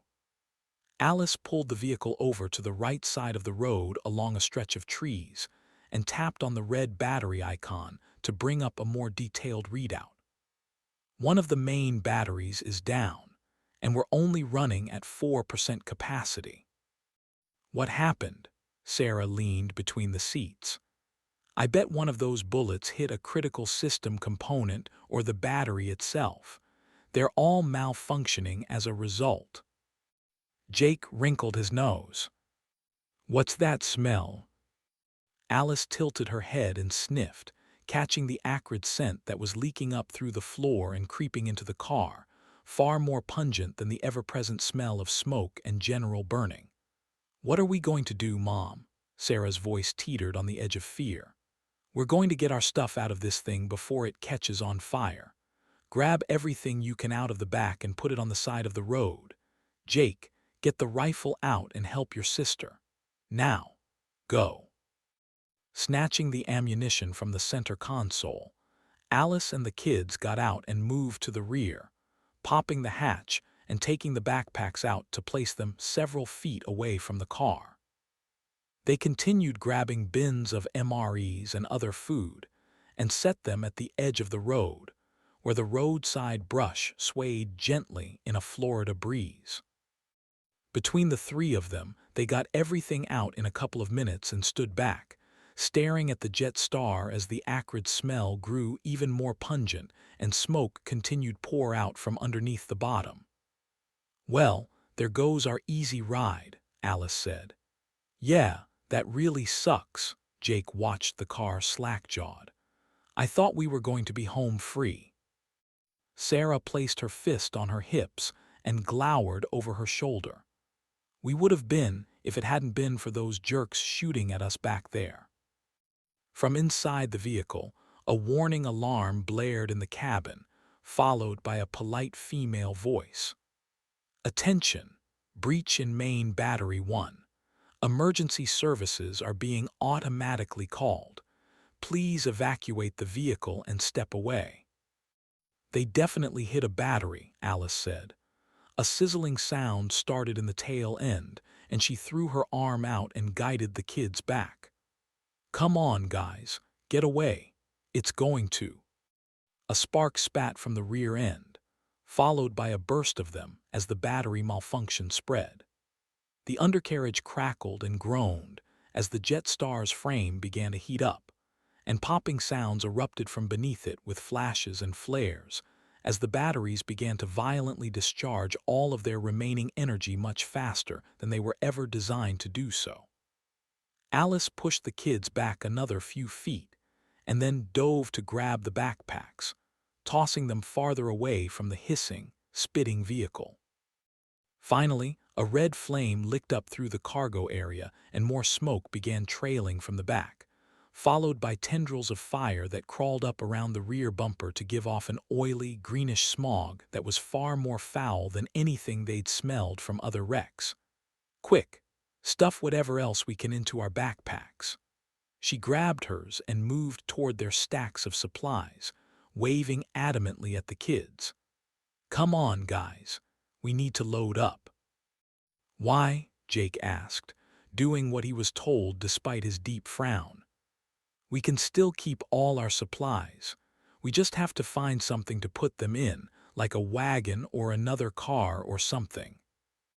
No time to go looking for new transportation around here. Those locals are going to see that rising smoke and come to investigate. The last thing they need to find is us three standing here next to a ton of supplies. Come on, get to packing so we can get out of here." They tore through the supplies and picked out a few more MREs and stuffed them into their already overflowing backpacks. When they were done, Alice slung hers on her shoulders, groaning at the weight as her back bowed with the strain. They started down the road, but then Alice stopped and returned to the SUV. "Quick, guys, let's throw the rest of this stuff into the fire." "Why would we do that, Mom?" Jake complained.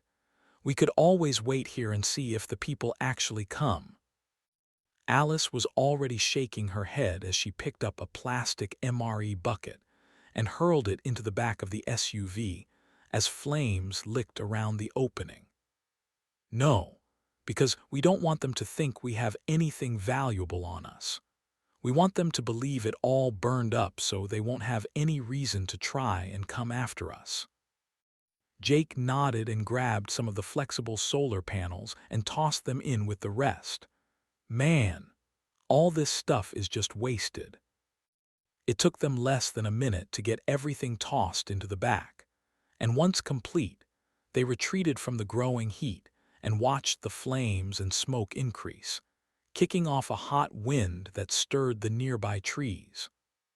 Backing up and snatching the kids by the backpack straps, Alice pulled them along the road until they'd turned and were running away from the growing flames.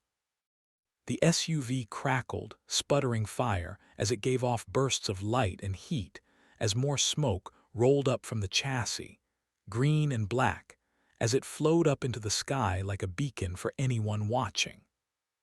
Around them, flat farmlands and woods stretched out to either side alongside squares of perfectly plowed fields and the occasional burned-down barns.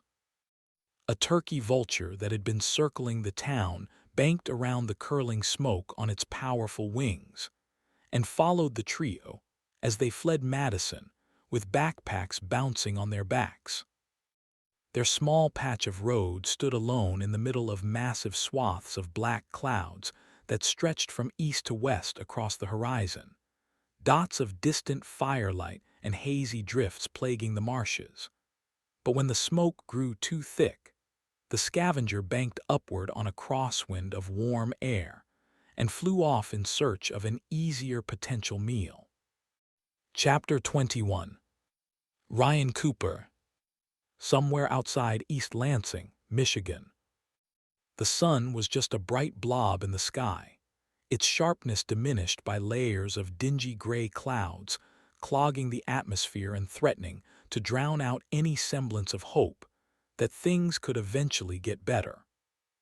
Ryan tried not to let it affect him as he and Helen got busy harvesting the crops, pulling off tomatoes and peppers, and digging up potatoes from the ground.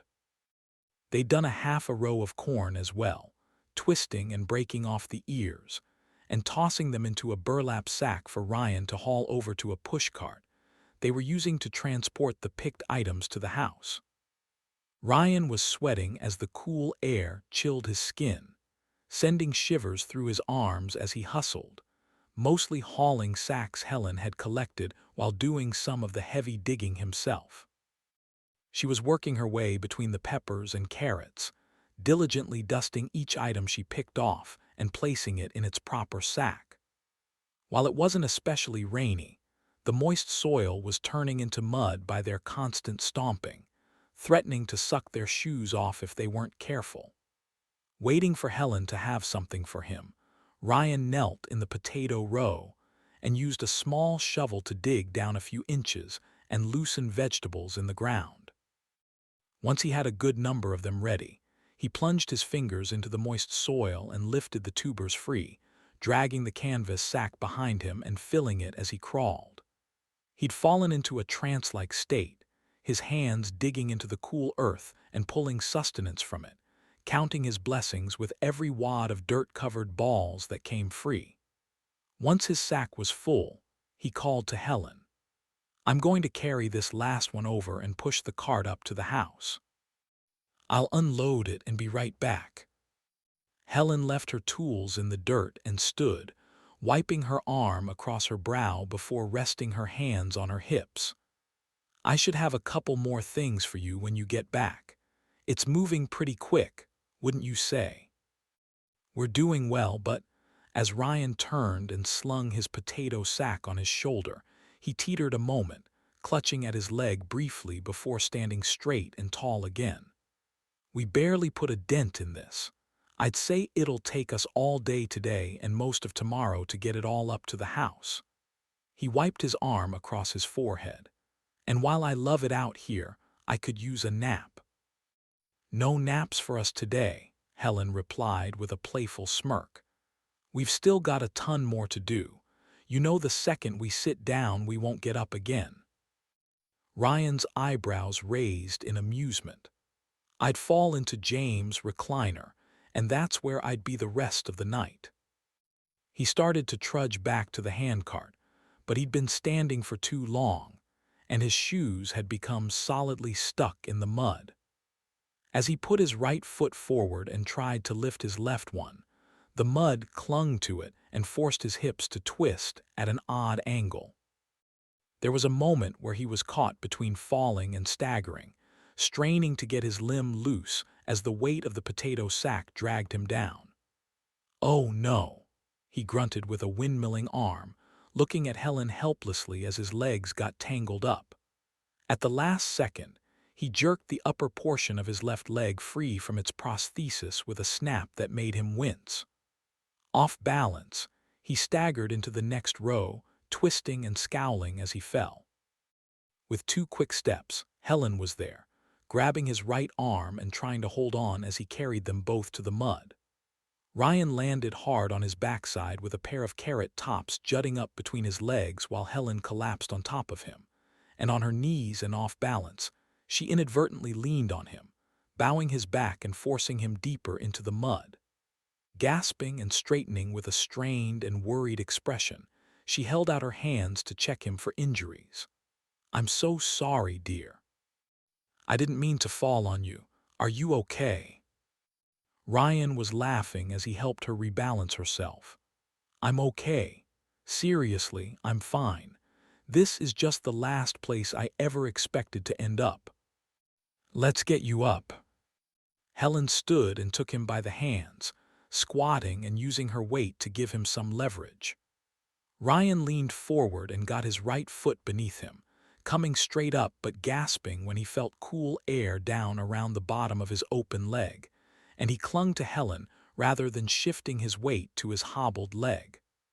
"Oh, no." "What is it, dear?"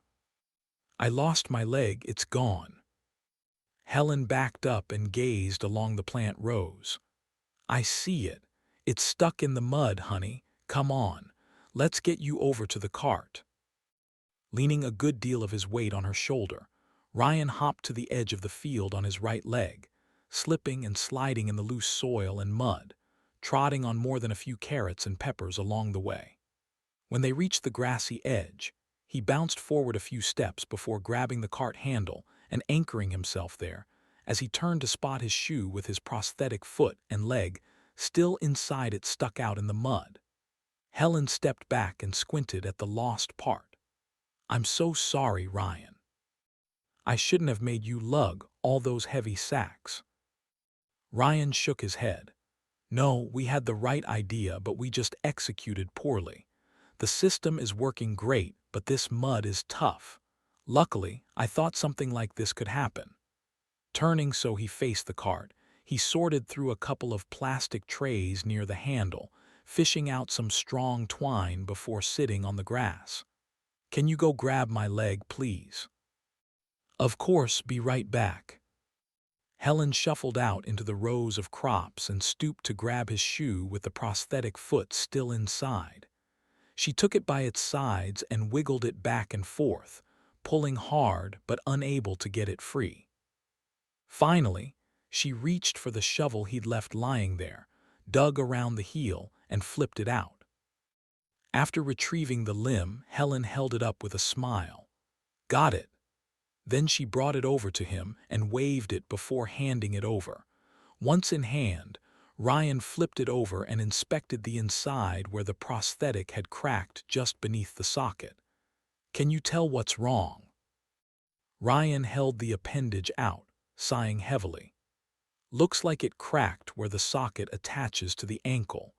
I won't be doing any heavy moving around with it like this, but there still might be enough suction to keep it on my calf." Straightening the sweaty gel liner at the bottom of his leg, he slipped the prosthetic over it and put weight on it, taking a few steps before turning and coming back. "Yep, it'll stay on, but I won't be running any marathons. Maybe I can strengthen it a bit." Using the twine from the tray, Ryan wrapped it around the top of the prosthetic and pulled it tight to bolster the suction he already had. He took a few more experimental steps, doing a full circle, hoping that it wouldn't randomly fly off just trying to walk. "That's much better," he said with a nod.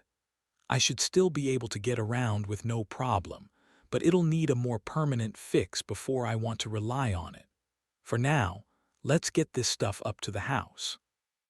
Turning and leaning against the pushcart handle, Ryan threw his weight into it and shoved it over the flat grass and out of the garden gate with Helen at the front, pulling a smaller handle on that side and working it back up toward the house with their reduced load.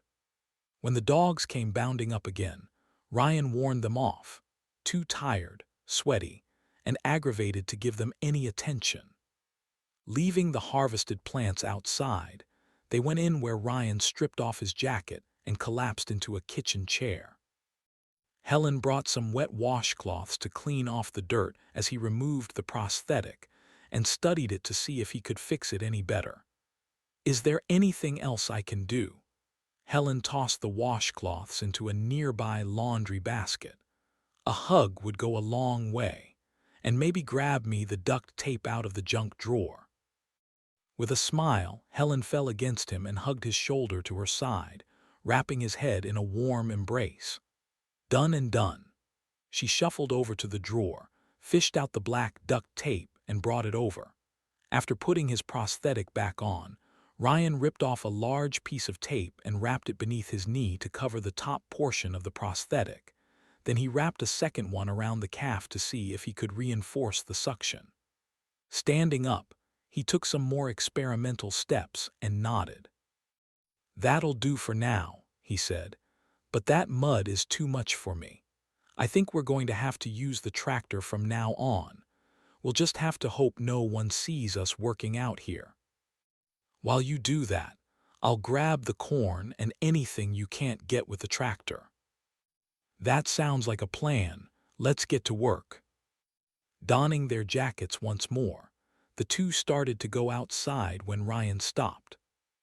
"Since we're going to be out here running the tractor, it might be a good idea to arm ourselves in case someone gets curious. Did Alice give you the combination to the safe?" Helen nodded. "I tend to agree with you on that one, and yes, she did." They went downstairs into the supply area and over to a small stand-up safe against the far wall, hidden behind the furnace and water heater. Helen punched in a code on the keypad, and they watched it turn green and click open a fraction of an inch. Grabbing the handle, Ryan leaned backward and pulled the heavy door wide to reveal the small Arsenal James, and Alice kept inside. Ryan reached in for a rifle, but held back. I don't imagine we'll want to lug around anything too heavy out there. Just a couple of handguns will do us fine, okay? Sounds good to me. You know what I like to shoot. Ryan searched the hooks and found exactly what she wanted. How about this one, honey? He removed an S&W Model 642 and a small box of 38 special rounds before scanning the top shelf and grunting in triumph. Here's a quick loader for you, too. Perfect. Helen took the weapon and ammunition off to a side table where she began loading it. Let's see what you have in here, James, Ryan mumbled, scanning the hooks and cases in search of something with more power. He moved past several handguns and revolvers before settling on a pistol with a long barrel and fat grip, its stainless steel glinting in the electric lantern light. A Beretta 92 FS. This'll suit me just fine. Removing a box of .40 caliber rounds and 2 holsters from the top shelf, he shut and locked the safe, and then joined Helen where she was finishing loading her revolver. They clipped the holsters on their belts and tucked their weapons away. Then they headed upstairs, exited the house, and walked to the barnyard with the dogs trotting next to them. The Pyrenees had worn themselves out over the past few hours and were getting back into their herd-controlling habits, trying to nose the chickens and rooster around the coops before following Ryan and Helen out to the barn. Ryan unlatched the gate but wasn't immediately flocked by sheep and goats because they'd already fed them earlier. With no animals to hinder them, they strode out toward the barn, where he unlocked the double bolts, threw the latches, and opened the doors wide. The smells of manure and moist earth greeted them, and Bessie over in her stall lowed deeply in a haughty hello. "We'll get you milked right after this, old girl," Helen called. She'd already milked her once that day, and had stored the raw product on a shelf in the cool part of the basement with another 6 gallons they still had to pasteurize using the double boiler. "We might want to do that before you head down and tackle the corn," Ryan commented. "You're probably right." Helen patted his shoulder as they stepped up to the massive tractor. "You just worry about getting this tractor up and running, and I'll take care of that other stuff." "Sounds good." Ryan stared up at the utility tractor. "It's not much newer than the one we had. I'm going to grab that trailer of theirs and the middle buster for the potatoes and get these doors open wide." "Okay, be careful." Taking each step on his left leg with an abundance of caution, Ryan crossed to the trailer that was parked on the left side of the barn, grabbed the middle buster, and tossed it inside. As Helen prepared to milk Bessie, he threw the barn doors open wide and made sure they wouldn't close on him. The sky was still ominously dark, with its flat black clouds and gray edging, the sun's rays falling in sharp patches of golden light that sometimes broke through the foggy haze. The sight of it stretching over their heads like that filled him with a desperate worry, and he turned and shuffled back to the tractor quickly, climbing up and plugging the key into the ignition. He started to press the start button, but paused with his finger hovering there, sweat trickling down his temples as he looked from the control panel to the fuel tank sitting against the rear wall that had mysteriously not exploded. While he was fairly certain of why that was, there was still a chance his theory was wrong, and hitting the button could be what would ignite the fuel and blow himself and Helen both sky-high. But if he didn't at least try to start it, a lot of the crops would rot on the ground, and they all might end up suffering for it in the long run. "Are you okay, honey?" Ryan glanced over to where Helen was standing by the cow's stall with a couple of buckets in her hands. Ryan cleared his throat and pressed the button, and the tractor kicked to life with smooth and effortless ease, the engine purring with diesel power followed by his deep sigh of relief. With a wave to Helen, he shut the cabin door and closed off the wall of sound, putting the tractor in reverse and backing out of the barn. Out in the barnyard, The goats and sheep avoided the noisy tractor and kept their distance, and the dogs instinctively herded them away from the rumbling diesel engine. Ryan got it turned around and backed in, angling to line up the hitch to the light trailer. Leaving the vehicle running, he climbed out and lifted the coupler, walking it a foot or so toward the hitch and dropping it on with a metallic clack. After connecting it, he got back in and pulled out carefully so he didn't clip the door frame. Ryan quickly opened the barnyard gate, drove through, and shut it behind him, and by the time he got back in the tractor, he was sweating and panting hard from the urgency of getting things done quickly, leading to an increased risk of making mistakes. After the accident, and especially since there were no more medical facilities, those were risks that couldn't be taken lightly. Tightening his jaw, he focused as he pulled through the field gate, leaving it open and driving around to the west side. Detaching the trailer, he hooked up the middle buster and drove up the well-placed vegetable rows, plowing through the hard-packed soil in 3 sweeps to upend them and leave potatoes sitting loosely, ready to be easily picked up. He did the same thing with the beets, carrots, and onions, the ripe and ready vegetables popping to the surface like bubbles in a lake, only a handful damaged in the process, thanks to his skillful application of the buster. The big tractor tires moved swiftly over the mud and didn't get stuck once, their thick treads much better for handling the rough terrain than his own 2 feet. His last pass took him to the west side of the field, and he swapped out the middle buster for the trailer and then grabbed some burlap sacks they'd left from before. By the time he'd completed filling his second sack of potatoes and dropping it into the trailer, Helen came out from the barn, finished with her milking to join him in the field. Bessie was a little ornery, but she's happy now. As Helen slipped her gloves back on, she wiped beads of sweat off her brow with her jacket sleeve. "I put the milk in some sealed containers, so maybe you can swing by with the tractor, pick them up, and bring them down to the house." "No problem." Staring out at the field with its upturned crops, Ryan gave her a smile. It was a good idea to break the tractor out. We could have never gotten all this upended without it. "Think anyone saw us?" Helen gazed toward the south side of the property, where the long line of red maples stretched to the end of the lane and partially blocked them from prying eyes. "Honestly, I'm not sure. I haven't been looking very hard, but I guess I should have been." Ryan squinted at the front gate. "I was so excited to get these crops turned up." "Don't worry about it. There's no one down there. If they were curious, they'd be standing down there by the gate watching." Ryan shrugged and handed her one of the burlap sacks. "All we can control is how fast we bring this stuff in." Nodding, Helen's expression grew serious. "I'll grab some more of that corn." For the next hour, they worked quickly and efficiently, moving past the long rows of crops, dusting them off, and placing them in their sacks. The big trailer was more than enough to handle all of it, and they had it half filled before too long.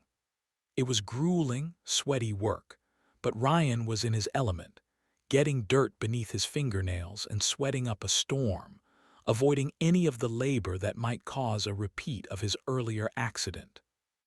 Occasionally, he'd glance out across the property to see if anyone was watching, his paranoia growing as the horde of crops piled up and weariness set in.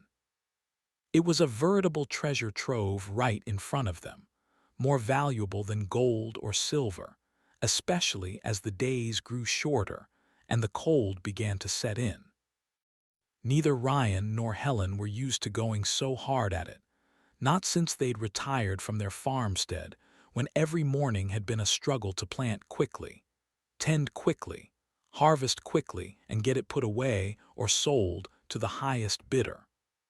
While Ryan's knees creaked and his back ached, there was something special about working with the earth. It was the moist aroma of an upturned field, the sense of accomplishment at bringing in what the soil had provided, and the pride of self-sustenance and hope, even in the most dark and dismal times. Soon, he and Helen fell into that familiar and steady rhythm, knowing exactly what the other would do or say in an unspoken language of two people who'd known and loved one another for over 50 years. Helen's strength and endurance was equally expected and pleasant, picking right up where she'd left off as a young wife working the family field to harvest their life-giving crops.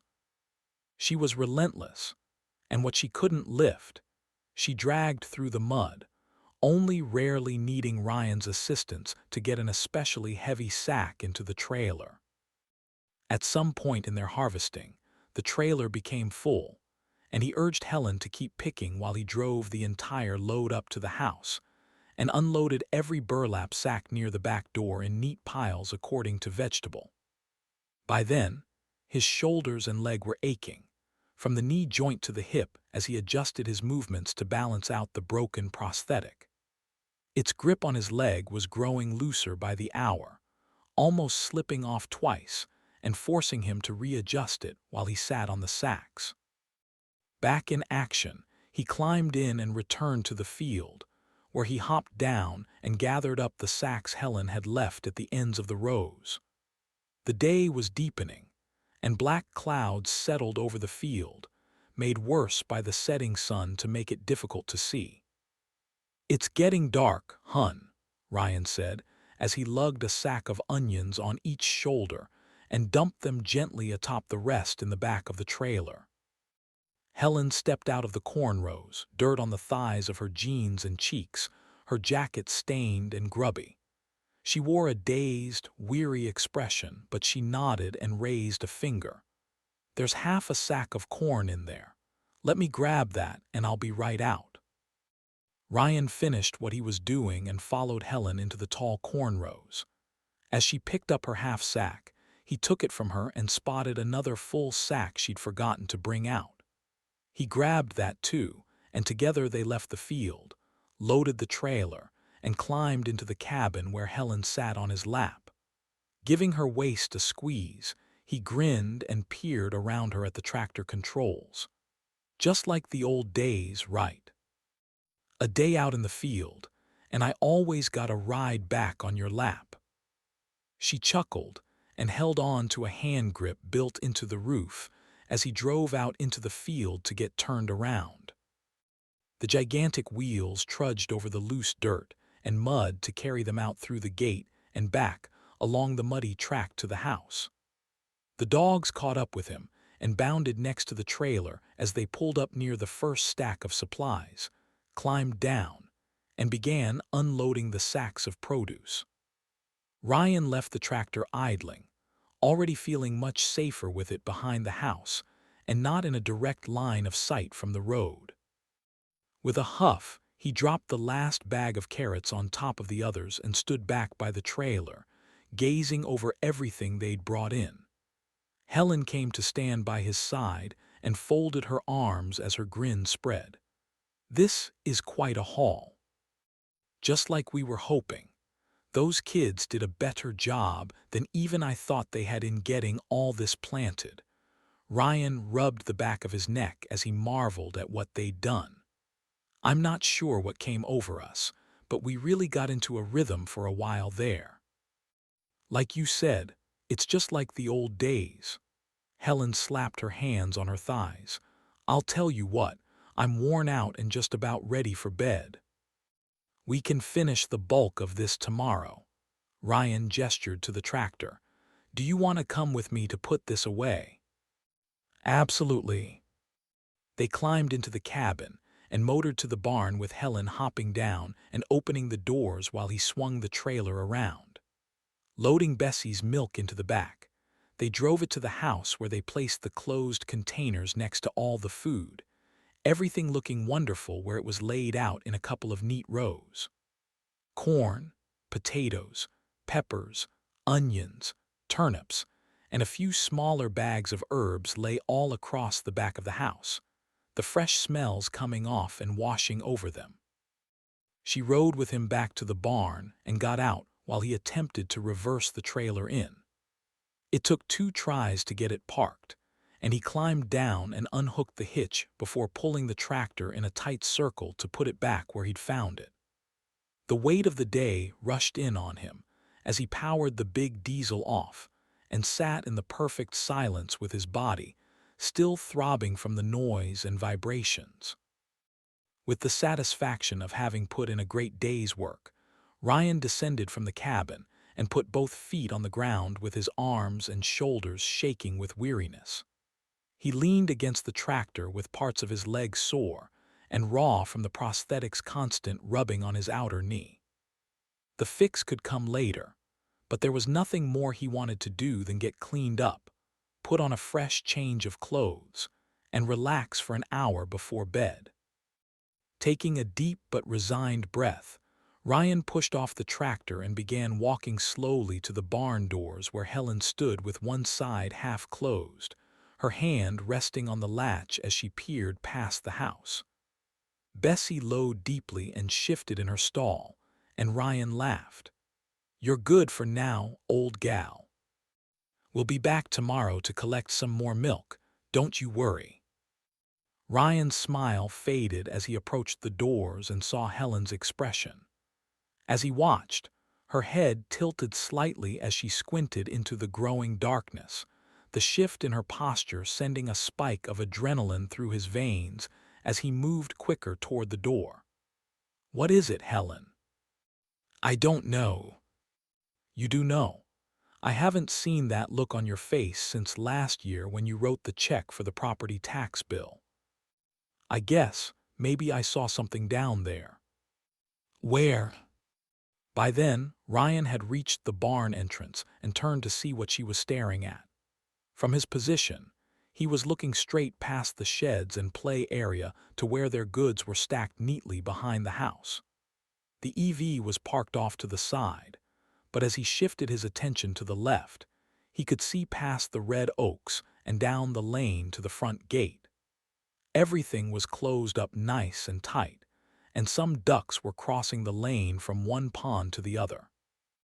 The dogs were still sitting by the flock of sheep and goats on the west side of the barnyard, unaware of anything being off. "I thought I saw a person down there." "Was it one of the Jones? Mike, maybe." Helen squinted harder before relaxing her shoulders with a shrug. "I can't be 100% sure. It's probably nothing. The dogs didn't bark once. They might be too far away to notice." Ryan shook his head and glanced at Duke and Duchess, where they wandered around the edges of the flock with Diana somewhere on the north side. Plus, they're so busy watching the other animals that they might be distracted. Helen laughed and waved it off. "I'm sure it was nothing." "Possibly, but we need to be vigilant. The dogs won't always catch everything right away, even when we let them roam the yard freely. Let's not go anywhere unarmed." Letting go of the door, Helen's serious expression faded to something more pleasant. "Agreed. What do you say we go inside and get cleaned up? Then we'll team up for dinner before we work on pasteurizing that milk." The tension in Ryan's jaw released, though his eyebrows were still creased with worry as he glanced up at the dark sky. It had grown more ominous, with deep shades of billowing black and gray, the wind unseasonably non-existent, leaving the sky with a stagnant, rotting look above their heads. "Are you okay?" He thrust his chest out and nodded firmly.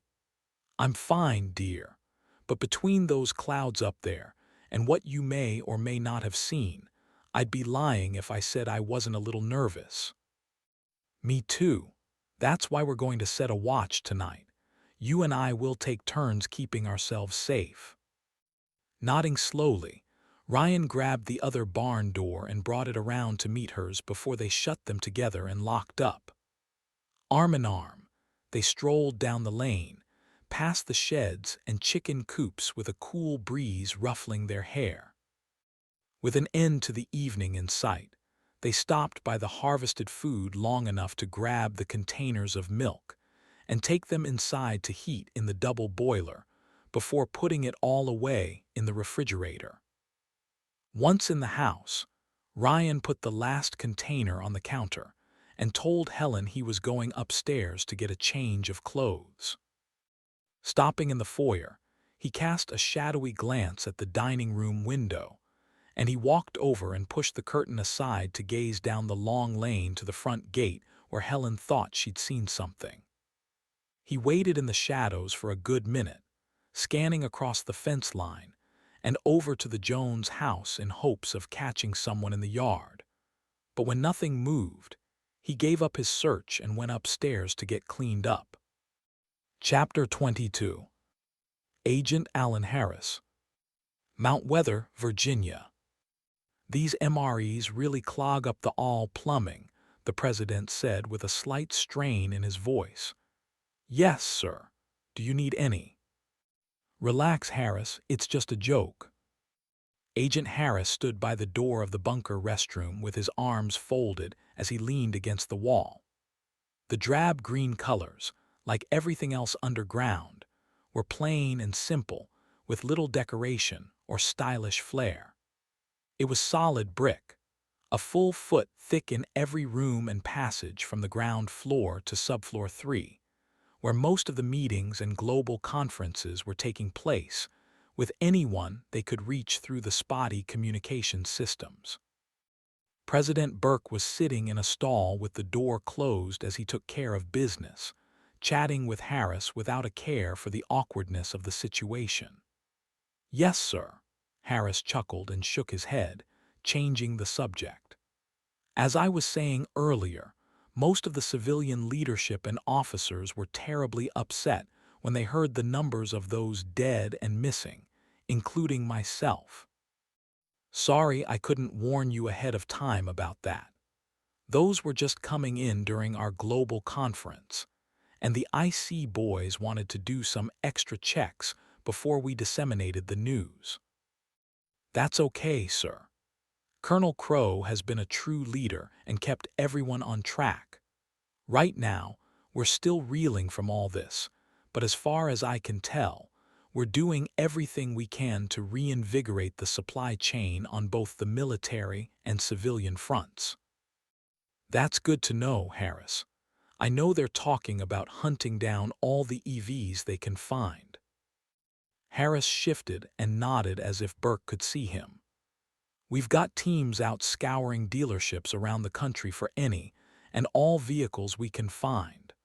Of course, anything we find will be taken by train to a consolidated location where they'll be divvied out according to their use and power requirements. Obviously, they can't be just driven across the country. But at least we won't be driving horse-drawn carts and wagons. No, sir, though that might not be a bad idea. I'd say we start collecting bicycles as well, though I doubt Crow will see the sense in that. A Marine battalion riding bicycles into battle. Burke laughed. I've got that image in my mind now, and I never want to let it go. Harris smiled. Sorry, sir. Oh, no. I'm not making fun of the idea at all. It might come down to that eventually, so it'd be a good idea to jump ahead on that one. Any news on what's happening around the world, if that information isn't classified? Most of it isn't to the high-ranking officials, and I certainly don't mind you knowing.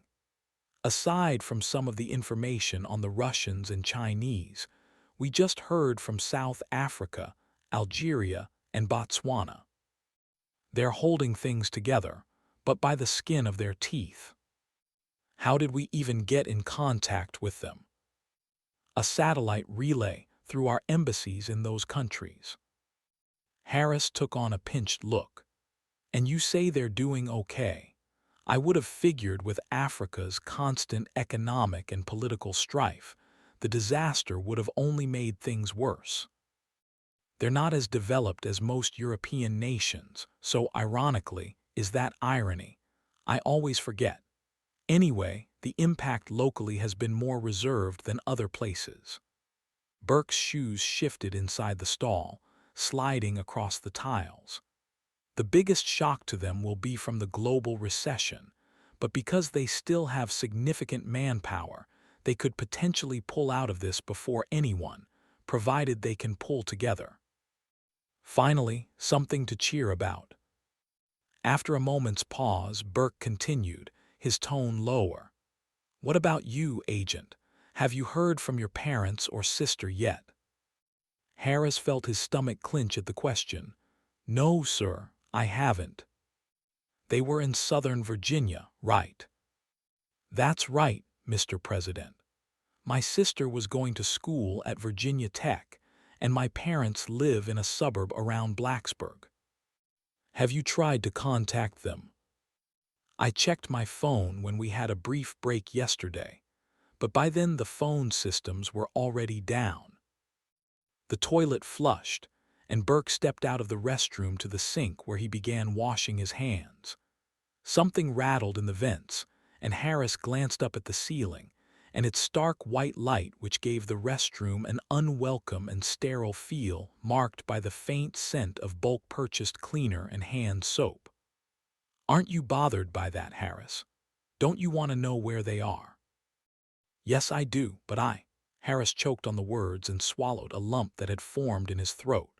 What I mean to say, sir, is that I have a duty to this nation and you first. My parents are tough people and so is my sister. If anyone could have made it through this, it would be them. I'm hoping they're alive and doing well, but I have to put them behind the needs of the nation. They'd understand that, and my dad. Harris turned away, coughing as he fought against the welling emotions. Well, my dad would rather me be here protecting you, as crazy as that sounds. I don't doubt you have a fine, patriotic family.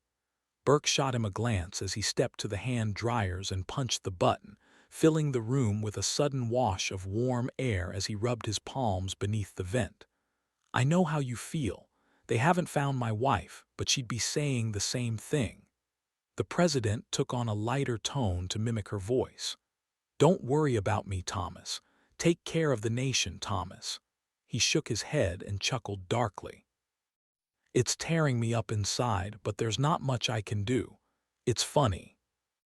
Of all the resources of the United States military, and they can't find a single woman who was on a photo op trip in Missouri to speak with members of the St. Louis School District. I'm sorry to hear that, Mr. President. I certainly hope they find her soon. Is there anything I can do? I don't think so, Harris, but I appreciate the sentiment. They're doing everything they can, but there's a lot up to fate right now for both of us. Burke put his hands against the wall and leaned there. With a soft sigh, the president's eyes grew red around the rims. I'll have a detachment sent to Blacksburg the next time they're in the area. We'll make sure someone's out there looking for your family. Harris stuttered. I sincerely appreciate that, Sir B, but that's unnecessary. There are other people, other places that need. It's absolutely necessary that we take care of the people who are taking care of us. But we've got several members of Congress and the Senate still out there, and resources are incredibly thin. Don't tell me how thin the resources are, Agent. I know more than anybody just how bad off we are. Sorry, sir. My point is that the people who need to be deciding things for us are more important than some Secret Service agent's family. Burke came off the wall and turned to face Harris, folding his arms and raising an eyebrow. I appreciate you trying to tell me my business, Agent Harris, but I'm pretty sure we'll have a few troops out that way handling other business, so it won't be such a big deal to have them swing by your house. When Harris didn't immediately reply, Burke gave him a wink. There are a lot of headaches that come with our jobs, but there are a few perks too. One of those perks is having the leader of the free world's military telling you he's going to help you. I'm insisting on this, Harris. Is that understood? Yes, sir, thank you. Burke's serious expression melted into a wide grin, and he slapped Harris hard on the shoulder. "Cheer up, Harris. We'll figure this out and do our best to help everyone. It'll be hard, but we'll do it." Harris nodded, the knot that had been sitting in his stomach uncoiling, releasing days' worth of tension in just a few seconds. "I appreciate that, and I know my parents and sister will, too." "All right then, Harris."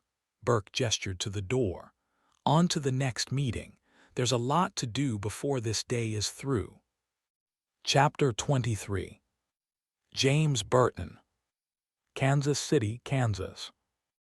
The sound of the train's whistle and a blast of steam cut through the night as James hopped from the boxcar into a holding yard, about the size of a football field with tracks that ran along the south side. They'd come to a stop, and the guardsmen were letting weary passengers off to stumble around sleepily as they gathered their meager possessions.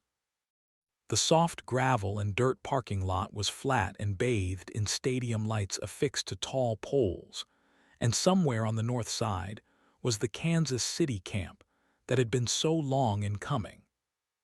James was stiff and tired, groggy from several hours of a half-baked sleep, his rest filled with frightening dreams and uncertainties that never let him relax. Turning back to the boxcar with his backpack firmly affixed on his shoulders and his revolver holstered at his side, he reached up to help a few people down, taking kids and setting them to the side, clasping hands with a mother of two and making sure she got both feet on the gravel without twisting an ankle. After everyone was off, he called up to Frazier. "Come on, man. I'll help you down." Since the fight with the angry father, the guardsman's face had swollen over one eye, and the skin around his nose was bruised and puffy. When the man hesitated, James laughed and gestured. "Don't try jumping down. You can barely see. You'll end up busting your ankle if you try it."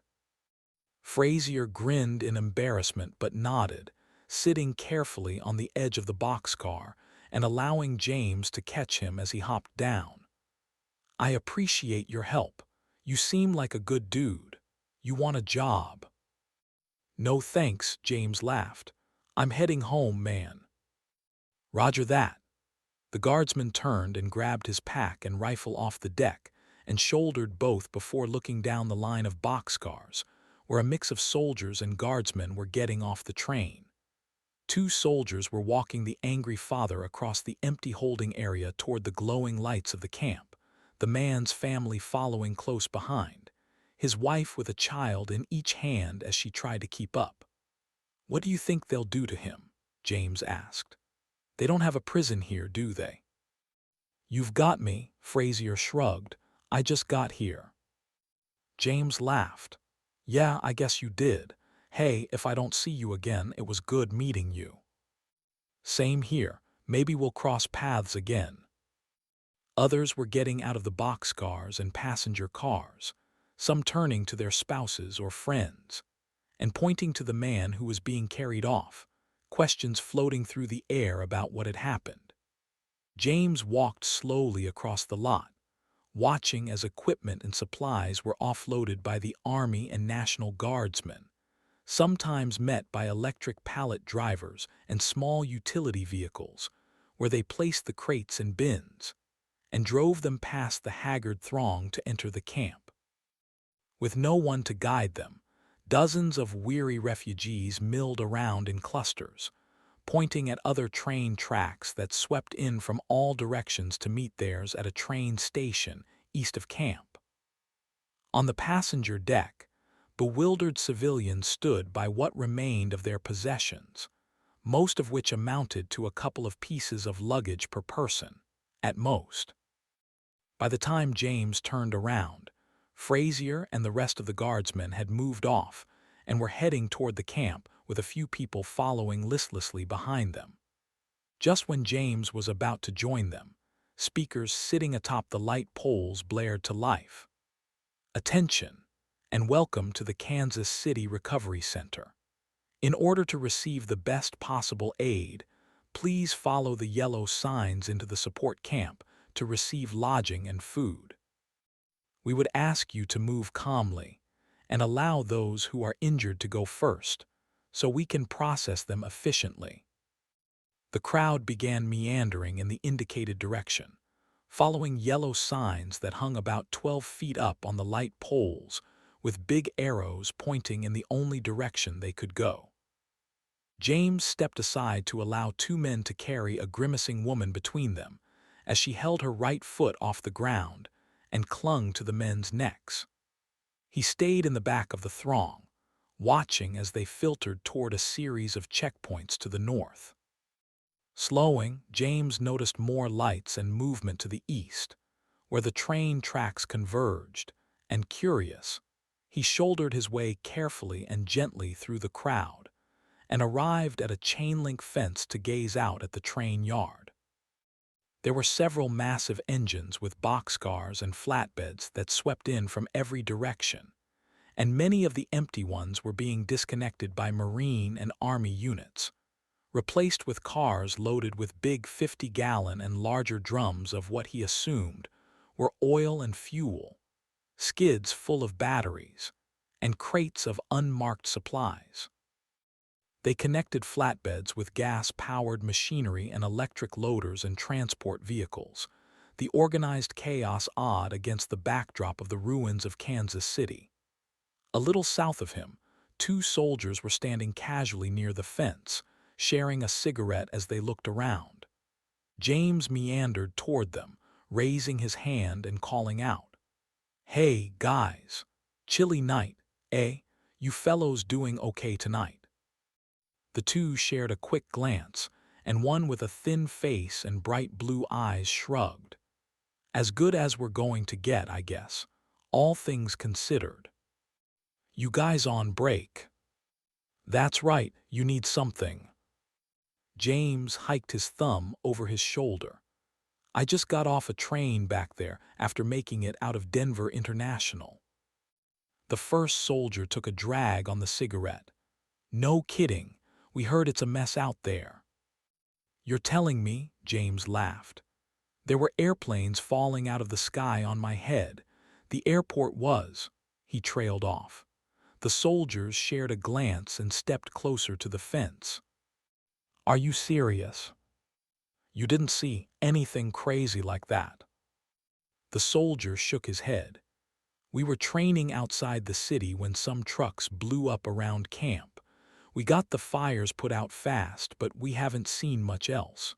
Heard a lot, but nothing like airplanes falling out of the sky." "Did that really happen?"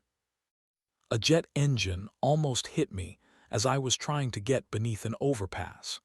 Barely made it out with my skin intact." "Sounds like it." The soldier frowned as he turned and stared east toward the city. "I guess you guys already know all these explosions have something to do with bad fuel, right?" "Oh, yeah," replied the first soldier. The second soldier stepped closer and looked in both directions as if making sure no one was listening in. "You're right, but do you know why the fuel went bad?" "Some kind of terrorist attack, based on what I heard on the emergency broadcast bulletin. I confirmed that with someone from the National Guard." "It's not just that," the second soldier said. "It's a bacterial agent that's infected the fuel. Don't ask me how it all activated at the same time, but they did it somehow." James' mouth dropped open, his stomach twisting at the news about the deviousness of the attack, but it didn't change the question he had.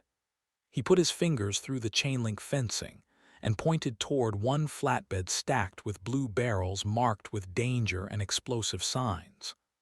"I'm assuming that's fuel. Aren't you guys afraid of it going up? I mean, if everything's infected with the bacteria or whatever, won't it explode?" "Nah, these are from the reserve stores we had in one of our underground bunkers.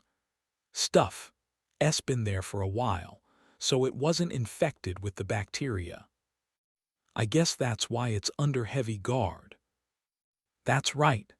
The first soldier nodded and blew a gust of smoke off to the side. Good fuel is as valuable as gold these days. Yeah, I guess it is. James was about to ask another question when someone called out behind him. Hey, I need you to head into the recovery center, please. Glancing over his left shoulder, James spotted a soldier standing a few feet away from the main throng of refugees with an impatient expression as he waved. James nodded to the men he'd been speaking with. Thanks, guys. Stay safe. You too, the first soldier replied, while the second gave him a curt nod. James turned, jogged to the waiting soldier, and hustled by. Sorry about that, he said, though the soldier merely nodded and strode over to talk to the men smoking by the fence. James followed the crowd of around 200 people toward the camp proper, which was positioned just northwest of the rail station and illuminated by more of the same stadium lights which sat on shorter poles. The bright luminescence gleamed off the tops of the sea of tents, mostly green or black interspersed with white ones, with red crosses on the sides. The first stop was a series of checkpoints set up across a 50-yard-wide swath of vacant field where a few troops and administrative personnel wearing black or blue jackets covered the gates, hesitant smiles on their faces as they waved at the throng to organize them into lines. There were only 4 lines, which was a small fraction of the available gates, and many of the workers stood by idly, shifting uncomfortably and gazing at the empty lot. As James slid into a spot between a couple of families, he rose onto his toes and gazed past the checkpoints to get a better view of the camp. The sea of tents went on forever with straight lanes dividing them into square blocks. Tent roofs were stretched taut over poles and held down with spikes and rope, and most of the blocks had ducts affixed to small windows in the sides, and there were thousands of miles of cabling draped between poles with pipes running along the ground and leading to septic stations and water filtration units. Water and electric, heating and air conditioning. James shook his head. This place is incredible. Like the entry to the camp, though there weren't many people walking the lanes which were flanked with bright white stones and gravel. Only a few groups of refugees milled around as rescue staff ferried supplies to and from larger storage tents which were colored orange or yellow. As James moved closer to the first checkpoint, a sinking feeling hardened in his gut, and a nagging worry pulled at his heart. The calculations just didn't add up. He figured there were only 1,000 civilian survivors, and double that in troops, far less than he would have expected there to be. His thoughts flew south to Florida, where he imagined Alice and the kids out there in a hellish landscape of fire and smoke, and possibly in trouble. The line moved quickly with so few people, and it only took him a moment to reach the front. "Where is everyone?" he mumbled, drawing a glance from a woman who had a couple of kids with her. After she walked past, he looked east to Kansas City where it lay in a thick haze of smoke with pulsing orange glows on the ground, creating an impression of a massive bed of coal. Oh, he finished his thought. That's where they are, and that's why the camp is barely filled. Instead of dwelling on the worst possible scenario, he stayed focused on the first checkpoint where 2 guardsmen sat at mobile tables with computer tablets in front of them, using a stylus to tap on the screen as they wrote in people's names and added them to a list. Army soldiers stood nearby, holding their carbines loosely or with them slung on their shoulders, seemingly not worried about any trouble from the crowd, likely because they outnumbered the civilians 2-1, and also due to the sheer lack of crowds. When James reached the table, he leaned forward so he could hear the woman as she addressed him in a stiff, professional tone. "Welcome to the Kansas City Recovery Center. Can I get your name, please?" "Yes, James Burton, ma'am." Thanks. Can I get your most recent address, date of birth, and social security number? James winced. Do you really need my social security number to check me into the camp? Yes, sir. Her expression softened. It's just so we can verify who you are. There are a lot of people taking advantage of the current crisis for their own gains. We're trying to avoid any potential crimes. What kinds of crimes? We have a refugee database so family members can be notified if someone in their family is found, and vice versa. If we didn't have some kind of confirmation process, an adult could claim children that weren't theirs, and that could lead to other problems. Is there a problem? The guardswoman arched her eyebrow. James was already shaking his head, anxious about the refugee database as he tried to peer over the edge of her computer tablet. Not a problem, ma'am. He gave her his information. And can you please put me on that refugee list? Done. While we're here, can you check on my wife and kids, please? Certainly. What are their names and socials?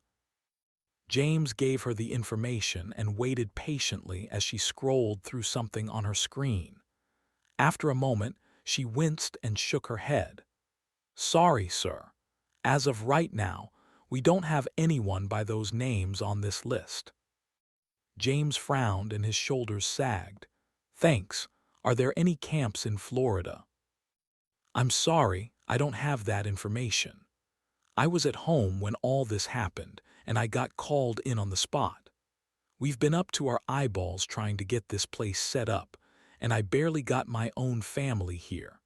But if you'll move on to the next checkpoint, you may find more information inside. Yes, thanks, I really appreciate that. James nodded. Is that all? I thought there'd be more to it. That's it. Well, except for this. She handed him a small tag with a number on it. This is your tent assignment. You'll have a single, though there will be some other family-sized tents nearby. Other than that, I've got all your pertinent information, and now you can move on through to the next checkpoint, where someone will help you get acclimated to the camp. James held up the tag with a smile. Okay, thank you so much for all your help. My pleasure. She was already looking past him to the next person in line. Whoever's next, please step up. James strode around the table to the stares of soldiers, guardsmen, and camp facilitators, who were chatting quietly as they watched the refugees come in. The next checkpoint was less guarded, with over a dozen skids lined up and big cardboard boxes sitting on top. A guardsman stood on either side of the boxes, reaching deep and pulling out what appeared to be half-filled duffel bags, which they tossed to passing refugees with nods and smiles. By then, the lines had trickled to almost nothing, and James was one of the last people through. He accepted a cheap, lightweight duffel bag from a young guardsman dressed in fatigues and wearing a light blue vest. As he stepped past, James unzipped it and peered inside, surprised to see bottled waters, a first aid kit, a water purifier, blankets and a camping pillow, and several bags of long-lasting rations. Turning, James gestured to get the guardsman's attention. Hey, thanks for the duffel bag. The man faced James with a smile. No problem, sir. I can't speak for everyone coming off the train, but I was in Denver when everything started blowing up. Denver International Airport, to be exact. He held up the duffel bag as if testing its weight. I'm very thankful to have all this. It's incredible. The past few days have been rough. The man straightened, shaking James's hand. I'm sorry for any hardship you might have faced coming out of Denver. I hear it was pretty bad up there. Not going to lie, but Denver and its surrounding areas weren't looking great. James shivered as a chill passed through his spine. A lot of people didn't make it out of there. I'm sorry to hear that. The man shifted uncomfortably. I don't have any relatives there, mine are all from Louisville, but I haven't heard a single thing from them." James nodded to the young man. "I was just curious about something." "What's that?" "All this stuff." He held the duffel bag up again. "I'm thankful, but there's so much in here. I could live for days on this. Why are you all handing out so much?" "Orders came out just yesterday that we're overflowing with supplies, and to give people a week's worth of rations." "I'm definitely not arguing, but I wonder what it means." The guardsman lowered his voice. "I don't think the higher-ups are expecting a lot of survivors." "Have you heard anything? I mean, is there any official word on the numbers of dead and wounded?" For the first time, the young man looked genuinely uncomfortable, and he glanced around to see that the other guardsmen had gathered a little way off and were whispering before he turned back to James with a hesitant sigh. "Hey, I get it," James said. "You don't want to just blurt out official numbers, especially not to civilians. It's just that I've got family in Florida and Michigan, and I'm desperately trying to put together some realistic odds in my mind on whether I'll ever see them again." The man glanced around again and cleared his throat. "This is all pretty hush-hush, you understand?" "Yes, absolutely.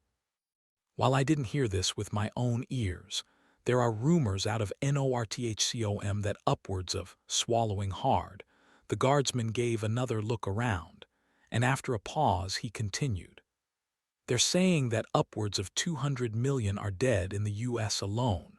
At least that's the early estimates, but I don't have any figures on the injured or anything like that." Once he started speaking, the rest came out in a rush. "They're also saying that the cities got hit the hardest, and the rural areas have more survivors. The big problem is that we've got tons of supplies, but we just can't get them anywhere with no vehicles or fuel." "Right." James started to thank the man, but he remembered that Alice's parents drove an EV and probably had it at the farmstead. "What about electric vehicles? Are you guys trying to seize any of those?" The guardsman nodded. "Oh, yeah.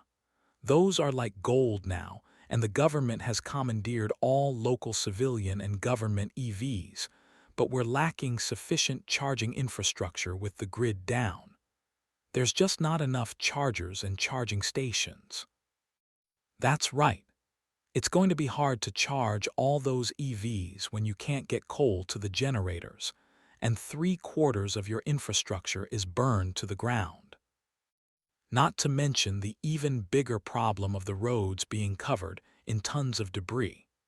With all the wrecks and explosions out there on the interstates and highways, we just don't have the equipment to move it all very quickly." James was nodding as the sheer magnitude of the disaster expanded in his mind. "It's not like you can just gas up a bulldozer and drive it down the middle of the road to clear it." The guardsman pointed at him. "Bingo. And even though there are a few companies that make heavy electric equipment, a lot of that stuff is built in Mexico. There may be a couple of parking lots around that have some electric backhoes and dozers, but it's not enough for what we need to do." James nodded and raised the duffel bag again. "I appreciate the information, and sorry for all the questions, but can you tell me a little more about the camp? The lady up there didn't give me directions or a time limit on when I needed to leave or anything." "There should be a small map on your tag to get where you need to go." Lifting the tag, James saw it was folded once, and when he spread it between his fingers and thumb, he saw a small map on the back with the different facilities and services around camp. "Oh, I see. It still looks a little confusing." "The place is huge," the guardsman laughed, happy to be talking about something else besides the death tolls and the delicate state of the country. "The green tents are for civilians. You've got the smaller, single units and then larger ones where several families can stay together. Your tent is, let's see. James flipped the paper. 776. The guardsman pointed out at the lot.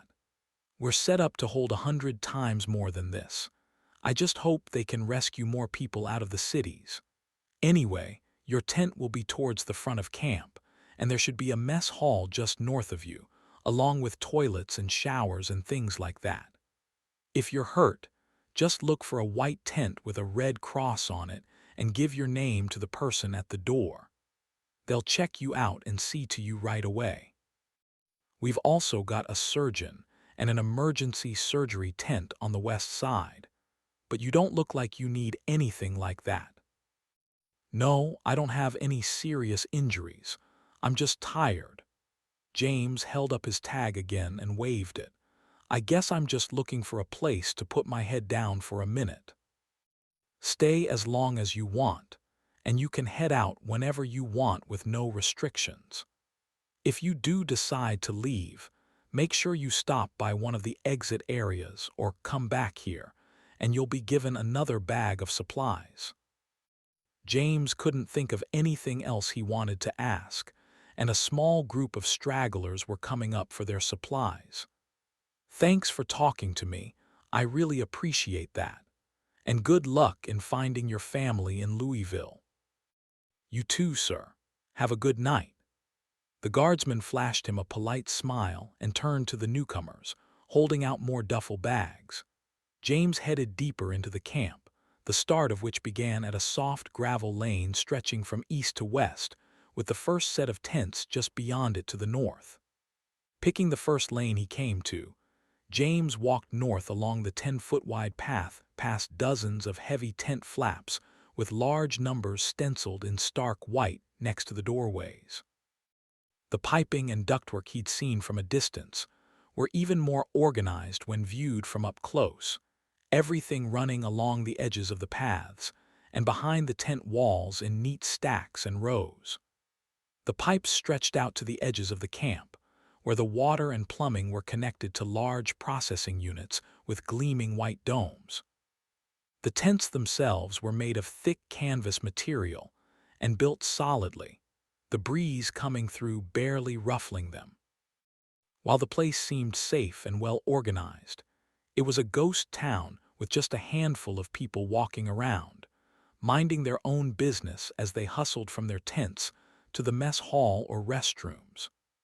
James allowed a moment of relaxation to pass over him as he stood with his bags in tow, taking stock of himself. His legs were weary, his back ached, and a minor headache was forming at the base of his skull and squeezing his neck, leaving him feeling exhausted and numb. Despite that he'd finally made it to safety, the escape from Denver International and the subsequent trek through the blazing city had left his lungs raw and raspy, his throat still sore from breathing in all the smoke and fumes. The air in the camp had a tinge of smoke to it, but it was far clearer than it had been in Denver, and he realized just how desperately he needed rest before starting off again. After passing 2 infirmary tents where emergency staff stood outside or sat on thin green benches near the doorways, James reached his tent, holding up his tag to double-check the number before pushing through the flap and stepping inside. A light switch hung on a wooden pole on his right, and he flipped it on to reveal canvas material covering the ground. On the far wall was a simple bunk bed, a small set of drawers beneath that, and a plain basin with bare pipes and water spigots next to a rack of white towels. It was Spartan to the extreme, an easy structure to set up and tear down, but it was also clean and quiet, completely the opposite of what he'd experienced over the past few days. A basic air conditioning unit rested on the ground on one wall of the tent, and he walked over and adjusted the temperature until the air coming out was slightly warmer. His first thought was to grab some hot food if they had it, and he went to the tent flap to see the zipper clasp had a lock on it with a key sticking out. James dropped his things near the cot and returned to the door, taking the key and stepping outside. From there, he turned and zipped the flap tight, locking the bottom clasp and pushing at the zippered edge to see if it would break or come open. Seeing it was a solid lock, and there weren't enough people to warrant stealing his things anyway, James strode past his neighbor's doors and up the main lane, heading north and spotting the mess hall just a few blocks up. The smells of cooking food drifted by, reminding him of his high school cafeteria when he was much younger, serving pizza and meatloaf and buffet fresh foods. When he reached the extra-wide tent with its tall, billowing, circus-like roof, he stepped inside to find a few families that had gathered, whispering as they ate. They were seated at one of several picnic tables laid out in front of a long assembly line of food trays with staff members standing on the other side, doling out helpings of whatever people requested. "I haven't seen a buffet in ages," James mumbled to himself. "But the food smells doggone good." He headed over to the start of the line, grabbed a tray and utensils, and stood behind a man and his young son who were going through and pointing at different things. The servers dished him something that looked like Salisbury steak and gravy, then a scoop of macaroni and cheese, and a huge helping of mashed potatoes, which they heaped onto one section of his plate, giving him enough for 2 people. With a thick layer of gravy spread on top, James took his tray and found a spot to eat on the far end, where he could watch the door and any newcomers who came in. He wasn't so much worried as he was curious about the people coming into the camp, still hoping there'd be an influx of more refugees at any moment. When the first bite of food hit his stomach, he closed his eyes and released a long, slow breath of relief. Finishing every last bite, James stood and took his tray to a tub and spigot, using a splash of water to rinse the plate and put everything in its proper place. He exited and stepped into the brisk evening air, pulling his jacket tighter and headed to the bathroom, took care of his business, and used the sink to clean his hands, then his face. Feeling somewhat refreshed but still tired, he returned to his tent, unlocked it, and entered the much warmer space where he stripped off his jacket and shoes. Digging through his personal duffel bag, he found a change of clothes and tossed them on the bed as he undressed and used the sink to do a more thorough cleaning job with the washcloths and towels they'd left for him. With his skin scrubbed clean, James put on fresh underwear, jeans, and a thick pair of socks before sitting on his cot and resting back with a sigh. It was the first time he'd been able to lie down in a few days, and his entire body relaxed in a state of sheer relief. Sleep threatened to take him right away, and he had to fight it off while he thought about what he wanted to do next. Powering on his cell phone, he checked for a signal before shutting it off again, frustrated with his inability to find out any information about where Alice, Sarah, and Jake might be, or if they were even okay. "Can't go down that road," he thought, putting his phone away and pressing on his eyes for a few seconds, trying to focus on the positives and what he was capable of doing, not what he couldn't control. Ultimately, he didn't expect Alice would want to stay in one place for very long. No, he was certain she'd be heading home even if she stopped into a recovery center to give the kids a break or avoid danger. He could leave a message for them to let them know he was on his way to Michigan in the event they showed up at a camp and checked for his name, but he had to keep moving. Survival meant movement, not just sitting around in a camp. His thoughts of his family swirled for a few minutes longer, but his exhaustion was potent, and James soon fell asleep. Unfortunately, his peaceful slumber changed to dreams of fire and smoke and cinder swarms that rode gale-force winds and chased him through an endless maze of dark city streets. While some images were vivid, and the sense of being hunted filled him with restless anxiety, at least it was still rest of a sort. It was a real-life explosion, though, that tore him awake with a gasp, sending him jolting straight up, blinking into the darkness, heart thumping hard as a fading boom drifted across the camp, leaving just his faintly rattling ventilation system to occupy the next 5 seconds of silence. Gunfire began next, the staccato reports of automatic weapons, and a few softer pops like fireworks in the night. They weren't right on top of him, so James quickly slid his shoes on, tied them tight, and strode toward the door, stooping to scoop up his duffel bags as he went. He unlocked his tent flap and unzipped it, then pushed it back to step into a waft of heavy smoke and a fluttering of embers as they floated by. Waving his hand in front of his face, he walked into the gloom as the lights blinked on and off in several areas of the camp. He glanced at a family tent on the opposite corner and watched a few fathers and mothers step outside and turn to look back east, while their children stood in the shadow of the wide tent flap in their pajamas. James started to grab someone's attention and ask them what was going on when a sudden burst of red tracer fire lit the sky. Standing in the intersection, he gazed over the tent tops as short blasts and long brrrring noises ripped through the night, followed by the sharp punch of 2 explosions that vibrated the ground beneath his feet. Several children screamed and ducked inside as 2 more fathers stepped out onto the lane and peered eastward.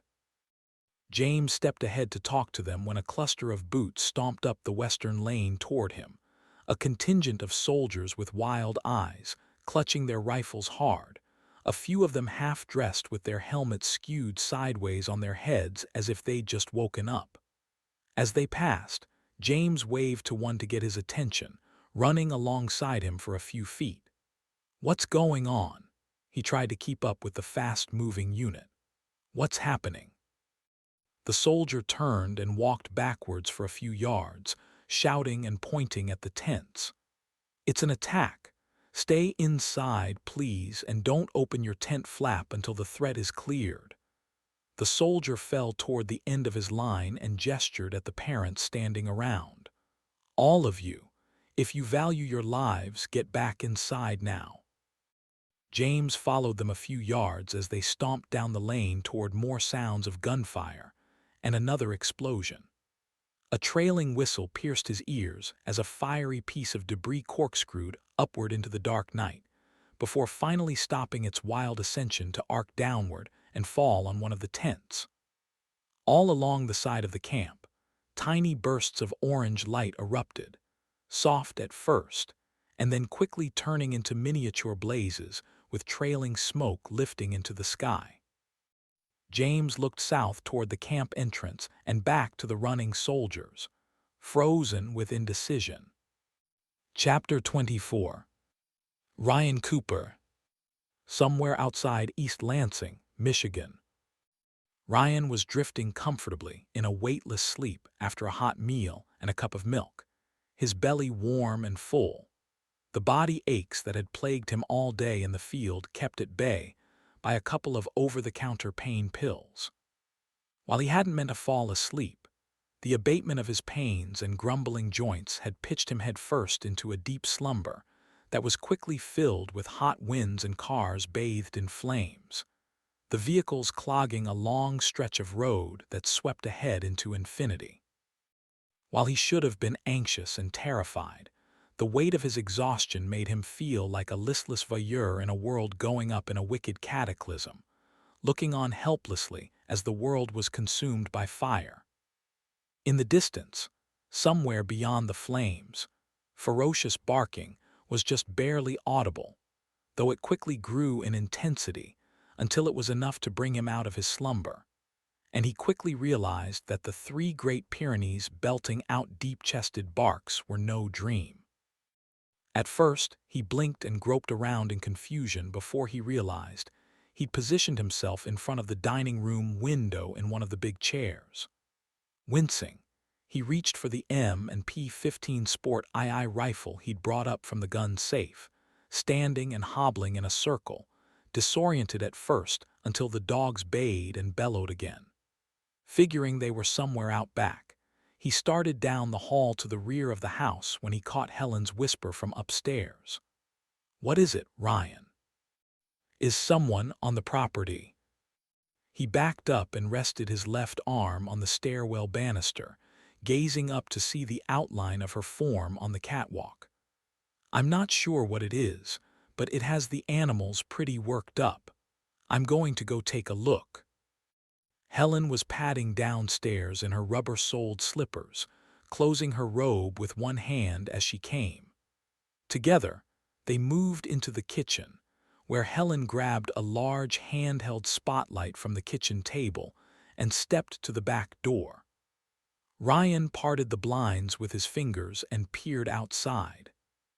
Two of the Great Pyrenees, it looked like Duchess and Diana, were standing on the other side of the harvested food sacks, about 30 yards out, with their noses pointed toward the east side of the property as they growled and barked.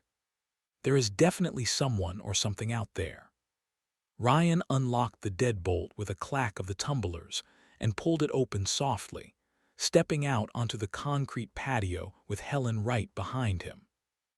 The stairs leading to the storage room were on his left along with their electric car, but past that, they could hardly see a thing. Ryan had shut off all the motion detection lights on the barns and sheds, and around the chicken coops, because even though they required little energy to run, any sign that they had electric power would risk bringing looters like moths to a flame. "Do you want me to turn on the spotlight?" Helen asked. "Not right now, follow me."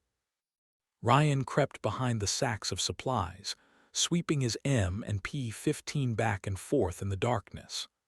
Stopping at the edge of the harvest stacks with the northeast corner of the house on his right, he paused to listen but could hear nothing over the sounds of the barking. He gave a low whistle, and Duchess and Diana immediately bounded over to them, whining and nosing at his hand as he tried to calm them. Turning back, he glanced at Helen. "Let's go around to the driveway and check out that side of the property."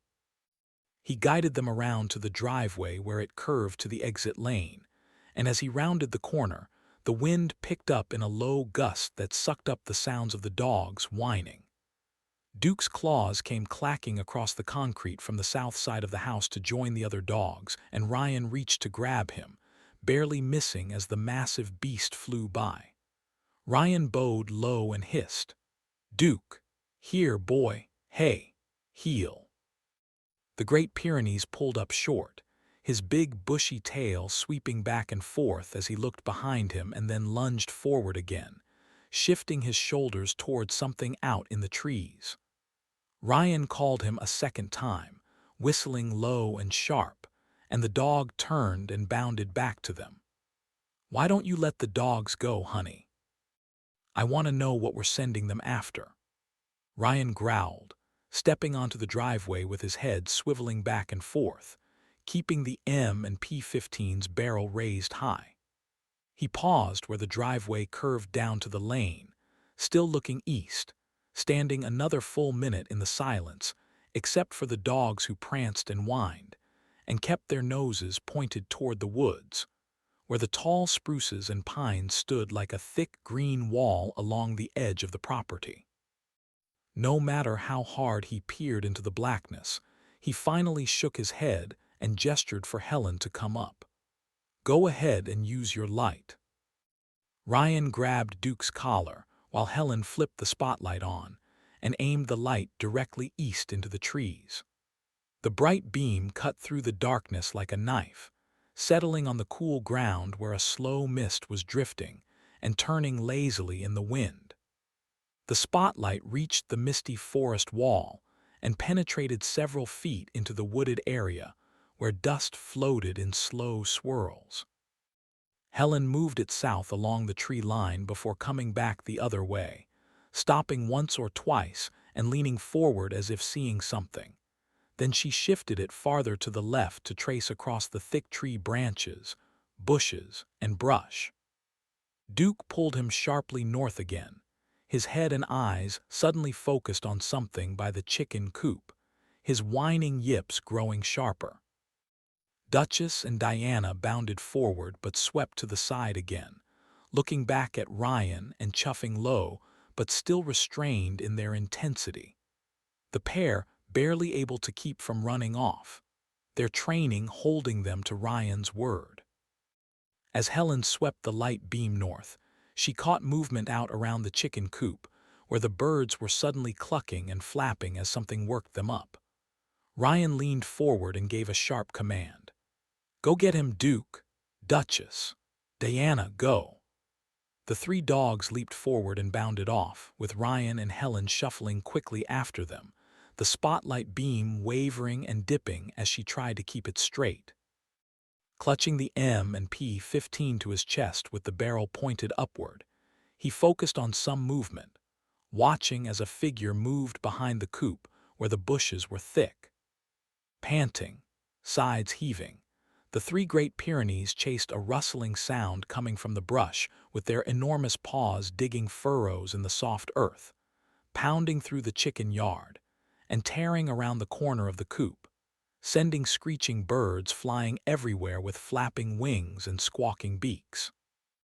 A distinctly human voice gave a surprised yelp and a shout, and off to the right, a form burst from behind the chicken coops, feet flying as they sprinted toward the trees. Ryan pointed his rifle, taking aim as Helen pinned the man in her spotlight beam, but Ryan pulled the barrel up at the last second as the dogs burst from the brush, dragging branches and leaves with them as they shot across the yard in hot pursuit. "Come on," Ryan called as he gave chase, the short grass and well-manicured lawn making it easy for him to shuffle along without tripping and falling, his path taking him in a shallow arc in hot pursuit of the animals who plunged into the tree line and were gone. Slow to get there, Ryan and Helen picked their way through the wall of spruces and pines, their sharp scent making them a world unto themselves, moist earth, mulch, and tree bark a background accompaniment. Helen's light gleamed off the tree trunks as she desperately searched for the animals, and they crunched over the debris-riddled forest floor with its deadfall and big clusters of clinging vines and sticker bushes, with no real path to follow.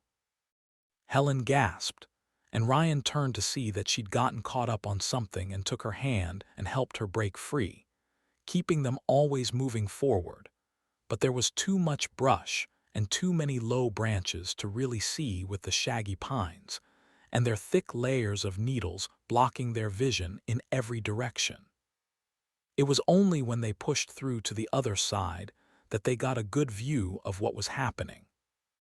Past the trees was a narrow, paved lane that circled the property, more of a service road of sorts than anything, and beyond that was a wide swath of grass before the fence line. Helen's spotlight moved to the right and wiggled back and forth a second before she spotted a dark-clothed figure who was struggling to get over the fence. He'd caught his leg on the sharp barbed wire strung above the top rail, the barbs stretching and ripping his pants as he jerked and tried to get away. As the dogs ran up snarling and snapping, he broke free with a cry of pain and landed on the other side of the fence, staggering backward, sprinting off just as the Pyrenees got there and half climbed up the field fence, hopping on their back legs with their forelegs over the top, barking their heads off and foaming from their massive jaws. "Whoa, Duke," Ryan called, giving another sharp whistle, panting as he shouted for them. "Get back here. You're going to cut yourself on that doggone barbed wire." At first, Duke was too distracted to respond, but when Ryan crossed the narrow service path and whistled again, the massive dog reluctantly fell off the rail and gave Ryan an almost accusatory look, as if it was the old man's fault the dog wasn't able to go after his prey. "Come on, Duke. Hey, get over here now." Ryan whistled sharply again, the noise high and demanding as Duke came trotting back with the girls right on his heels. "Good boy, Duke." Ryan started to kneel, but swayed a little before he got his knee down, setting his rifle in the cold grass as the Pyrenees showed up, bumping and nuzzling him with affection. "Good dogs." Ryan lavished them with praise and rubbed their heads as he stared at the fence. Helen had Diana by the collar and was leading her along the edge of the path, holding the spotlight up by her shoulder and drifting it back and forth, shifting it out through the woods where the man had run off. Breathing heavily, her voice trembling slightly in the chilly evening air, Helen turned to him as she probed the trees with her light. "Did you recognize him?" Ryan shrugged and stood with his weapon, worn out yet invigorated by the crisp evening air. "Your guess is as good as mine. Could have been someone from the neighborhood or someone randomly going by. I didn't see any cars." He gestured toward the road, which they couldn't see from their position. "I guess one of us should have stayed back with the house." Helen looked alarmed. "You think there are more people?" With a glance at the dogs, Ryan shook his head. "The dogs aren't worried about anything back there. They're still hungry for the guy that ran away. Still, let's go back and check on the chicken coops. I want to see what he was up to." The dogs circled them protectively as Ryan and Helen marched back to the coops through the deadfall and foliage, being more careful not to trip and fall than before. His prosthetic had held up pretty well, staying attached during the entire time, though it still felt loose and awkward, and he couldn't fully lift and rotate his leg for fear of it slipping off. As they emerged from the forest, Ryan mumbled as he gripped his leg, "I need to work on this first thing in the morning. As it stands, it would take me a day to get to the other side of the property if I needed to chase someone out of here. That's what we have the dogs for, dear. I still need to get around a little better." They soon reached the chicken coops, going around the bit of brush and a couple of small trees to reach the main structure with its plywood walls and chicken wire that formed a coop and protective run. The birds had calmed down and were busy clucking gently amongst themselves, picking at the ground as if nothing had ever happened. Helen shone the spotlight at the white and rust-colored birds and the single rooster strutting around like he owned the place. Somewhere out in the darkness, the flashlight beam touched the peacock's feathers, though the bird quickly disappeared behind a bush as it made a few unhappy squawks. "Can you tell if all the chickens are here?" she asked. Ryan stopped for a moment and tried to count them as the light shifted around, but he finally gave up and waved it off. "There's no way we can count them out here tonight. Let's check everything for damage." Sure enough, there was a broken latch and frayed chicken wire where the man had first tried to jerk the door loose and then cut his way inside the coop, scaring the birds out into the run and beyond in the process. Ryan and Helen slipped inside and did a quick head count estimate. "He got it open," Ryan growled, "but I don't think we're missing any birds." "Looks like those fur balls got here just in time to save your behinds." Helen spoke to the chickens as a few of them headed inside the enclosed section of the coop. Then she turned to Ryan as she shined the light outside over the free-range birds. "What do you think he was trying to do? Maybe trying to grab a chicken or two, or some eggs. We might have been in trouble if he'd grabbed the rooster." Ryan's eyebrow went up. "We may need to think about expanding the flock a bit sooner than later." Moving back to the door, he played with the latch, giving a sigh when it hung loose and didn't catch. "First, I'll need to install a new latch and some additional locks on the door." He turned and gestured to a part of the mesh fencing that had been torn away. "And I'll reinforce this to make it harder for anyone to get in if they try again." "Do you think they will? That guy seemed pretty scared when the dogs went after him." "The dogs won't stop desperate folks." Ryan scratched his head. "Maybe I should have just taken the shot when he was stuck on the fence. Well, it's too late now. I just hope it wasn't the tractor that got their attention. What do you say we free-range the birds during the day and keep them all locked up at night?" Ryan was nodding. "I was just going to suggest that, but we'll never get them in there tonight. Best thing we can do is get some rest before we start processing all that food in the morning." Helen let the spotlight sink as she released an exasperated sigh. "I was hoping you'd say that.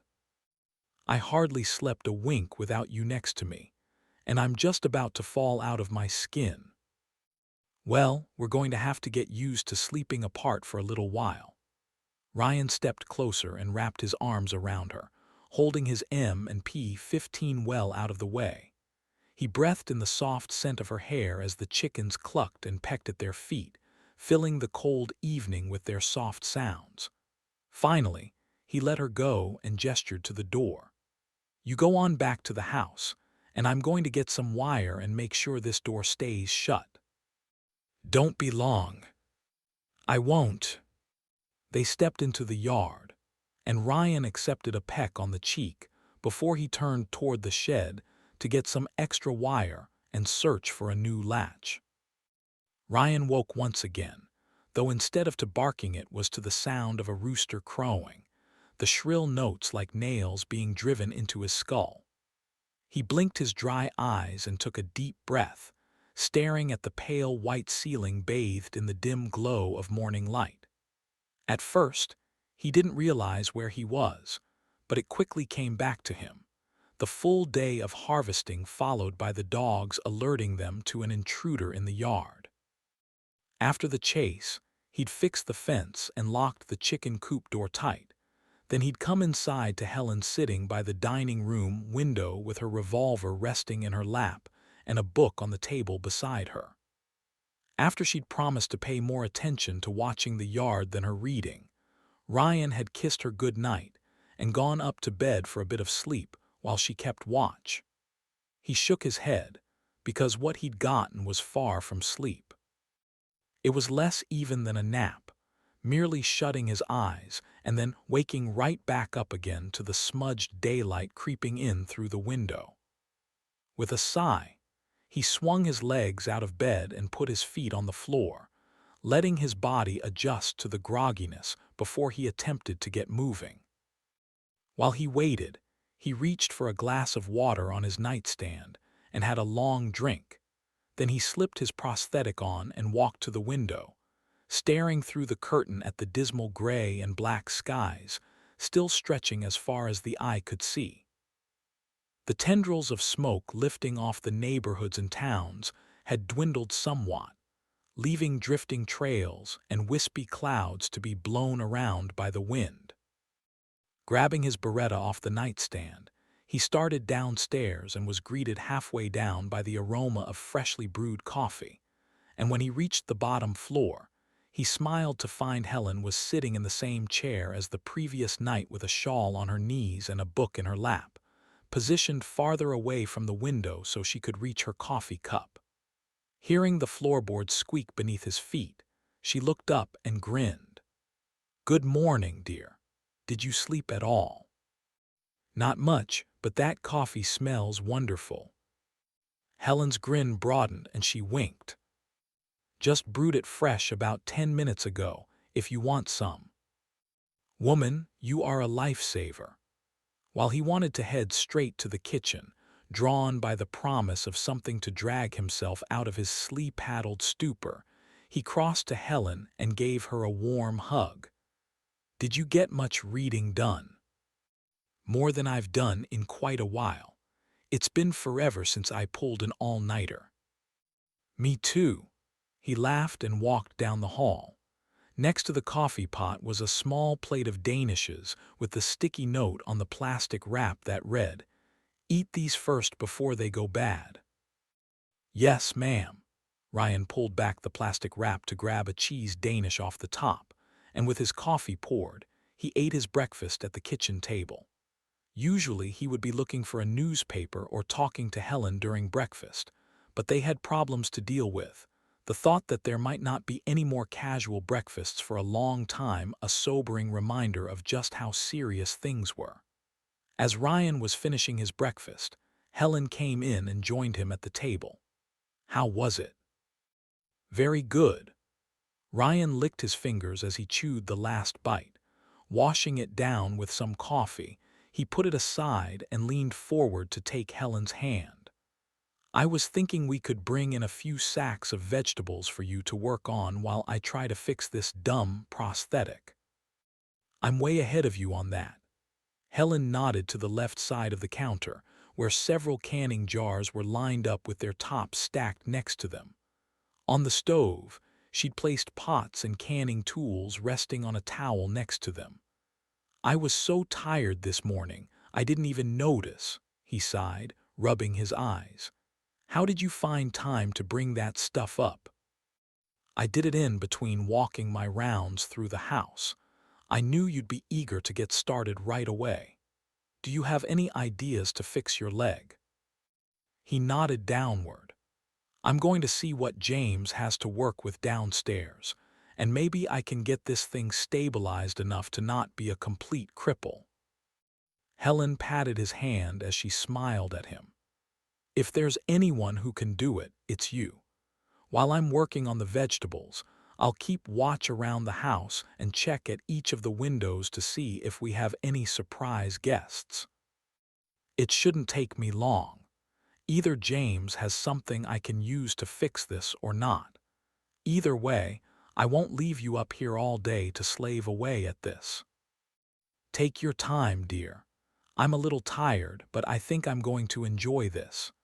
Once we get used to taking guard shifts, we'll catch up on our sleep." Ryan reached out and embraced his wife, her confidence and positivity lifting his spirits as much as the hot coffee and pastry. "Let's get started then. I'll grab some sacks of the veggies for you first." Ryan stepped outside and grabbed a sack of carrots and potatoes, hefting them on his shoulders and carrying them up the short concrete steps and into the house where Helen was waiting by the table, gesturing to where she wanted them put down.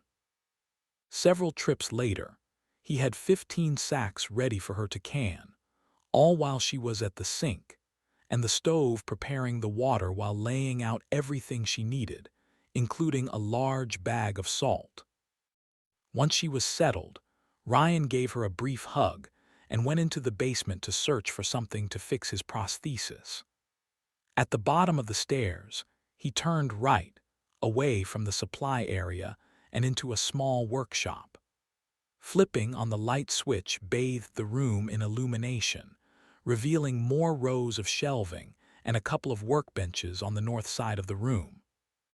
Where James' other junk room smelled like oil and rust and was filled with old cans and lawnmower parts, the workshop resembled their supply space, kept meticulously clean and dusted with a set of shelves on both sides of the room. On the workbench stood trays of screws, nails, and bolts, a pegboard with power drills, hammers, small sledgehammers, screwdrivers, and other odds and ends. Metal shelving on his right held more parts trays with labels like old parts, instruction manuals, circuit boards, and extra wires. Across from those were another set of shelves with old computer equipment, a few inkjet printers, and two bulky shapes covered up with dusty plastic. Moving to the workbench, Ryan looked at what he had to work with. There were plenty of tools, and on the right-hand side of the workbench were power tool batteries, all of them plugged up into a power strip screwed to the tabletop. And you're probably drawing some juice from the solar batteries. He unplugged all 3 chargers except the one for the drill, though he removed the battery and slammed it home in the drill grip, giving the trigger a squeeze, the drill turning sharply in response. "Okay, you work well enough. Let's see what else he has." Based on his quick inspection of his prosthetic the day before, Ryan figured a clamp might be what he needed, and he returned to the shelves and looked through trays of PVC and copper piping, elbow joints, soldering equipment, and various plumbing and wood parts. On a lower shelf, he pulled out several trays of repair clamps, from light ones to heavy-duty stainless steel, and he gathered what he needed and took it to the workbench. Removing his prosthetic limb, he balanced on one foot and laid the limb on the bench to inspect it. The titanium tube jutting from the foot portion was cracked just beneath the socket, and the crack looked worse than the previous day. Any more wear and tear on it could pop the socket piece off and make the prosthetic impossible to wear. Ryan searched through the selection of pipe clamps and picked an adjustable one that was exceedingly thick and wide enough to fit over the socket. Once on, he positioned it over the crack and turned the bolt so he could reach it with the electric drill. After a couple of trigger squeezes, he tightened the fitting and made the two pieces rigid together. Holding the repaired prosthetic high, he twisted the socket to inspect the strength. A strong weld might help, but a complete replacement would be best. He put the prosthetic back on and slipped the steel tip of the gel liner into the socket, using twine to tighten it around his calf and knee. After a few experimental steps, he concluded it wasn't a perfect solution but was better than before, and it would keep him from having to duct tape the thing to his leg every day. Still, he'd have to take it easy and be easy on it, lest the crack grow worse.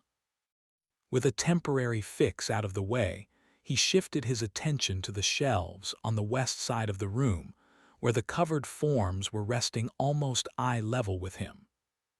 Ryan walked over curiously, and he carefully lifted the cover off the first machine and blinked. It was a contraption with a heavy base that sat between two metal columns, a bundle of wires running from a main control panel and winding beneath a thick steel plate, and then up to a strange-looking mechanical device that was mounted on two metal rods. Ryan studied it momentarily before shifting to the second bulky form, where he lifted the cover off and tossed it behind him to reveal a similar machine. It was enclosed in a stainless steel encasement with a glass front that allowed him to peer in on a big metal plate and a half-finished form resting on it. Squinting, he made out the bottom half of a barn or shed, 10 inches long and 4 wide, woven from a synthetic blue material. On the machine's front cover read EZ Print 3D, well, I'll be. Ryan scratched his beard. These are 3D printers. I didn't know you were into that, James. To his left were a laptop and a cardboard box labeled filament with the lid half open, and inside were several spools wrapped with plastic fibers that reminded him of the kinds of spools he'd attached to the bottom of his electric yard trimmer. Interesting. Ryan had some minor experience with 3D printing, and he briefly entertained the thought of creating a new part for his prosthetic, or at least repairing it. As he was popping the lid on the laptop computer to see if it had any printing software, the lights in the room dimmed for a second before flashing back to life, and a moment later, Helen called down to him. "Ryan, honey, can you come here?" With a reluctant grumble, he closed the laptop lid and walked back to the supply room, crossing to the stairs and looking up to where Helen stood at the top with a worried expression. "What is it?" "The freezers up here just shut off," she frowned. "I know you're going to ask what I did to break it, and the answer is that I plugged in the second freezer up here so we could have enough room to freeze some things we brought in. I'm sorry." He waved off her apology. "Nothing to be sorry for. You just overloaded the battery system, and it likely shut down the circuits that were drawing too much power. We're probably going to have to rearrange some things. I've already shut off some things down here, but I'll check the circuit breaker and see if I can make some adjustments." "Thank you, dear. Just give me a few minutes, and I'll be right back up." With a flashlight in hand, Ryan found the circuit breaker against the wall where the HVAC and water heater were, and he opened both panels and looked inside at the meticulously labeled circuits. Part of the configuration was a built-in automatic transfer switch between the city power and solar battery system that was supposed to automatically switch them to the batteries whenever the city power failed, which explained why they'd not had an interruption in power immediately after the disaster. Looking at the battery side, he saw the freezer circuit had flipped off, likely when Helen had plugged the second one in, and Ryan figured James had a smart system that would automatically shut down any circuits drawing too much power. "You're a wise man, James," he murmured. "This should make it easy to solve the problem. I'll just shut down everything and only turn on the things we need." Ryan flipped every switch to the off position, killing all the lights before he turned the well pump, stove, freezers, and refrigerator back on. With those adjustments made, he crossed to the stairs and up to the kitchen where Helen was waiting for him at the table. "Did I break anything?" she asked. Ryan laughed.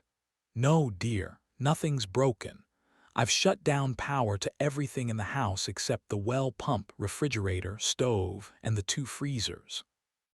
I figure we can use electric lanterns and flashlights to get around the house, and we can turn on the furnace and water heater for when we really need it. We'll just have to do without some luxuries for the short term until we tweak the system. While I'm sure we're getting some sunlight, those black clouds over our heads are going to put a real damper on that, so it'll be just the essentials for now." When he was finished talking, she nodded definitively. "We've gotten by on less before. The food survival comes first. I figured you'd be on board with that." He sat with her at the table and pulled his notepad over, flipping through the inventory and adding some notes to a blank page in the back. "I'm going to make a list of things we need to do. I noticed James and Alice took our advice and have a wood-burning stove against the wall downstairs. There's no duct work hooked up to it, but I can probably run something myself with a fan to keep the pipes up here from freezing if things get really bad." "Must be the original we had from our old farmhouse," Helen said with a coy smile. "I knew it looked familiar. I thought we got rid of that thing when we got our new one." "You wanted to, but I told James and Alice they could have it, and James came and picked it up when you were at work one day." She laughed and shrugged. "I didn't realize they had it downstairs, but I'm happy to know it's going to come in handy." "It'll come in handy for certain. It might just save our behinds. The only problem is that we'll need to cut more wood for it, which means another chore to add to taking care of the animals and processing our food. Another thing I saw down there were some additional solar panels, and we'll get those on the grid to add a bit more to our power collection capabilities. And there's still a lot out in the field for us to harvest."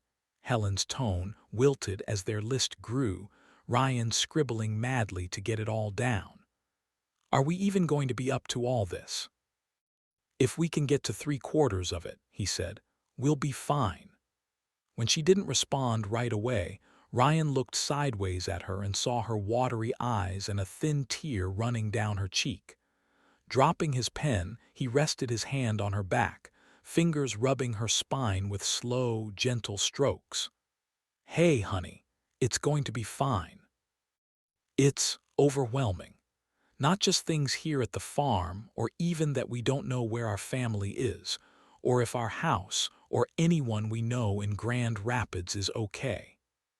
Now we've got the neighbors to worry about, not to mention whoever was in the backyard last night, and everything.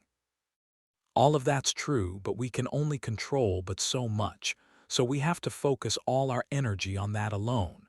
And I need you to stay strong to get through this. You're my heart and soul.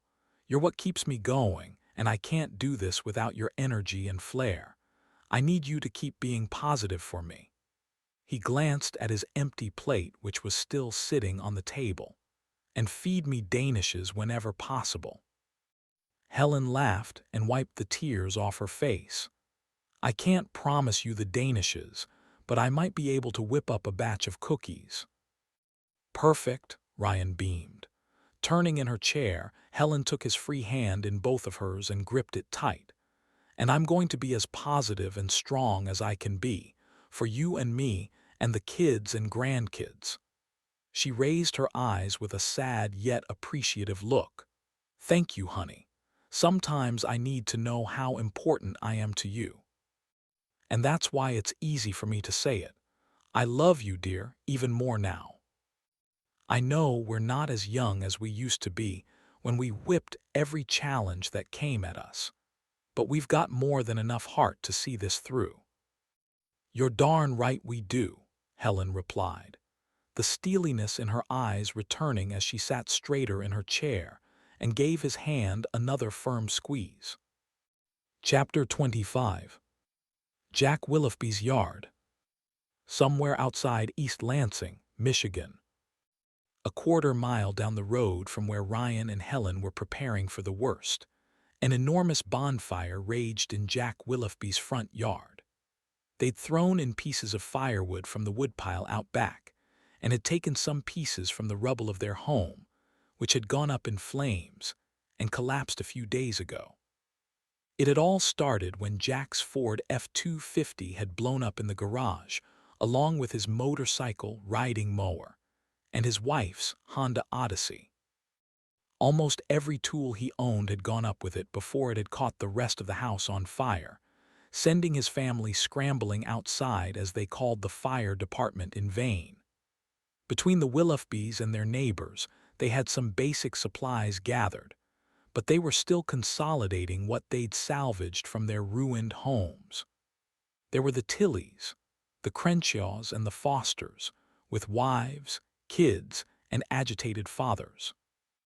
They all shared a common misery in that they'd been driven from their houses by the explosions and fires, and everything they owned had gone up, leaving them dazed, confused, and then angry when no fire trucks came to help them.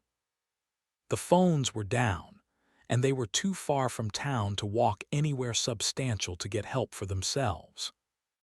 It had only been a short time later when Mac Tilley had found a radio in an old barn and brought it out to listen to the government's emergency broadcast that they realized what kind of trouble they were really in. Jack's wife, Barb, sat in a lawn chair in front of the fire, planted deep in the seat with her feet firmly on the ground. She stared at the flames with a blank look, smudge marks on her cheeks, and her thick brown hair pulled into a messy bun on top of her head, resting like a tired bird. Rita Tilley, a thin-faced 40-year-old with jet black hair and eagle eyes, stood across from her, stirring the bonfire with a metal rod, and her husband Mac stood nearby wearing a flannel shirt over a ragged white t-shirt. The Crenshaws were rugged folks from a farm up the road, and Jack knew them from their kids playing ball together. The Fosters were smart, quiet people, a little older than the rest of the assembled group, with a massive farmstead that had gone up along with their tractors, cars, and extensive farm equipment.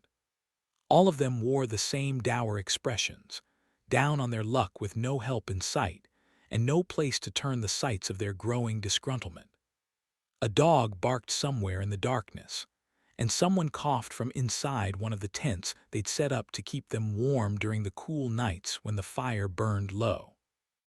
Whatever farm animals remained were out back in a small field, though many had perished or run off in fear into the surrounding woods, and trying to find them while exhausted and shell-shocked had been a hopeless cause.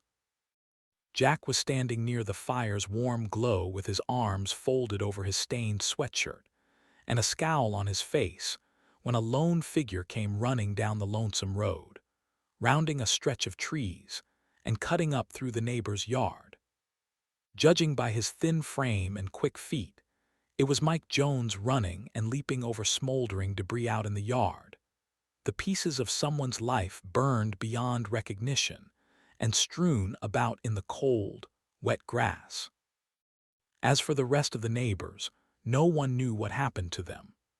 Their houses had gone up in flames before anyone else's, the sweltering smoke thickening in the street as boxes of ammunition exploded in people's basements like fireworks displays before they'd finally burned out. All that remained was the smell of scorched flesh and the first hint of the stench of decay. Mike cut through the rough circle of tents and came to stand on Jack's left between him and Rita Tilly, panting and leaning over with his hands on his knees as he tried to catch his breath. Mike was an older man, but still young enough to run hard and fast, and smart enough to sneak into the Burtons' backyard to see what they had on hand to take. Jack nodded at Mike's jeans, where the cuff of his right leg was completely torn and ripped up the back. "You're bleeding, man." As if just realizing it, Mike sucked air through his teeth, wincing in pain and running his hand through his curly dark locks. "Yeah, stupid barbed wire caught me as I was climbing the fence. Had to hurry because their dogs were chasing me." "Big ones?" "Yeah, 3 of them, and they were huge. Probably just a couple of chihuahuas." Trace Crenshaw smirked and spit tobacco into the fire. Loose chuckles danced around the circle as Jack rubbed his hand down his face. "Did you get anything? Guess that's a dumb question, right?" Mike shook his head and winced again. "They've got a lot of chickens, but I couldn't get any. Looks like canned crap for us again." Jack frowned. "It's not fair they have chickens while ours died in the fires." "Ours too."